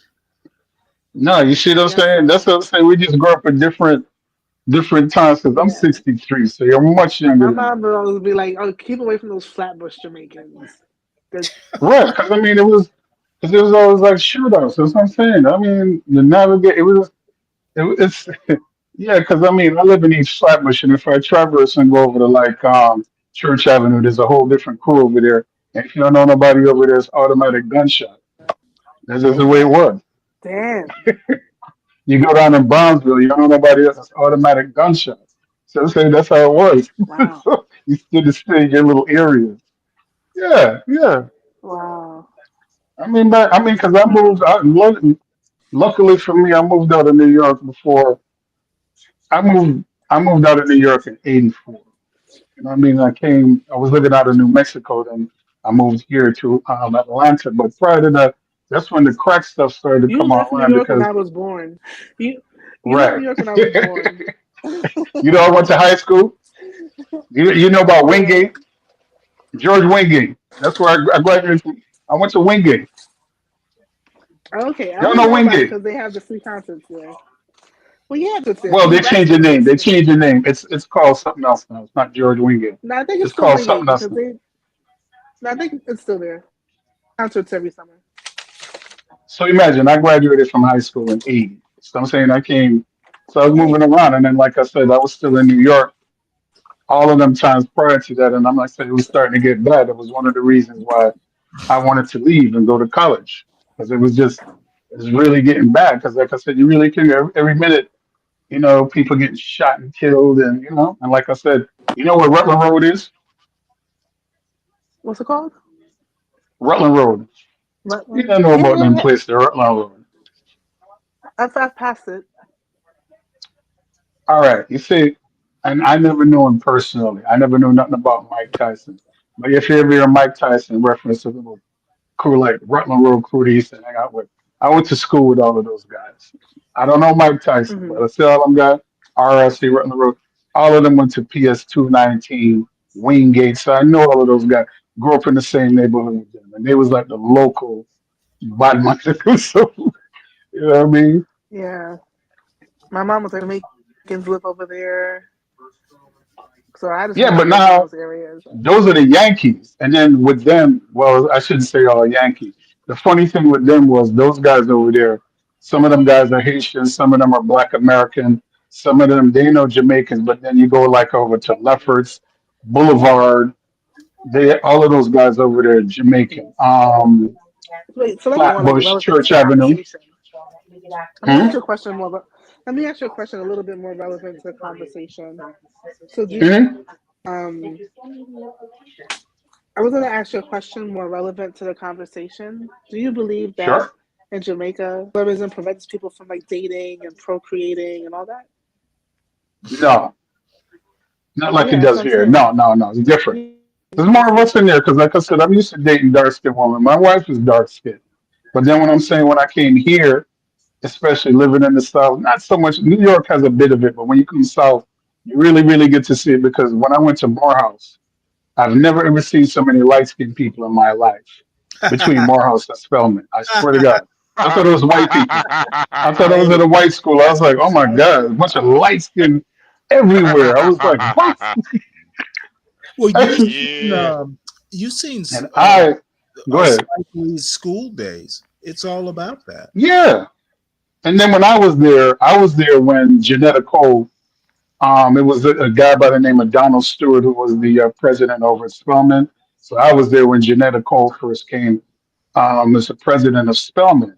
That's when all them sisters over there, because you used to walk through there, everybody then, that's when they switched up and everybody was going Hotep and wearing the Nefertiti outfits and respect the black women and what they would do. Like I think I put it in the chat. One of the guys, when I was over at Morehouse, it was like a long-standing joke. He said, dude, all you got to do is go stand out at the Spelman parking lot on a Sunday morning. You see all the white boys, well, no offense, white guys dropping off these chicks because when they're over there, they're pro-black. And then one day, we actually went and sat in Spelman parking lot, and all of these girls had white boyfriends dropping them off weekend. It was a trip. Mm-hmm. Wow. Mm-hmm. That's why I always say pro blacks are really just pro white if you pay attention. No, the real ones, you have ones that are real, like down with it, like yeah. Especially you have ones that really they live the life, but a lot of them, I gotta agree with you, is like a lot of them play, it's just wordplay, but they're just trying to get over on the system, But I like, think but complexion you do have people. You have people that are I think true to it though, because I mean, I think in the Caribbean, especially I think like a lot of light skinned people, but I don't think we refer to them as light skinned. We just refer to them as what they are. Like if they're Syrian or if they're Chinese, or red, if they're what, just get red referred to man. We call them red, like a red gal, and we don't call them light skin or red. or We they say might be red called gal. like Chinese or Yeah, instead of like light skin. If that makes sense. because like I said, I got a cousin in New York. Well, I grew up with her. If you see my cousin, she's half Chinese, but she looks Puerto Rican. Real pretty. I mean, these dudes used to go crazy. I have Chinese I cousins. couldn't go Too. nowhere None of with my her. cousins are Yeah. fully black. Cousins are fully And black. then I got other Even cousins my that are family don't Syrian. date black people. Nah, she don't date no. All she dates black dudes. That's what But she I'm saying dates. my family, they don't date black people. So my Oh. cousins are like Lucky black men. something else. But grandmother was Syrian. Nah, more like worthless. The women in my family was married with worthless black men. They don't know. No, they don't. Because I mean, they're doing 10 times better, and they always pick up these. It's like, why you marrying this big dreadlock? Smoke weed, don't have no And people in job. my family don't You working date in black corporate people. America. I got nice But house. funny enough, So they're they're all marrying a Jamaican. bunch of hood conservatives. Yeah, and then she one of my cousins married this dude, man. And let me tell you how much she loved this dude. The dude ain't want to work, so she set him up in a restaurant, Jamaican restaurant. She financed everything. And this dude was such a buck. All he used to want to do is sit up in the back and cook curry goat, drink rum, and smoke weed. Wow. I'm laughing because it's funny. I'm just, Was Why the keep hearing food, myself talk? was the food good at least? Yeah, the food was good because she could cook like me. That's what I'm saying. I've been cooking ever since I was 7. That's how I learned to cook because I was the oldest grandchild. I started to pick up my cousins them after school. So what they used to do, they would season up all of the food, and then they'd call me like say 3 o'clock, and they would say, "Hey, put this on, do this, fry this," and then we used to have this thing called an ice ricer. Kim, you know what that is? They probably call it something different. They used to call it like you said. It's this thing that they used to have you could put on the stove like the eye, or like if you wanted to like cook something like what they used to do to us, they said put the ricer. They call it a ricer. Put it on the flame, and you would turn down the fire way down where the food wouldn't burn. It Oh, I would know what you're still talking about. that. Yeah. So then after I cook it, I've seen it when I was little. put it on, and they would come in about 6 o'clock, and then we couldn't eat until they came in. So that's how I learned to cook. And even when I was in college, I mean, I work at Chili's, and you know, because back then it was a nice little hustle for working in the kitchen, and you could pick up all kind of hours and make money. So I mean, I learned that's how I learned how to cook. Hey, back to this video. Sorry. I think No, no, You you good. guys are good. But I'm just thinking about this picture, and I feel like, the thing that people aren't taking in consideration, none of these women are like, none of these women are I doubt any of these women are like highly educated women. I doubt any of these women do anything besides Instagram. Like, I doubt that they actually We don't work know. or anything. Probably I so. They're all got it. beautiful. I mean, I don't know, but I think like me, I just couldn't deal with like just an IG model. And yeah, you're Really? right, Kenny. I don't know, but like I think these are certain types of women, and I think people are forgetting that too. Like, people Are they lasagna women? basically Nah. these are sex workers to a certain extent. Oh, There wow. might I don't know. I don't know. there might be there might be a couple high school sweethearts in here, but more than I likely, think so. I don't know, Kimmy. I think if you look Let me tell into you these something, women, man. I spent when I left New York before I went to Morehouse, I spent 2.5 years out of the University of New Mexico in Albuquerque. And that's all I used to see. And I never understood like those relationships, but because I was always used to dealing with black women. But I understand sometimes, I mean, I'm not an interracialist, but I, do you? But the attraction that I used to see with a lot of these guys is like these white girls know how to, what's the word that I'm searching for? They know how to work these dudes. Because I'm saying when yeah, you're out there, the black girls, all of them, attitude, or they all want to, the only thing, the little few little black girls that was out there, they all dating a white boy. So what's left? And then most of those white girls out there, I'm like, man, that's the first time I've ever seen a white woman with a body. Because they coming out of Kansas, Texas, Omaha, Nebraska, and they bodied up like, they look like black women, the shape. You know what I mean? yeah, So they used to and the only thing that used to trip me out, like when they would come to the room, because I'm a very, very clean person.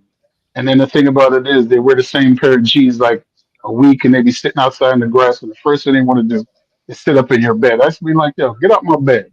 You kidding? yeah. And they would look at you like, but I understand the attraction because they're culturally they're a lot easier to deal with. And they're I don't like very nobody in my bed pliable. either. That must be a They're Jamaican. very I don't like pliable. nobody in my bed. The sister, that's what I'm saying. The sisters are rough. Culturally, You know what I'm saying?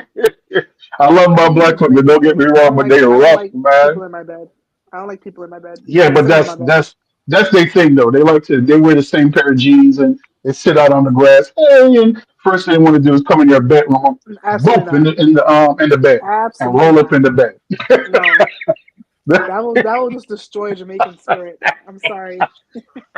They You No, invite probably I all used think to kind I of send them get out crazy of the stuff. room, and they get mad at me and say like, "Hey, like," because they wasn't used to it. Because that's what they doing. And I had to kind of like, dial it Teach them back a like this little is bit how to it works. understand. It was totally different. Yeah. You're But supposed to like be I this is the said, when safe they place to be like at. you, when they like you, they coming at you. Because like I said, here the difference. You talking to a black chick, they come by the room, they want to play games. The white girls, when they come by the room, they're ready business. That's what they come with. They don't play games. That's what I'm saying. So I understand the attraction, but still like my black women. Oh, I think aren't most of them white couples here? Or am I bugging? Yeah. Are, And then you have also the other ones too. How many of them are probably Spanish? Because I forgot to mention when I was living out there, there's a lot of them that look white, but they have them white You go names and by the they act last like white name. people. The last name Yeah, is that giveaway. Salada, Martinez, but then they act like white people when they got the Yes. blonde hair and the blue eyes and they talk white and you're like, oh, what's your name? Cindy Salada. Oh, okay. Yeah. Archuleta. It's a trip. It's different. But let me Last shut name up, is though. that Talk to me. giveaway. I think at least one of these women is Hispanic. I think at least one. Maybe I'm being too optimistic, but I think they're all nice looking couples. And they look happy with their counterpart. Yeah, I mean, that's what you like. You just like, everybody got a preference. And I'm like the type of person, like I said, I'm like, was it JB, HB? People do it. People like what they like, and you like what you like. Fortunate for me, I just like black women because nobody has the type of bodies or the shape that black women have. Beautiful out of this world. Never seen anything like it. I've been a lot of places. Yeah. Speaking of white women. What up, Virgo? We got a white woman on the panel. Y'all play too damn much. Y'all really do. Hold on. Before we go, Virgo from Brooklyn, what's up? Natasha. Oh, yes, sir. Natasha, if you're nasty, Natasha. Oh God. Virgo. I have known many black girls and women in my life, and I've never known a Natasha. Damn, I don't think I have either. Now I think about it. Natasha sounds fierce, like an assassin. Yeah, I've met a lot of Latashas. In with apostrophes. I met a couple of Keishas. Natasha. No, it's Natasha. I know a lot of Natashas, especially many of them are Haitian women. Yeah, I don't know what we have with that obsession with the Russian names, right? Or Russian, yeah. Even Haitian men. Yeah, that is a Russian name. Even Haitian men. You know any Haitian men I know named Vladimir? No, the one that kills me is when I move down here. Vladimir, On your name Dimitri. tag, it says your name is MIA, and you're like, my name is Maya. No, your name's Mia or Lowry. It's like Lowry. Your name is Lori. No, my name is Lowry. No, is it like Lowry salt? Like the enunciation, it's just. I mean, to be fair, a lot of Black American names are like that.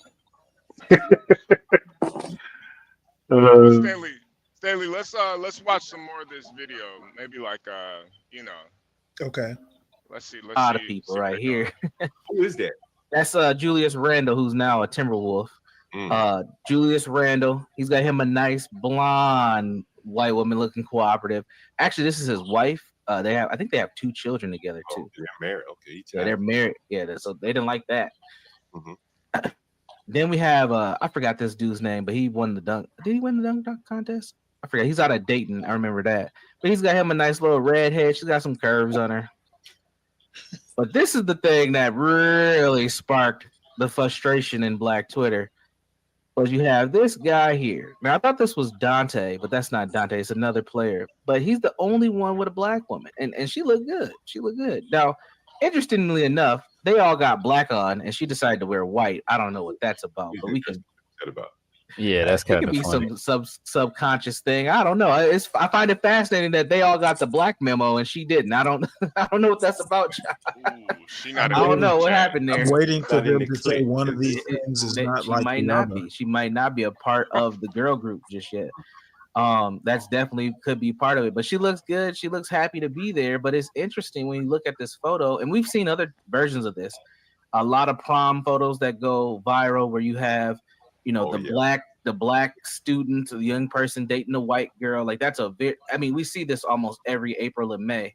Yeah. People just getting mad about this, but this is what's taking place. We are having April and this May. interracial mingling going on. Yeah, Opie Toppin. Thanks, Nas. Opie Toppin is the player at the end. That's the player at the end, right there. His name. Opie Toppin is the light skinned dude with the redhead woman here. Oh, okay, all right. I don't remember who he is. I gotta figure him out, but this is going on, and it's not saying that black women aren't dating these guys, having sex with these guys, sleeping with these guys, because they are. I know some that are, sleeping with Timberwolves and Vikings players till this day. But when they are making their selection, when they're making their outward selection, who they choose to put in the photos, not just who they flying out and flying in, but the ones that they're settling down with, they're typically white women or light-skinned black women. And it's been like this for quite some time. But now that we have social media, we get a little bit more of an insight to a lot of these guys' lives. It's starting to be highlighted more. And it doesn't just stop with the athletes. This is with every common day people as well. And I think that this is fueling the divide amongst black light-skinned women and black dark-skinned women. And there is a just the combative nature amongst themselves. Until it's time to bang on white women, that's when they come together. So that's what we wanted to preface and start today's conversation off. Is there any coincidence that I she's think you're fairly so light wrong. skinned? I got a thought Yes, I think so. about She's the, on not that the dark. She's probably about my complexion, which isn't.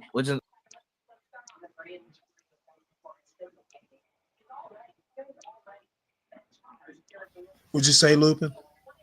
no, I heard like in another a while back I was in another panel, and these guys were talking about the same subject matter. And one of the guys was on the panel mentioned that it could be because of endorsement deals because they tend to be a little bit more savvy. And in certain instances, depending on the sort of African American that you're with versus like a white woman, it tends to open more doors. How true it is, I don't know, but that's what I heard. So maybe that's just some food for thought. I wouldn't even. I know I what wouldn't this even is, know. and I just don't know how, like, cause even like really wealthy guys who are not pro athletes, they have dark skinned wives, they have Asian, they have all. I just don't see it. I don't know. And I just think this argument makes no sense to me. I think it's a waste of time for two adults. And I think that I have to agree. yeah, I I just think Yeah, there is I'm something kind to it, of though, I'm Kimmy. kind I of think that with you on this, Kim. I think there is something to it, though. I think What you would know, that be?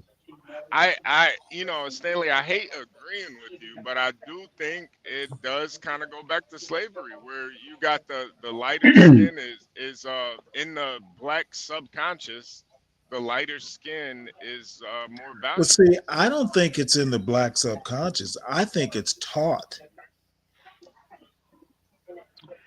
Hey Stanley, have you ever heard of? Have you ever listened to BGS? I did, as a matter of fact. My friend Fred, actually, I've kind of known who he was, but I've never Yeah, listened to him until yesterday. As a he matter of has an fact. interesting take if you find some of his videos. Or ask Andre because he spends a lot of time over on that side because that's where I know him from. As a matter of fact, yeah, I'll do that. 'Cause Yeah, he fed me all the Kevin Samuels, so I'll ask him to do BGS. BGS Kevin Samuel. from what I heard yesterday is politics are Yeah. to me No, he has some other. He has like a lot of videos, and he goes in on the subject like it's called. I think the theory of Miss Anne, something like that. He's got a whole bunch of different videos, but he has an interesting take on it. Not that it's true, but it's just interesting the perspective. Okay. And like I was very familiar with Kevin Samuels because I remember because that's how I got introduced to him and a lot of those guys because about 5, maybe 6 years ago, they used to always have these like panels like you guys, 24 hours. They used to call it a Coliseum. And all those guys, Angry Man, all those guys, they used to all be in that one little clique. Then all of a sudden they started fussing and fighting. And then I remember the first time that they brought Kevin in because he used to always do the perfumes, and none of those guys like Kevin over there. they, they hated Kevin. I watched a guy called Mr. Pretentious. He's got to be in his 20s, I think he's trying to be a Kevin Samuels wannabe. He just Probably. started making videos, but some of the titles at least are interesting. So I'm going to start looking at those this week. He sort of reminds me of what is this other guy? I forgot his name. I don't see him anymore. He used to always clap his hands and oh gosh, the name escapes me. That's what he reminds me of. Oh, you Another saw that content creator video from this way back. morning? Yeah. It was interesting. His take was interesting. But he reminds me of this other guy because, like I said, if you've been around as much as I have, listening in the clouds, you can kind of like pick up where some people have. What they've done is kind of like juxtapose all of these different individuals and spin it off and made it to something else, using maybe different word phrases and salads and that thing. But I'm like, okay, you got that from BGS. You got that from, I can just point it out because like Kevin. That a lot. You get that a lot. Kevin's like a combination of BGS, Angry Man, Reg the Bad Guy. Who else? it's like a combination because that's what they do. Yeah, sorry about that. But see, I admire a lot that. too, man. Yeah, yeah. It's I like mean, they I think try to act taking like different- it's their own idea, but it's like, bro, I've heard this shit like 5 years ago, man. You gotta No, though. I mean, you're supposed to. I mean, if you can take different narratives and interlock them to make a new narrative, I find that awesome. Yeah, I have to agree. Like I said, he spun himself off and, kind of like just blew up. And I mean, I liked him. I've always liked him. I just, when I used to hear him speak and his dictation and then how he started setting up the background, because remember, these are things that these guys used to sit up and talk about. You should do this or you should look at this particular metric. He took all of that and went off and did it and it actually was successful. So much respect to him. That's Fred says that BGS mentored Kevin Samuels. I don't know if he mentioned it. He brought him into like the Black Manosphere. BGS is And he's in his late 60s. yeah, he's like my age, a little older than me. I'm 63, so Yeah, he's yeah. He's well read, But here lately, I kind of he is very. I heard him talk. Actually, he talked red pill, blue pill. I heard a short red pill, blue pill, black pill. And I have to think about it. Probably have to re-listen to it.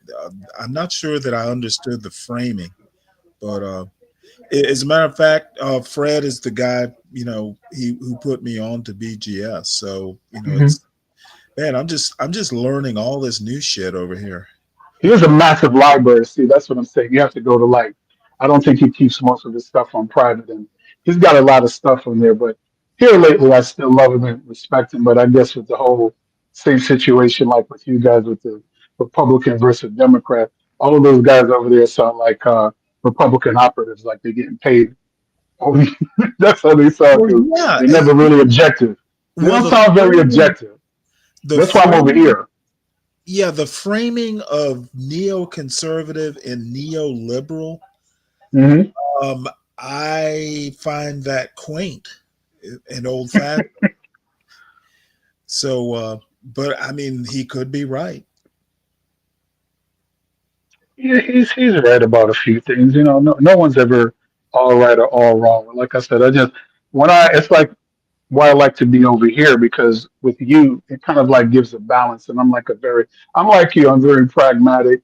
And I mean, I know the history of the Republicans versus the Democrats, and here lately with this whole Donald Trump thing, I don't think a lot of people are being totally objective. It's just kind of like what they're cult being. of personality thing. Yeah. They're being ahistorical. There's a book called The Loneliness of the Black Republican. Are you familiar with it? No, and I'm writing it down as we speak. The Loneliness of the Black Republican. Who's that by? She's a woman. She teaches at Johns Hopkins. It's Leah, and I can't remember her last name. It's kind of a French last name.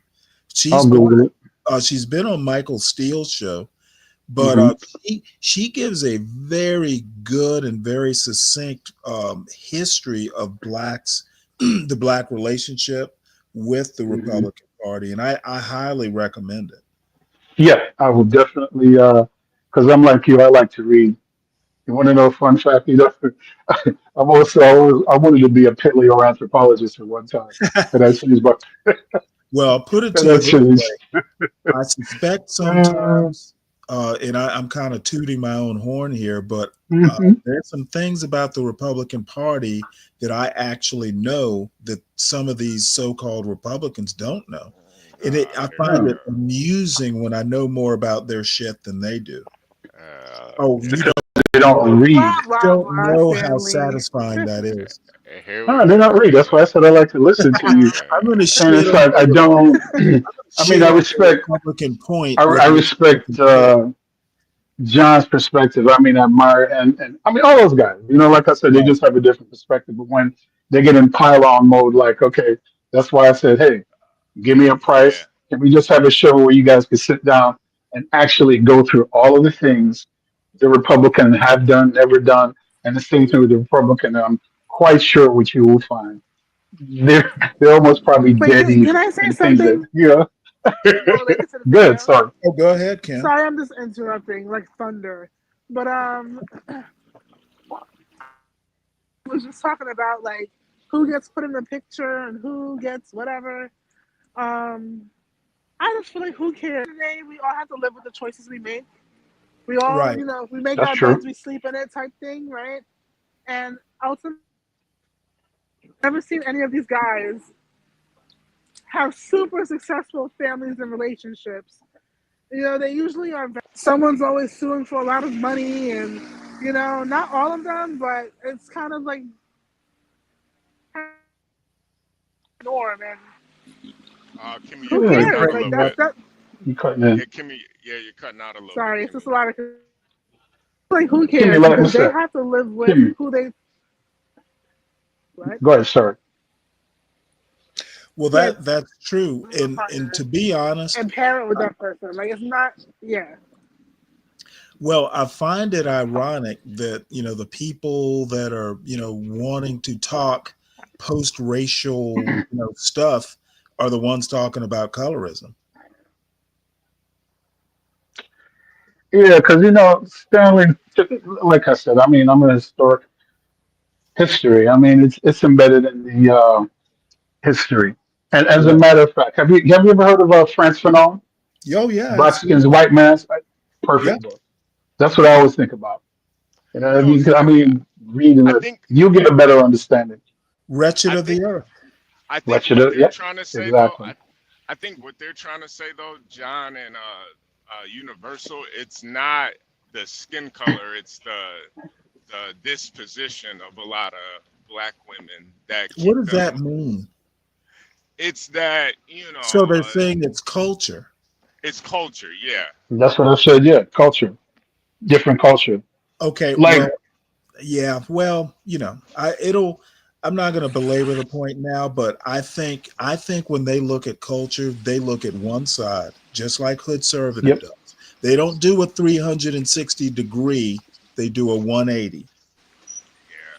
Yeah. I think it's I I mean, and think look, it, you I can think have it's a little someone bit who's a of light both. complexion or a white person. Yeah. I think it's a little bit of both, but they try to act. But sometimes, they try to act like it's just one or the other. Like, oh, I don't. These guys prefer lighter women just because darker women, You know what? And it's so Soft funny. skills. That's the word I was looking for in dealing with a lot of these white women and the ones that I've interacted. They have excellent soft skills. Those soft skill traits. A lot of black people don't have it because we're never taught these things. Good That, customer If that service. makes sense. that's an interesting thing to say. Yeah, that's what. Yeah, soft. Yeah. Some soft skills. Only time I've You've ever been speaking about the seen, people from your I learned experience. it. I learned it working in corporate America. When I didn't know these things, it's like those interpersonal and how to BS and just be. It's just we don't learn that. It's just like we have this. We got to keep it real. No, you really don't. You But you shouldn't. can't speak Oh, in that is generalizations. funny. You didn't learn that. You didn't learn that. That's No, you very really Generalizations, don't. though. Like that's because very you didn't British learn of that you to doesn't mean say. that we didn't learn that. And that's the thing I have. That's the No, problem I I have with like didn't. a lot of I didn't black come from culture. that kind of household. That's what I'm saying. I was like the So that's first one in my household to go to college, right. and then But all of my I other did. cousins. But right, see, what I'm saying, you're different. But I'm saying for me, that's what I'm saying. All of Right, the but you things just that I right. You still learned need to say that going to I work in do. corporate America. You know what I'm saying? So that was the only thing, Uh, and that because when I just think that young, Hey Kim, sorry, go ahead, Kim. yeah. the other day we were talking. We were looking at that Twitter thing where the black people were basically teasing these kids learning, table skills, Yes, yes. a soft skill.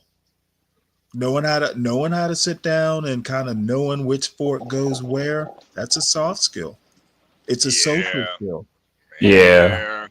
I grew And up with that's these what I'm saying. capabilities. I didn't have to go to The school to learn it. only I black learned people it that right at I've ever home. seen. Right, but I'm Yeah, saying the I only learned it black right people at I've ever home. seen with good soft skills, if they come from a household where like both of their parents probably Like went to college, Kimmy's. Yep. both of their parents, But I'm saying if to me, I came from a household where my parents they never went to college, But I'm saying these are things that I learned on my own, and I didn't realize that these are very important skills to have because it was never taught in my household. Yeah, I just learned this summer that you actually have given me an arrow to use in arguments. No, yeah, I have something special for American Man the next time I run into him. I don't even see why you entertain him because American. That's what I'm saying. These guys, Stanley, do an excellent job. But why do you entertain the ignorance? You should be like, what's his name? John. What's his name? What's that quote that he have? All others, I mean, they're not even on your level to debate. What he knows nothing. He's just debating from emotion. He doesn't read any books. He doesn't do anything. Stanley's like that. Stanley likes beating on people though. He actually enjoys beating on people that are kind of intellectually beneath him.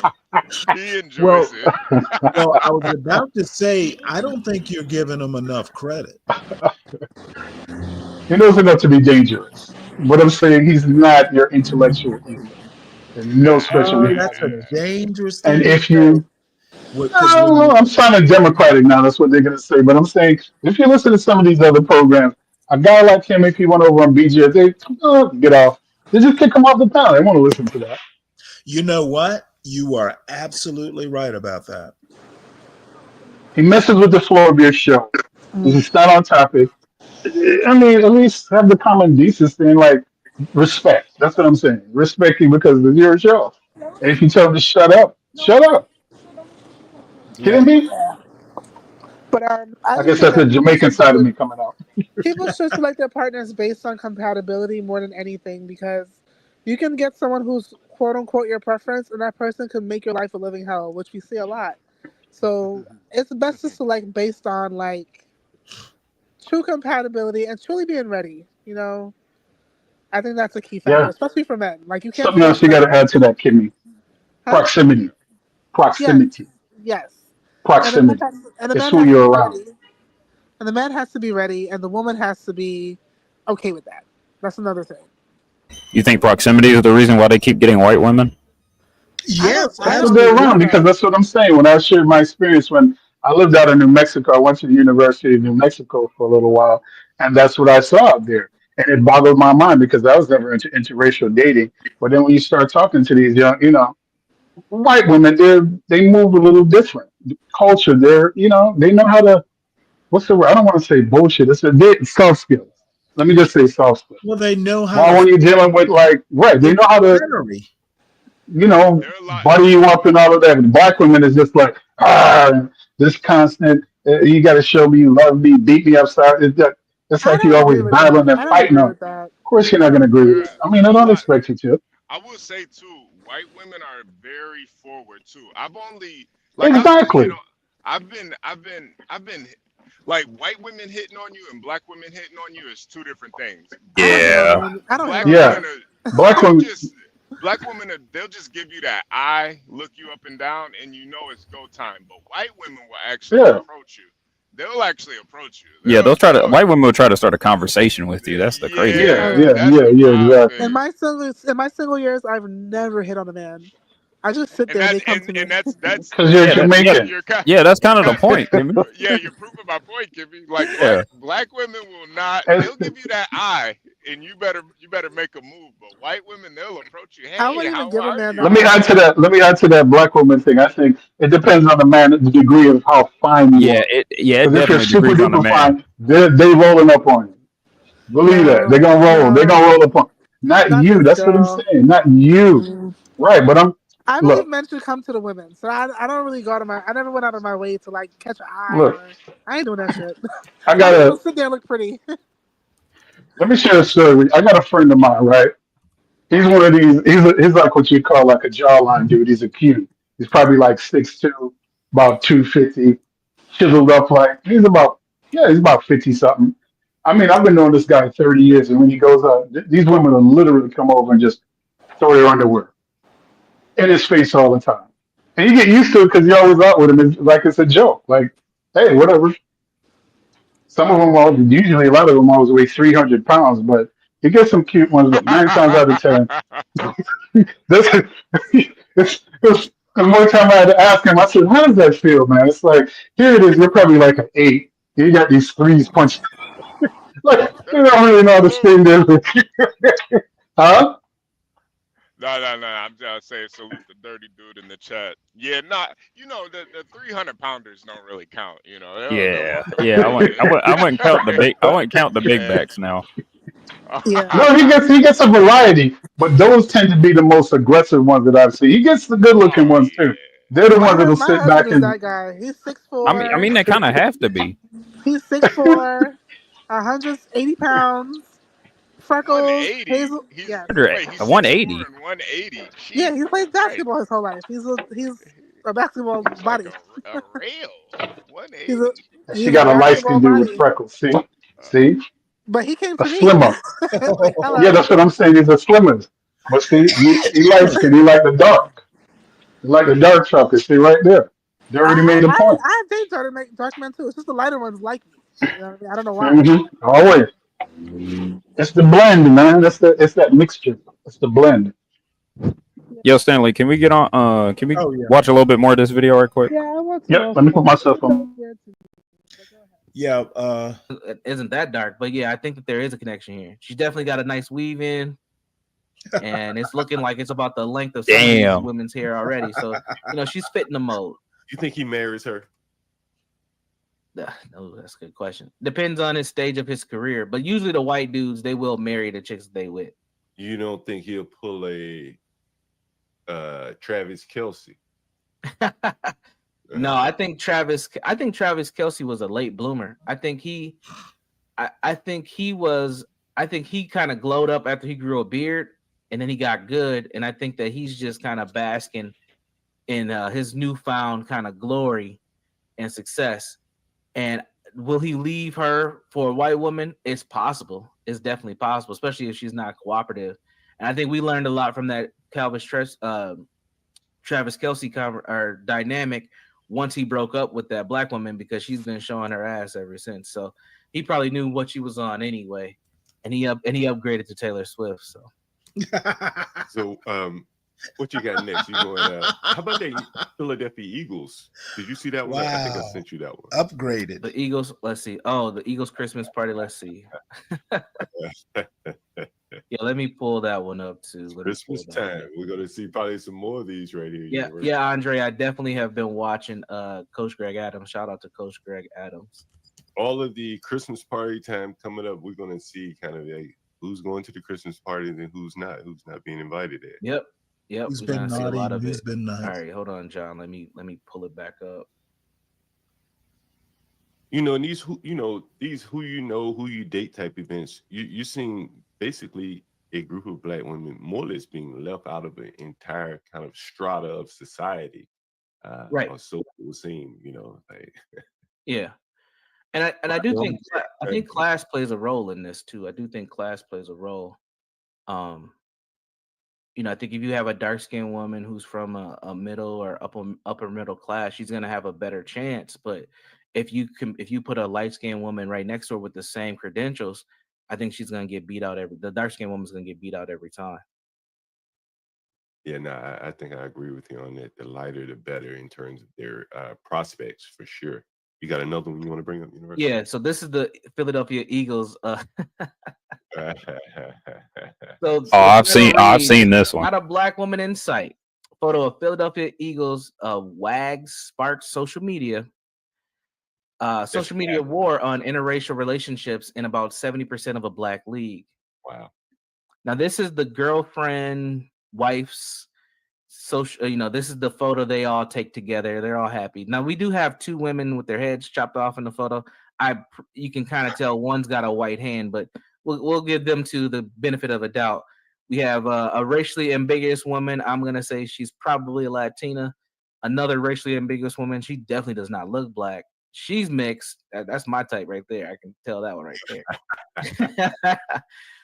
Then you got your ginger. Nothing wrong with a redhead. And then you have a sea of white women. Now these are all young girls too. These girls are young.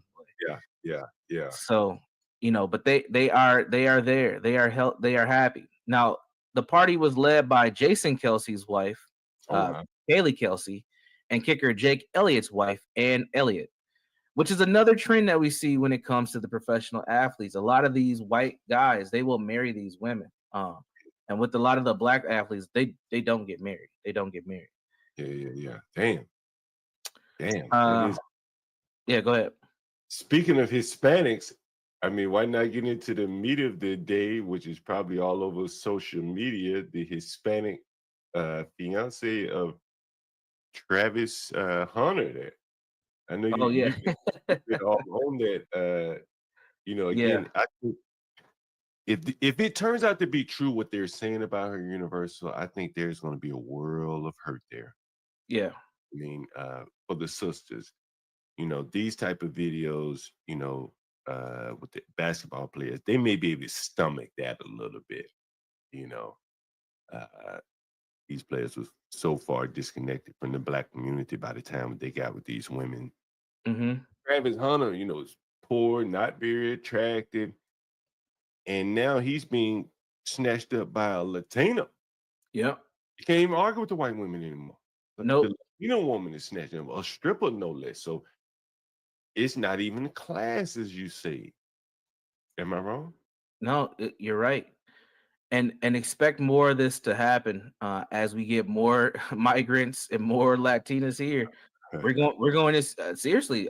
Give it 10 years. They're gonna start assimilating, and they're gonna start picking off the little bit of black men that are here as well. The real black and Especially brown if they're coalition. cooperating. Another clip went viral, John. You just reminded me. I don't know if I'm able to find it, but it was one of those street interviews. People love doing these like on the street interviews. Yeah. And it was two Latinos. It was a Latino guy and a woman. And the Latina woman, she didn't speak the best English. I think they were in Miami or Florida, somewhere in Florida. And he was like, "What do you like?" And she was like, "I want the BBC." She was like, "I want." She hit him with the lasagna. She said she said she like niggas. She was like niggas. Yeah, did you see that clip, John? It just went viral. Oh man, I gotta find it, man. Oh man. Yeah, she like niggas, the BBC. I was like, whoa. So Wait, it's happening, right? Where is this? We seen lasagna. She's in That Miami. generation, They Miami. are obsessed with porn. They are obsessed with these archetypes of who people are. And that BBC thing, man, that stuff has a hold on that culture, bro. Like the men are envious of black men. The women want to see if the myth is true.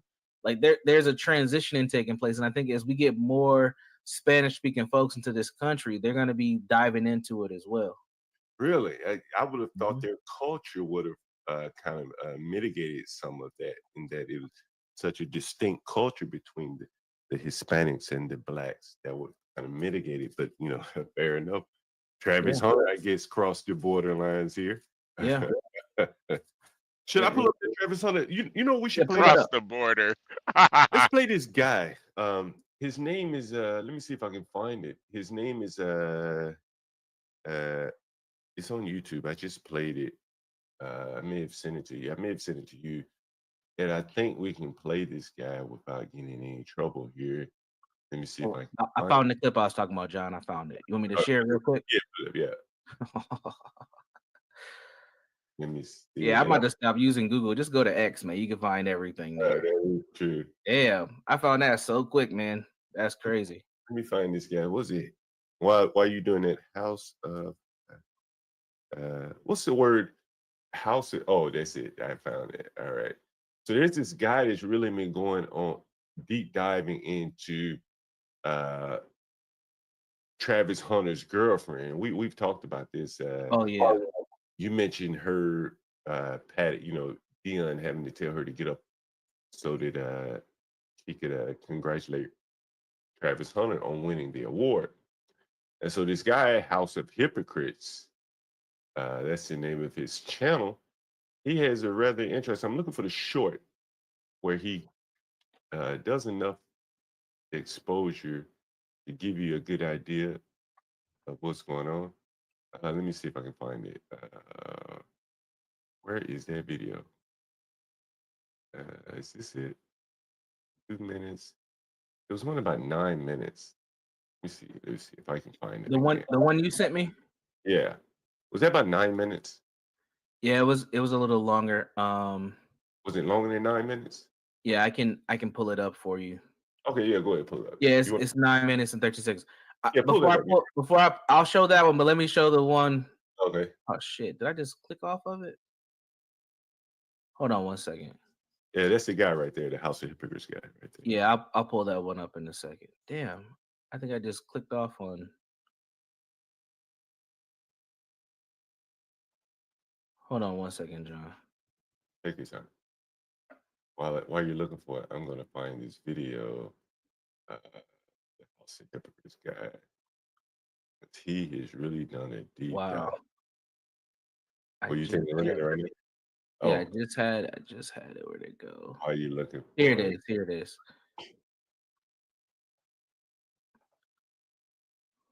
So let me know if you can hear the. I'm gonna play it. Let me know if you can hear the sound. It's blurry right now. It's blurry. Like, Damn. blurred out, yeah. Like, All right. Can you hear the audio though? Turn it up, play it.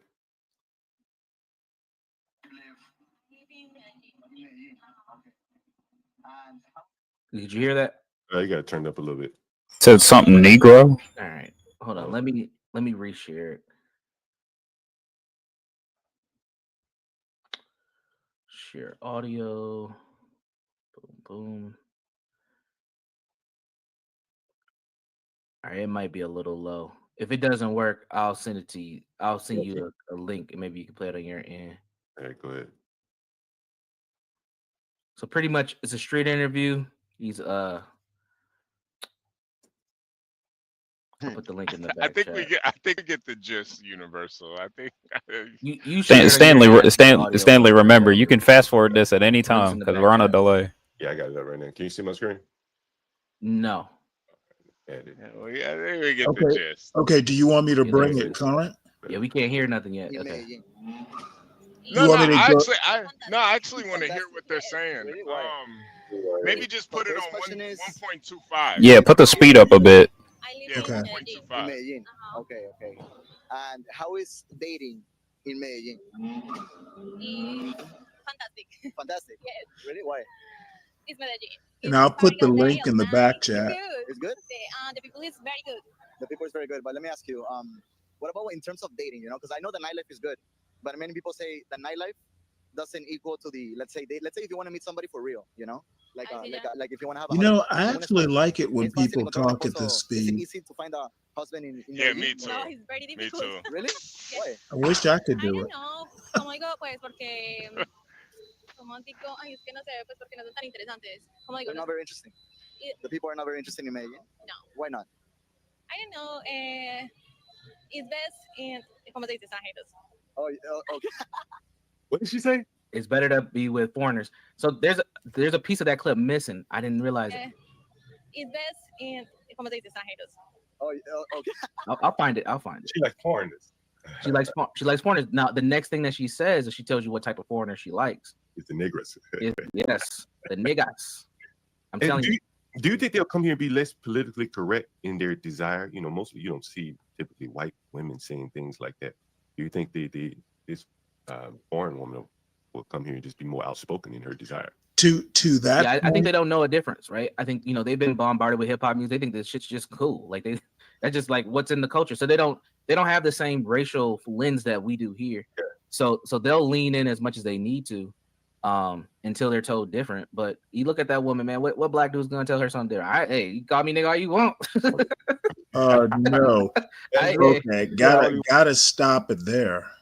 Come on, Stanley. You know especially a lot of young black men would definitely. You know what? If I've dated a Swedish woman and I've dated a Danish woman and I've dated a Nicaraguan woman. I've dated, the Europeans, and they don't have any concept. Now, this is years ago before hip hop, but the first time a white woman uses the N-word with me, that's not the white woman for me. That's not going. I I'm not don't going give for a that either. fuck if she walks a mile on her knees to apologize. Tain't gonna happen. Yeah, I'm not doing that. And you know what? I might give.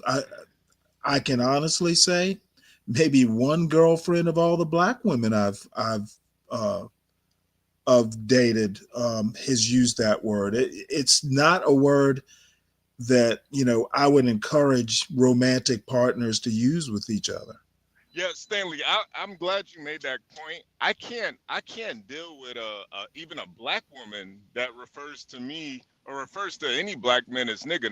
Now I say it because, you know, I'm a, you know, scumbag, but I for some reason I just don't think it's ladylike for women to be saying You know like what? I nigga. think if you're using that word, in, you know, YouTube is one thing. We all joke around and, you know, Yeah, but yeah. but like in real life, like in my house, like we're talking, you know, like everyday interactions. If you think like that, you probably don't need to be with me. Yeah, There- nah. So, you know, now Like that's like that's Deacon Dave says I'm sensitive, but my answer to that is, yep. like even like even when I was growing up, like I would hear it outside of the home, but my mom never said the N-word in front of me. Now I'm sure she said it, but she never said it in front of me. Yeah, yeah, true. I've never heard that word being used in my home. You And know, like Deacon Dave, I'm sure you're kidding here. Race play is where it's at. Yeah. If you say so. Tell That's that just to weird Tom. as hell. Tell that to Thomas Jefferson. A couple of niggas that I know are into that weird stuff. That's why I think it's a little sad these days. yeah, I'm not doing that, man. I'm not about to play Chicken George for some white woman, man. Yeah, I don't know how far it gets into the black community, but I just know it's there. HB, I have to tell you that the one or two stories that I got so pissed off at something my wife said and turned to her and go, "Yeah, Miss Ann." She did not like it. You know, I saw a crazy statistic too. They say 85% of households watched Roots back in the day. 85%. Oh, absolutely. I'm surprised. 85. I'm surprised it's that low. 85. Could you imagine? I was there. I was one of the watchers. To be fair, they did massively show it back to back to back on BET. I watched Roots. Oh no. I'm talking the original network premiere. Oh, the original. Okay. It had commercials, but we still watched it. They said, Gary, they said 85% of American households watched it. That shit is insane, man. Yeah, I know, it's crazy, right? Yeah, that's crazy. That's insane. And the sad part is I wonder if anyone's ever done metrics on how much it changed anything. Yeah, I was going to say, I wonder how many people liked it or didn't like it. I wonder if there's like... No. I think it changed everything, honestly. I think it changed everything. I think Roots was I think it was one of those shows. You know, we didn't grow up on it, so we don't really know. But you know, we obviously all saw it, but I think it changed like race, you know, and how white people and black people looked at each other. Maybe up north it did. Wait, can I ask my original question? I don't think I ever got an answer. Like, why is this important? Why is this conversation important? Is there like a point, like this is going to happen in 10 years? Is there some like point to this? I think no. Interested in the social dynamics of it. Hey, good morning, Asperoon. Hey. Oh yeah, HP. Good morning. Good morning. How are you doing? Jesus Christ. Good. Oh, that's loud. Hey, good morning, man. Are you in a long hallway in Castle Varun? No, I mean like I'm sitting in the hall, so it's echoing. That's why. I see. How are you doing, Stanley? I'm good. Okay. We're just talking about the show that John and Universal Jones are doing. Okay. So I know if you have any I'm sorry. If you have any questions, just let me know. Okay. Fine. You may not even care what you say at all. Yeah. Okay. Whatever. How many passport bros go down to those countries? And That's what I'm saying. So that's what I'm saying. There's a phenomenon taking place. There's a transition that's happening. And it doesn't just stop there. We're going to see a lot more Afro Latinas and all that. This is the impact of putting a Cardi B in front of you and accepting her as a black woman. Like, you're going to see more men engaging with these Latinas. How do you think this affects the sisters? Oh, they're just going to be mad. This is because they're already The they're sisters already not upset going about the down. white women. And then amongst themselves, it's the colorism battle. And then you throw another woman in there, the Latinas, that they are not going to like that. They are not going to like that at all. Let's get into that, I Travis. wonder if they'll All right, the form link's in the back. So mobs if you and want to go ahead and bring it up, I brought it up for loot you. and kill. Right. You think they're gonna mutiny against This is the guy who- against other women? Right. We're gonna have a January 6th of the dark skins. Got it. Yeah, he's reacting. I don't think they would care. Yeah, he's giving a reaction. If to John everything. or Universal came out with a white woman today, literally no one will care. You see it, right, Universal? Oh, I No, you're beg not to sharing. differ. Try it again. Bringing. I'm curious. Can you hear it? Can you hear it, by the way? No, we can't hear it or see it, John. I wonder if they bring up the Jamie Foxx joke. Hey, bro, I used to. You guys. This YouTuber here exposed the fact that Travis This YouTuber right here is the House of Hypocrites guy right here, and this is the guy doing a react to his video. Hunter's girlfriend worked at a strip club, but in what capacity? Was she a stripper, or did she have other roles? Well, let's get to I go in my comments and I see this. So one of his followers, his subscribers, they go ahead and let him know, hey, bro, I used to, frequent this strip club in Atlanta called Cheetahs, and Travis Hunter girl was a dancer at the strip club. She was a dancer. She used to dance here, all right? And here's what Now, happened. some comments that just be BS, you feel me? You just don't pay no attention to. But this one was just too detailed and like just seemed accurate on why somebody would just randomly say this girl worked at a gentleman's club in Atlanta. You feel me? So I told bro to DM me. Bro DM me. So apparently the dude who exposed her, he had all the contacts to all the strippers and dancers at the strip club. Now, I don't know why he had the contact, bro. Was he like doing out calls and in calls? I don't know, right? But he had the contacts to all the women who work at the strip club. And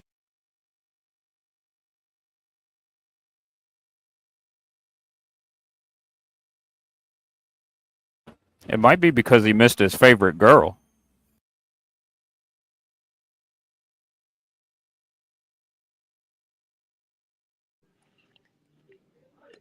Is this thing working? No, I think Stanley paused it. Oh.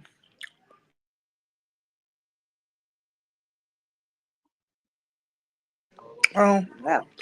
If anyone's interested, I'm eating an acai berry bowl. It is so good. Oh. Kimmy, And it sounds good. Yeah, no, we can hear. Hey, Kimmy, but this goes to my point where a lot of these guys, they're just dating sex workers, and Oh yeah, that's yeah, why yeah. that's why I don't really like to use like athletes and celebrities as a benchmarker for race relations and relationships, because But wait, do me they know they're personally- dating sex workers? Do they know? You think they know? yeah. They specifically date strippers and OnlyFans models and like IG models, pretty much models and stuff. They date these specific type of women. And Peace, family. for me, me personally, like I can't afford to date a stripper. You know what I mean? I just can't afford to. I can't afford to date that. I need an educated woman. I can't. I don't got that type of money where I could just date a Yeah, stripper. you don't want to get a disease or something. That's no good either. I mean, even just. Hey, I have just you feel been like up before Mulatto Rights? Yes, I've been up before, family. How y'all doing? Oh, Is hey, that Michael okay. Jackson as an East Side Crip? It's yeah, been no, a that's while. How family. have you That's been? family. Yeah, I kind of like this one. I love this. Now, what I don't like, well, whatever. I'm sure Portia did that at some joke. No, that was me, Stanley. That was that was me. I wanted people to respect your cripping, man. Like they gotta I respect see. your respect Stanley's cripping, man. Don't. Okay, Mulatto, you Oh. got any commentary so far? Well, yes, just be very brief. I'm trying to understand the angle of the particular interview with John and the brother on the screen. I think his name is Universal Jones. Yeah, Universal Jones. Is it their point of view that, and when I say this, I'm asking genuinely, are they saying that the black woman is undesirable, or that the black women has limited dating options? Is that their point? You know what? They're actually live. You can go over there and ask them. Are they live right now? Oh, it's happening Yeah, right now? I think they're still live. Go ahead. If you look in the back chat there, I put the YouTube link. Just click it, go over there, and then click the link Yeah. to join the show. All I right, want to thank you. I ask them why appreciate you. this is important because I don't We're just understand. we're just doing commentary over it because obviously this is something that they really wanted to talk about. But I just think that they're missing the bigger thing that most of these women are sex workers. You know, like yeah, they might be. Maybe that's a bigger thing to talk about. There's a lot of black women who, you know, get education. They're not in the Well, strip clubs, I'm going to be you know, shaking honest their with you, ass. HB. Even I don't know that I would call myself a race man, but, I have a very definite point of view about how race, historically has affected America. And I don't just mean black people. We're all in this racial boat. And I have a very definite opinion about how race does, interacts and still plays a role in everyday life. However, I also don't think it matters in 2024. Okay, you could pretend that race doesn't exist and get away with it. You can be transracial and get away with it. So I basically think that we are hanging up ourselves with some of these attitudes. I mean, if a black woman thinks she can't get a black man, then she's not going to get a black man. Same thing with a black man, same thing with everyone. And you pretty much go and get who you want.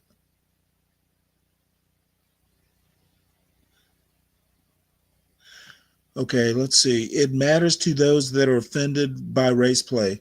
Well, Deacon Dave, for those who might be offended, I assume you mean like what happens behind closed doors.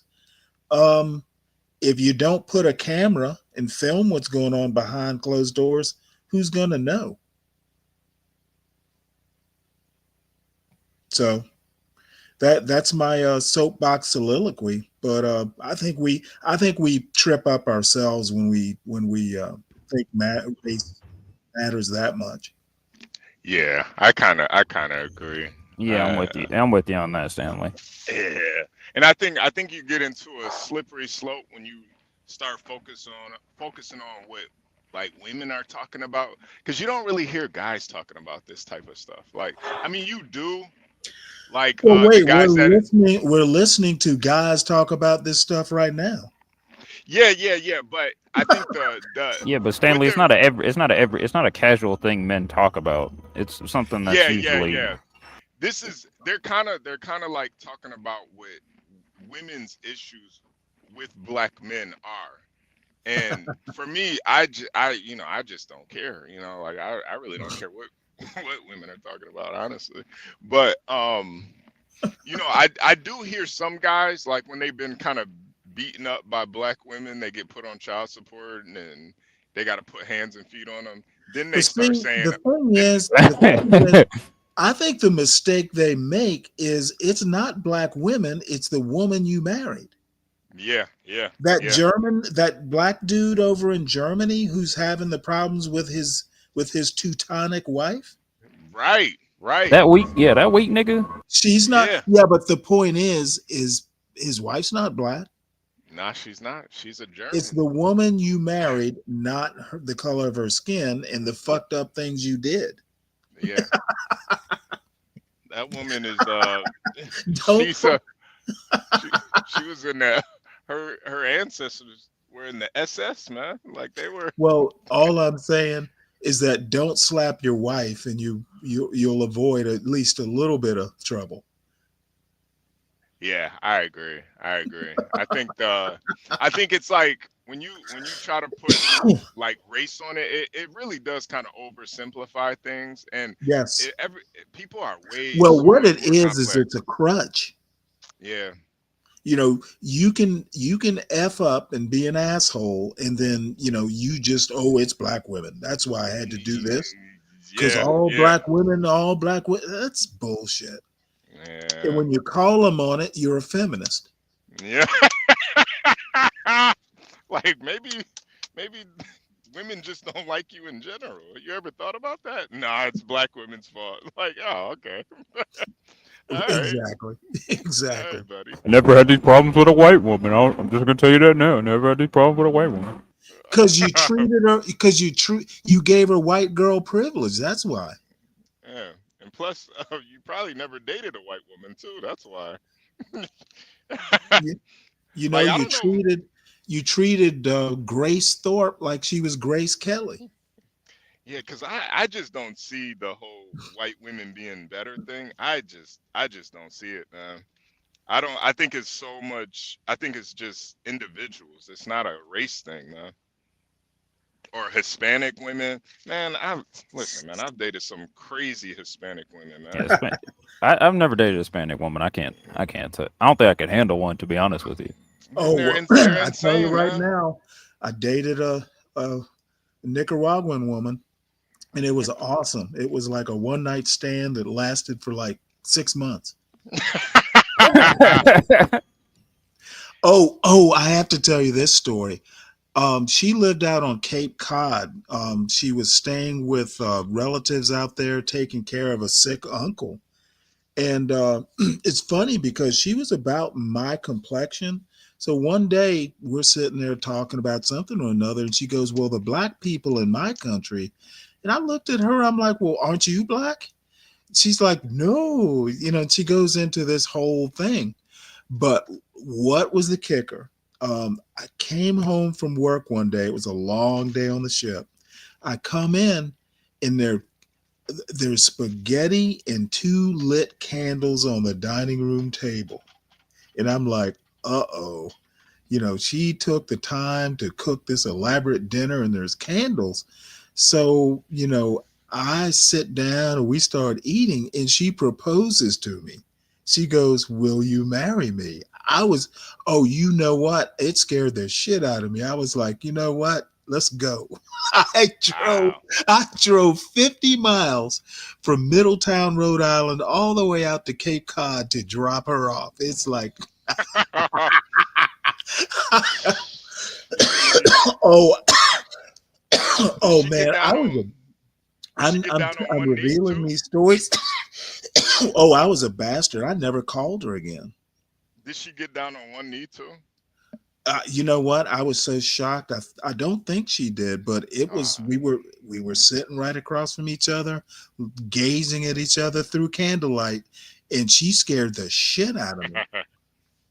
Here for the T said, "Don't ever eat a woman's spaghetti. That's not your wife's spaghetti." I agree with her on that. Don't cook me Well, no damn spaghetti, man. I tell you what, she could have been. What if I'd said?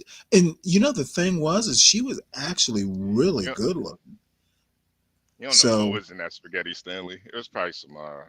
You know what? period blood in there, man. I think I know the spaghetti got cold because we didn't finish it. There was something in the meatball, Stanley. All I have to say is I don't like driving on Rhode Island winter nights with ice and snow on the ground, but I took her ass back to Cape Cod. Yeah. She You know after what? 6 months too. 6 months, yeah. Well, I can tell you right now, I regret that, but it was like I didn't know what to do. I wasn't going to say yes. Stanley about got Bill Cosby'd. Jesus. Well, No, Stanley. I'm gonna keep it real, Stanley. Any girl that proposes to a guy, I think we hadn't even talked about it. Yeah, I think she is a little crazy. I'm not gonna lie. To me, that's a red flag. My name is Corey. It's short for Corathon. It means a heart. I was like, oh my God. Did you say Corathon or Corazon? Corathon. I can't do the Castilian. But no, Corazon was her name, Corey for short, and it means heart. That's what she told me when I met her. Maybe she wanted your kids, and that was her way of telling you. But I feel like you know, she should have just went that route. Like, hey, listen, Maybe she wanted a you know green what? card. You know what? All I had to That say. too. That too. Well, all I can say is I was a cad and a bounder. But hell, you know, I knew she wasn't pregnant, so I wasn't overly worried.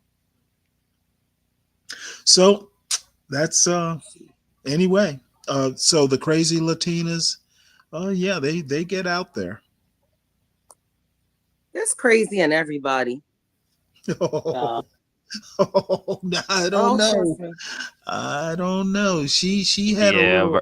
She yeah, had a Virgo. I wouldn't. little. She had a little hot So you don't pepper. think any woman could be crazy no matter if she's Latina or black or white? No.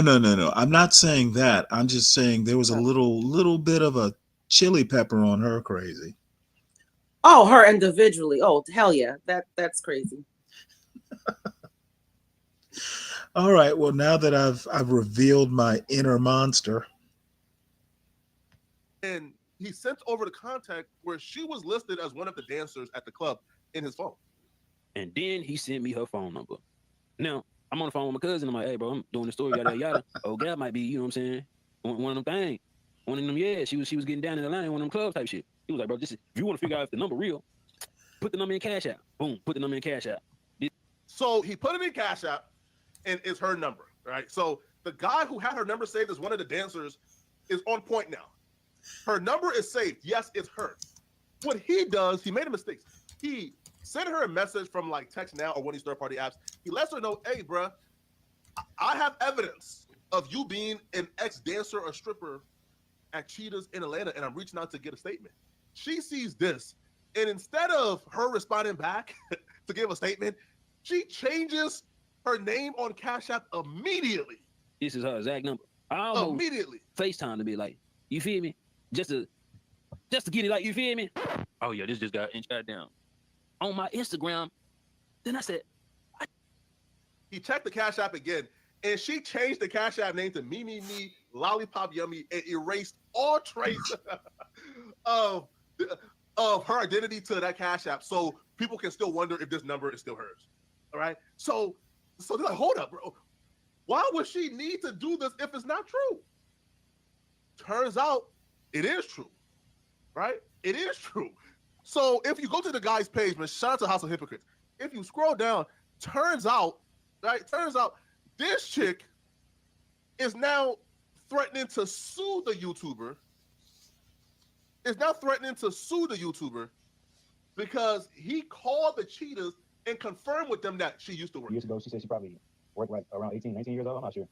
Hey, I'm asking the question. Is Travis Hunter girlfriend trying to cover her track? Well, he seen it. And she seen it. And they immediately came with threats of a lawsuit, right? But as in she seen it. And they immediately. So then she DMs the YouTuber. Y'all let me know if you need me to You skip might want to ahead. take that video down before your YouTube is taken down completely. A cease and desist is also in order. So hold up. She's threatening to get the YouTuber's video deleted completely because he exposed that she used to Yeah, work. Stanley. As a We dancer, can 'cause the skip person who ahead had his because face, who exposed I the think guy we who get used the to point of go to this. Cheetahs all the time. I think He we said get she the point. was one of the dancers. Not all the way. Just after this video. Just after. Oh, there goes Kimmy up there. Ah, come on, Kimmy. Kimmy. Yeah, she left the second y'all said John was live. Yeah. Well, that means we have to hop to where she is. Yeah, she like, y'all nigga With boring. Sam.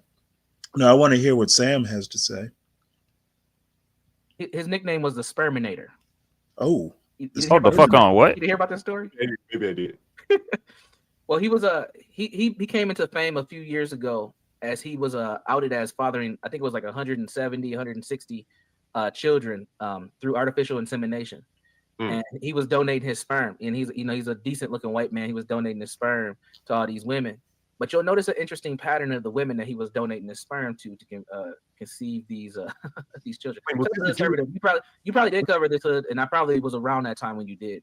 Was he a Jewish guy? And most of them like minorities. I think I remember. I Yes. don't remember his name. Yes. Yeah, Yes. that's interesting. It's kind of like what you were saying though. But that's what I'm saying. You're going to see a lot more of this, not on this scale, but on a smaller scale. You're going to see this. Like I think I told you, one of the dates that I went on this summer, I was talking to this woman, and she was like, "What do you think about if I had a surrogate child?" And I was like, "Oh shit!" Like I've never talked about that with a black woman ever. She was like, "Well, I'm seriously considering it. You know, I'm turning 36 this year, and I don't know. You know, I don't know if I'm able to find somebody to settle down with. You know, you already have kids." And she said, "You already got kids. So I don't know if you want more and all this shit." And she was like, "I think I'm gonna go through with that. Do you think that's weird?" And I was like, "No, you want to go freeze your eggs?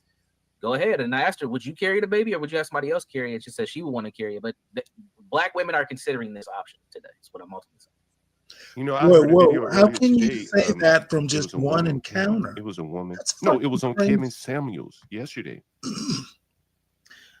Universal, I don't know if you can hear me, but just you're going to say black women are doing it just from an anecdote?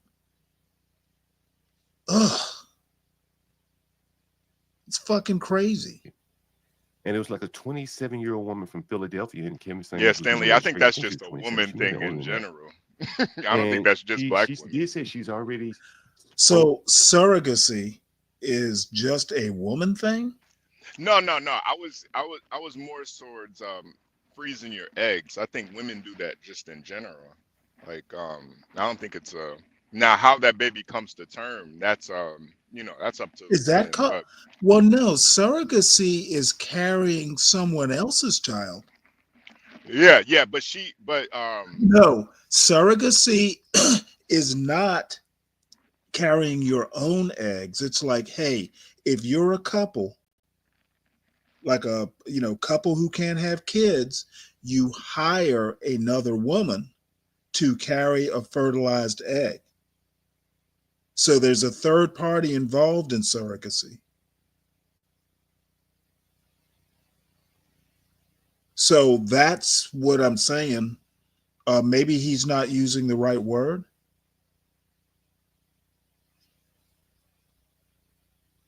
yeah. I think his whole thing Okay, well, was if she meant freezing her eggs, that's not surrogacy. Maybe I'm wrong. I've never heard it called that.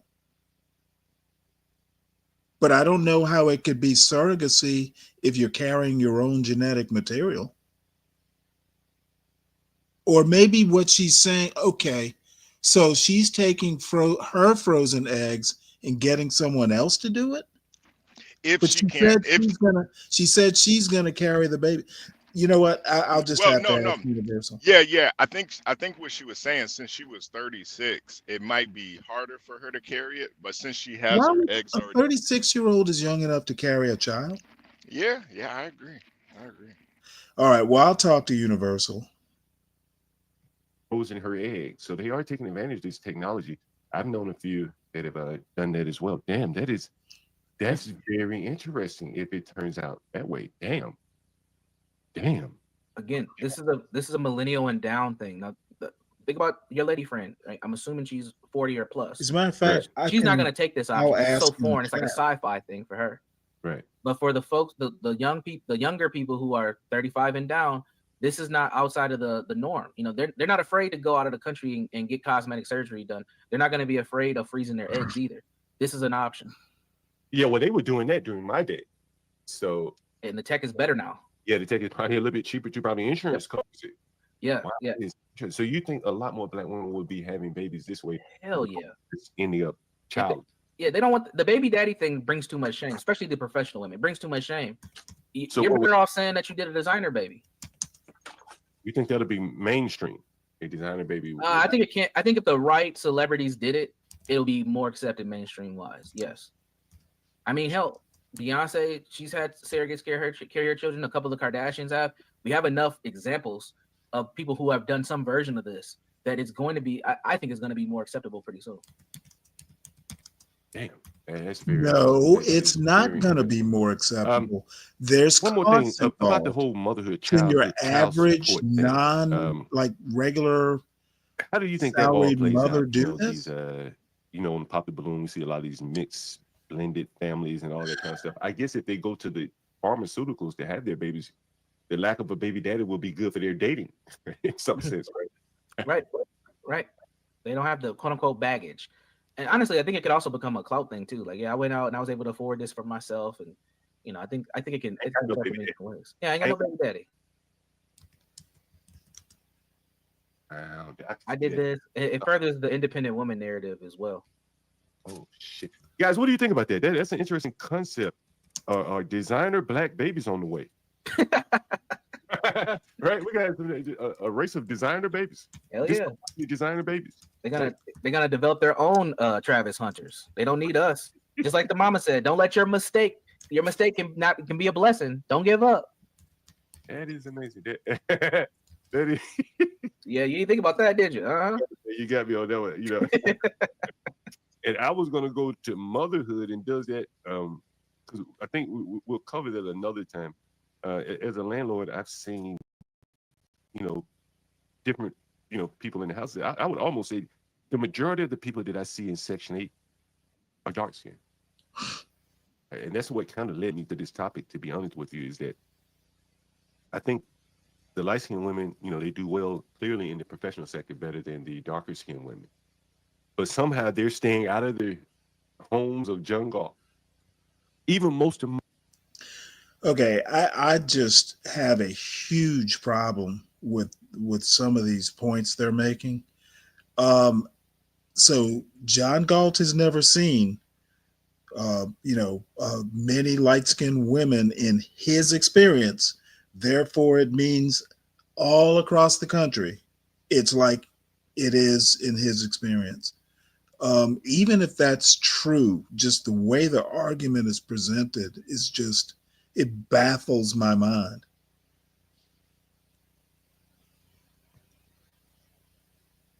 my tenants who rent rooms now are dark skinned.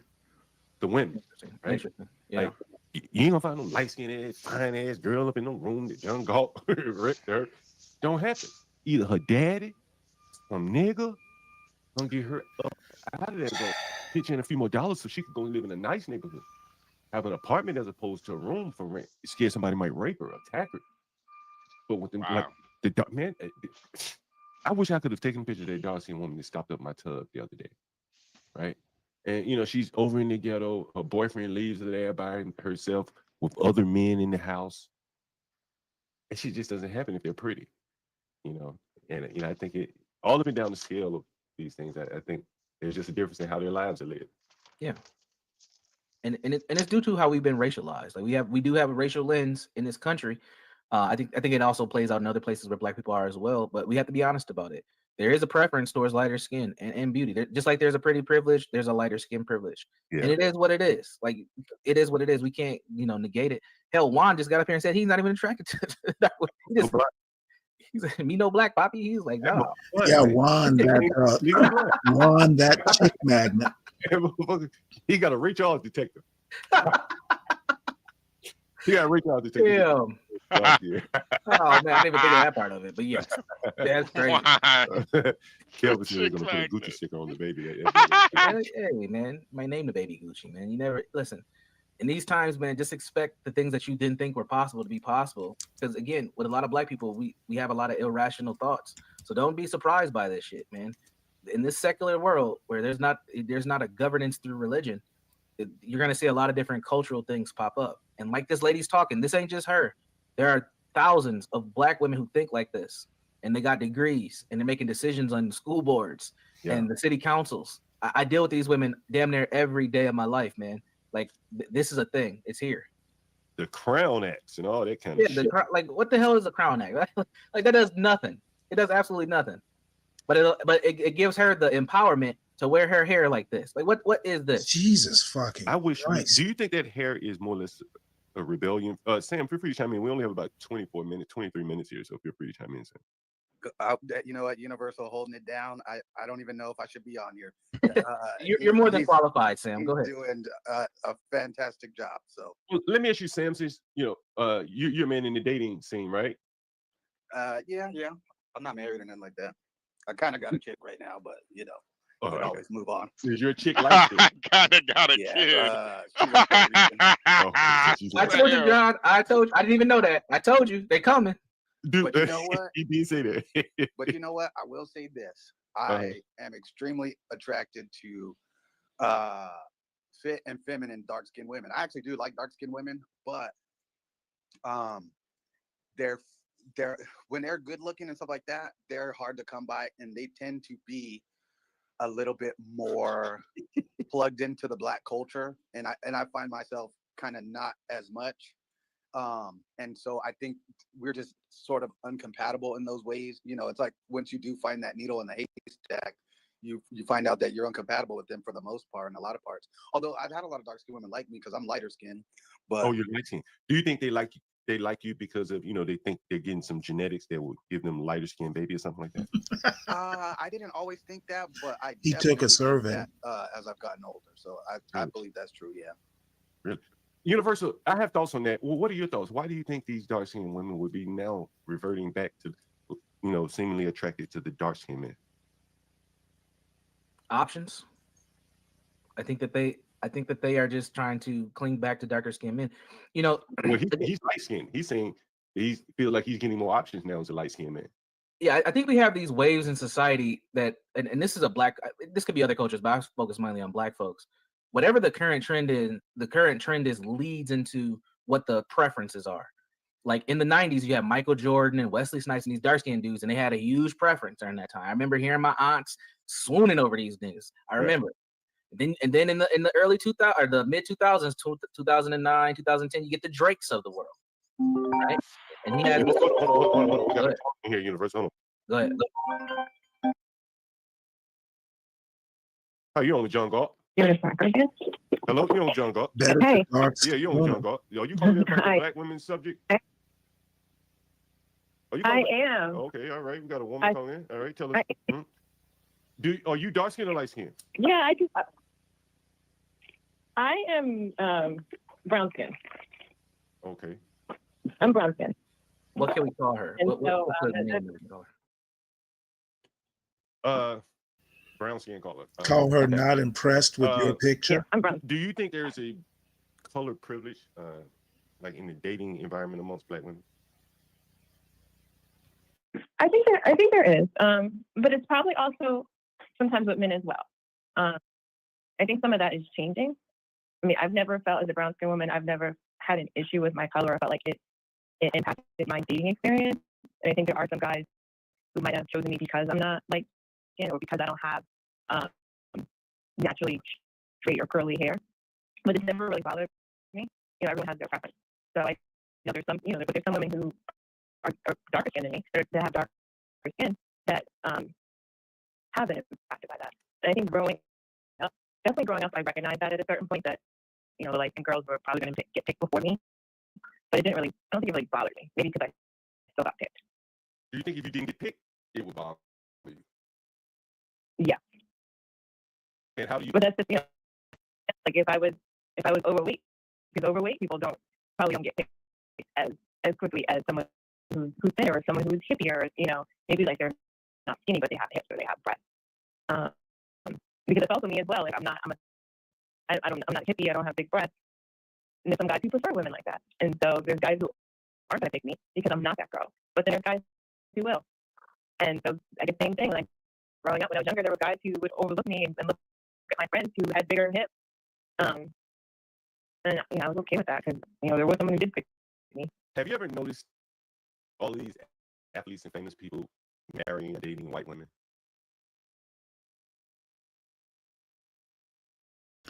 Hey, HB, anecdotally though, watching Pop the Balloon, I've never heard anyone say I prefer lighter skin. Yeah. That's why I don't think it's really good to look at the celebrity world, because I think that's a totally different environment. And when we see just regular Black folks and white folks, or just regular Black people, most Black women do prefer darker guys, and most darker guys prefer lighter women. So there's like a balance there. You know what though? I've heard, I think it's light preferring dark. I haven't heard many going back the other way. I've heard light-skinned men say to women who are the same tone, and this is all just on Pop the Balloon. No.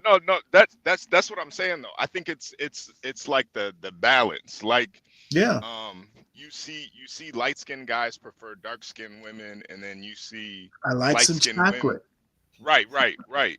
And I think it all kind of balances itself out, where there's, people just like, a little bit of balance. But I think when you just look at the celebrities, like, it's more like a status symbol for them. And a Right. lot of them, these are women that are, they're fucking whores. So it really doesn't matter. Of course a millionaire can afford to date a whore. You know what I mean? Like that's the point. Oh wow. Well, they say yeah, they can afford to keep them. Unlike Yeah, right. Lasagna, who has to rent them. Right. Lasagna's gotta, he's gotta pay by the half hour. These guys, they can keep them for years before they bail out on them. But like us in the regular world, we gotta date women with, we gotta think about how is this woman gonna raise my kid? Like, Right. do I really want a sex worker raising my kid? Absolutely not. Wow. Stanley, they can afford all the, the private tutors, and they can afford all that shit. I can't. I need a woman that has a good head on her shoulder. I can afford all that. Right. It doesn't really bother me though. I just have not been that girl who like gets upset that black men are dating white women. Anyone have anything But else, I Tyler? have friends. I have a friend who actually, she told me whenever she see a mixed race couple, she was just like a guy dating with a white girl. She was just there, so because it really bothered her. Did And she, she was dark. did she ever say why it bothered her? She was dark skinned. Yeah, so she just said she didn't like to see black men dating white women. How dark was she? Was a little scared, I guess. Give us a benchmark. Like, was she Idris Elba dark? No, a little lighter than he did. Yeah. Did she ever complain about? Did she ever complain about if you flip the genders? Did she ever complain about black women with white men? No, because it's probably not her concern. She's looking at more probably coming from the standpoint she didn't get a whole lot, and so that maybe if she was eating more, it wouldn't have bothered her as much. So she wouldn't have, you complain about good men being taken by the white woman. So if she had someone, my guess is it wouldn't have bothered her. Do you think that's or true? probably at all. Do you think that's true that the good men in The good kids? are being taken by the No, white women? no, I think they're. You do get the picture of the NFL players. I don't think that's true. You think that's I mean, there are. Mm. Everyone has their. And, the other thing I think about is the fact that even as black women, a lot of us is changing. Society is definitely changing. The culture is changing, but a lot of us have gone through a period where we were also trying to look right. Like we're altering our hair we're in a way that's not naturally ours. Not wanting our edges to curl up. Always trying to keep those smooth, just like a white woman's edges. And so I think just like it has impacted us, like just looking at white people as like a standard of beauty, it has also impacted men as well. And so, that whole notion of like good hair and a woman sometimes wanting to marry a man that's light skin or has curly hair, so her child can come out with curly hair or light skin. Do you think a lot of black women are going to start just getting surrogate, just fertility treatment and for sake having the babies all together by men, avoid the whole baby daddy issue and just have them surrogate? Because of color, or you're just saying in general, it's a different topic. The whole issue, all these black women, Howard, what do we say? Howard has 89% of their income student population is black women. Black women, yes. Black women, right? 11% men. Some of those men are going to be gay. Those women are not going to find a partner. That's a game of musical chairs where you just ain't enough chairs, right? Yeah. Okay. We're not necessarily talking about color. Well, the light skinned girls clearly are going to have their first choice at Howard. And outside of Howard. Mm-hmm. The darker skinned fat women, I mean, like, I don't know what becomes of them. I think someone will. I think we definitely can see that. Because you still, even if you don't have a part, even myself, I had said when I was younger, if I wasn't married by 30, I was going to adopt because I still, like, yeah, it would have been great to be married, but if I'm not married, I still want to have a child. Let me ask you a question. Since people are trying to figure out who you are. Have you noticed that there are no dark-skinned black women tenants staying in our rooms? You ever notice that? Them niggas shit. I mean, no light skin. Them broke ass nigga women that be in our rooms, they be black as hell, dark skin, ugly, mother, fat. You ever notice that? You ever notice his Have you ever noticed? southern accent gets deeper when he starts talking like that? Yeah. Black ass nigga. They shit in the toilet. They shit. The dreads. What you got? In the drain. You got a what? A private jet? I'm beginning. When he's passionate, that southern accent be kicking in. Real tough. I'm like, you know, the first thing I think of is Son of the South. I'm not going to agree with you because honestly, I don't pay attention to what everyone looks like. Yeah, I do. And See, I do. so only you can really vouch for that. I don't know if I actually trust you. Even I'm biased because I know. But I do go in and out and see. Right? Yes. Let me show you one of the ones that was over here in the ghetto. Right? I don't know if you're watching the stream, and I don't know if you remember this one. You remember this one? She was over here in the ghetto. You remember this one?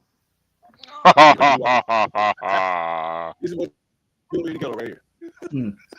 We don't have any pretty women. Okay, but see, well, you first you just said light skin, right? And so I was just she fat.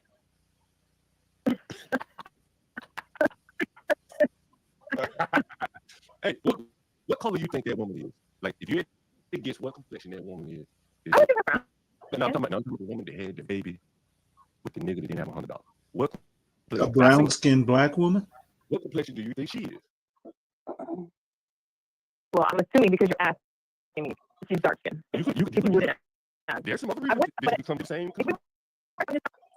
If we weren't having this discussion, no, I would not come to that same conclusion. Is she up in Because light skin women will have babies with. Wait a minute now. You know what? I got a good example. The tenant that you moved up and had all those kids in the room wasn't his baby mother. She was like, yeah. And nigga, you on his side. Yeah, you on his side. She made. You gonna be something. But you let him be about 30 years old, right? And maybe you stupid. She probably looks stupid too. They let him go, baby. And, you know, they're always gonna be in sense. And she probably wasn't that attractive either, right? She just light skinned. But I mean, we're talking about it. We weren't talking about whether or not they were. We weren't talking about age. We were just talking about color, right? These liberals. Now you're bringing the liberals can always find a good reason. They can always find that one exception to tell you. I'm not finding good reason. I'm just pointing out we were talking about color, not age. We were talking about. So all the people that be over here in the ghetto. We should start doing a compilation and just show the people in the ghetto versus the people in Northwest, the women. I guarantee you, you don't see any attractive light-skinned women come over here in the ghetto and live. They have a man that'll go get an extra job and keep them out of the ghetto. I believe, you know, they have a man that makes more money. It's something that, anyway, we won't hold you long. I know you're very busy. Any other questions for her while she's on the call here? We got a fairly, you call yourself, you want to always call yourself, you hit a little different right here. When they Let me first say, John, you ain't shit, but could continue on.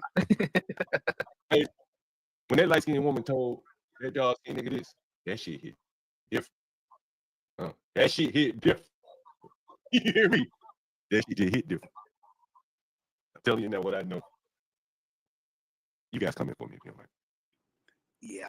I'll you know, I don't know if you guys touched on this at all, and I didn't understand the degree that dark skin do, because I used to always hear about this colorist stuff, and I didn't really buy into it much. But when I moved down south, I started noticing it a whole lot more, because I think a lot more black people in general, and a lot more dark skinned black people in general in the south. And so I would hear dudes saying very explicitly, like, they have a very strong preference for light skinned women. And that was kind of new to me, just because I kind of favor dark skin a little bit. Although, to be fair, I'm open to whatever, but I don't dislike dark skinned women at all. But you know, there was something there. But also too, I'll say that the people that seem to be making those complaints are majority overweight dark-skinned Black women. I've found that slim and in shape dark-skinned women don't seem to have much of any problems dating and things like that. So I think it might be a little bit more of a weight issue than a color issue. But I think if you combine that weight with the color, I mean, that's just a lose-lose all around. Yeah, I agree. What are these texts, John? I haven't seen this. Cardi B. It's from Offset and Cardi B. And look what he wrote. He said, "Damn, you look pretty. Come over here, give me some pussy." He said, "Nigga, I told you, you never get me like some pussy, Puerto Rican pussy ever again." That shit hit different. That shit hit different. and I believe, we talked about this at university. I think it, you know, that shit probably struck him harder than anything. You know, and I think they know that. You know what I mean? I think that is a privilege that they know. You know, she can always probably upgrade from this motherfucker, even with all these children. But he probably have all the time finding another Cardi B.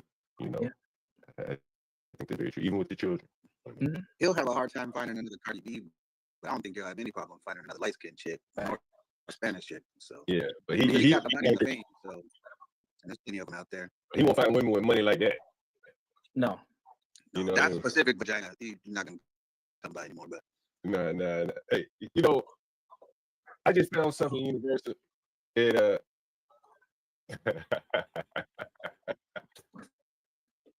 Oh Lord. Everybody remember this? Oh. Everybody remember this universal. Where's this Porsche at? We gotta put this on the list for the collective karaoke.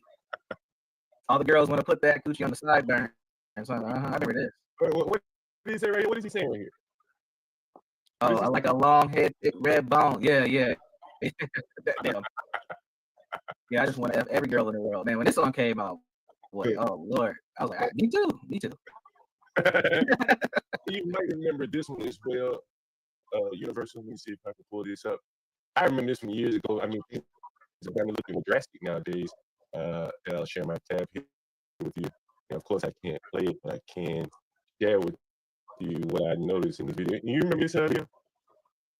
Yeah, I kind of do. This is a little before my time, but yes. This may not be doing. I was thinking about the what's this song, Ice Cream Cone song. Ice Cream Cone song. Isn't that from like Dipset or something like that? Raekwon. Oh, right. Anyone ever seen the video? This before you tell Universal? Yeah, this is before me and Sam's time. Like we're the Cash Money generation. I remember this. I remember this, but not super well. Look at that. This is, you see what I'm going with this universe, right? Believe so. This is the Hoochie Mama face. They talking about the colors of ice cream they like. Caramel. Yeah. Sound like Dr. Umar Johnson. That's how he be describing his women. He be giving them flavors. For a pecan. I remember this song, though. I do remember this song. Yeah, even a caramel, son. Even a caramel can get touched. Yeah. And you know, I think Black women could champion this better to have so much quote unquote diversity in your look, in your skin complexion, in your sex appeal. But they don't utilize it in that way. They fight amongst each other instead of using it as a strength. Look at this universe. Look at the women. I see an Asian or two up in there.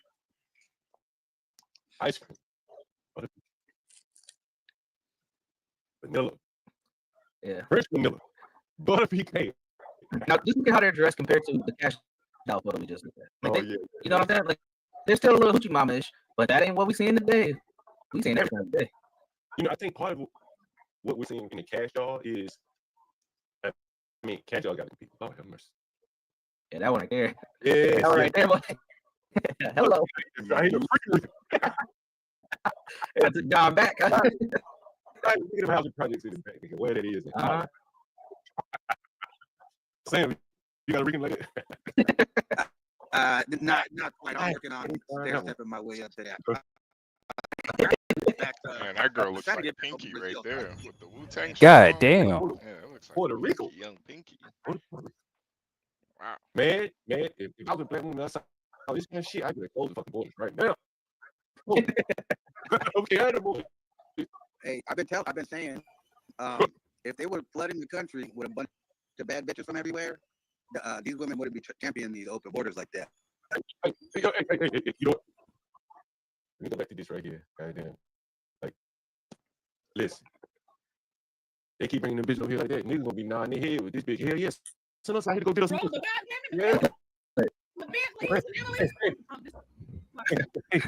Deploy the BBC brigade. Let's go. You know what she didn't mention on Universe? What? She didn't mention was in Puerto Rico. In freaking Puerto Rico. She mentioned the Becky Lee's. Yeah, that's the pinnacle. That's the top of the mountain. But you know what? I don't think. She mentioned that. I just think in general, I don't think, and maybe there's a lot of white women, so the few that are in the black dudes, you know, there's maybe enough to go around. But I just, in my recent years, I just do not see white women going for black dudes like that that are not athletes and very high status. You know what I mean? Except for on the lower end, but right. there's not this huge cohort of white women chasing after black dudes. And I'll say this, I kind of came to this thought or conclusion some years back, but I almost don't want to date a white woman who likes black dudes, which is weird to say. Well, because they're attracted to a certain type of dude that's not me. And Hey, so you know what's interesting about that? But Tweet said the same thing. Like, he doesn't want white women to date black men. Like, if they say, "Ooh, I date black men," like, I don't want that. Like, yeah, because to me that says that they're kind of chasing to leech on to the black culture and other things. I take it as we're interested in the more negative aspects of black culture, and I'm not that. I won't be that for them, and they'll probably end up being dissatisfied with me. So I'm just not interested. A Queen of Spades. John, you know what a Queen of Spades is?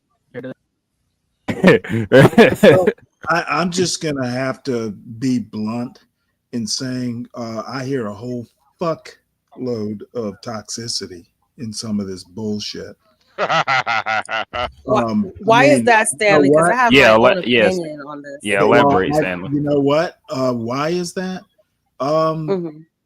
Talk about, well, fuck. If I'm pro-black, they're anti-black. I almost don't like white women who like black guys because that means they're accepting more of the, negative aspects of black culture. Well, you know what? Why would you assume a white woman is dating, some hood guy? It's bullshit, is what it is. And the other thing, there's a lot of interracial dating and marriage in the military, a whole hell of a lot of it. So it's not as unusual as all that. And you know what? I dare a motherfucker to challenge me on the toxicity that, and not you specifically, but you know what? This is a hill I'll die on. And it actually pisses me off to hear some of this shit being spewed over there. Well, you know what, Stanley? The pendulum of cringe swings both ways in this topic. Talk. Let's go, Virgo. Let's go. Turn up. Yeah. Okay. Don't because no. Well, you guys already know I'm married to a white guy. Okay, you know that. Really? I never heard. Yeah. That. What? This is the first time you mentioning your husband, Virgo. What? Wow. Oh yeah. Sorry. He's just been misbehaving lately. Didn't want to talk about him. Ah, damn. Okay. Wow. Okay. Yeah. That is Puerto Rican. That's the ex-husband. All I have to say is the poor black community, we got some toxic motherfuckers in our brew. No, but let me tell you why it switches for me, right? Well, wait, hold it. No one was talking about you or your relationship. I was talking. No. I'm because I have an opinion about what they said. How did you get included in what they're talking about on the panel? Because I have an opinion on what they said. Why are you bringing into Mr. and Mrs. Virgo's relationship? I'm just using it as an example, and there's plenty of people And who what you're feel the way doing that I is feel. talking about something totally different. Lord have mercy, Stanley. Are you gonna let me finish making my point or You not? know what? I might just let you finish as I leave the panel because it has nothing Oh, to do with come me. on, Stanley. Okay, It so then has I'll mention my nothing. relationship then. Okay, well, just say I want to change the subject. I Well, could why is everything understand on that. Stanley time? Okay, maybe you don't quite understand that. Oh, here come the call it- pimp hand. I'll call it subject drift. What's happening in your house has nothing to do with what's. And I said I'll just keep it general then. Okay, again, nothing that you are talking about has anything to do with what Sam just said. Okay, Stanley. Does it? I'll just mute. No, wait, Virgo. Hold on a second. I do just get to your point, Virgo. I guess I didn't have one. You did have a point. Didn't you have a point? I thought you were getting somewhere. I was just saying that when he was talking about like a lot of black men don't like women that only date. Well, I said it goes he both. said that It goes he almost doesn't like, would want to date a white woman that likes black men because that means the white woman is into basically guys from the hood and the toxic elements in the black culture. That's a paraphrase. Now, I'm there's an curious umbrella to of people know- who feel the I'm same way. curious to know what's on the other side of that pendulum swing. Yeah. So what about that Virgo kind of piqued your interest or made you think of something? I kind of agree with him in a sort of way. In what because it kind of brings in like fetish. What? So You know, you- so what you're saying is you wouldn't date a white guy that's only into black women. Well, it has to be. That's why there's a pendulum swing. It has to be somewhat in the middle. I wouldn't date a black guy who never dated a black girl either. I mean, I wouldn't date a white guy who never dated a black girl either. So it's kind of iffy. Like you don't want to be the first. You sure? And you don't want to be a on fetish. the other panel with all the other toxic logic. Oh, that, Lord, that Stan. doesn't. I could see you saying you wouldn't want to date a white guy that only dates black women, but you wouldn't even want to date a white guy that's never dated a black woman. What? No, because I don't want to be the first. Why not? Ain't that something special for black women though? Oh, because how do you know how you gonna be received as in the family and stuff like that? I want to at least know that even if you never dated a black woman, at least you had black friends that came over, or something. I don't want to. I don't know. It's something just seems cringe about it. Yeah, this is honestly, this is why I stay away from those the white black dynamics. It's too confusing to me. I don't really think about that shit. That shit is wild. Oh, I have a different word for it. Oh God, he's gonna say loony. Oh no! It'll just piss a bunch of people off. Go ahead, Stanley. Yeah, say it. Hopefully not me, No, I'm just gonna say that HB's right. If you actually don't understand this sort of stuff, and I'm by no means Universal Jones, but it's like it's like living your life by assumptions with no facts ever. Yeah, because I couldn't. It's like I wouldn't date a white woman who dated a black guy. Now, what if the motherfucker was like some upper class white guy, the son of Robert Smith? Yeah. He could be like infinitely more wealthy or whatever than I don't know. Just I wouldn't date a white woman who dated a black guy. I thought he meant exclusively dated a black guy. Sorry, I thought he meant exclusively. So he wouldn't What date. does it matter? What does it matter whether it's exclusive or not? Because of what I said previously, but Okay, you know what? I'm just gonna fucking give up and mute. Yeah, Virgo, God, it's Stanley. it's one of those things where it's like, why even put yourself if you have these preconceived notions of different races. Like me personally, if I was attracted to white women, I wouldn't even care about none of that shit. Like I don't know, I just really wouldn't care about any of that stuff. Well, that's why you're supposed to just date just to date, like not look at. Right. I mean, Right. everybody has their preference, I guess, in some sort of way. Now look But at this dumb motherfucker. Living by assumptions is more realistic probably than living by ego like Stanley, I'm assuming. You know what? We got a bunch of literary geniuses in the chat. You know what? Let me just be flippant about it and say it's a fact that I have a big ego. You don't have to fucking assume it, Maven. Yeah, I think when you make assumptions about people, it really just is a reflection on you as a person. It shows. No, It it's really just shows. essentially it's essentially stereotypes. Yeah. well, don't we all make No. assumptions? No, We all do. I think you should never subconsciously. make assumptions about people. when it comes to dating, you don't. I don't think it works in dating. I think when you make I assumptions What are about red people, what are red flags for then, HB? I assumed he wasn't an axe murderer.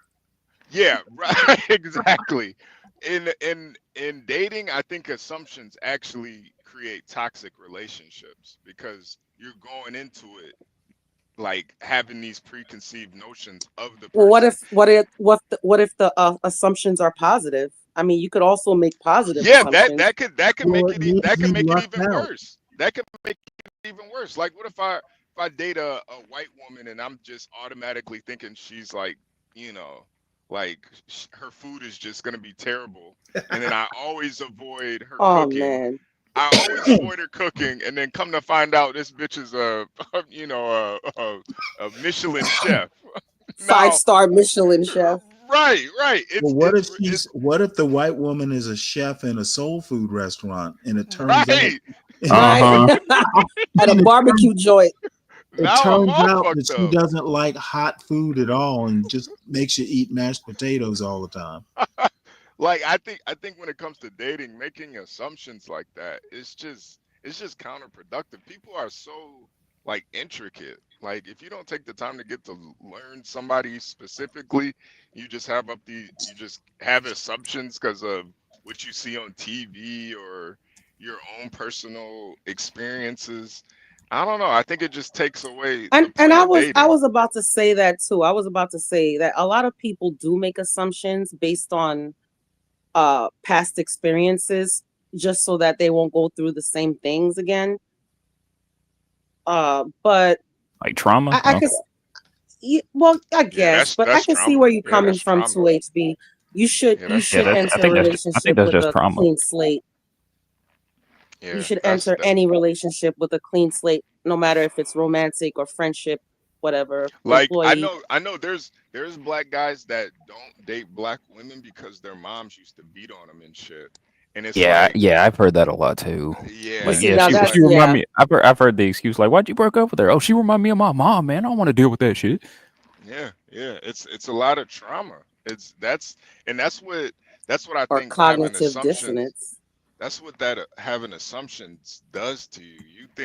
You looking through a lens of your mama or a lens of some movie you saw or what you're seeing on TV instead of taking the time to actually get to know the person.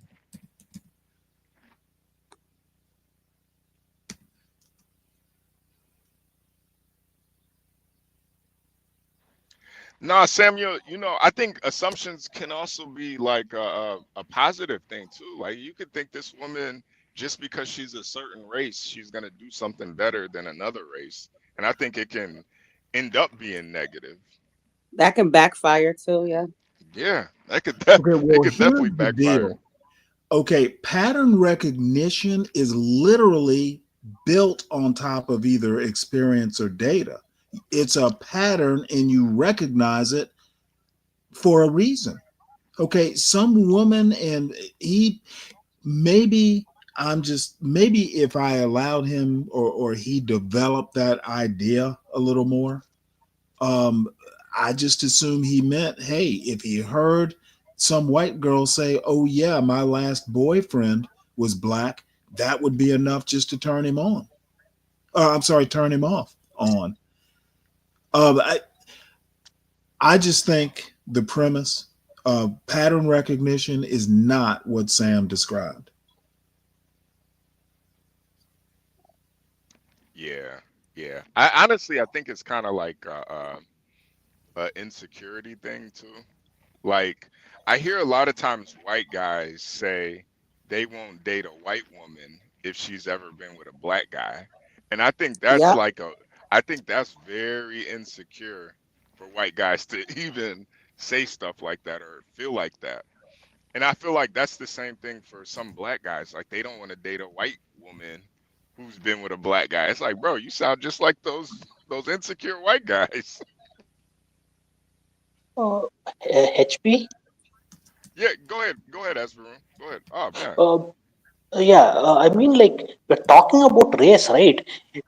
Isn't it good actually if race is mixed and the child that's born of a mixed race will be healthy, intelligent, and smart and good to look at? So, what is the problem in having a mixed race child, whether it's black and white marrying, or black and Asian marrying, or white and Asian marrying? It's actually good, right, for the child. Yeah, no. I honestly, as Varun, I kind of agree. Like, I really don't see the problem. I just think that what ends up happening is, a lot of people do feel left out, and a lot of people use that as an axe to grind. And you hear it on both sides, where you'll hear guys try to shame black women for dating white guys, and then you hear black women try to shame black men for dating white guys. So Yeah. it's just, to me, it's just like a shaming thing. And I really do think, maybe like in a 500 years, everybody will probably be mixed race to a certain extent. Yeah. So Yeah, correct. I want to address this question right here. Samuel. Well, Sam, I do understand what you're getting at here, but what I want to say is, say you are a child and your parents tell you that, hey, black people, when you move to America, don't associate with black Americans. Just don't. Okay, well, that child is basing something on people he trusts, and they might be right, they might not be, but basically that child is assuming his parents are right, and so he goes to school and just, doesn't associate with black people. Well, that's an assumption that's not based on data or experience. So assumptions and pattern recognition is always based on something, data or experience or something similar. Assumptions are not necessarily fact or experience based. Hopefully that's a clear explanation. Samuel Jerome.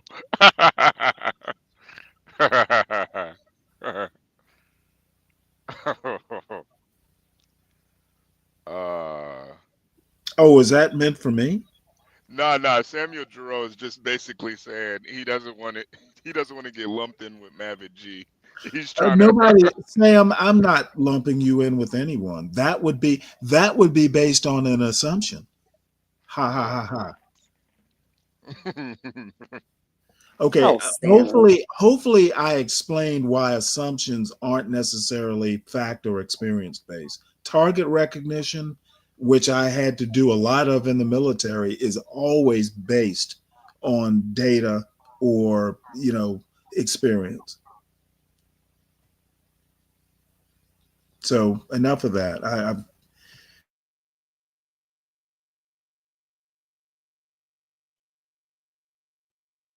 Yeah, I heard the quote unquote thing is out of your league, can you bag her? You Yeah. will start changing some shit real quick. Yeah. And you notice that a lot of these the upper echelon, not upper echelon, but let's say average and above, even tiny bit below average, white women, Spanish women, whatever it is, those brothers always, the dudes that they're with, the black men they're with, they always got a job. They on the construction site. They here, they there. They just have a whole different way about them, and they seem to be a lot more productive.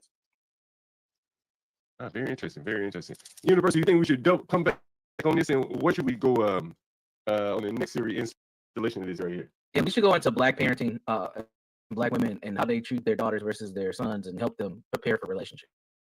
I like that. I like that idea. Oh shit! I bet I'm gonna have a heart attack on that one. Spades is a racially derogatory term. It is. Never heard of it. Me either. I never heard it. Any other suggestions, guys? I'll get the defibrillator ready, Stanley. On a regular. You promised to give me mouth to mouth, though, right? Oh, Stanley, come on now. RESPECT. Oh, wait, hold it. It would be a life-saving procedure. She's getting all catty now. I'm back. Oh. Kimmy Cage, you up here? Oh, Kimmy, we're about to listen to you now. Okay. Oh yeah, they said they want to make a series out of this. And I just can't. He wants to stick his dick in a rainbow. Who cares? Like, why is that? Yeah. Well, before we answer, I would encourage you to ask black women the same question. I don't know. I feel like it's like pocket watch in the man's bedroom. You should ask black women that same question. Yeah, play that. No. You know the thing too is like it's just that I see men do it. What is she saying? Why does she care who like they have why does she see their terms? They call them swirlers and stuff. She saying like if I can't get it, go fuck somebody else's life up. Roll the white women, the Beckleys, and the Bentleys, and the Emily's to go for Trump. This is what I say to you. Whenever your little Emily comes home full of Tyreek's cum shot. I mean, I don't even need to play more. Like, she's putting down the men that she probably desires. I remember her, and I don't like her, and I don't like how she thinks people should be A, punished for voting for President Trump, and then B, she talks about killing white women, like, or raping them, whatever. She was real crazy. Like, this is insane. And this woman has a misunderstanding of. She's thinking that there's all these MAGA white women who date and accidentally get pregnant by black men, but I would dare say that your MAGA woman is probably not unlikely, but least likely to be messing around with the type of black dudes that she's thinking of. So I think, exactly. Well, I think she's saying their daughters and shit like that. Their daughters too.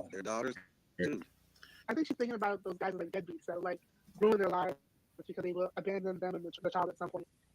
Well, we were watching Kevin Samuels the other night. He asked a woman, he said, if you're fat, you're not so attractive, is it over for you? Does anyone remember that? We were watching Kevin Samuels. He was asking the women, have you given up? Is it over? Women said, maybe one of them did think he was giving up on dating and stuff like that. And so you look at that woman that I just showed you, has she really just given up, right? Like, has she given up? And now she wants to use black men, the ones that she can't get to go and just tear down other societies and cultures. That's more than how she referred to them. Well, the funny thing is, you could get plenty of black men. There's a lot of black men that's not going to turn down no coochie. What I think she is, but the thing is, a lot of those types of black men aren't going to be productive in the same way she would like, or at least thinks that white men and other types of these dudes are. But there's also a bit of not willingness to look in the mirror to understand. And I think a lot of black women misunderstand this, which is a lot of other women are conforming to what their men or cultures want of them. They're not constantly trying to be contrarians or fight against this or that. And black women are just rebellious, a lot of them. And so I think a big part of it too is their rebellion. This woman could walk down plenty of streets and talk to plenty of black dudes, but are they going to be the doctors, lawyers, this or that with her looking like this? Absolutely not. But why does it matter? That's her problem. Like, we should have no concerns about that. Well, one of the things I talked about it in previous stream, I went down the Facebook ads of people, as an example, who were looking for housing, and women would post their pictures, and clearly the better looking women are going to get chosen by the landlords. And I think unattractive women are going to face roadblocks and obstacles at every turn. And I think the Black woman faces probably more of those than every other group. She faces them internally as well as externally. But I would argue, John, that has less to do with their color and more to do with what's the stereotype or the common experience of people that have that similar look. You know what I mean? For better or worse, you know. I see this woman, I already see problems. I don't want to be arguing this, that, and the other. I don't know. Like, as a Black woman, like, I guess I can't say, oh, I've lived a life of struggle. I can't even claim it. You're married, Kimmy Cakes. How many of your friends are married? Good question. Out of my friend group, I'd say I'm the only one. Exactly. I How don't know many? other guys even know. No. How about your friends? Now, I know your sister, Kimmy Cakes. I know she's not married, correct? That's correct. Okay. And remember the girl that moved down to DC? Sherry. She's not married. Sherry. No children either, correct? No. She doesn't want children. She's about 40 something, correct? I believe so. I didn't know her that well, but I think so. And on it goes, right? You said, right? Would you say that's fair, Kimmy Cakes? Yeah. Like most of the girls we used to hang out with, I don't think any of them were married. But even the white girls too, though. You want to explain that, Universe? Even the white girls we hung out with back then, John, they weren't married either. What do you think about that, Universe? I think Kimmy's a special case. I mean, clearly she's one of the few married ones, right? Yeah, but also I think that there's a cultural influence here that's different than Black American women. I know you grew up here, but you have a Caribbean influence. There is a difference there. Yeah. It's a big difference, Kimmy. And I know a lot of women don't accept that. You just accept yourself as Black women collectively, but it's a huge difference. Huge difference. I agree. I was actually saying that on the other live, and I was also saying being in New York City, like no one cares about colorism out here. I'll be honest with you. Like my landlord gave me my apartment because of my credit score. He didn't give a fuck what I look like. Let me ask Money, you, let's go. Is your husband Caribbean? He is, but he's like me, born here. Probably the Universe. Yeah, see, and I think a lot of people don't realize or understand the impact of that. Because I'll even go a step further. I've seen a lot of dark-skinned Black women with white men, but 9 times out of 10, they're African or something like that. Yeah. So, Let me ask you this question, Kimmy Case. Did he mostly date Caribbean women? I would say mostly like American women. Be a little bit more specific. Like he would, like the girls would be like have like generations going back in America. And then he dated some Caribbean women, but I think mostly like American women. But he married a Caribbean. Yeah. And you are very Caribbean. I know you don't act like it, but you know. I am. I think I act like it, but John knows me very well, and you're right. I'm not gonna do. I mean, you can assimilate, and then people won't know it, but then you get in your comfort zone. Yeah, I mean, you've seen the real me, so you know. Yeah, and I think there's nothing wrong with that. I actually appreciate that. I think that being able to, I would say that's code switching. I think that's an asset and a skill, honestly. But Black women don't code switch well unless they're around white people. That's the difference. Like Black American women. And you asked the question earlier, Kimmy. Why do we care? We care because this commentary is shared publicly. So Black women don't code switch as well as did he say as well as it is what? I think he said as well as Black men. Yo, Whoa. you know what? like, I gotta ask him about that. Because I mean just anecdotally, more Black women graduate from college these days. So they're coding, they're switching to something. right. And I think honestly, Stanley, I think everybody code switch to a certain extent. I see white dudes code switching, man. They'll get around a bunch of black guys and start, talking with a little slang. Hey, what up, brother? What up, my nigga? No, they don't say that. But I know. Well, you know what? What are Black women doing when they marry a white man? Is that code switching? I think everybody does. You go to a I don't know if you guys ever hung out with like actual like Asian people, but Yeah, yeah, yeah. I didn't go to their house and say, "Hey, where the chair at?" I sat on the floor like everybody else. Like, where the fucking chair at, nigga? Like I didn't do it. Sometimes you got code switch a little bit. I If you, had to sit it on would the be floor. funny Like, if you asked where the chair at, and they go stop acting white. We don't sit in chairs. yeah, right. Like if you ever been to an actual Asian person's home, like a Vietnamese or something, they really do that shit. They really sit Yeah, on they the be floor sitting and on the eat. floor, or they have those little. I forgot what they're called. I think like futons or something like that. Those little pillows that they sit on. Yeah, no, it was right on the floor. They had the whole spread right all on the floor. We all had to sit on the floor. You know, you got a code switch when you're around. I think the better term would be cultural switch. When you're around different cultures, you kind of gotta adapt a little bit. And I don't think there's anything wrong with that. You know, like you know. Go ahead, Asvarun. No. I had come back from the gym, so I'll need to go and rest. It's 11 o'clock almost now over here. So thank you for having me on your show, Stanley. Thank you for having me on your show, HB. And bye, Virgo. Bye, all of you. Thank you for having me on your show. Good Hey, talking to you. Asvarun, man. Salute, See man. you, man. Appreciate you, Yeah, man. yeah, yeah. Bye, everyone. Bye, man. Asvarun is such He's a nice probably guy, going, man. those crazy ass Americans. Nah, Asvarun. Like if we were talking about something Asvarun likes to talk about more, because he's very like red pilled, you know, like he's Oh, is he really? yeah. When he talks Oh, about that's Indian funny. women, he sounds worse than a lot of guys over here, Yeah, man. I wonder if they got chair. I wonder if they got chairs in India. No, they have chairs in India. They sit on chairs in India. But yeah, those Asian cultures, you got a code switch. But like you know, Universal saying who does it better, that's I don't know, man. I don't know how you can really prove that. Who switches codes better? I think Publicly, the and it's code creating switch a just mindset, stands and out that more. mindset. Yeah.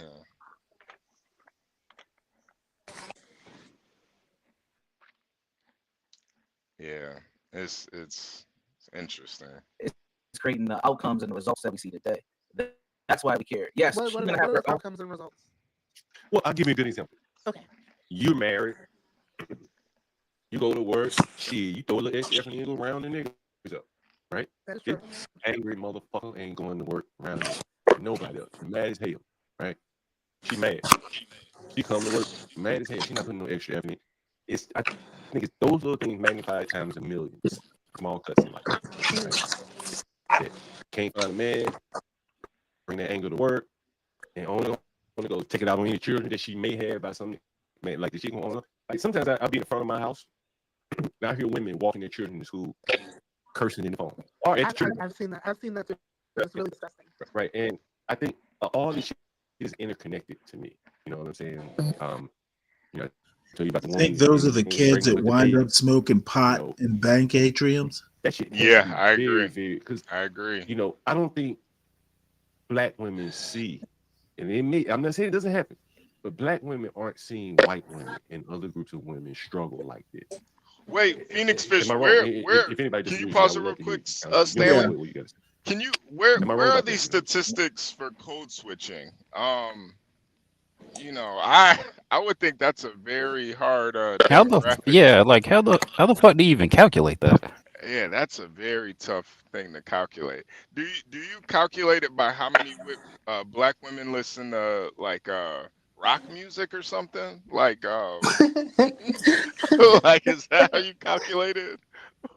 I don't even Do know you any just rock bands, so ask them questions about like how do you act? Do you act differently between when you're around black people and when you're around white people, and be like, what are the differences? Now, is that it?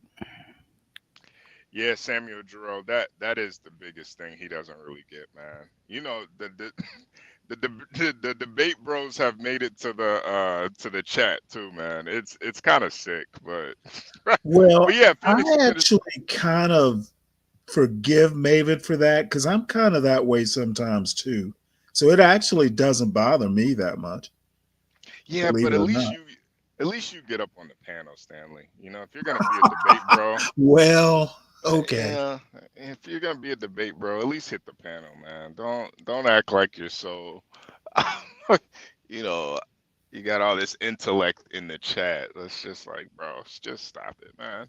And it's like, what is anybody winning? An argument? What are you, a woman? Are you won an argument? Well, yeah, you get a prize. Yeah. What do you get for winning an argument? Exactly.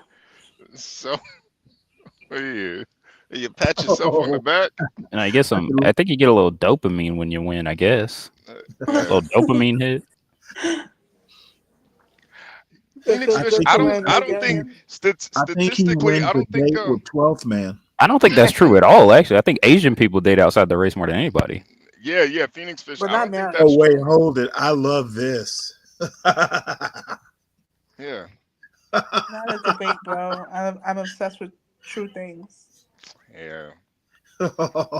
Boy, have I got some truths for you. But I feel like my whole issue with this is I feel like people are just living behind the lives of other people's lives. And that's concerning to me. Like, I could never pocket watch a man's bedroom or like, I don't know. I just don't get it. Sam, at least you're honest. Yeah. I do. I feel the same way about women too. Like, Oh I wait, can't. hold it. Now this is awesome. This is gonna be like I gotta find a place to just put this. I actually don't like being right like Stanley. Does it mean I'm always right? Yeah. Honestly, maybe I feel like you're Here's- just as here's- egotistical as Stanley is, man. And it's Well, hold it.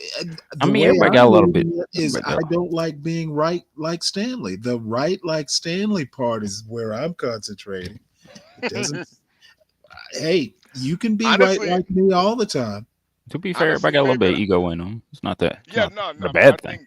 I think Mavid is actually even more egotistical than Stanley because he thinks we're all supposed to dislike him. Like, bro, not everybody is supposed to think like you. Wait, He said, "Hold on, Wait, hold look, it. look at the next comment right there." I'm dead serious. I feel guilty when I win. Oh, you need therapy, man. Well, man, you are pure as the driven snow then, because you never fucking win. Don't your soul is guiltless, sinless. Hey, Phoenix Fish, I think statistically more black men do date black women. I don't think that's true. You're gonna say, Fish, you're gonna have to show them numbers, man. If anybody dates outside their race, it's gonna be Asian people. Yeah, I think Asian Or women date Indian. out Well, no, more than yeah, any other group. Asians, yeah. Yeah, Indians count. No, but I'm talking about specifically like Southeast Asians. no, not even Southeast Asians. I'm talking about like the Koreans, the Japanese, the Chinese. Like they date out more than anybody. Yeah. I think the Indian women are a lot harder to get than an Asian woman. I've dated an Indian woman before, and they're a lot harder to date than Asian women. Asian women, man, they'll, I'm not trying to be rude, but they'll date anybody, honestly. Yeah. They don't really care. I think black men statistically, black men don't really date out as much as it's being portrayed. It's just that when you look at celebrities and athletes, that's where black people get confused. But most black men are married to black women. But Asia, you got the Chinese man dating the African women. You got the Yeah, Japanese women dating the white man. I was like, God damn, man, it's a whole y'all thing. dying. It's a whole thing. Samuel Jerome, if you look at just the marriage rates, most black men are married to black women. That's what I'm basing it on. Yeah, this Pew Research right here. I think this is saying what I think it. I think. Hold on one second. Let me see. American Indian, like Native Americans or Indian Americans. No, American Indians are Native Americans. They actually call them. Many do actually call themselves that. According to this, 25% of black men marry out. 12% black women. So 75%, if this is to be believed, of black men marry black women. Of course, the marriage rate is low, so that might not be, such a. Yeah, but it doesn't matter because it scales to the marriage rate anyway. And I'll put this link in the chat. And I think that you know what? Let me check the dates on here. Yeah, Phoenix Fish. I just don't think you can really quantify the code switching thing, man, because code switching is such a. I think I could maybe see how you could. 19% of black marriages are interracial. That's not a very high number. Yeah, it's not really. You know what? I think these numbers are old. Even if they are old, Stanley, do you think a drastic change would happen whenever these? Not I don't want to rule out that it couldn't. This is It says 2013. I see. Yeah, this is way old. Let me see, can I find a new one? It popped up when I did a search. You can just type in. You can just type in the date, and it should. Oh give yeah, you yeah, some yeah. update. Okay, yeah. You young folks. He's a piece of shit.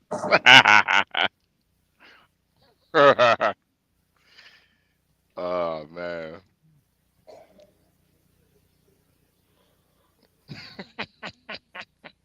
I think he's like 16, Samuel Jerome. Could be. I mean, at most, it's got to be like Lasagna's age, right? Yeah. I think Mavid is a black female. That would actually make a lot of sense. That would make a lot. That would make a lot of sense. Hold on, it's got the numbers right there. The second bullet point. Which one? The second bullet point. Oh, excuse me. No, wait, Stanley, go up a bit. Okay. Yeah, free zone, Lou. I'm telling you, man. I honestly think code switching is a strength. Okay,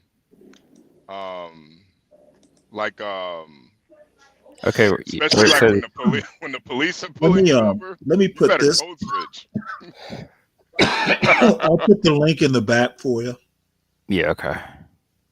Because it seems like your young eyes are better than mine. Okay, at the second bullet point, you know where it says top 10 interracial marriage statistics of 2024? The second bullet point, I think that's it right there. Here? Yeah. So 18% African Americans marry someone of a different ethnicity or race according to the interracial relationship stats. I'm going to put this in the back anyway, though. Oops. Dang, 26% for Hispanics. Well, Hispanics, a lot of Hispanics identify as white. So, I mean, that doesn't surprise me so much.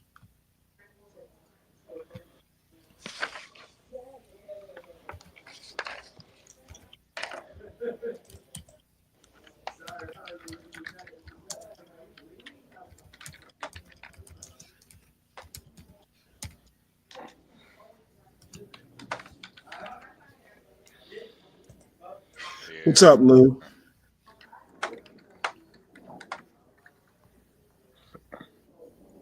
You're muted. Nah, what's good? What's good, y'all? Oh, nothing much.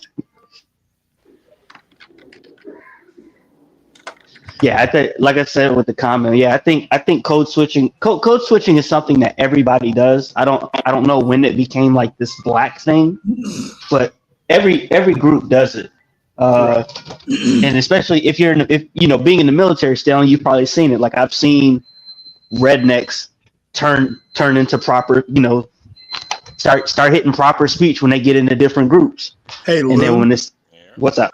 When I was in college, I had this guy from I think he was from Brooklyn.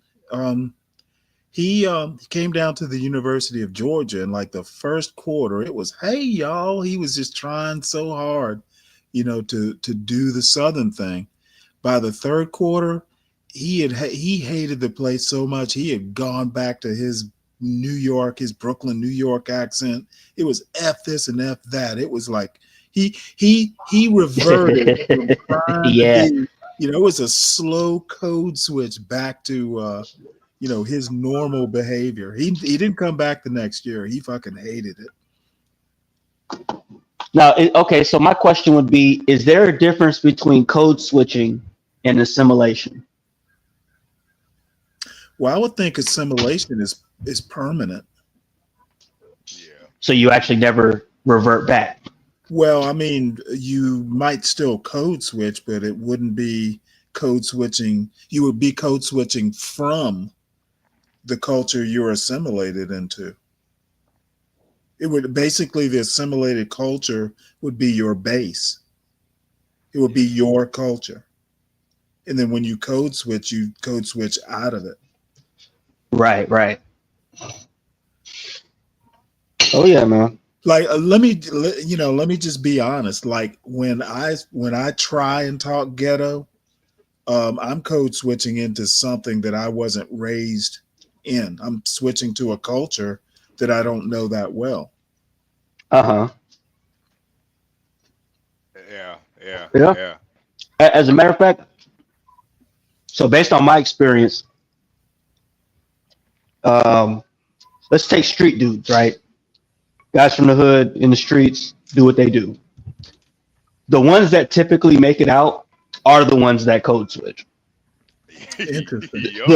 The ones that, hey, I'm gonna keep it real, no matter what group, they the ones that usually end up dead or in jail, and they just, because they don't have that ability to adapt to any type of scenario. They expect every situation to adapt to them, which works in some cases, but in a lot of cases, it just doesn't work. It don't work. But the ones that, point. Yeah, but the ones same with the black women too.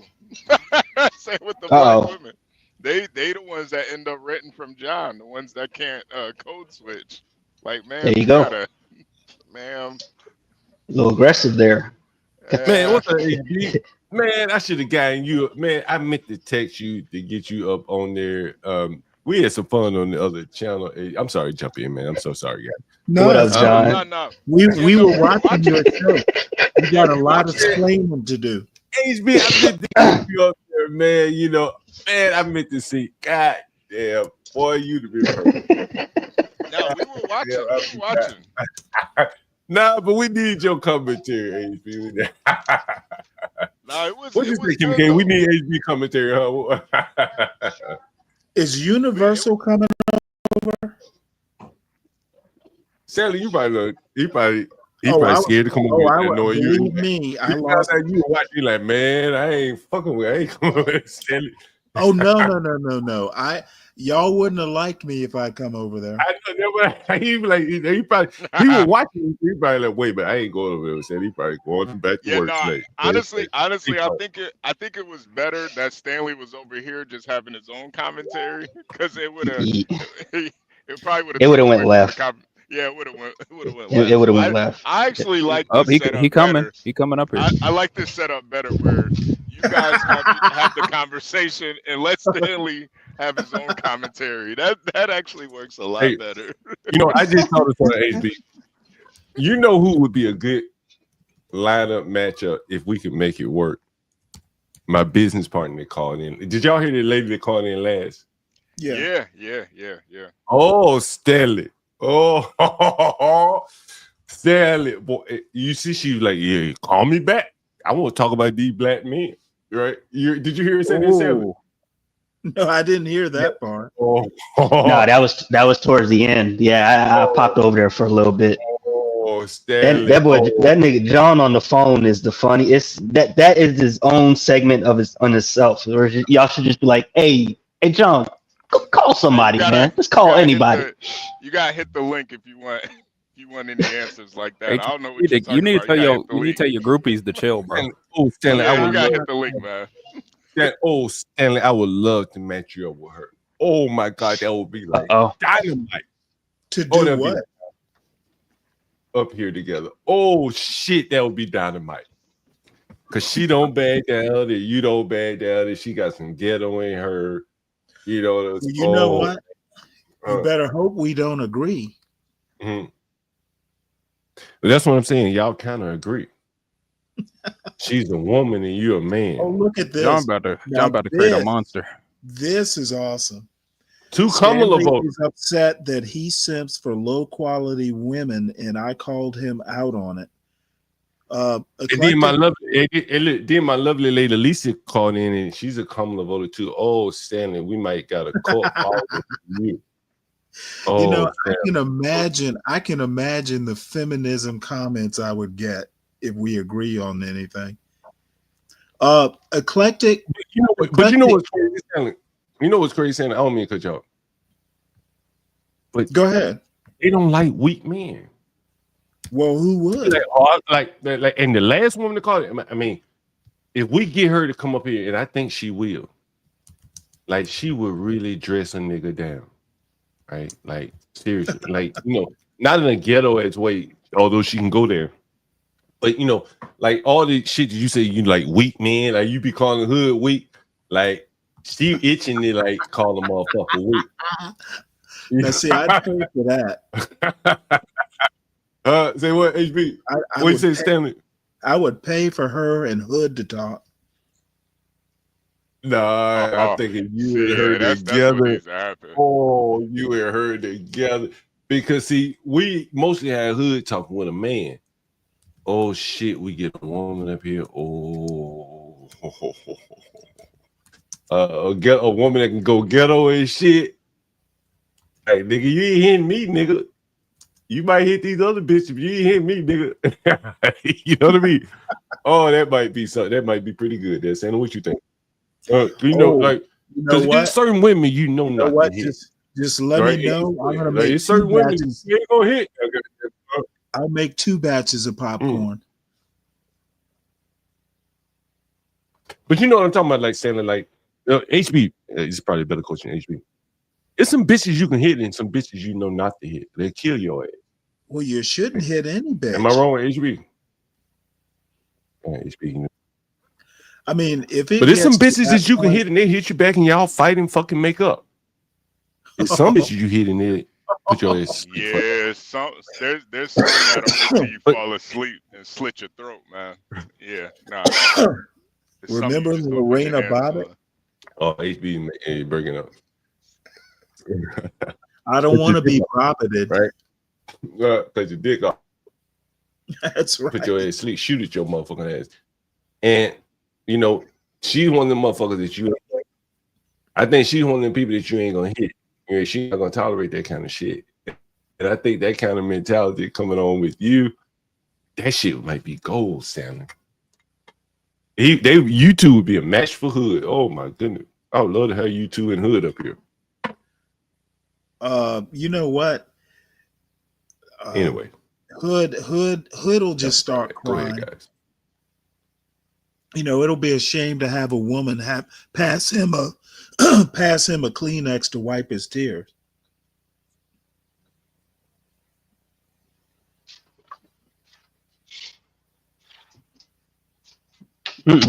I think Hood will be all right.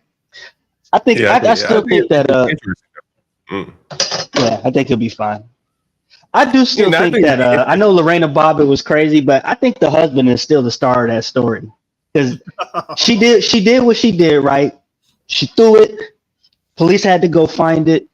They attached it, and then what business did the husband get into after all of that happened? Oh, so you're saying he won by becoming a porn star? He turned the weakness into strength. Stanley, you should respect that, right? Something out of nothing. Yeah, it made something out of nothing. Can you see where I'm going here? Like, I think, you know, within the, you know, and and I'm not focusing on black community, but I do know these things a little bit. Within the black community, you remember Shatterika when that fuck nigga? Damn, I'm so sorry. When that guy came down and he had them fucking ragged ass shoes on, and he sat his black ass down. Yeah. Right? He broke, we broke. Right? Understand? Well, I just don't She could think you slap. should be making broad-based statements. Hold on, Stanley. Because this is clear, we've already established there's some areas of this shit you don't understand, right? You Oh, don't no. you're We not really haven't familiar with. established anything like that. I think I- what I- it is, but remember, there are some areas of this argument that you get horribly wrong to a point to where it's dysfunctional. All right. Let me talk to HB As folks. far as I'm concerned, I haven't gotten anything wrong yet. Let me talk to HB for like 2 minutes. HB, can I talk to you for like 2 minutes? Stanley, Yeah, can I yeah, talk yeah, to yeah, HB yeah. for 2 Go ahead. minutes? Go ahead. Oh, please do. Right. And so then, so we saw with Shatterika, that nigga did them ragged ass shoes on. He did, right? He did, right? Them ragged ass motherfucking shoes on, right? Yeah, he did. He's sleeping on the couch. We showed that, right? We showed that too, right? Yeah. That bitch will slap his ass upside the head and he ain't gonna say shit. But he better not slap her, right? Nigga, I'm paying for this room, right? Ain't much. It's a room, but I'm paying for it, right? Yeah. Now, my friend that called in later in the channel, she could pay for the room too. She could pay for a whole house. She got a real nice house, right? And she can cross, code switch, go a little ghetto, go real ghetto, and then, clean up enough to go work like Kim and Kate. They work in the same industry, school system. But she's hardcore enough where it's like a balance where ain't no nigga whooping her ass, and she ain't got threatening to whoop no nigga. Yeah. Here for the T said, like, he'll hurt, she calling the police, right? And she not gonna deal with a dude that she can put hands on in the first place either. Right. And I think in the black community, is what I'm saying. There is like this kind of balance where like she hood to where the niggas that might whoop some ass ain't gonna fuck with her and gonna whoop her ass. You know what I'm saying? There's a balance. You know what I'm saying? Now she might not get the go ahead. That's why I feel like a lot of women do mess with those hood guys. It's not necessarily an attraction thing. I think it's a power thing. Like that guy with the dirty feet, dirty shoes and stuff. He probably a hood guy, probably in the streets and shit. But he don't have any power. He doesn't command any respect. So she could do whatever Right. she wants with him. Right. And All she got he to got do to is call his probation officer. He up out of there. right. Oh yeah, look, nigga, I'm moving on. You ain't coming with me, and you're gonna be on the street, right? I'm the one that bringing in most of the money here.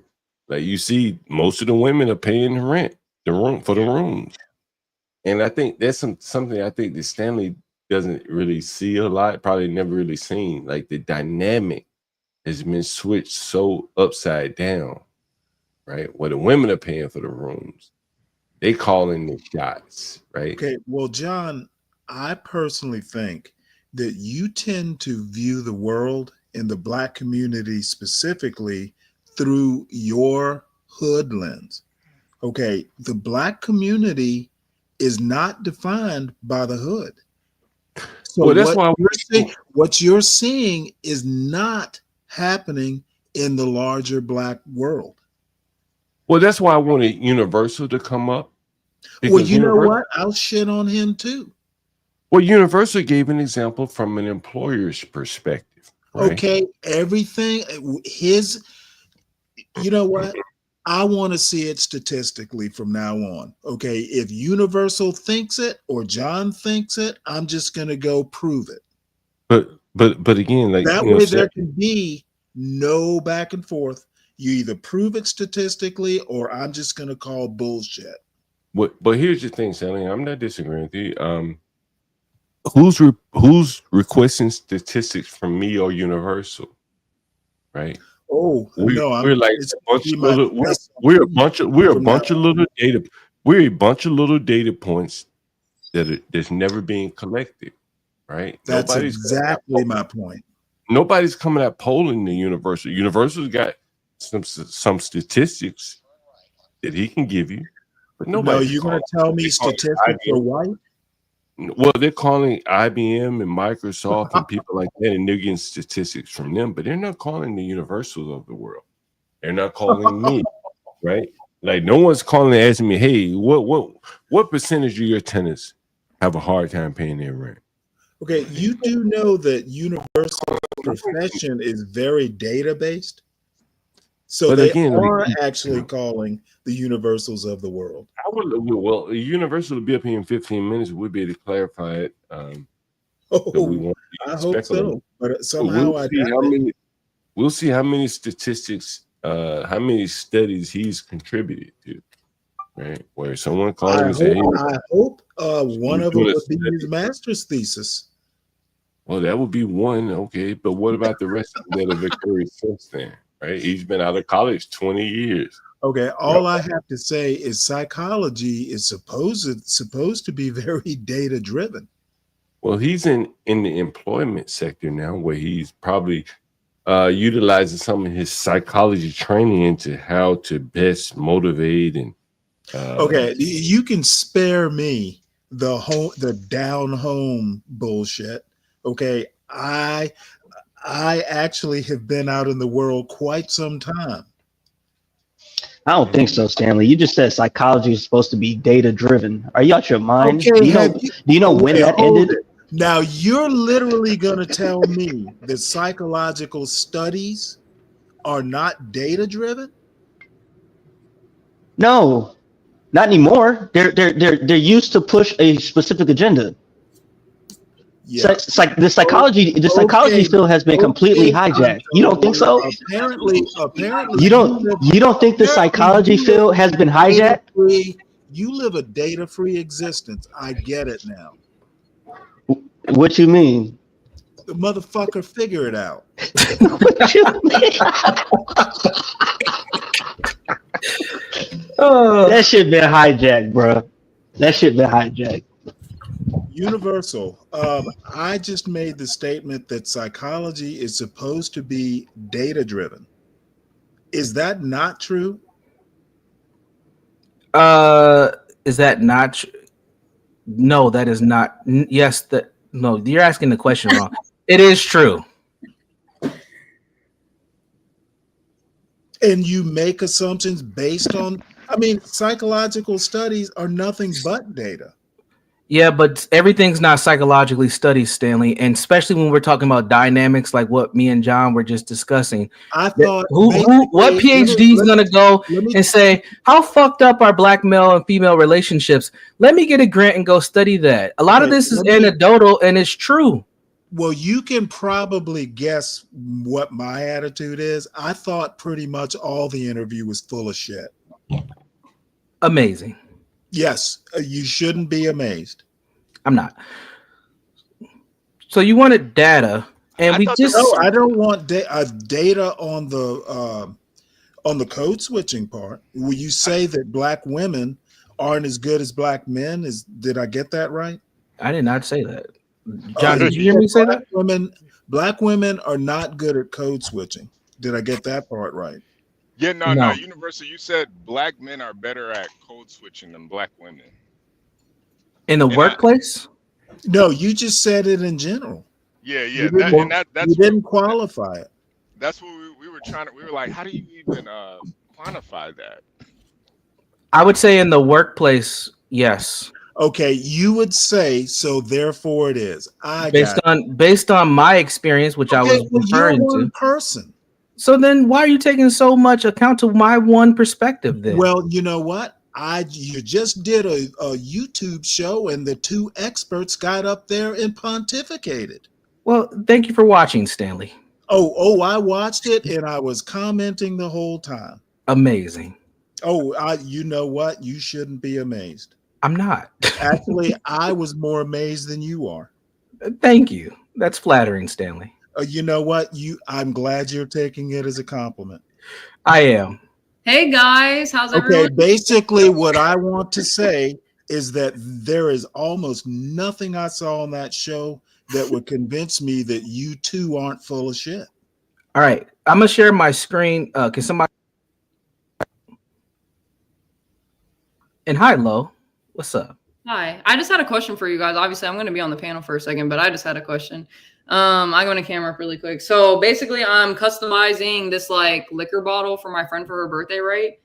And I'm going to like add glitter and like whatever to it. And I couldn't find silver like rhinestones. So do you think gold rhinestones would go with black and gold glitter? Because like this is all going to be covered up like the front. That's going to like, I'm going to like write happy birthday with her name and paint and whatever. So that green won't be there. I was thinking about covering the back all full with rhinestones and then the green top. And then the whole bottle will be like glittery, whatever. But I don't know if gold will go with it. I don't know. What do you think? Kimmy, what do you think? Wait, what kind of liquor is it though? What kind of liquor? Hornitos. It's vodka. Isn't that vodka? And I got her this little baby bottle of Don Julio Blanco because that's her favorite also. Hornitos. I don't know because I'm like, if I am adding the rhinestones, I have to add the rhinestones first before I add the glue and the glitter. So I'm like, I don't know. Wow. I think you would have to show us. That's what I'm saying. I'm gonna have to see it. But if I add the rhinestones on before I add the glitter and then it doesn't look right, then I'm gonna have to remove the rhinestones and then find. No. I think you gotta add the rhinestones first and then the glitter. That's what I'm saying. So if I add the rhinestones first and then the glitter and then they don't look good together, I can't remove the glitter. I can only remove the rhinestones. But then there's gonna be like open spaces of where the rhinestones. I don't know. I'm having a hard time. Yeah. But yeah, you guys can go back to your thing. I mean, that's kind of it. You guys can give me an answer, but it's fine. I don't have an answer myself. So, John, I texted you an article you might be interested in. Maybe you should just double up on the rhinestones. And I would. Fuck the glitter. Yeah, I would agree. Double up on the rhinestones. Here comes Chat GBT Gary. Ooh, my favorite. Don't you dare. What's up, Gary? Fuck the glitter. Black Knight says, I think once you get Yeah, here comes the AI. Yeah, the AI. We need your help. Hi, Black Knight, hi, Electric, get crack, here for the tea.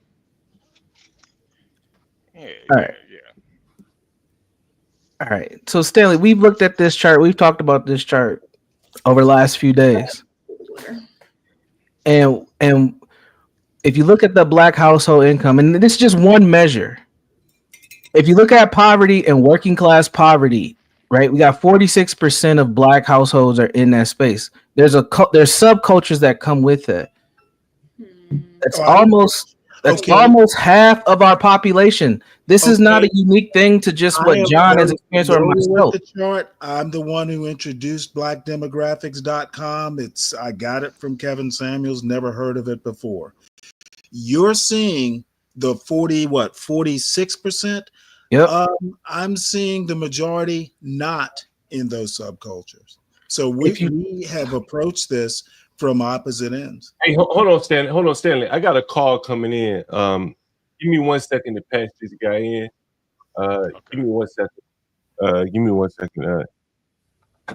Hello?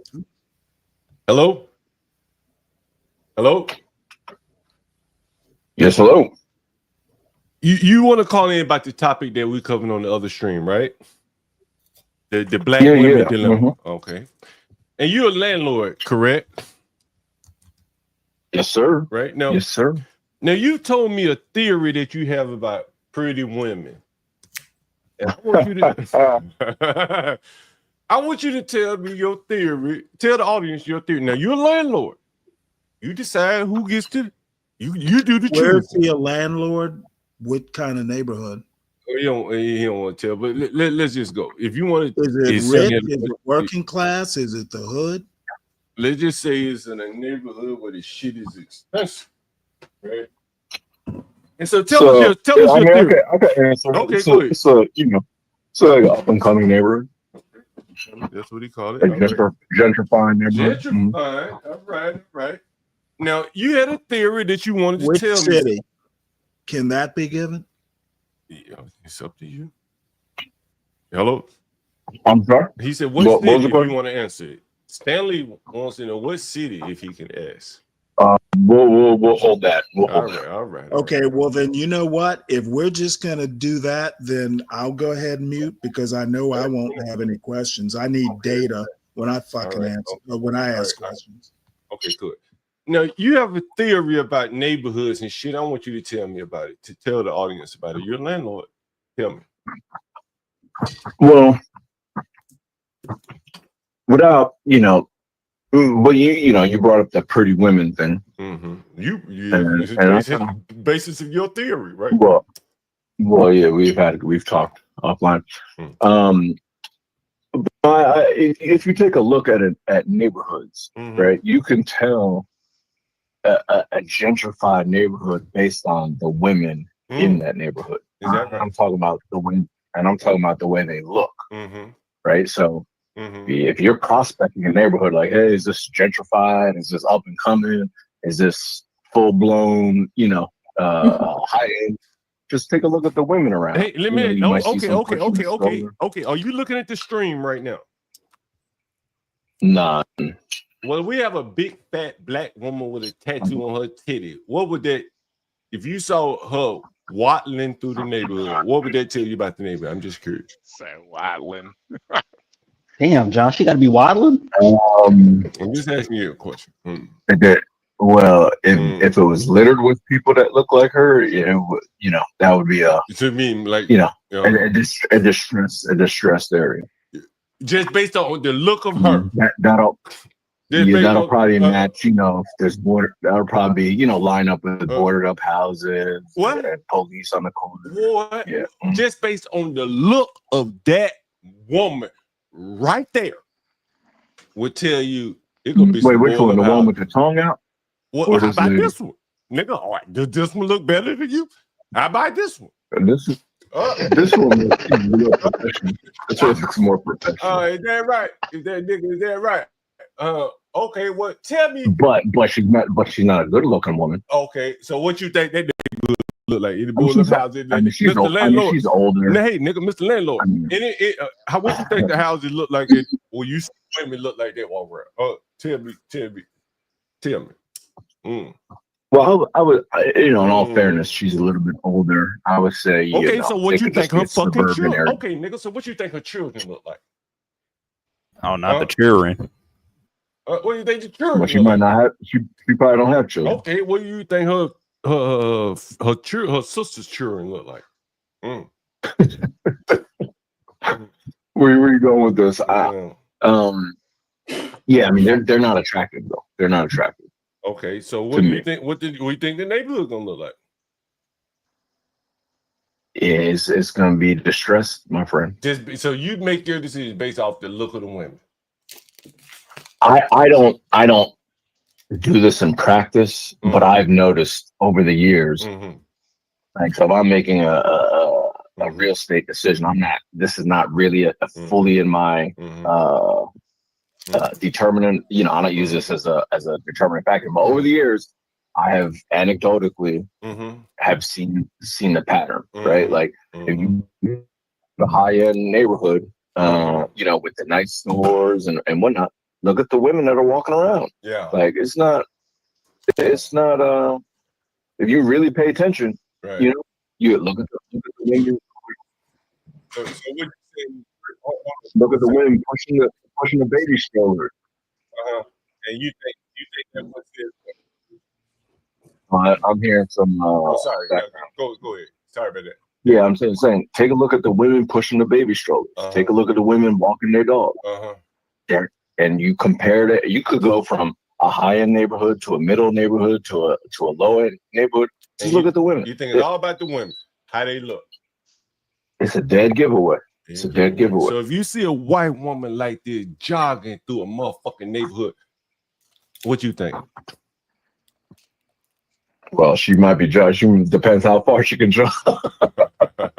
But in all reality, you know, where she started and ending her job, so where she lives, right? Like she's gonna live in a nice part of town.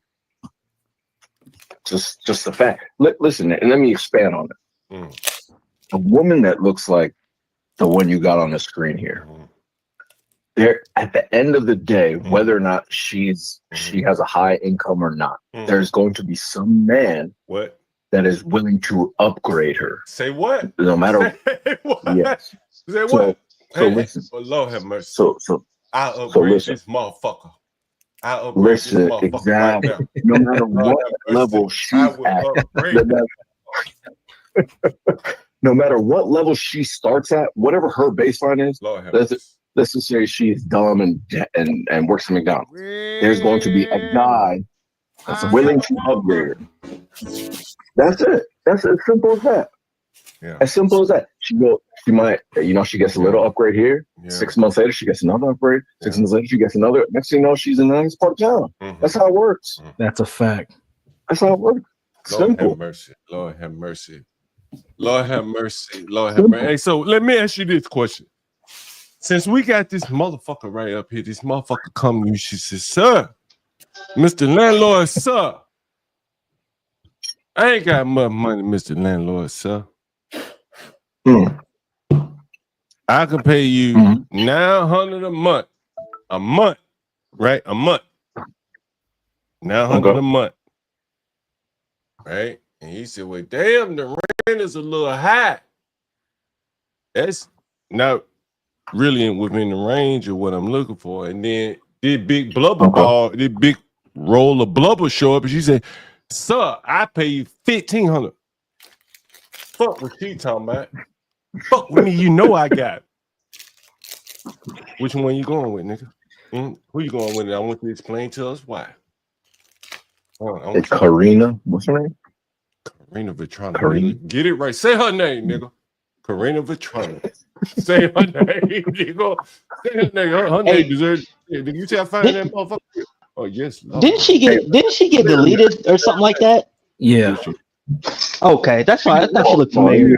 Go ahead. I'll meet up. She's a heifer, nigga. Nah, let me break this. All right, 900 and 1,500 probably is not a fair comparison. Okay, because I'm probably choosing 900 because I was choosing 1,500. Okay, right? nigga. But listen, hold on. 9 and 12. Hold nigga. on. Hold on. All right, nigga. Go ahead. Hold on. But like, here's the thing. Let's say I'm trying to do something specific with my property, right? Like where you can call a loss leader, or you could whatever you want to call it. Yeah. I'm depending, You right? might take a I loss. might say, you know what? Let me take a loss to get the $900 one in here, so she can attract other friends and whatnot. Rewind, nigga. Right. Rewind. So- Nigga. Rewind. She can do so- what? What could she do? She could attract What? other clientele, Lord have mercy. Lord have mercy. other renters. That And be if I'm like wanting a to- tester, like a dope man giving out a Let's tester. say I'm trying to set a trend for my units or whatever. What? A trend. Say it again. Maybe I'm gonna give her a shot, right? So that bitch will set a standard. You saying the bitch like that will set Yeah, a standard? right. Yeah, there you go. Lord have Yeah, mercy. there you Have go. mercy. I mean, and that's probably not something I personally has dealt with, but I could see that being in the calculus of somebody for sure. Like I haven't done that, right? But, I could definitely see things like that. Just persuade it. Let's just say I was a single guy, obviously. Well, then there you go. That clearly is a motivator. Yeah. Right? I know what you mean, my nigga. I know what you mean. You know? Bitch, So- they got that money, nigga.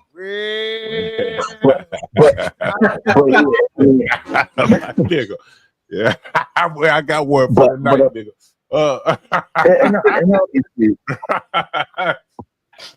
Go ahead. And obviously, every you could find examples in every neighborhood. You'll have young women, that look the part. But long term, they're not going to stay in a distressed area. But if shit hit the fan, they daddy, they mama, they sister, Exactly. somebody gonna pay that rent. Is that right? Well, it's not even a daddy. That It's, nigga, huh? Some a nigga. it's any exactly any dude, but Granted, she's probably gonna have a daddy, an uncle, She could go to a work one day. coworker, a boss. She could go to work one day. A pretty woman could go to work one day. Understand? We're talking inside baseball here as a landlord. A pretty woman can go to work one day as a bartender. Nigga, I did live streams at goddamn anybody remember that fine ass bartender at Busmo and Poe? Remember that HB? You remember that? Yeah. East African. Yeah, the one you were trying to hold her. You're trying to run your fingers through her hair. Yeah. Yeah. That bitch go to work and she tell all the customers, all the men come on a little short on the rent. I'm working out here trying to get there. That bitch gonna get it. That's she can true. pull that fucking jig every day of the week. Right? true. Am I wrong? Yep. A pretty woman. No, you're not lying. Man, shit. You're not lying. But what are the avenues for an ugly ass woman? Anything? What can they do? Man. What can they do? You Strong and independent. You gotta bust it down. So they date what you niggas in saying is- prison. They So as date a niggas in landlord, prison, man. so as a landlord, you factor in the look of these motherfuckers. Is that what you're saying to me? As a woman, right? For a woman, right? Like I said, I'm not gonna say I've done that in practice, but I mean, But it's you definitely would, fact. nigga. But Come you on. would. You would. And Yeah. anecdotally, I use that to, survey a neighborhood. You know where my properties are, right? You do know where that is, right? Yeah. What if I told you there are no ugly women that book in the ghetto? Not even the black one be ugly. You said there is ugly or no? Yeah, there's or only no? ugly, only the uglies. Oh. Right, only the uglies. Yeah, I believe that. Yeah. Super ugly. Yeah, I believe that. Who said that, HB? Was that Jay-Z? This is super. Yeah, that's super ugly. Super ugly. Yeah. Put it like this for everyone. Super. Put it like this for everyone listening. Right? Put it like this for everyone listening. Housing, like anything else, is an option, right? So if the scale's from 1 to 100, and let's just say your property's at a 50, right? Because of the neighborhood, whatever, 50%. So there's 50% better, 50% lower. A pretty woman is just naturally, she's not going to go for that 50%. Like, I don't want to say she individually is not going to go for it. Her options are just going to, it's like someone with $100 in their pocket. Well, why are they going to go to McDonald's when they can go and have a steak dinner, right? Like, she just has more options. It's as simple as that. Yeah, we had this discussion earlier, and from the price of the rent they get charged to the getting chosen, right? It's getting chosen, right. The getting chosen is the main thing, right? Go ahead. But listen, I think I'm not even talking. I'm taking it a step further from getting chosen. They wouldn't even look at your place, honestly. By and large. You mean pretty women? Pretty much correct, because of the neighborhood. But I'm saying for lack of a better term, they got better options. But I'm saying everything being equal, right? In a nice neighborhood where my property is, right? Everything being equal, everything being equal. You're gonna put a white girl there, right? Over a black girl. Is that fair?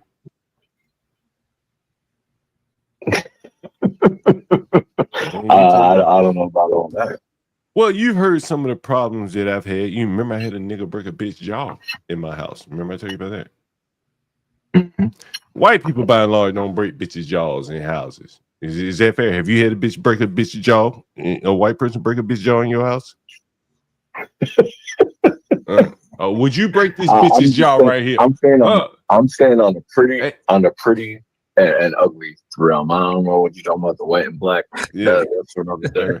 Would you break this bitch's jaw right here? Could you see a motherfucker breaking this bitch jaw right here? On the screen right here. Anybody on the pedal? Could you see yourself breaking her jaw? No. I could see a black guy breaking her jaw, but So that's what happened. Hey, is that what happened? Is that what happened to her? That Universe? nigga killed that motherfucker. In one way or another, he didn't break her jaw, but yeah, he deleted. Oh yeah. Well, Who's that? That Greg Hardy? Greg Hardy or something? No, Hey, no, Greg no. This Hardy. wasn't Greg Hardy. This was some other HB, you know deranged the reason Negro. why HB, you know the reason why a black man will break her jaw, HB. You know what? And one reason why, and I showed Universal earlier today. Universal, remember She look like she talked back crazy. No, it wouldn't be that. Remember why I showed you why she broke why a nigga oh Universal, you remember this? Yep, yeah. That'll make a nigga break a bitch jaw. Yeah. Right? You can't get it back. Bro, nigga, you let a dog a light skin red ball a light. What did Lil Wayne say, nigga? What did Lil Wayne say, nigga? What did he say? He said, what did he say? I like a young, thick, red What bone. did he say? No, I know. Light skin, thick, Long head, thick, red bone. Long head, thick red bone. Y'all niggas. Hey John, I'm gonna drop off, but I just want to all your listeners definitely pay attention to the neighborhoods where you at and look at the women, man. That's a fact. That is. All right. Nigga, looking for the red bone. That's what you look for if you look for a big neighborhood nigga. You look for a red bone. A long head, thick, red bone. Hey John, put Stefiano back on the screen real quick. Now I want to make a point. Now I typically don't hire attractive women like this, but if I did, the only position I would have her in is development. I would have her outwardly facing, building relationships and bringing funds into the organization. She can do that thing. That she will make it happen. She will lift the money right up out of somebody's pockets if you train her the right way. See, tough guy, he got these hoes out here fucking for $30, $40. Shit, nigga, send her ass into a corporate office somewhere. She can make it happen. That motherfucker there to make it happen. Hey, you know what? And you know, I was saying earlier, man, this is what, like, this is it. HB, have you seen this? HB, is this it? No, this ain't it. What is it? Oh, this is it. Yeah, this is it. HB, this is a back and forth exchange between Offset and Cardi B. That Puerto Rican. That Puerto Rican. That freaking Rican. Cardi posted it. Oh, damn. Cardi posted it. Damn. Yeah, HB, you know what a driving nigga to break a motherfucker jaw. You know what it is. This type of shit. This type of shit to do it. HB, he takes her. He said, "Damn, you look purty. You look purty. Come on over here, let me jump on your ass." She said, "Nigga, huh? What you say, HB?" Well, yeah. You gotta read it for me. What she say? She said, "Nigga, you never getting this pussy ever again. This red. What? And she said, nigga. She said, nigga. She said, nigga. Lord have mercy. Damn. Lord have mercy. He saw This that. nasty work. HB, you know what he saw? What he saw was shit like this just flashing for his eye. Gone. He still got it up. Yeah, I gotta give me some more of this shit. I don't give a fuck where you find it, nigga. I gotta find me another one. Right? But a pecan Puerto Rican. I mean, I'm sure for Offset that's not a problem. He'll find another one. He probably has another one right now. But I got one. But not on that level though. Yeah, I'm not sure on he that does. level. I'm sure he does. Not on the Cardi B level. What is the Cardi B level? Financially. See, Kimmy, Status. Kimmy, yeah. See, I feel like a guy like Offset. But he doesn't need her money. That's not the. It's not. the It's point. not about that. It's not about that. Because when it really came down to it, Cardi B gave Offset everything that a man could want. She married him. She was loyal. She gave him kids. What else does a man That's really why I want? don't know why she's telling him no. I mean, you don't gave him 3 children. What do you think? Because he didn't Well, honor great. his side of it. He was Right. cheating on her the whole time. Oh yeah, that's right. I don't really know their HB, lives that well. HB, let's be honest. Universal, as men, let's be honest. That motherfucker so fine, to a lot of men. Nigga might take that, man. With the baby, she got money. Hey, Well, yeah, because Oh, he's gonna have to easy, take easy. care of it. but she might still got a little flame going, right? Oh, You know what I'm easy, saying? easy, easy. Most Nigga, man, right? most guys would Look, still date Cardi B. Most guys would still date her. nigga. Like she Wait, not. Chirp. How that bitch be chirping, HB? Girl, you Yeah. chirping. Yeah. Bird call. Wait, so what makes her different from the girl that was with the NFL guy that y'all said that she was? Because Which one? she has her own thing. Like she's not just some, you know, she done came a long way from being just a stripper in New York. A lot of these guys, they just strippers right out the strip club. Cardi B built herself up an empire. I mean, Kimmy Yeah. Case, let's keep it real. This woman spoke at the DNC. This Yeah. ain't just some regular Oh my woman. god. She provides Hilarious. she provides status, access, and influence. Yeah, No one they- heard a joke Yeah. in that. Status, No one heard a access, influence. Yep. HB, but what she also provides is listen what he says. Listen what he says. He says, she says, you never getting this light skin, red bone status. Tattooed kitty. Long hair, thick, red Oh, bone. wait. You never getting this. I've been showing you on the So does it matter if the Instagram. girl's a former sex worker as long as she brings status and income? Because If- y'all really went in Gotta on the get other it girl. first. Y'all At really that went in on the level, other girl. yeah. Kimmy, we talking about Offset. Let's not Hey, make it like a yeah. we're talking about Offset. Like we're not we're The answer is in his response. You have to understand. If he had it like that, he wouldn't respond back after she told him, "You never getting this pussy again." He said, "I want to fuck." I mean, technically, that's still his wife. Oh That's still his shit! wife, though. I want to fuck, man. I want to fuck. I want to fuck you and nobody else. That's what he said. I want to fuck you. It's But That's it's what still he his said. wife. They're still I married. want to fuck you. That's what he's saying. I want to fuck. And you said, sugar pie, honey bun. why still you married. did he go into his ebonics and shit? He really trying to eat all this shit. Why you being like that to me? You withholding that pussy. Like, man, that shit, man. Yeah. Right there, this is when a nigga wanna like that red skin. Ooh, that light skin. Lord, nigga, I know the feeling, nigga. I know the feeling. Think about it. They're still married. And why and you there's have been more than several one, times- nigga? And why you got more than one? This is why you gotta have more than one, nigga. Yeah, but They're still married, and there's been several times Yo, man, that shit, nigga, I ain't never she seen no left and went back and left and went back and left and went. So why would he think Yeah. it's anything different? because she actually stepped out too now. So I think the Yeah. I What think you it's mean by different that? now. Hey, but what did that say? What did it say? What do you That mean she nigga- stepped out?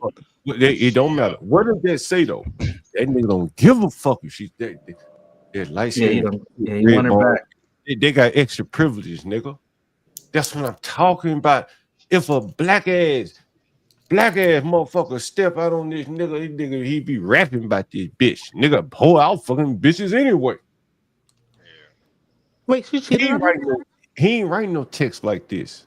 Yes, Kimmy. Big jet black. It's Stephon Diggs. He plays in So the then why NFL. is she mad that he cheated on her? I'm so confused. Because that's how these toxic relationships are. Yeah, These that's how days. these relationships work. Stop don't rationalize it. The bigger point is Your head's gonna hurt.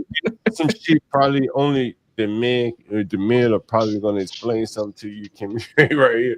And here for the Yeah. and here for the T, she red bone. She probably already explained. And she did. Mhm. As a matter of fact, I'm hearing the same kind of thing going on with the who is it, Remy Papoose? Yeah. Remy Ma Papoose. Yeah. It's literally the same thing. It's literally like he held her down while she was locked up. They came out, they were like this power couple, made money together, and then all of a sudden she started stepping out, and now it's escalated to the point where she's like basically etched Papoose out the picture, and now he's like, okay, I'm gonna go holler at a young Clarissa. But the funny thing is, Hold that guy on. looks like a young Papoose, and the girl looks like a young Remy. Hold on. That's hold the on, go funniest part about the whole thing. ahead. Hold on, go ahead. But here's the crazy part. She was doing all that craziness, right? The moment Pap decides, hey, I'm gonna go explore my options. she fucking loses it, goes crazy, starts telling the internet all kind of business, all kind of nonsense. Universe, we're gonna talk about this motherfucker and your shit on another stream. Go ahead, HP. Hey, no, but I think the thing too about the Cardi B and Offset thing is in that relationship they were he benefited way more from that relationship than she did, and Right. and I think him begging her back, it ain't just because she light skinned and pretty, it's also because that money's starting to dry up. They had their own McDonald's meal together. Like any bitch that can get you into the McDonald's world, like you breaking deals like that, that's the type of woman you gotta be That's money. loyal to. But Yeah, you I gotta be think, loyal to her. I think hold on. I think all that's connected though, HB. It's not. Hey, real quick though, John. It is. Real quick, John. How that text message that you just showed us? How old is that? Because Offset been begging for a long time. Like he do this. He actually does this a lot. He'll cheat on her and beg for her back. She'll get with him, and then he'll cheat on her again. And he's done this at least 4 or 5 times. Wait a minute, hold on. Hood for the season, John, are you a colorist? No. What I'm saying is that I do know the way of the world, right? And there's a lot of the black men put a lot of value on a pretty woman, and oftentimes lighter the prettier in their eyes, right? That's just the way of the world. And so when she tells him, like, I ain't make this video, are these niggas colorists? Right? Caramel, pecan, butter pecan. Hey, look at that shit right here. God, I didn't know. Can't get over this. Can't get over Butter pecan Ricans. Dr. Yo, the shit they let niggas get off with on the 90s, man, that's crazy. Yo, they let 90s rappers say the wildest, just but it's creation. Good old ice cream. Is he a colorist? That nigga say he like a light skinned thick rip on. You never heard me get up here and say no Wait, shit. so can Like I ask a question? Is it because of complexion, or are these people just nasty? Like, are they just disgusting? Like, what do you mean? I think man's preference. What do you think, like HB? disgusting and dysfunctional. Like they all sleeping around with God knows who, going back to each other, cross pollinating with other people, going back to each other, putting it out for the world to see. Does that have to do with complexion, or just like they're just low quality people? I think it's a combination of all everything you mentioned. Yeah, I think the light skin thing, girl, like I think a lot of times it is like a status symbol. You know, you got light bright, but I think when you're talking about these celebrities and stuff, it is just kind of a reflection on the overall society, like the sentiment of the overall society, because people look up to these people. So let me finish reading the rest of it before you HB. You might get a kick out of this shit. He said, I want to fuck. Why you didn't go to E-Bunny? Why you being like that to me? You feel like you gonna be on me if you do. I don't know that. I miss that red bone pussy. I miss your face you make when we fuck. Damn. That's a wild statement. I miss the face you make when we fuck.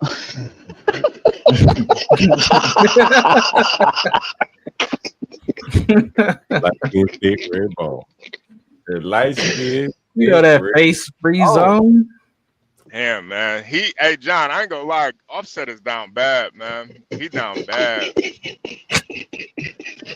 He down bad, man. Yeah, man. Ain't no way I'm sending that text. Yeah, When the bitch that's she fucking somebody else, and I'm gonna send that text. This nigga down bad, man. Yeah, he hurt. I need that pussy. I need Yeah. Fuck, I ain't got no. Offset he in the middle of the desert in leather. just you're everything. Getting his case on. Yeah, man. He gonna be standing outside her. Ooh, yeah. He gonna be standing outside her house with a boombox soon, man. Like it's that type of situation. This nigga down bad, man. It's why, you know, when you got a good girl, man, don't cheat on her. I don't know why it's so hard for That's a niggas. fact. You know, like you got a good girl. That's your relationship. I mean, this woman married you, had your kids. You couldn't give her that much respect. Just don't cheat on her. Yeah, and I Like, I don't mean, think he can upgrade from her either. That's the no, biggest he issue can't. for him. He can't. She in that realm, she was the best that he could do. There ain't no upgrade for him, man. He gonna be right back down to the stripper bitches and the IG Yeah. models. Yeah, exactly. It's like, Hey bro. guys, what did you think about the chat we had earlier? You think Universal now? You think we should do more of that? What do you think, HB? Yeah, Give me- yeah. I like the with you and Universal covering certain topics. I think it was very interesting. And like with Stanley too, I think it was better to have Stanley kind of commenting from on the other channel where Yeah. so he From could the bleacher. pause it. Yeah, so he could pause it, give his take, and I think it's better that way. Yeah, I think it's pretty good. What did you guys think of Stanley like this? They just said, I wish I could have heard Stanley. What the fuck was Stanley saying? HB? He was pretty much just shitting on Universal. He was but damn. Yeah, he didn't really like the light skin versus dark skin topic, but I think one thing we did kind of all agree on was that the whole colorism thing really only applies to women. I don't think guys really necessarily have to go through the colorism aspect when it comes to dating. You know what's interesting about that is that if the women want the lighter hair, the stringier hair, the looser coiled hair,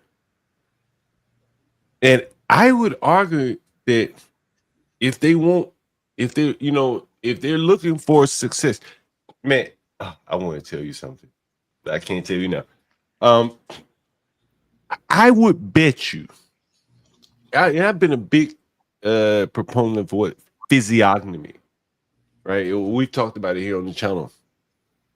I would bet you that many women instinctively, maybe not like round the surface, are factoring in the physiognomy of the man into how they choose a man. And I think that there is a high causation between the physiognomy and a man's how far a man can go in life. And I think that is kind of what women are choosing as well.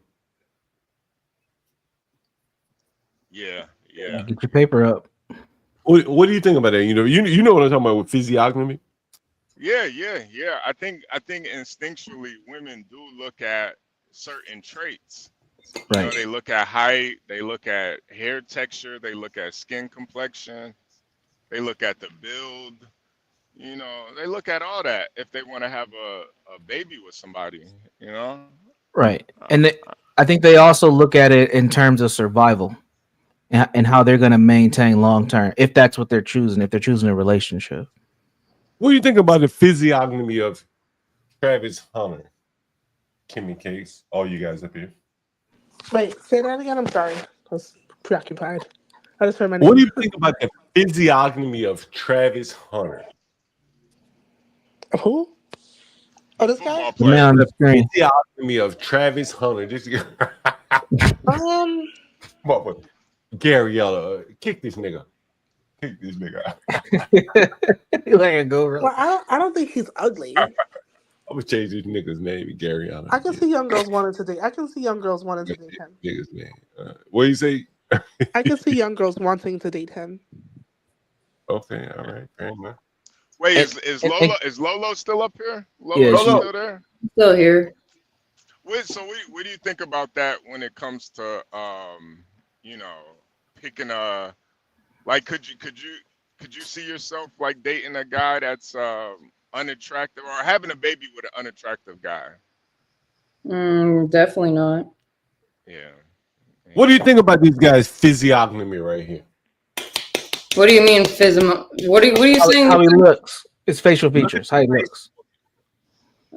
He's not cute. What makes him not cute? Before you answer that, his head is very where you guys know me, I don't like to judge people, but if you're asking the honest, No. Okay, well, I know who you do like to judge. I Who? know you like to judge. I know you motherfucking nigga. I know you boy, but I know you like to judge. I know that boy. That boy. Yeah, I know that you like that boy. Judge this nigga then. Judge this nigga physiognomy then for me. Like King Von is definitely cuter than the last one, but even the last time we had this nigga up on the show, you like that nigga fun. I said that? That's a lie. No. That wasn't Lolo. That was that was Ava. Yeah, that wasn't Lolo. That was Ava. That was now Lolo. we got two. So I now was we about to say got that wasn't for me. That so was now we Lolo. got That two. was So the Lolo said he been looking at the Ava said that nigga falling. That nigga fine. I mean, he's Am I wrong? better looking than the last Better one. looking. Well, what make him better looking then? Tim.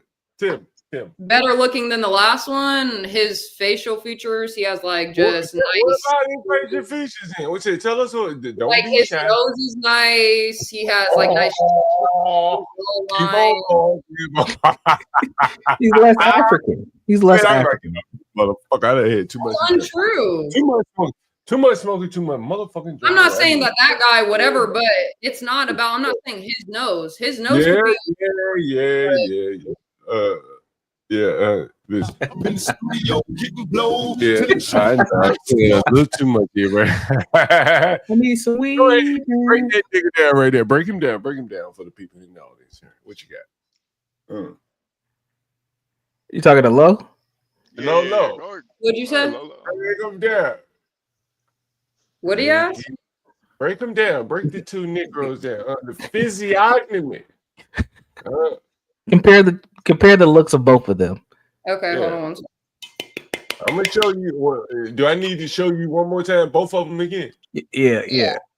I need to go one time. I'm gonna show you a mass murderer. Oh, come on, John. Don't do that. Don't do that, John. That's not It's fair. the truth, man. It's the truth. Fuck it. Yeah. But she's just talking about attractiveness. She not All right, guys. saying. I decided I'm gonna do ombre, so I'm gonna do like black to pink at the top. It'll be real cute. Oh, here. Look.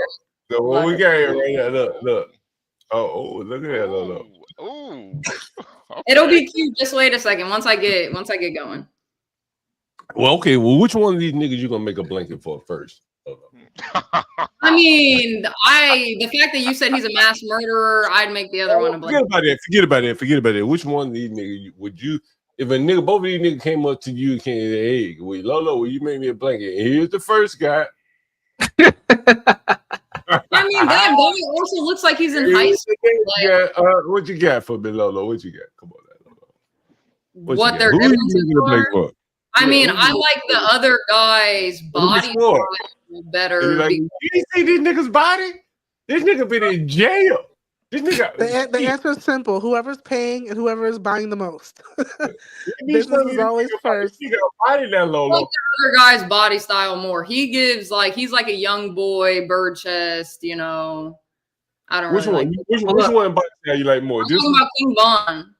You like King Von the body? No, King Von has the bird chest. Pull up a current photo of Travis, John, and let her compare them two. Okay. You know, yeah, Travis You know is filled out. Got his shit done. Before I get to Travis, I want to see if you can give me some on this one right here. Let me see. Give me 1 second. Hold up. I want you to give me an opinion on this one right here. Kimmy is so analytical. I love it. What Kimmy is? Kimmy said, make the blanket for whoever's paying and submitting the orders most. She's straight to the business. Give me 1 second, Lolo. Oh, man.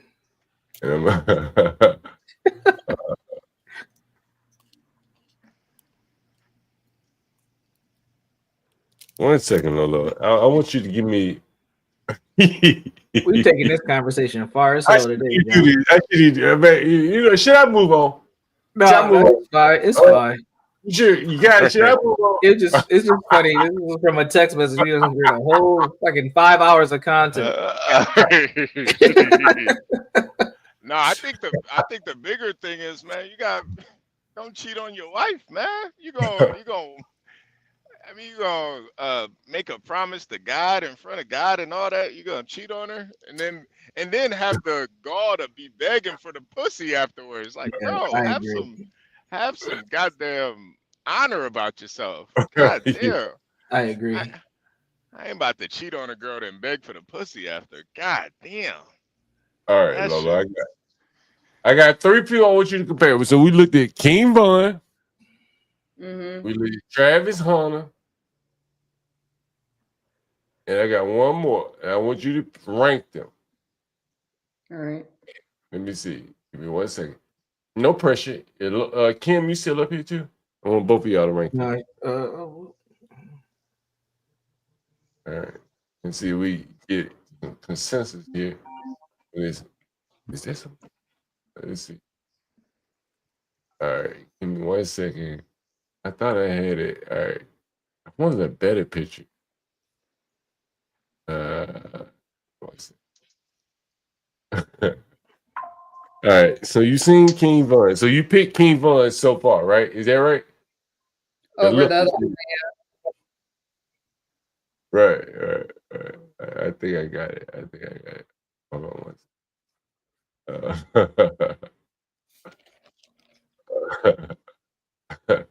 All right. And then I want you to compare. Let me see. All right. Let me see if I can blow it up. 1 second. And then I want you to compare the physiognomy. And I wish I had a better picture of him. But of him. Geno Smith. Can someone find a picture of him from the side, by the way? You want a profile photo? Yeah, like from the side, though. Geno Smith. That might be a little difficult. Oh shit. I got a couple. It's not like full profile, but it's enough, I think. Lolo, who you choosing? Which one you choosing? Of the 3, you got the King Von, Lolo. Can I see this guy's like front profile or? Nah, you gotta stick. That's all we got. Someone's front profile is what makes it or breaks it for me, though. Fuck a side profile. That's all we got. You gotta go with that, Lolo. Unless Universal come up with a better side. I put a link in the back chat. It's a little better. But that's an old Geno Smith photo too, by the way. So he looks a little more homeless these days. He's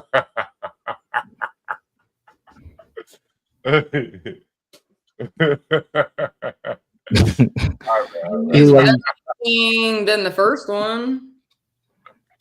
All right, what you got right there, Lolo? What give me something? I said he's better looking than the first one, but King Von is still cuter, I guess.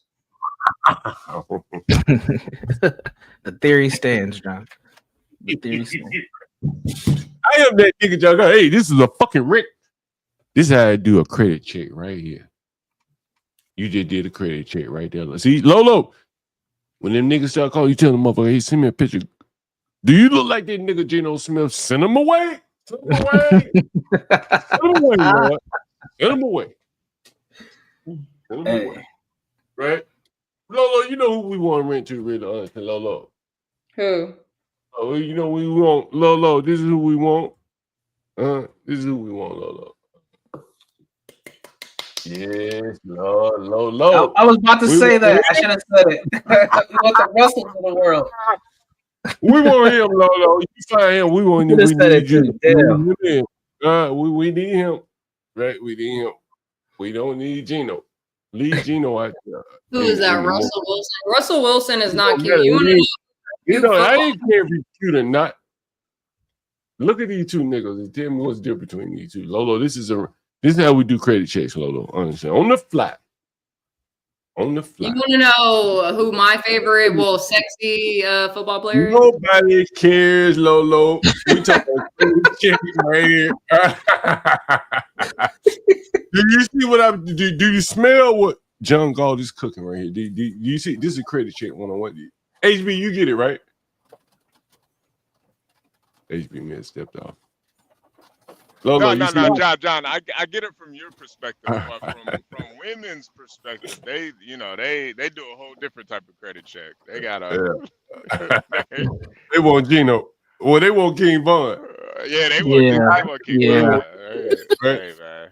Hey, look, we pick King Von too, right? King Von might be able to sling dick for a living, but Gino can't sling dick, and he probably ain't gonna work. Right? I was here, right? You know what I'm saying? Right? Look, Lolo. I just broke this shit down for you in the most simplest terms. Look, someone control this guy. John is. What the fuck are you doing? Man, listen, hey. Yeah, man, hey. Am I drinking and smoking too much? Nah, do more, bro. Crash it up, John, crash John, if you gotta ask, man, it's probably, you gotta ask, man. Come on. It's not even 2:30. It's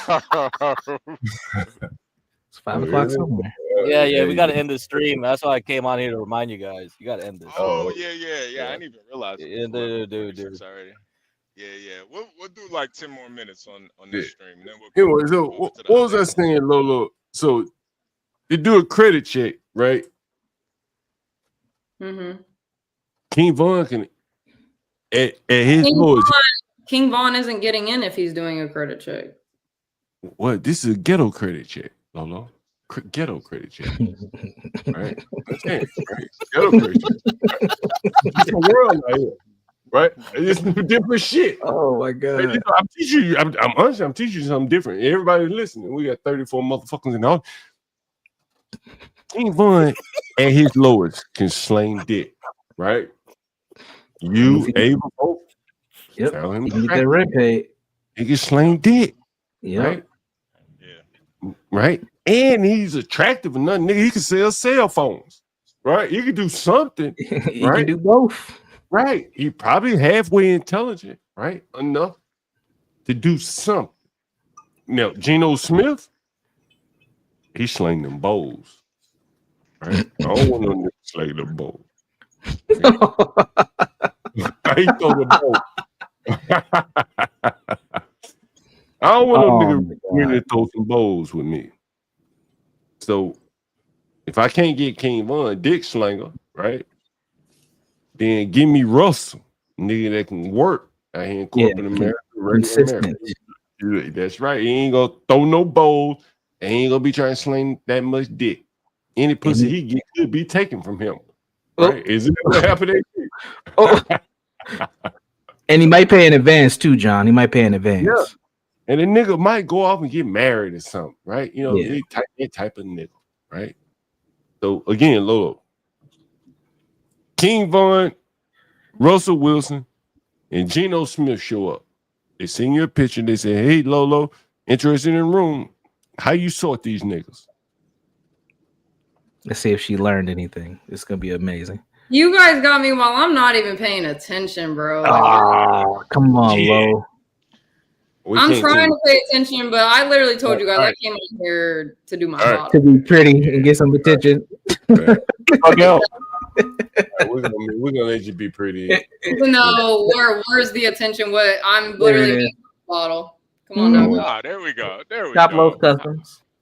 Hey, this is be a part of Lowe's Customs. Don't play with me. Now, what are you doing right there, Lolo? What are you doing? Well, I'm making the bottle. I'm making it ombre, black to pink, because those are her favorite colors. But what's going to be in the bottle? Liquor.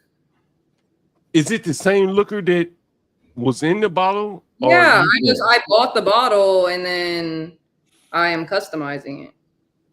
I'm He's thinking customizing the outside of the bottle. Yes. Yeah. I'm thinking about 12th man now. Maybe you could bedazzle a wine box from. No, he does say he buys barrels, so barrels would be better. God damn. Barrels. Oh Nah, he shit. gets the He- bag. Oh He gets shit. the bag. That guy is He bought Don't put that barrels. on He 12 buys bag. barrels. No, Hey, he hold doesn't. on. He Hey, buys boxes, man. Don't put hold that on. on Hey, 12 this bag. shit- Barrels. man, what's going on in Wisconsin? In their way, he said, "What's going on in Wisconsin?" Man, he said, "Check the live news in Wisconsin." Oh What's shit. going on? Close to Crap. home. Where are you right now, HB? You might be in Wisconsin. Nah. I'm in Pennsylvania right now. I'm headed out though. I'm headed east. Oh, okay. Yeah. School shooting. You say you in Pennsylvania? Yeah. And you headed east, which means you headed Yeah. where? I'm headed west. My bad. I'm headed west. Okay. God dang, it's a Yeah. Christian school? Yeah, school shooting. Oh, Yeah. shit. All right. Wow, that's wow. That's But back to this How many- credit check though, because how I don't many- think wait. she caught it. Wait, I how didn't. many- I how wasn't many- listening. How many kids died though at this? Four confirmed kills. I don't know if they're kids or not yet. in a way for five. Christmas too. Actually, it says 6. I found a headline that says 6. This You stuff got is a- ongoing. You got 6? Okay. Yeah, it's happening live, so they're counting them up. This is live. Damn. We might have to pull that up on the next stream. Yeah. We're gonna pull it up at Madison. Yeah, damn. That's too close to where I'm at. We're gonna feel the Yeah, you might ripple have to effect. go down there. Universal, get us some on-site investigation. I ain't about to drive 3 hours for that shit. So then they do some counting. There's black kids dying every day. HB, there's black kids dying every day. But then they do some counseling in university. They don't get no news. Yo, it says 5 killed, 1 juvenile suspect. Yeah. Oh shit! What kind of? You said it was a Christian school? Christian school. Black police chief. It doesn't say. It doesn't give any good pictures. They're all just environment shots. Yeah, they're probably not close enough just yet. Damn, it is fucked up. Yeah, they already got a press conference. Christmas ever, bro. Would probably be the worst Christmas ever. Yeah, It's tragic. Yeah, that happens a lot for some reason. Kids get killed right before Christmas. Hey, John, Universal, could any of y'all look up Abundance Life Christian School, K through 12? Yeah, what about it? What do you want to know? That's the school. Yeah. God, I see that. They mixing all these damn schools up. K through 12. Yeesh. Yeah, it's in Madison, Wisconsin. River. I know exactly where that's at. Damn. Yeah. Right So this between- is right this between is Milwaukee and Chicago. Yeah, this is a white school. Probably. Absolutely. Yeah. It's definitely not a black school. Yeah, nah. Black no, you schools kinda- don't you get kinda- shot up for, Shut up, for some Lola. reason. Black kids don't shoot Yeah. up these guys. Yeah, they do. They do. What are you talking about? They don't hit the numbers like I mean, yeah, okay, duh. But I'm talking about school shootings. Black kids don't do school shootings. Yeah. It's classified differently, but black kids be shooting it at schools all the time. No, they usually shoot after school. But you know what's crazy? I've seen them shoot. Oh, I've seen them shoot Are you around. hearing this crack? Yeah, you know what's crazy though? I would argue there's way more guns in black schools than there is white schools. But That's a white Yeah, fact. but yeah, all the niggas bringing blicks. Bring the switch on 'em. nah, we was bringing them in my school growing up. We was bringing everybody. They would be showing them in the locker room and shit. Look at this shit I got. Like, Hey man, you want to buy some ammo, bro? nah, a lot of times niggas will have guns with no ammo though, because we couldn't. But we Couldn't afford weren't it. old enough. Yeah, nah, it wasn't even we couldn't afford it. We just couldn't buy it. Yeah. Like you had to buy it from somebody else.